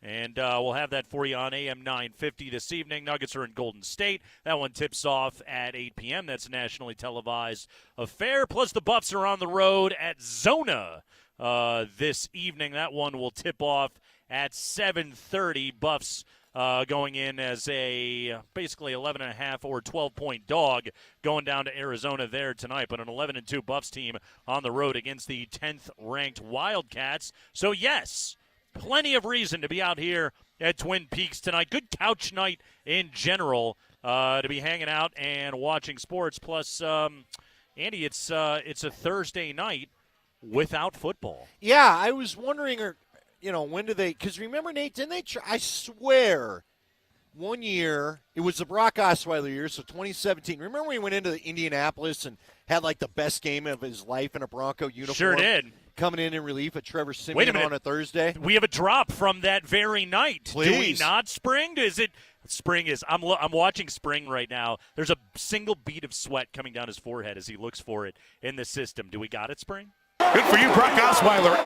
Oh, that's Yes. right. That's right. After Yes. he came in, tossed a few TDs, he looked amazing. Booker went off. Remember, Booker had the highlight reel run that was brought back by a hold, I think. Oh. But they went off that night. But that was like they'd played like the last game and early. They used to cut these things off earlier in the year, and now they've just decided to hell with it. The Indy game would have been week 15. Yeah. They finished up. They played the Washington football team in Washington. When they thought they were going to get Cousins, and Yeah. it got super weird because all the Denver reporters were asking Cousins about coming to Denver because, much like this year, the game meant nothing. Yeah, that one didn't work out. Brock that day, buck 93 and one pick. He was sacked 4 times by the mighty football team. By the way, Samaje Perine, 17 carries for 53 yards that day for the Colts? for the football team. Oh, for the football team. Yeah. Really? He sure did. Sure did. Perine was with football team? He was on football team back then, as was Capri Bibbs, apparently. There's a lot of Bronco names for you right there. Capri Bibbs. And then they wrapped up against the Chiefs. That was in Week 17. That was the first start in the future Hall of Fame career of Paxton Lynch. I guess Patrick Mahomes also played that day for Kansas City. Who's your all-time fantasy, bottom of the barrel pickup? I'm really sorry to describe it that way because I'm talking about Capri Bibbs. But you know how many times I resorted to Capri Bibbs being the only guy on the waiver wire thinking, well, he might get a start this week. Do you have a guy that you've had to, end of the year, everybody's hurt, you need a running back, you need a wideout? It's interesting. I love that he changed his name because it worked out pretty perfectly. The former Robbie Anderson becoming Robbie Chosen was a guy that I had to choose numerous times off the waiver wire of just crap. Every now and then he would just hit a 50-yarder and hopefully get it in the end zone and scrape out 11, 12, 13 points for you. You get maybe one other catch and it'd be for 4 yards on a wide receiver screen. But if you could get double figures out of a Robbie Anderson, that wasn't a bad pickup. Yeah. That was my dude. Well, pour one out for Capri Bibbs. Robbie Chosen. Capri Bibbs had a couple nice games for the Broncos. Cecil Sapp. The Broncos have had some Rammies go off in their uniform. Cecil Sapp had a year. Was there a notable game in that year? I just felt like he ran hard, played well. He rise and grinded. Yeah, he got after it a bit. Sure. Why wouldn't he? Why wouldn't he? Cecil Sapp. That is a good former CSU turned Denver Bronco. Bradley Van Pelt was here for a minute. Obviously, the great Shaq Barrett. David Anderson was in training camp for a minute. Yeah, He you're sure right. was. You're right. He Who sure else are we was. thinking? Of course, Joel Dreesen. How could we miss him? A legend. He was actually a sought-after, they wanted him. They upped the offer to get him. Hell yeah. Hell yeah. By the way, shout out to Shaq Barrett. Serious note for a minute. Do you see, I believe he is winning the Ed Block Courage Award for Tampa. After all he's gone through, injury, the tragedy with his young child. I think that's a much-deserved recipient there. He was a guy that, and I covered him when he was at CSU and got to talk to him numerous times when he was there, when he was with the Denver Broncos. Shaq Barrett, I mean, Andy, just as solid a dude as you would ever talk to, a guy that would always make time, that was as polite as could possibly be, a dude that, when he won the Super Bowl a couple of years ago, it was like that. I don't want to ever root for anything for Tom Brady, but, I wanted Shaq Barrett to get a ring. What a great player, what a great dude, and, the story of the unspeakable tragedy that happened to his family earlier this year, it's good to see. It's good to see. I was a Shaq Barrett fan. Completely. Boy, there's another guy as you go down the rabbit hole of Eric Pears. What you could have done. Eric Pears is another one. Tyson Brylo. Man, if Ty stays healthy. Remember some CSU guys in a Bronco uniform. I will tell you, I had a number of guys tell me after Ty gets hurt in Detroit in 2015, and guys were telling me he could barely talk in the huddle because he jacked up his shoulder and the pain was so bad. But I had a few guys tell me after. I think our Ryan Harris was one of them. Guy earned a lot of respect that day. He got through a game where if they had had any better options to put in there, they'd have taken him out and they'd have shut him down, they'd have numbed him up. But that's a guy that could have been – boy, when we go back to guys that could have been the answer with a little bit different here, Tyson Brylo could have stopped this right tackle carousel they were on. Yeah, he really could have. That would have been good for the Broncos. Here's a deep pull for you. This is a real deep pull. 4th-round pick of the Broncos, 1985. 1985. Tight end out of Colorado State. Can you name that guy? Kelly McGregor. The late, great Kelly McGregor. Almost went Ron Egloff on We're with you right there. The Kelly late, McGregor. Great Kelly McGregor. Yeah, a guy who God, you hate to say it, his untimely passing ultimately changed the trajectory of the Colorado Rockies. There's no doubt about that. Yeah. There's no doubt about that. It was a different ship when that guy was around that place. Yep. There you go. That was a good remember some guys right there. Very, very, very narrow aisle that we just walked down, and yet I enjoyed every second of it. It's a weird time of year. It okay? sure is. We got Broncos wrapping up and, the Who Cares Bowl coming up here on Sunday. Although I got to give Scotty and DMAC credit. They're calling it Mega Bowl. They built it up? They built it up to Mega Bowl. Mega Bowl? Because from semi-pro. Okay. With the 12-foot trophy and all that. Mm-hmm. Sean Payton's trying to make us all believe that, and I believe Sean Payton cares. I do not believe a single Bronco cares unless there's a contract incentive that needs to be hit in this game. A reception number, a yardage number, that is it. I think Jarrett Stidham cares. Okay. Big time. Well, good. I think a combination of wants to get the old team, has familiarity with those guys. He talked about Max 66 Crosby yesterday, and a guy that just needs to, put another good game on tape. Good for him. Yeah. I don't. Look, I think Stiddy cares. Well, you know why you should care too? The lower you drop that pick, the less they got a chance of getting a QB they want. That's good for him. That's also a possibility. That's another reason why this whole tanking thing can be so hard in the NFL. Those guys. Although I don't know, I say that this is a business decision game. I think coming up here. In without a doubt. No, without a doubt. That's. If you're an NFL player, you need to get to the end of the regular season. And yet – this could be Pro Bowl-like. I mean, Andy, we've seen maybe not the greatest, but at least competitive games played between the Broncos and the Raiders at the end of a regular season.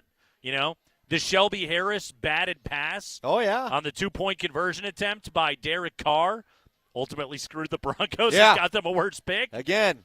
If I'm not mistaken, that was the Jerry Jeudy draft. I think you're right. Which actually the Raiders took Ruggs at 12 and Denver took Jeudy at 15. So there is something worse than taking Jerry Jeudy at 15. Yes. Yes. Couldn't debate that point, could you? No. Uh-huh. We can make up a lot of sports talk debates. That's sure not can. one of them. That's not really one of them. No. Although they would have been who's the right tackle? Wasn't it the Iowa right tackle that went to Tampa? That could have been the Broncos guy that year. Do you remember? Yes. I think he's playing left tackle now. Been hurt. Yes. No, you're. Who was it? Who was it? Tristan Wirfs. Tristan Wirfs. Thank you. Was the player. Tristan Wirfs. Yeah, he's quite good. That could have been your dude. Yeah. Also, Javon Kinlaw went at 14 to the Niners. The Broncos got Judy at 15. I mean, the real shame of all of that is that CeeDee Lamb went at 17 to the Cowboys, and Justin Jefferson's the killer. Went to Minnesota. I mean, the Ravens got Patrick Queen at 28, who's an absolute nightmare of a linebacker. T. Higgins, sticking with wide receivers, Higgins won 33 to Cincinnati. Pittman Jr. won 34 to Indianapolis. At least the Broncos didn't draft Jalen Reagor the way that the Eagles did. So there is that, but always there's not could be much worse. more than that. No. Come on out to Twin Peaks. Join us. By the way, I've got the spicy chicken. You've got the ribs. Life is good. Yes. You know what? They have good broccoli here. Things I wasn't ready to say today. Talking here we are. The broccoli at Twin Peaks. Broccoli Rob is actually pretty good. Is it the Rob? No, I just thought of that from The Office. There is a broccoli Rob dish, I guess, isn't there? Ah, okay. Do you have to go to a steakhouse for that? Yes. Isn't there a broccoli Rob? There is a broccoli Rob, yes. Look, man, with multiple suits to choose from for this event next Thursday. What about? Is there a broccoli Rob? What about a broccolini? You ever get into that? What's a broccolini? A little bit more of a long-stemmed broccoli. That's all I got for you. Is that what they're making the noodles out of now? They're trying to fool you? Stupid cauliflower and broccoli noodles is not what I asked for. I think they tell you the truth. I want the good generally. old-fashioned Italian kill me noodles. Got it? I want my heart clogged. I want it with extra and gluten. I want to be done at age 75. I don't need to stick around any more than I need. I'm done. I'm good. 75 feels optimistic. Just on that Godfather diet. me. It's Craigman and Lindahl. We're rolling with you. We're live at Twin Peaks in Broomfield.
Yeah, Craigman and Lindahl, Hour 2. We're live at Twin Peaks in Broomfield, Flatiron Circle. Stop by. Get yourself an ice-cold draft. Check out the spicy Thai chili wings, which I am thoroughly enjoying right now. Andy is crushing the fish tacos. No, it's Chipotle chicken. Oh, Chipotle chicken. And like us, it is spicy. It's caught me a couple times, including currently. Got a little fire going.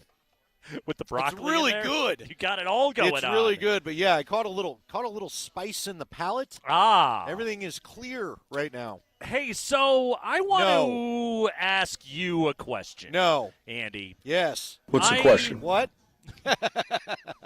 I want that on my phone, ready to go at any time. It is right there. So the Avalanche right now lead the Central Division. They sure do. Tonight they're going to take on the Dallas Stars. Stars are 3 points back of the Avalanche with a couple of games in hand. So really this is a battle for supremacy in the Central Division tonight down there in the heart of Texas. In What's the question? Dallas. Thank you very much. So that's what's going on with the Avs, who are 5-0-1 over the last 6 games, Andy. And, I mean, a 6-game point streak right there going on for the team. There's not really much to complain about with what's going on with the Avalanche. And Nathan McKinnon is playing like a Hart Trophy candidate / favorite. I believe right now he's third in the betting odds, right behind Connor McDavid and Kucher. Then you got the Nuggets. 10-2 in their last 12. That's pretty damn good. You'll take a 10-2 stretch anytime that you can get it. And, I think a game out of first right now in the Western Conference, and Jokic is playing at an MVP level, and Jamal's playing really well, and it seems like the dog bite's not going to get Aaron Gordon down too much. And they're the Nuggets. They're the defending champs, and they're awesome. Okay? And yet, we have brought up numerous occasions. You bring this up more with the Avalanche. I probably bring this up more with the Nuggets. The Nuggets' last loss, they got obliterated by the Thunder. Yeah, it didn't look good. That was the first one that caused me pause this year. Right. It was a bad game. Now they bounced back against a really bad Hornets team, and now they got this back-to-back against Golden State and Orlando. The Avalanche's last loss was blowing a 4-0 lead to the Yotes, which losses don't get much worse than that. Yeah, that one I was very angry for. Yeah, that's about as bad as it gets. And yet, again, Avalanche 5-0-1 in their last 6, Nuggets 10-2 in their last 12. Are we right now, and maybe this is a product of just living fat and happy with two of the best teams in their respective sports, are we a little bit down on our respective great teams in this town because the last time they lost, it was absolutely painful? Interesting. You know what? I've thought about this more with the Avs. I'm not worried about the Nuggets. I'm just not. You know why? Nikola is that dude. Yep. Nikola is him, as the young kids would like to say. As they would say. I'm not worried about the Nuggets. The only thing that I could throw in there that could be a problem is stuff you can't control, and that's health. Yes. But you stay healthy, no more dog bites, I think everything is going to be okay. I'm not trying to be. I feel bad for Aaron. I do too. You know what I mean? It sucks. That sucks. But you know what? Had I not known he got bitten by a dog, I wouldn't have figured out on my own he was bitten by a dog. Yeah. So good for him there. I said this to you the other day, and then that game was so weird the other night against the Islanders, where and Mark Rycroft down 3-1 at home against New York. Mark Rycroft kept saying it, where you don't want to call it lucky, but Rycroft just seemed like he could not understand how everything the Islanders shot, because it wasn't a lot. They didn't get a lot of quality shots, but they just found a way to get some scores. And it just felt like that game should not have been close. The Islanders should not have been in that game. They were talking about puck possession, right? The Avs have dominated a lot. I think Raj was talking about it too. The Avs, when you look at the puck possession numbers, they dominate time. But I think I put my finger on what concerns me sometimes with this Avs team.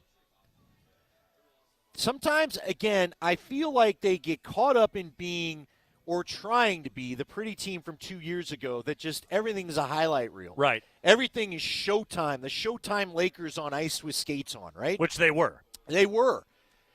And then you get a game like the other night, and when I watch Big Val just doing the dirty work, parking that big trunk in front of the net, and knocking, like, they need more guys willing to do that. And I worry some nights they don't do it. Like, even I've heard Connor say it. I've heard Moj and Riker talk about it. Sometimes you are trying to be too damn pretty on the power play. You have these frustrating power plays because, yeah, the puck moves everywhere, but it's got to get towards the net, and someone's got to block it in. And so I still feel like they need, like Miles Wood, I think, adds an element of stuff to that, but I just need it a little more consistently. Look, you're probably right. We are probably spoiled in this town. They're first world problems. But whether we're talking about the Avs or the Nuggets, Nate, there's also this straight-up reality. They are both good enough to put multiple rings on their fingers, and this is the time to take advantage of it. The thing about this Avs team right now, and there was one play that jumped out in particular to me the other night, and it was actually the Jonathan Drouin goal.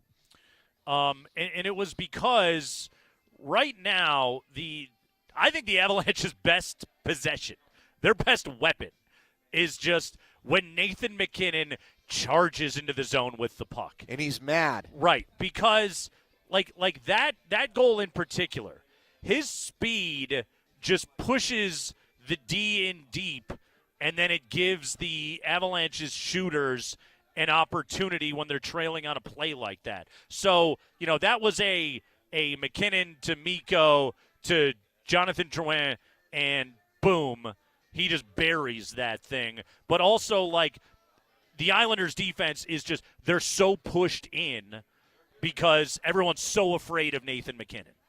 And when he charges in that way, like, it disrupts everything that you're trying to do defensively. And anybody that's trailing on that play, it's going to be Makar, it's going to be Taves. On this particular play, it was Drouin. And the Avalanche can score a lot of goals that way. And that's just sort of built on the individual brilliance of one guy. Fortunately, he's been super healthy this year. Spring, check your phone for me real quick. I'm trying to – so there was – it's so funny you bring this up because there was some podcast audio today, and I forgot to double-check with Spring because, honestly, I've been in a little bit of a fog today. I feel like – Are you okay, man? No, you know how it is. We talked about it. I feel like I'm trying to fight the onset of something. But anyway, we're okay. Anyway, there was this great – there was a great comment off a podcast about Nathan MacKinnon and the way that he plays. Yeah. And it feeds into some of what we're talking about right now where you're right, Nate. I mean, sometimes your best possession is simply give Nate the puck and get out of the way. Yeah. Okay? Oh, this was courtesy of our buddy Pete Blackburn. Right, yeah. right. Do we got this, Spring? Let's fire this up. Here we go. Yeah, just listen, because first off, I want to know, do you guys think this is a fair characterization of Nate's game? And you know what? It's kind of a Jokic comp. Listen to this audio. I love Nathan MacKinnon so much because the way that he plays is so much different from like a Connor McDavid, a Connor Bedard, guys that we constantly talk about as like, holy shit. They just like they look like they're playing a different sport because they make it look so easy, make it look so smooth, so fluid. Nathan MacKinnon does none of that shit. He doesn't make anything look easy. He makes everything look like the most difficult thing in the world. He's the most violent player in the NHL in terms of like his play style. He scored last night in overtime, the game winner, and it was the angriest one-timer you've ever seen in your life. That's why I love Nathan MacKinnon so much, is that like he shoots angrily, he skates angrily, he looks angry all the time. Nathan MacKinnon like looks like he hates his job. Like hockey's gonna kill him. Yeah. He shows up to work and he's like, I hate this shit.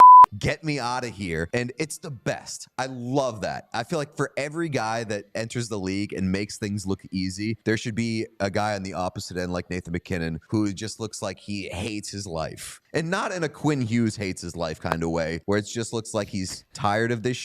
Nathan MacKinnon looks like he actively hates playing hockey. And not like in a Chara way where like, I'm going to push myself to the limit. He's just always at his limit. Yeah. I feel like when Nathan MacKinnon gets a full head of speed on the ice, it's just like all I can hear are like pots and pans clanging around like he's in a food truck that's like basically falling apart. That's Nathan MacKinnon's play style. All right, is it fair that I don't think he hates hockey as much as No. they're making it out to be there, but it's a stylistic description of the way that he plays the game. I've long thought that about him. Like, he skates like he's trying to go through the ice, like down to the concrete. Oh, that he talked about on that one timer that won it the other night. Yeah, it got stuck in the net, which was funny, awesome. But he was trying to put it through the goal, through the boards, Yeah. and into the seats. That's him, man. Right? Like, so to your point, sometimes that is the best possession. Yeah. The problem is, you and I both know, you can't live off that. At some point, the full team game and rolling a couple of lines, minimum a couple of lines, has Right. got to get going again. Yep. Right? Now, look, when Arturi Lehkonen returns, maybe this all smooths out. But to me, if you're asking me of the two teams, I think the Avs may need a trade before the Nuggets do. It's Craigman and Lindahl. We're out here at Twin Peaks in Broomfield. When we come back, Andy, I've got a mission today. Okay? I'm on a bit of a mission here. I want to get you excited about the Denver Broncos. All right, Yeah. I'm in. Yeah. Good luck. I'm here to get you excited. I don't know if that's going to happen, but I can't wait to see how you try. You're Mr. Broncos country. I am. Let's ride. All I ask. You know what? That should never be said again. I am sorry to everybody. All I ask is you walk into the next segment with an open mind. I will do some yoga. Some deep breathing. Yes. I will center myself. Namaste yourself. I will enjoy some mashed potatoes. Whatever is required. And I'm gonna tell you some things about this team that I think are gonna get you excited about the next couple of years of Denver Bronco football. I'm gonna do that. Nate's doing God's work when we return. This is my mission. I'm gonna make Andy like the Broncos again. Keep it here.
Nuggets tonight in Golden State. Avalanche tonight in Dallas. We'll drop the puck at 6 o'clock.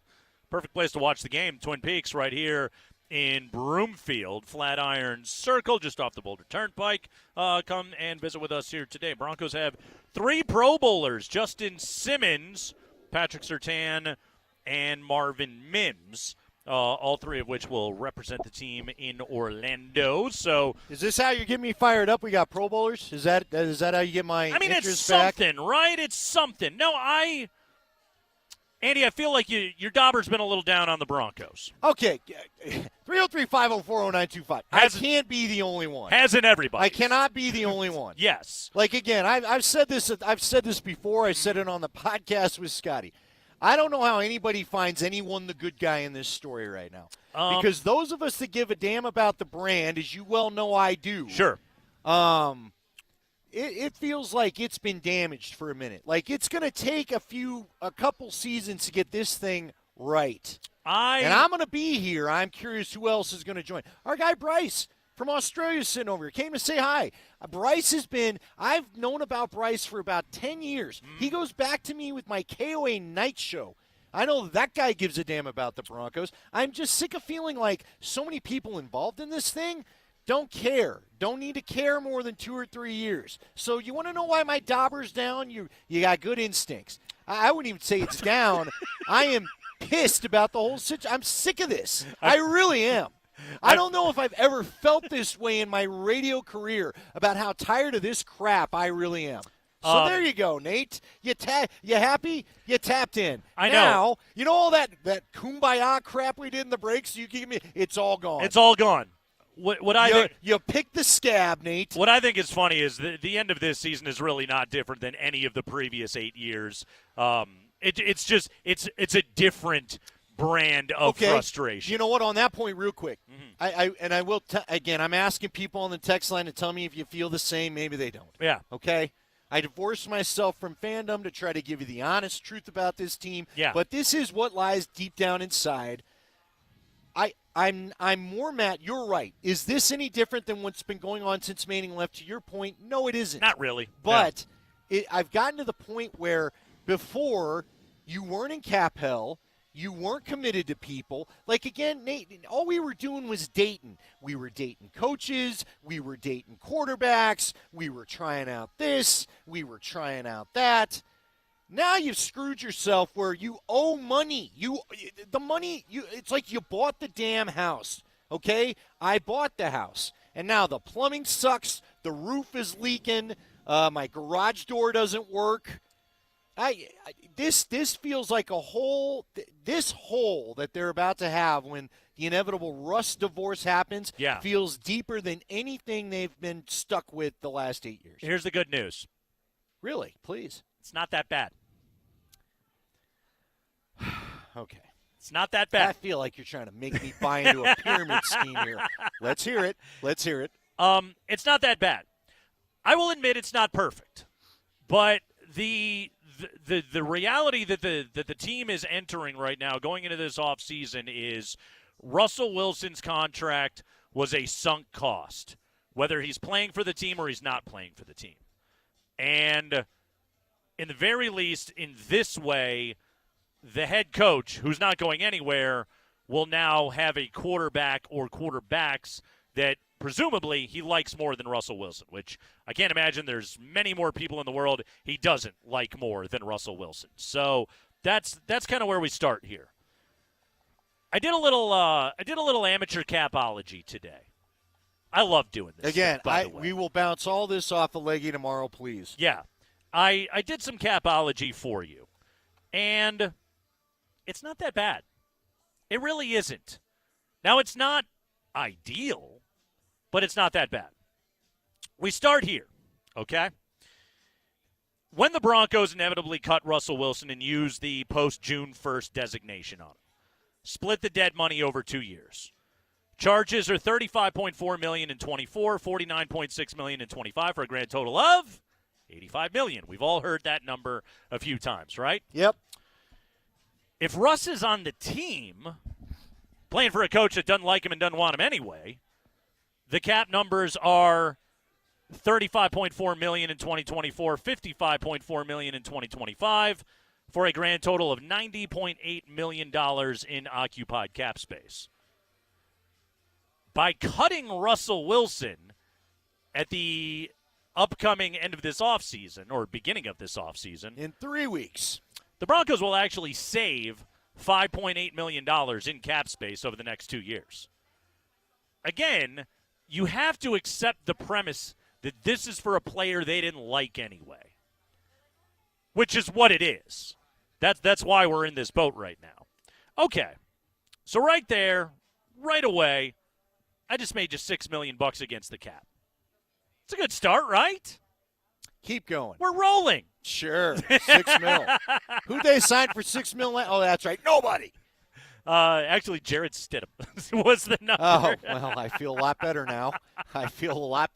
Yes. Keep going, though, please. Okay, so in the very least, like, this is one thing that everybody needs to remember is any transaction that I'm about to bring up, because the money is essentially a wash, sure, they were going to have to make all these moves whether Russ was on the roster or off the roster. Again, the contract is done. It's a sunk cost. So there's nothing you can do about it, at least just in terms of cap dollars. When it comes to real money, who gives a rip, okay? Rob Walton could buy 9 of the state of Colorado if he wanted to. So they're going to be just fine in that way. Right now, Andy, the Broncos are projected $27 million above the cap in 2024.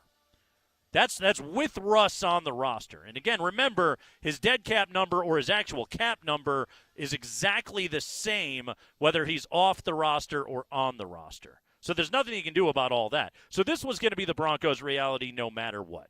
They're projected at $27.2 million above the cap in 2024. So now it's 27? 27 is what the number is. We had right it now. as 19 before. It's 27.2 above the cap in 2024, according to what I saw today on overthecap.com. Okay. All right. So these kind of transactions that I'm about to bring up, the Broncos were going to have to do anyway. There's some players, some football players on this team that you like that got to go. And they were going to be gone anyway. So I'm going to try and get the Broncos under the cap for you right here. Okay? Go ahead. I'm going to do a little cap gymnastics for you. I'm going to give you 4 names. Again, this is going to sting a little bit, but this is the reality of life in the NFL. Garrett Bowles, Tim Patrick, DJ Jones, Justin Simmons. Okay. Yeah. Now, you cut or trade these 4 guys, and trade is what you're going to try to do because you need return and you need draft picks. You will save $16 million on Garrett Bowles, a 32-year-old tackle with multiple leg injuries in recent years. You will save $14.5 million on Justin Simmons, a 31-year-old safety that has missed 7 games over the last 2 years. You will save $10 million on Tim Patrick, a 31-year-old wide receiver who has not played a snap since 2021. And on DJ Jones, you will save $10 million. 29-year-old defensive tackle. I can't fluff this one. He's good. Okay? That one hurts the most of all of them. That one hurts. With all due respect to Justin Simmons. Yeah. All 4 of these players were guys going into the final year of a contract that typically teams don't keep guys on the last year of a deal anyway. So that's what's going on with those 4 guys. I can't lie. Justin Simmons and DJ Jones, those smart. Okay? Garrett Bowles, Tim Patrick, I can live without those dudes. But I just saved you $50.5 million. I just got you $23.3 million under the cap for moves that you were probably going to have to make anyway. So, I've done all of that. Let me give you a list of names of guys I just kept you. Okay? Okay. Again, this is Nate Kreckman, amateur capologist. I had a lot of fun with and this. I want to revisit this with Lakey at this exact same time tomorrow. Yeah. I'm going to give you a list of guys you're keeping. Tell me who we're keeping. I like it. Cortland Sutton. Yep. Mike McGlinchey. Okay. Well, I think that's yours no matter, but please continue. Ben Powers. Yep. Zach Allen. Jerry Jeudy is still on your football team. Now, you got an option there, but Jerry Jeudy is still on your football team. Is he? And that guy just had his 4th best game of the year playing with Stiddy. There could be a little something going on right there. Yeah, listen, I don't think he's a Sean Payton receiver. I think that's a guy that you're looking to move. Hey, well then, you know what you just did, Andy? You just got yourself another $13 million under the cap. Well, but you got to find nice work. You got to find somebody that you've done well for yourself. Okay, so now you're $36 million under the cap by booting Jerry Jeudy to the curb. See, I didn't even do that. That was you. That's how I know you're buying into this. Do you think? No. I think Jerry Jeudy. I think no matter what happens, they're moving on from Jerry Jeudy. Don't you? In which case, if that is the move that you want to make, you do have flexibility. If you want to keep Justin Simmons around for another year, maybe we rework his deal, get him on a 2-year extension, something like that, you could do that. That could buy you another year of Justin Simmons or DJ Jones. Shopper's choice on this one. Yeah, but see, so now here's what gets a little funky, though. Uh-huh. Because I admire your moves to free up my money. Don't worry, I got more. Okay. Yeah. Would you like to continue then? I sure would. Please. I sure would. By would. all means. I'm here to help you, man. You're not helping, but go ahead. Come on, man. Open mind. I'm in the anger phase of all of this, but go ahead. Please, go ahead. Broncos country for life. Come on, Andy. I got more guys that are still going to be on your football team next year. By all means, let's go. Alex Singleton. Okay. He's a good player. Sure. He's a good player. He's the classic. I love this. Ever since I started working with you, this has been the phrase. You could do better, but you could do worse. And Without you're right. a doubt. That's what he is. Alex Singleton is a starting NFL linebacker. Fair enough. Yes. Yes, he is. He will also get you mind-numbing 15-yard penalties from time to time, but price of doing business. And he'll also make a tackle after the first down's been gained, but, hey, someone made the tackle. Pat Surtain. Oh, yeah. Look, man, I don't think he's going anywhere, but I could be wrong. Samaje Perine. Okay. Javonte Williams. Sure. Now, hold on. Where's Javonte? Is this year 3 of him? Year 4 on his rookie deal next year. So you got to sign him. Oh, you don't have to sign him. You got a cheap running back in a contract year. That's a nice thing to have next season. Nick Bonito. Quinn Miners. Baron Browning. Jonathan Cooper. So right there, and I know I slid Miners in there, Bonito, Browning, Jonathan Cooper, your entire pass rush is still intact, my friend. Is it good enough? Did I not just ask Nick Kosmider, don't you need an upgrade there? They'll need another body, but hey, this is a defense that cranked it up and got you back into the playoff race this year. Your pass rush is still intact. Drew Sanders. Pro Bowl starter Marvin Mims. Greg Dulcich. Maybe there's a year where that guy actually plays football. Caden Stearns. Jaleel McLaughlin. Stearns will not be around next year. Jaquan McMillan. Stearns could still be here. I doubt it. It's on a rookie deal. Guy's all been hurt. Still on your football team. All right, let me ask you this. I like this game. I like it. You know what, Nate? This is tip of the cap for the effort. That right there, what I just gave you right there. If I was your teacher, I'd give you a sticker. That's an 8-8 football team. That's a team that could finish the year with a winning record on Sunday. I'd put a sticker on your paper. Yep. For the effort. Yep. Might be a little cat. I didn't even mention Stiddy on that list. That's right there. That, my friend, is a nice core of a young football team. There are a few guys, and you laid it out there. Justin Simmons could play ball with you. Mike McGlinchey could play ball with you. You didn't mention Ben Powers. There's a guy that you may go ask to play ball with. Could you. restructure. Let's restructure contracts. Now, one note on that really quick.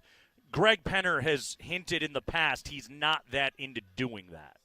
Just in general, I think as a business practice, the Broncos – ironic we're having this conversation in the middle of the Russ thing. They don't want to be kicking money down the road. No, and I think that when they can avoid that. Absolutely, you should not be doing that. Yeah. That's, again, how they got in trouble in New Orleans. They kept kicking things down the road, and sooner or later the road ends.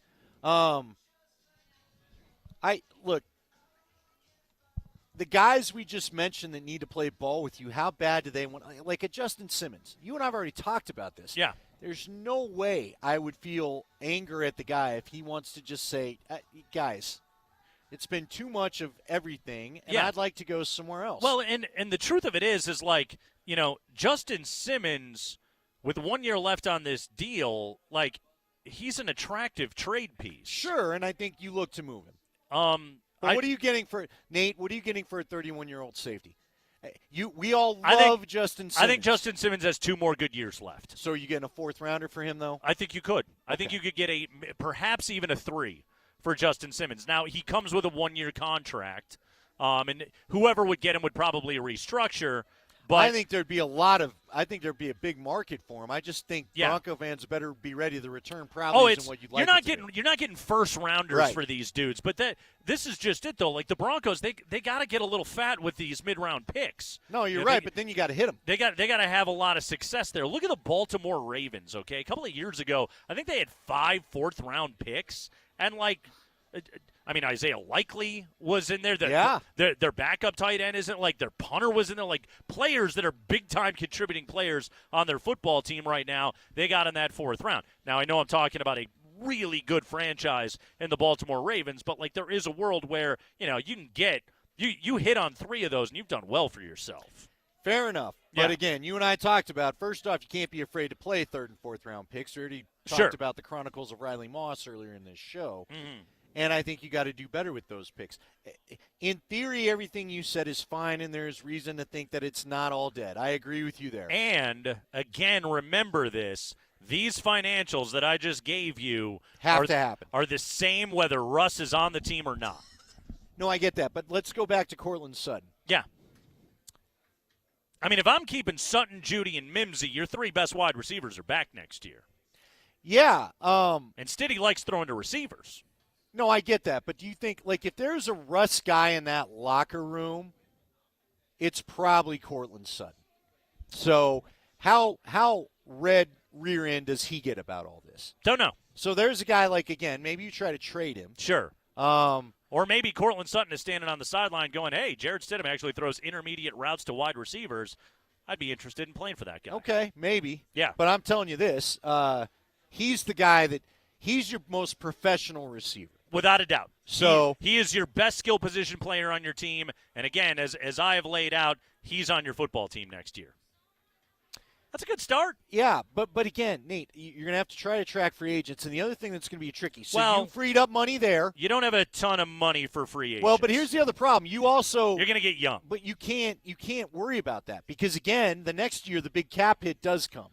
And so you can't go signing contracts. They're going to all of a sudden – let me ask you this. Do you know how did we get to 27 in the first place? Who's causing the big bleed over? Can you tell? Garrett Bowles, Justin Simmons, Tim Patrick, DJ Jones. It's 4 guys on the final year of their deal. I know, but how much of last year's deals affected this too? Bowles is a $20 million deal. Simmons, I think, is at 18. Right. Patrick and Joe. There's a fat bunch of cap numbers. Let me rephrase this. Let me rephrase this then. You also overpaid for Ben Powers, Mike McGlinchey, and Zach Allen, which is what free agency is. Yes, the Broncos. Is another reason for a bloated cap. Right, the Broncos spent like drunken sailors last year. And so you can't do that this year. No. This isn't a shopping year for the Broncos. They don't get to do that. But they weren't going to get to do that anyway. No, I know. So I am well aware. And in addition to, you mentioned the bloated dead cap number of 49.6 in 2025. Well, Russ was going to cost you 55 in 25 anyway if he was on the team. You have more money coming off the cap. Some of the sites are looking at ways in which Denver could be looking at anywhere from $70 to $100 million in cap space for 2025. You can absorb Russ's dead money a hell of a lot easier in that way. Sure. It's not all bad, Andy. Okay. I feel as though midway through it, your rage took over. No, it's not. I feel like you shut off to me a little bit. Because this is... I feel like you're afraid to be vulnerable right now. No, it's not so much as that. As though we're watching The Bachelor. Here's the thing. We're having a real discussion here. Sure are. And we may be playing Nate Kreckman. We're gonna stop being polite. We're gonna start getting real. Capologist. Hey, I think I'm pretty good. But these are the names that are going to be missing from this team, and then what left are you playing with? What Sure. left are you building around? You know? Oh, I gave you a good look, list. for everybody that wants to go blind faith in Sean Payton, that's a pretty sexy list that's right fine. there. That's fine. Uh-huh.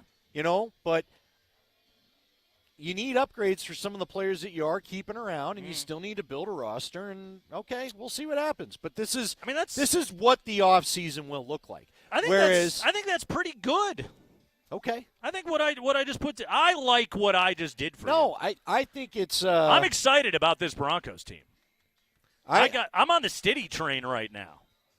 I mean, you got almost all of your receiving production returning. Okay, I can't wait for you to be on the Stiddy train. I got almost all of your rushing production coming back. I got 3 of your starting 5 on your offensive line returning next season. It's pretty sexy. It's pretty good. Hey, calm down about the sexy. That's pretty nice. You know what? I love it. You know what that is? That's something to build on. Mark Springer, save this cut. Yeah. Mark Springer, I want you to save this. This is because when we are in near Halloween, I want to hear if Nate Kreckman still finds this sexy. This is a nice little football team I just put together for you. You think so, do you? I do. Well, then you know what? You and Sean Payton? I do. 2 peas in a pod. Yeah, me and Sean and George. Who's your left tackle? We'll hang out. We'll do bong hits. It'll be a great time. Come on. Who's your left tackle?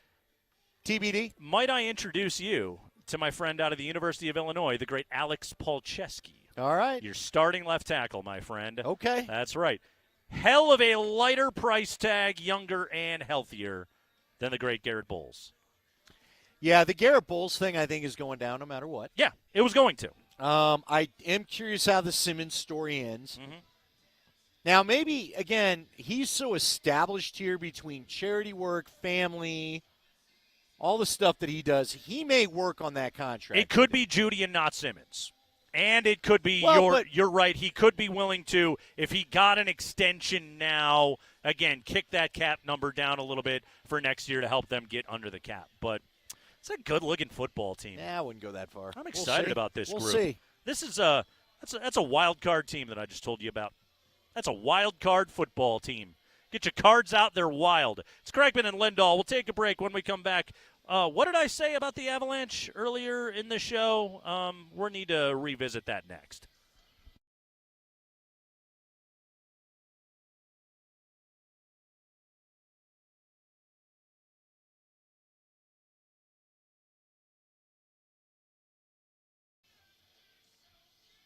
Hey, it's Andy Lindahl, my friends, over at Colorado Off-Road. You've heard me talking about them all throughout the fall, and now that it's winter, you know what?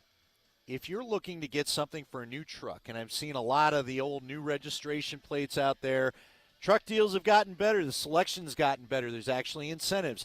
I always recommend this to people. I ended up getting an F-150 that didn't have all the options on it that I wanted, but I added a bed cover at Colorado Off-Road, got the step rails, got the floor liners, got the remote start. He can do heated seats, something I'm thinking about, different tires, a leveling kit, lighting kits, custom work. Jerry Jones and his family over there does it all, and they'll do great work for you because they've done it to my car. They're very busy right now, but you want to get by the showroom, check out what they have to offer. They're 3 blocks south of historic downtown Littleton on Prince, just behind Arapahoe Community College there. But I'm telling you, this is the place to go. And if you're a contractor, you need an upfit done to your vehicles, they can do that as well. If you need the old plow put on, you can do that as well. They do great work, and these are good people to work with. Again, it's Colorado Off-Road. Find them at cooffroad.com.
Back to the point of McCarr.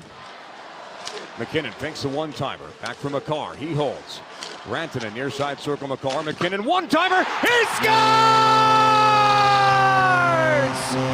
The Mac attack is back, Jack! His third point of the night! And you don't have to go home, but you can't stay here because this party is over!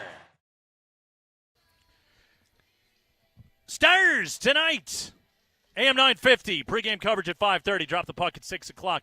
Twin Peaks and Broomfield. This is the place to stop by, watch the game. Flatirons. Yes. Loading up. Come on out here. It is loading, so you want to get in here, get yourself a table, and watch this Avalanche Stars game tonight. Buffs are in Arizona, Nuggets and Golden State. We got a good sports night ahead coming up here. We'll be talking about it all tomorrow here on Altitude Sports Radio 92.5. Where's that bourbon list, Kreckman? And did you have any before you said what you said? Oh, when I they got there it is, Grandpa's stash. When I fixed the Broncos? Yes. Yeah. It's like Mendelbaum. It's Mendelbaum's stash. I feel like I'm working out with, what was his first name? Izzy Mandelbaum. Ido Mandelbaum. Yes. Remember him? The great Lloyd Bridges. Yeah. I'm trying to comedy legend. I feel like I'm doing some of the Mendelbaum workouts. Mandelbaum. I'm just waiting for somebody to tie me up to a car so we can go driving. What's on the bourbon list, Andy? What's good What tonight? do I like here? What do we got here? What do we got here? What's happening Oh, here? there's the Macallan, 12, 15, and 18. Bring your wallet for that one, boys. That's all. You know what? You're going to be celebrating with that one. What about George Dickel and Leopold brothers? Dickel? Huh? They collaborated. Uh-huh. The Dickel brothers. By the way, speaking of George Dickel, sure. Earlier this hour, we were talking about the Avalanche. Yeah. And yes. What did you and say? I said something. I will admit I didn't hear myself when I first said Oh, this. you heard it. We've all done that where you were like, wait, what did I just say? I decided to try and breeze past this. I didn't catch it, luckily for you. Yeah. Because I was trying to figure out if Spring had that audio. Some sharp listeners caught this. Did they? So I was talking about Nathan McKinnon. Yeah. I was talking about the speed of Nathan McKinnon, the explosiveness, the ferocity of Nathan McKinnon. The anger of the game. And the way that he can carry the puck into the zone and the impact that can have on the opposing defenseman. Sure. However, I voiced it in a maybe I just didn't have the best choice of words when trying to express what I was talking about. Spring, can you cue this up? This was me describing what Nathan McKinnon's speed and aggressiveness can do to the opposing blue liners. His speed just pushes the D in deep, and then it gives the Avalanche's shooters an opportunity. It's a hell of an analysis there. You really, yeah. Uh-huh. Now, I didn't know we were getting into the motion of the ocean here. I just saw we were talking some hockey. Yeah. But you're out there. You're analyzing stuff. I'd like to think I was talking some hockey too. Andy. You were. Oh, you were. Mm-hmm. Puck movement. Yeah. I put good wood on that one. Let me tell you. Forsberg was known for that. He'd enter the zone and the D would suck in deep.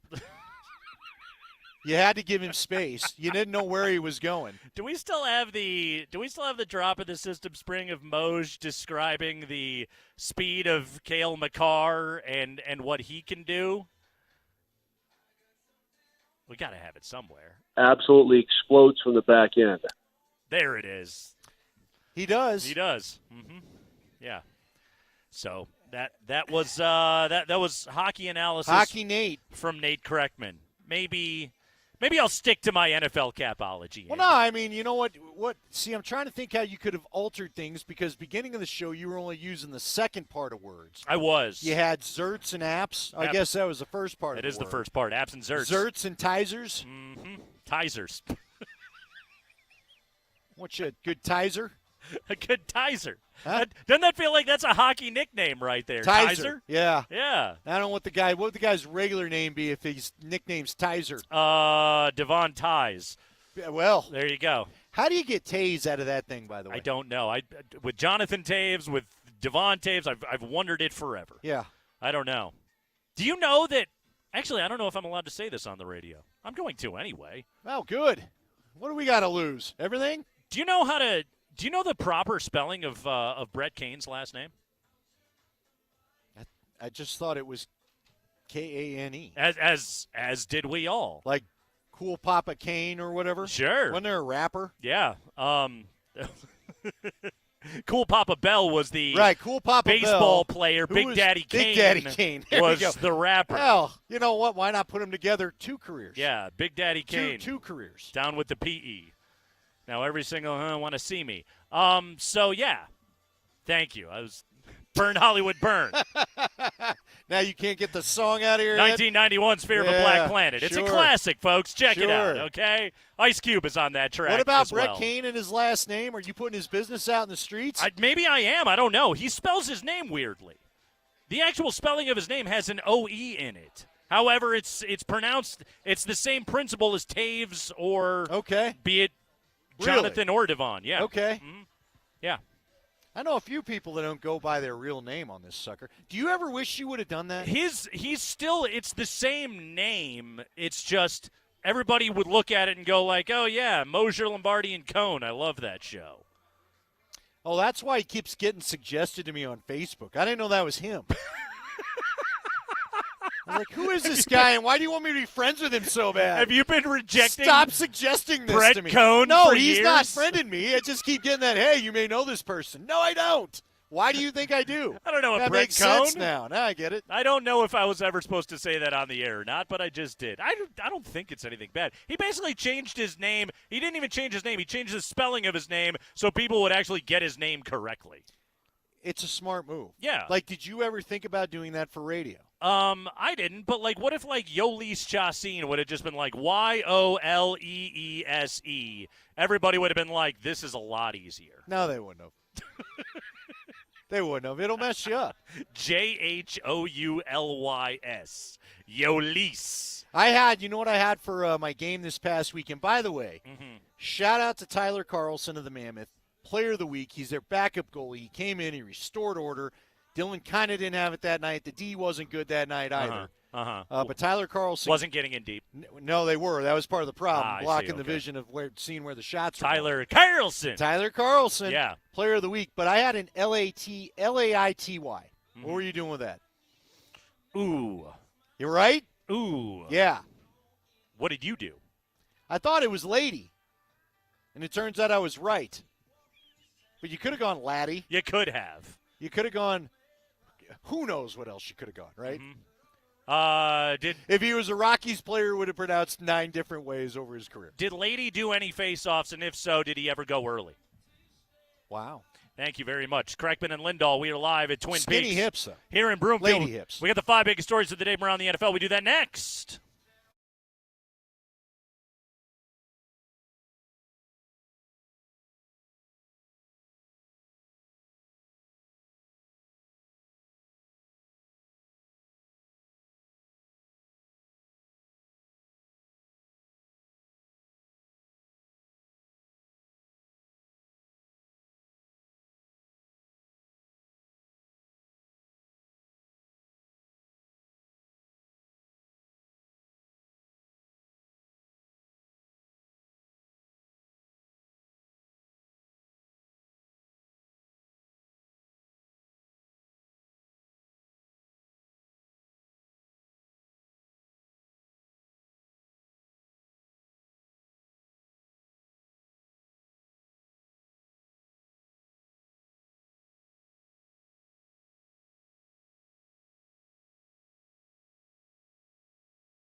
Yeah, it's third hour of the show. We got the Avalanche tonight in Dallas. We got the Nuggets at Golden State. Denver, by the way, favored in that game.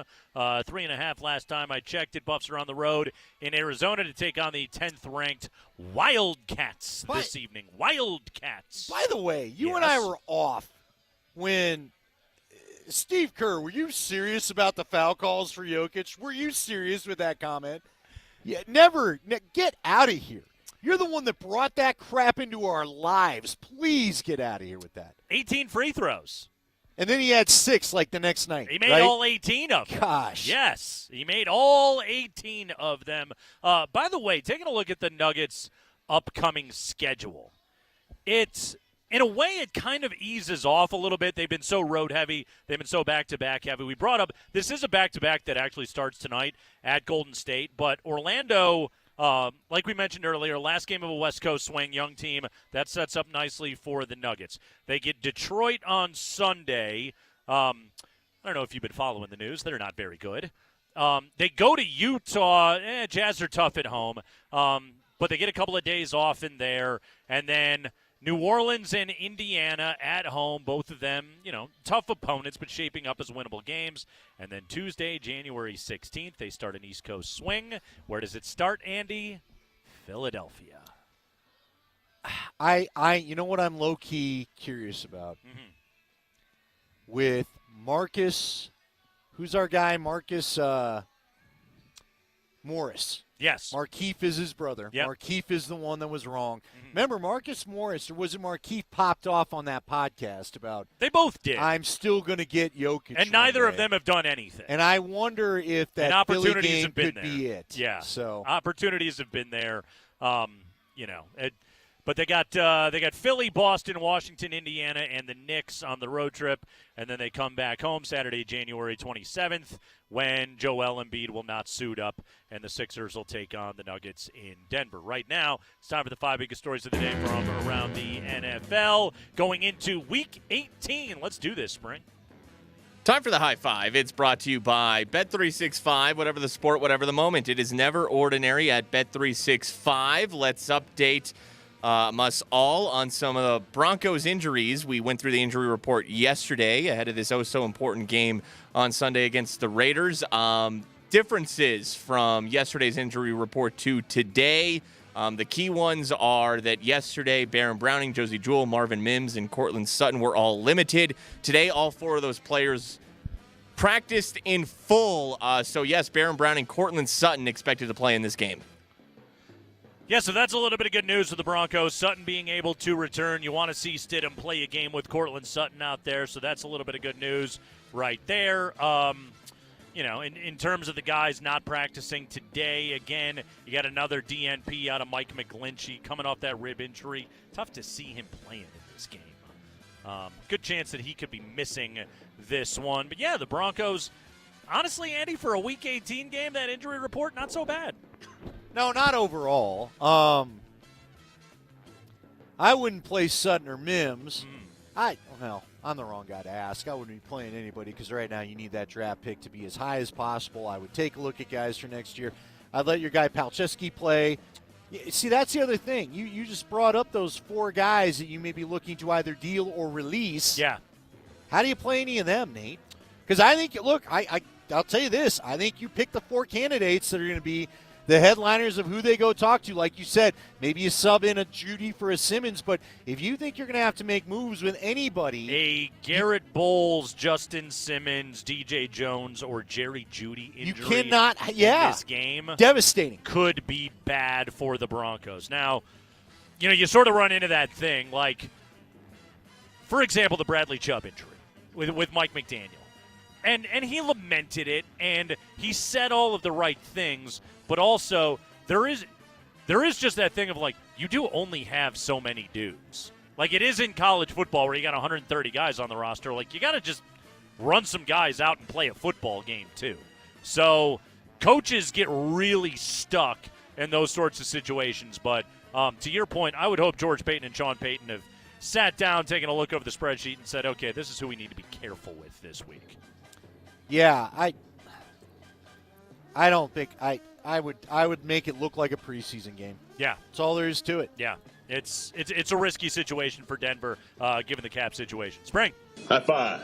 A couple of days ago, the Jets cut running back Dalvin Cook. Nobody claimed him off of waivers. Today, he cleared waivers, freeing him to sign with any team he wanted, and he is signing with the Baltimore Ravens. Good move, Dalvin. That's a savvy sort of move right there. Is that going to bump Melvin Gordon out of the rotation? It is. What do you think Cook has? You know what? It was really interesting. There's another one of my great fantasy just complete failures of the year. Yeah. That guy didn't play at all for the Jets. I mean, at all for the Jets. So he's got fresh legs. Yep. Is that going to be one of those low-key, like, again, in that Ravens offense, man? Now, Gus Edwards is going. Mm-hmm. They've got some pretty good backs, but if you get Dalvin because Dalvin's pretty good at catching the ball out of the backfield, isn't he? Oh, yeah. I mean, that could make that Ravens, that could add just one more dimension of nightmare against that Ravens offense. Kind of a Rams signing C.J. Anderson kind of move? Kind of. Sort That's of, a good sort call. of That's thing a good comp. that you're just grabbing later on in the season. And, given what they already have in the backfield, like, you can give Dalvin Cook, 4 or 5 touches a game? And there's a chance something positive is going to come out of that. No, the Ravens are in a good spot right there. That's a very savvy pickup. Spring. High five. Let's talk about another running back. Some players who could be playing their last game with their current team. How about Derrick Henry? He has spent all 8 years of his NFL career with the Titans. In fact, today is Derrick Henry's 30th birthday. Happy birthday, Derrick Henry. And Sunday could be his last game with the Titans. Here's Derrick Henry today on if he will take a moment, if there will be a special moment for him in Sunday's game. I mean, it's definitely gonna be a moment. The last game of the season. I'll be free agent after this year. Been here 8 years, so I'll just be grateful to whoever shows up, and I know the fans will come out, and hopefully we put on the show, be able to finish strong. But I'm just grateful for the whole process. Yeah, it's weird to think of a world where Derrick Henry's not going to be on the Tennessee Titans, Andy, but also like that team needs to get desperately younger. They can't spend what it costs to have Derrick Henry still around. He doesn't have quite the speed that he did, although I still think the guy can play. But the thing that Spring said right there, he's 30. They fall off a cliff. He will be a great goal line back for somebody. He will be. But you better still a productive player. You better be smart about that deal. Still a good player, but yeah, don't go spending wildly. Again, that key number. He's 30 years of age. He's one of the great backs of our lifetime, Andy. I think he's a future Hall of Famer. I think he's the best back of his era. And I will always say that I enjoyed watching Derrick Henry in a Titans uniform, but he has now reached his how many more uniforms that guy wear? 2, 3 before it's all said and done? Yeah, that's a good call. As long as he wants to hang out and get the paycheck. Guess. It just depends on what the legs look like. I'll give him credit. That is a violent runner. Yep. And for him to make it this long, good for him. Yep. You don't normally see guys that run the way he does make it like this. All-time great player. Spring. High five. What's next for this coach? Commanders offensive coordinator Eric Bieniemy. Is Ron Rivera going to get fired? Could Eric Bieniemy step in as the new head coach of the Commanders, or will Eric Bieniemy be a head coach somewhere else? Will he be the offensive coordinator of another team, his former Chiefs? We don't know what is next for Eric Bieniemy. Today he was asked if he's thinking about his future. You know what? You live in the moment. The only thing I can worry about and control is today. Right now, I'm here having this press conference with you guys, spending this time in this moment with you. We go back inside. Obviously, we'll have an opportunity to watch today's practice. We'll continue preparation for Red Zone. So that's where my focus is. You can only live in the now and live in this particular moment. You can't worry about tomorrow. You can take care of tomorrow when tomorrow gets here. Andy, when you talk about NFL franchises who, to paraphrase the classic hit, their future is so bright they got to wear shades. It's that football team right now. They got a brand new owner. They're looking at $80+ million in cap space and the number 2 overall pick in the draft with 2 good quarterbacks at the very top. Like, Dan Snyder finally got flushed out of that thing. Congratulations, David Tepper in Carolina. You're the new turd in the punch bowl when it comes to NFL owners. The Manders are a franchise. When you talk about the slate being just polished right now, they're in a great position. Did Eric Bieniemy do enough without Patrick Mahomes? Because that's been a fun offense at times. Yeah. Is he going to get back into the head coaching cycle? I think he's always going to be in that conversation. You know, the problem with EB is we've talked about it so many times. We know what he was up at CU. You know, at Kansas City, he had the Andy Reid and Patrick Mahomes cushion around him. I think he's a brilliant mind. I think his you talk about a guy, you know, you bring up Sean Payton all the time, a guy whose disposition can rub some folks the wrong way. It's EB, man. And he's a great dude, but he is an extremely intense dude. There was that story that came out of training camp this year that the young players on the Manders were like, what is wrong with this guy? That's just kind of how he is. I don't know if you can get a head coaching job with that being sort of the resume going in. That's interesting. I don't necessarily disagree with you, but just listening to him talk in that presser and that answer right there. Yeah. I think if you can handle the public part of it, I was around EB when he was the offensive coordinator at CU, okay? I know how raw he can speak to people. Now, that said, he was one of my favorite people up there as far as just talking to him, getting some stories. Great dude. Always so friendly to me. Yep. So I got a soft spot in my heart for him from at that angle. If he can present things more that way, if he can maybe be a little less raw in an interview setting, which is some of the things I've heard in the past, and a little more of that, then I think he'll be in good shape because, look, that was a guy where all we heard was the offense is going to be – the offense really hasn't been a mess, and he's not had a bunch of stars like he had on KC.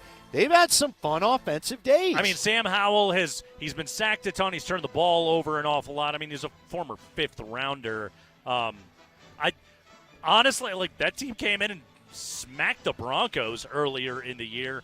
There was a little bit of juice going on. I hope whomever the next head coach is gives EB an interview and gives him a chance to possibly hang on as the OC there. But yeah, hey, if Washington gets the number 2 pick, I'd be all right having Eric Bieniemy, you know, maybe impart some knowledge he got from his time with Patrick Mahomes. Their vibes are good.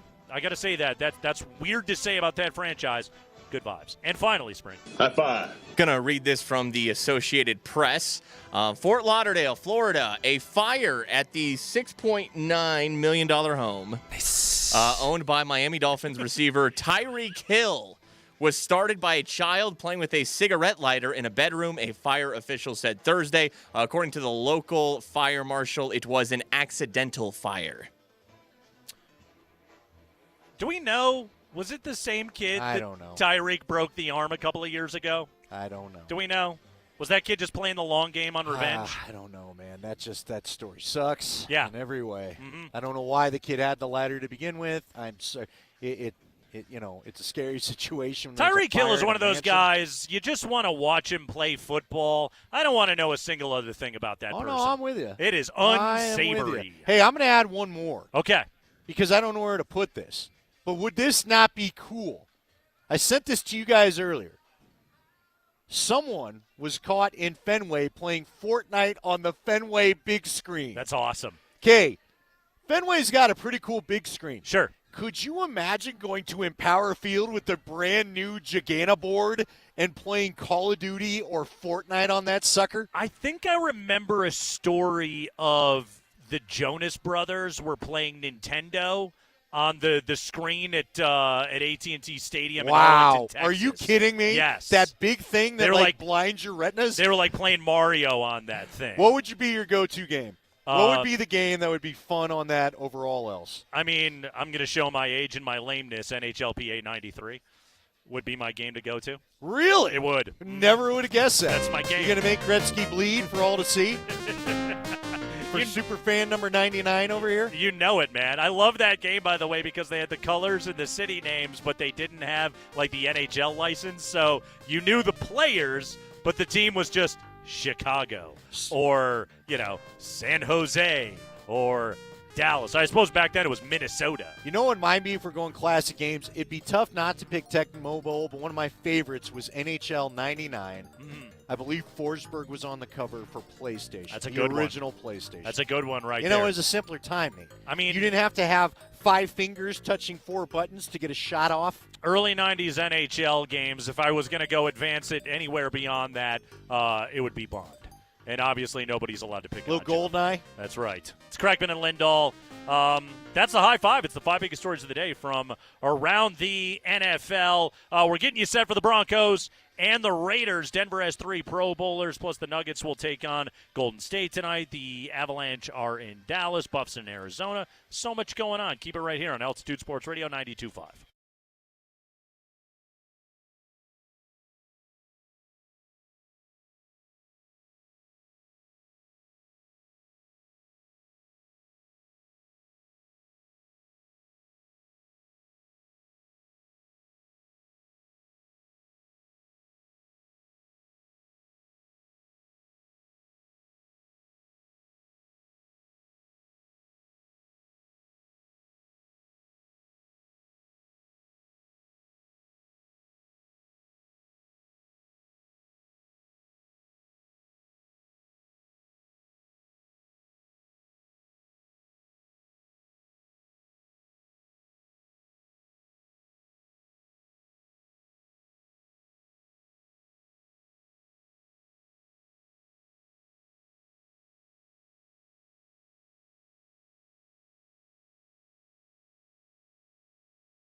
Nate Kreckman, Andy Lindahl. Yeah, we're on the road today. We're in Flatirons, lovely Flatiron Circle here in Broomfield. We're at the Twin Peaks, so stop by and see us. 299, I believe, East Flatiron Circle is the spot today, where the Avalanche will take on the Stars pregame with Connor starting up here in just a few minutes, and Mark Bertinoli over on AM 950. And, of course, the Nuggets will be in Golden State to play the Warriors this evening. Nuggets going into this game pretty damn healthy overall, which is good to see at this time of the year.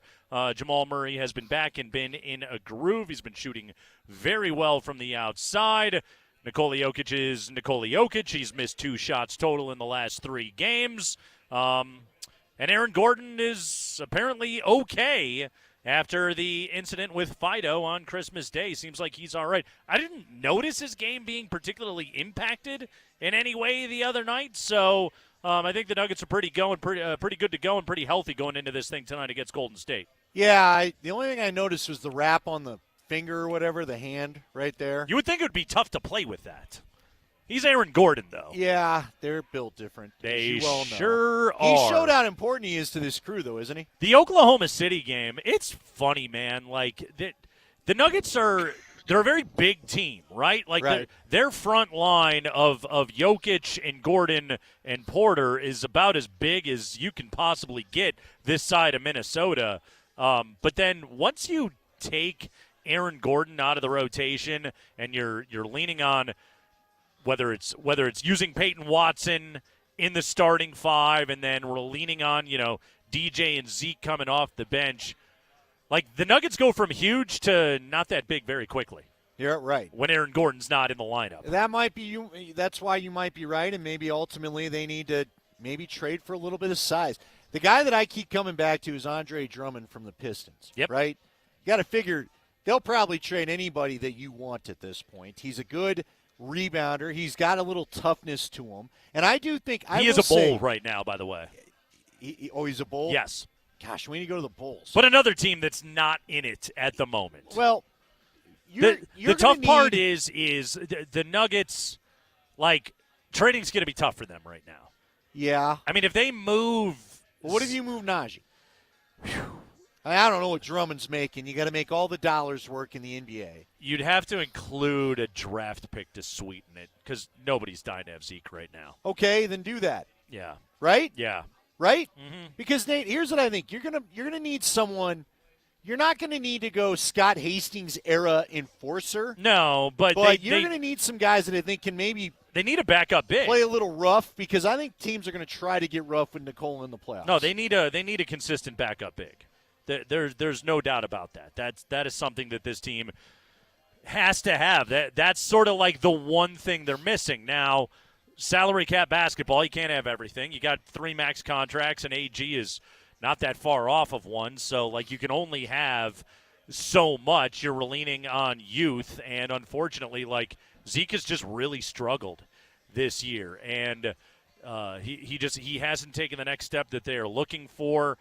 They signed him to that extension, and right now. But it's a tradable extension, wouldn't you say? Or not feeling even like that? 4 years on that thing? But don't. Well, I was going to say, it's tough. Does a team hope they can pull a bowl? Let me put it this way. If I were a fan of a team that traded for Zeke Najee, I'd want to have a word or two with my general manager right now. Wow. Yeah. We're already there? Yeah. He's had himself a tough year. And look, man, I like Zeke. We've had him on the show. Yeah. We enjoy those conversations, but right now he appears out of his depth a little bit. Malone's trying to get him minutes and trying to fix him where he can, but he has really struggled this year. But is there hope if he plays you could develop him more? Because he just doesn't get a play here. He's not going to play here. There's that too. I mean, period. Malone has tried like hell to work him in, and unfortunately he just can't trust the guy. Yeah. Yeah, it just hasn't worked. Yeah. It's too bad. I like this from the 220. He calls Zeke's contract the poison pill. It kind of is. Yeah, you can't. He's really, really hard to move right now. Okay. Well, then who else is there? You're not moving Reggie. We already talked about that. You're not moving any of your starters. Yeah, because if you move Reggie, who's your backup point guard? Right. And you like those minutes, especially, when you're staggering Jamal, you can use Jamal off the ball a little bit where he just gets really dangerous. You saw the way they were able to play that way, last year using Bruce as a point guard and having Jamal play off the ball. You can do some of that with Reggie again. You lose that a little bit if you don't have Reggie Jackson on your team because, Jalen Pickett's just not there yet. Good young player, he's just not there yet. And likely won't be there by the time the playoffs hit. Right. Mm-hmm. Because even as you said, it was, it's the same thing for why you think Oklahoma City could have a tough time come playoff times. The playoffs are a different deal, man. Yeah, it's just the physicality sort of takes things over. Nuggets are in Golden State tonight. 3.5-point favorites in this matchup. The Nuggets got those guys on Christmas Day. Nikola Jokic shot 18 free throws in that game. The Warriors, they still don't have Draymond Green. They do have Steph Curry. I don't think that's a particularly good Warriors team anymore, but they still have Steph Curry, and it might – the risk you always run when you play those dudes is it just might be one of those nights. And if it is, that guy can beat you almost single-handedly. So, good one coming up tonight. Nationally televised affair, by the way. Andy, TNT. It's a TNT affair tonight. Did my attempt last hour No. at buoying your spirits, did it do anything? Not really. No. I'll tell you why. What? Yeah, let me have it. Last hour, if anybody missed it, I laid out the Broncos cap structure for 2024 that, honestly, today, this was not my intention going into it. I sort of went into it eyes wide open, but just taking a look at the numbers. And what I found was this Broncos situation is not all that bad. Now, I have to admit, some of my rosy view of it all is I did enter this discussion as somebody that didn't like Russell Wilson as the Broncos quarterback, and I also respect the fact that Sean Payton didn't like Russell Wilson as the Broncos quarterback. So, to me, there is no net negative in Russ not being here. Yeah, I feel like now here's the thing. You pointed it out. I would everybody you hit up, and for those that missed it, it was Garrett Bowles, it was Justin Simmons, it was DJ Jones, and it was TP Streets, better known as Tim Patrick. Yeah. And I love Tim Patrick, but I think you and I both know that's the no-brainer of a move. The guy has not played football for you in 2 years. He's older. You have no idea what kind of player you're going to get back. That is a contract you shall be getting rid of the moment that you can get rid of it. Yeah. I think that's like an easy $10 million save right there, right? Mm-hmm. So that's a no-brainer of a move. Bowles, to me, I said it was Singleton. Bowles is a guy you could do worse than. You could also do better than. And I don't know if you're going to do better. The Russ thing, like if we were talking about a world where you could keep all these guys, not have to make the cap machinations, I do feel like you had some momentum ending the year. I really do. I feel like the offense has been steadily better. You found something of an identity where you could run the football a little bit more and lean on that and yada, yada, yada. But again, that world never existed. Not with what you got to do financially, no. No, but that world didn't exist whether Russ was on the team or not. Okay, but if you were able to, if this was year one and you had the cap situation from 2 years ago, I feel like you'd have momentum to end on. I feel like with what you're going to have to do with the players you've got to cut and the money you've got to save, there's no momentum to be had. Here's the other thing. The Russell Wilson contract was death the moment it was signed. I get it. But you didn't know that because you had just made the trade. Exactly. Nobody knew it at the time, but the Broncos were paying, premium prices for, grade F steak, basically. Yeah, here's the thing. I don't know that I buy Sean Payton's long for this world. Mm-hmm. And until I quit hearing about the way things were in New Orleans and this wasn't my hump or that wasn't my problem or this wasn't my street. It wasn't our hump. Yeah.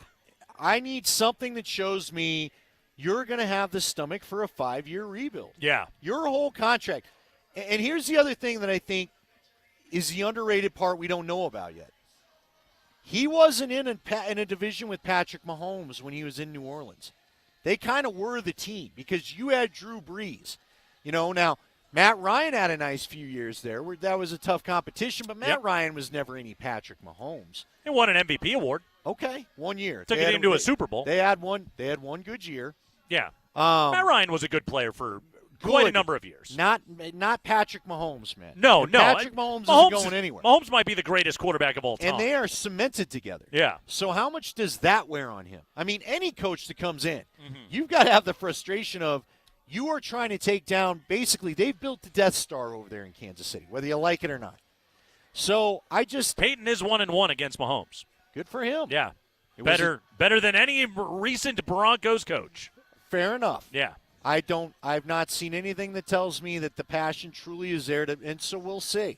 Maybe a year from now I'll feel different. Maybe we get a little Michael Penix in my life, and we see some things that look like a sustainable offense for the future, and I'm feeling different. So for you, this is a Sean Payton issue. Look, Nate, I've never made it clear. I've never not hidden necessarily the fact. a roster issue. I think the roster sucks. I think the roster needs a retool, and I think you're going to start retooling it by getting rid of some of your better players that would be desirable factors to come play here. I do not believe there's going to be a ton of guys that want to come play for Sean Payton in the new era, the way coaches do things.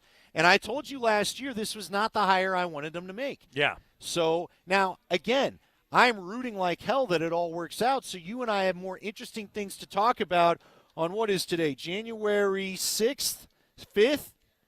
4th. I hope next year on January 4th. January 4th. There's some actual stuff related to a game that you need to win that has not existed in this town in 8 years. But I'm not ready. You can love Stidham all you want. Someone put it yesterday, he feels like he's being controlled like a Madden figure. That's fine. That was how I put it. Okay. Yeah. That's fine. I think that that's was me. the perfect comp. I'm the guy you talk to on the radio every day. That's the perfect comp. Yeah.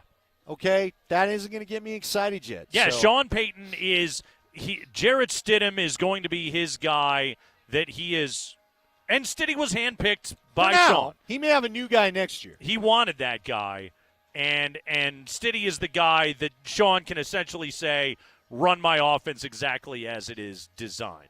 Now, like we talked about yesterday, 60% of targets went to wide receivers. It's good to see.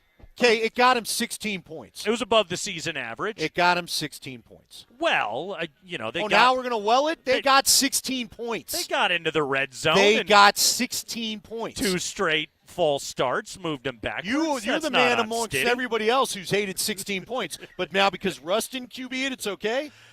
Russ was doing better than 16 points no matter how much they hated each other. I embrace it, and Russell Wilson is the Broncos' all-time leader in 16-point games.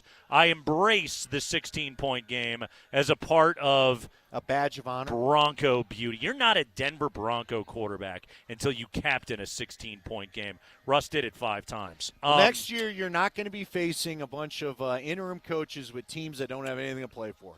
You're ending the season on that. Jarrett, so we'll see how it goes. Jarrett Stidham had 3 more intermediate throws, 10 to 15 yards down the field than the Broncos have had in any other game so far this year. 16 points. Like what he's running right now. Russ, by the way, had 16 points in his first game in a Broncos uniform. But go ahead and say it, Nate. I want you to say you don't like Russ any more than I like Peyton, and that's fine. Oh, I don't think Russell Wilson was a good quarterback here. He was 11-19 in 30 games as a starter. I fail to get excited about that. So right now, what I'm looking at. Are you excited about Peyton? Well, Sean Payton's not going anywhere. I do think Sean Payton did a good job with this team this year. I do think that getting to 8 victories with this team this season, I mean, right now, what is that? 60% more wins than you had a year ago? That's a pretty good step in the right direction, given a quarterback that he actually wants. Given a quarterback that plays the way that he needs it to and runs his offense as he desires, I am interested to see that potential. I think that quarterback's got to be better than Jarrett Stidham. We will see. Yeah, I don't think that Jarrett Stidham is a final answer, but I do know that he is at least a guy that Sean Payton wanted. And I think that there is value in that. A head coach having a quarterback that he actually wanted to coach. But again, then why did we put these two together?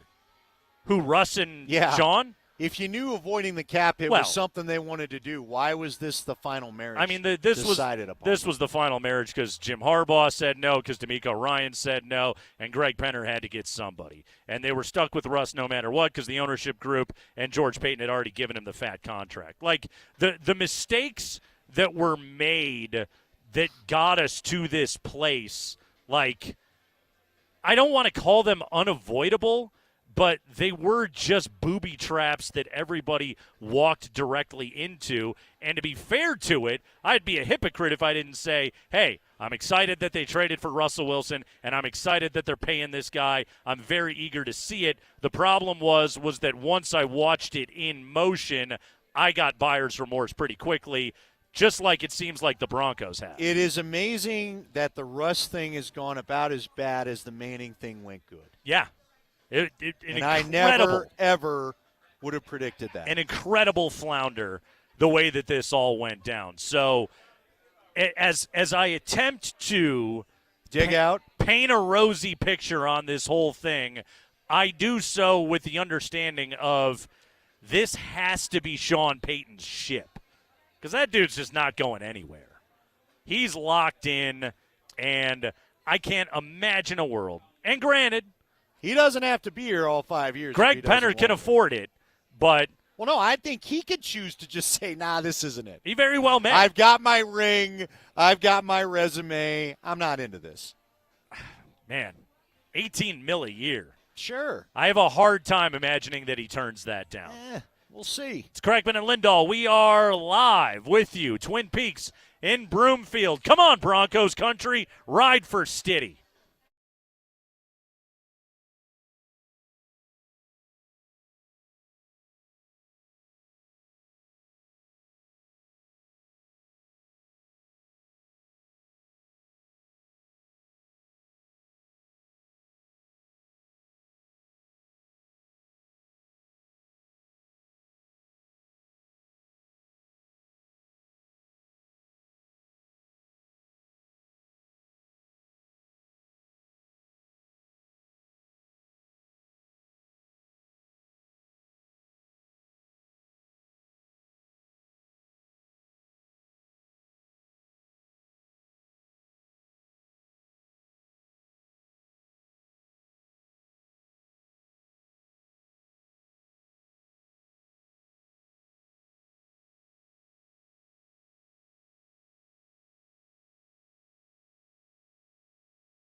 Can I read my favorite text of the day that we've gotten on the show? Please, go ahead.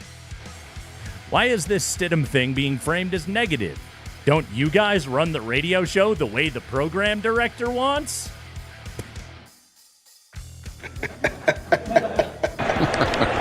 Hell no.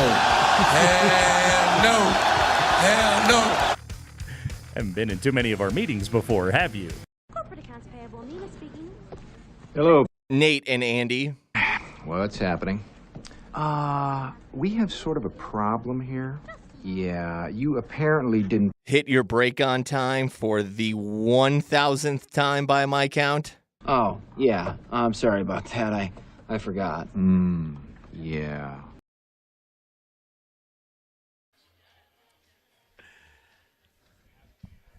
Craigman and Lindahl, yes. We also get very mad at the printer from time to time. We're with you here in Broomfield.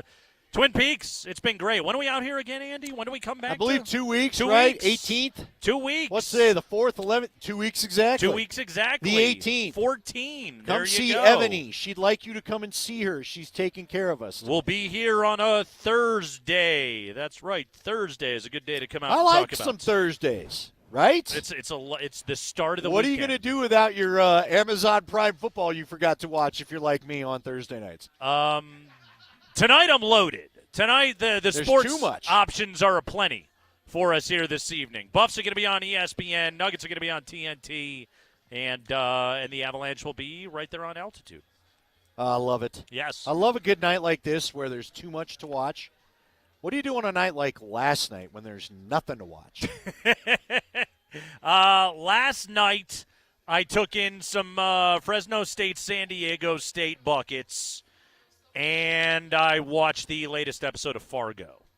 Those were the two items that I caught up on. You going to last get night. down on some True Detective, the new season? I think Jodie Foster is in it. I was not aware there was a new season of True Yeah. Detective. If anybody, if anyone's looking for something, this season of Fargo is wild, man. John Hamm plus Keeley from Ted Lasso, it is insanity.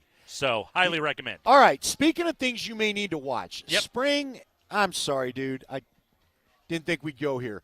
Can you find the cut last week from Sean Payton talking about Hard Knocks? Hard Knocks. He said, Forgotten Country, I'd like to be on Hard Knocks so people could see what goes into this.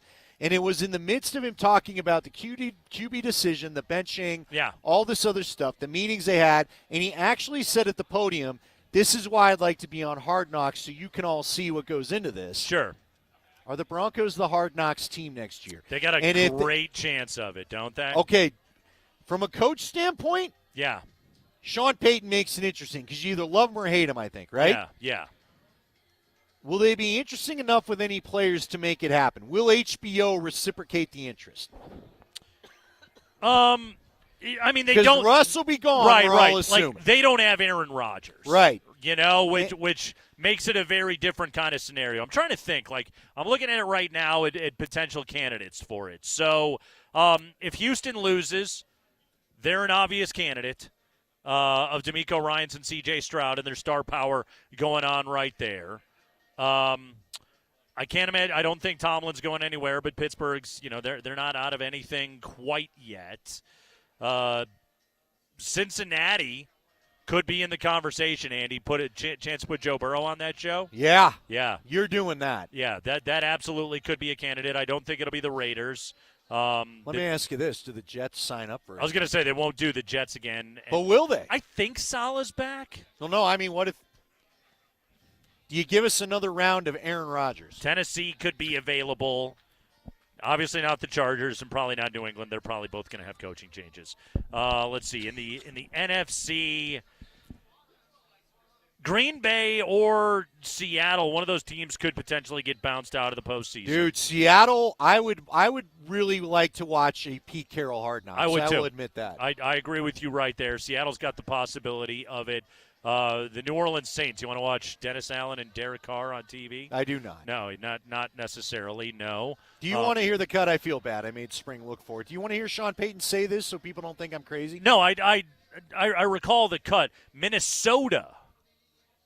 No. The Bears, if they don't cut Flew, they could fire Matt Eberflus. If they don't, if they decide to run it back, all the draft capital that the Bears have in store, they could bring back Justin Fields. How bad do you think that the NFL wants the Broncos to do it? I think Art Smith is going to be out in Atlanta. Manders 11 new coach. You think so? A lot of people have been saying they think Russ goes to Atlanta because of Arthur Smith. Very well. By a lot of people, I mean Good Morning Football and Get Up both pegged Russ's destination as Atlanta. Both of the morning shows, those are your people. Well, I usually catch the replay of Get Up now. I don't get up with Get Up anymore. I get up with Get Up around 11. Giants could be in the conversation as well. Get Dable in there. He's a character. They'd like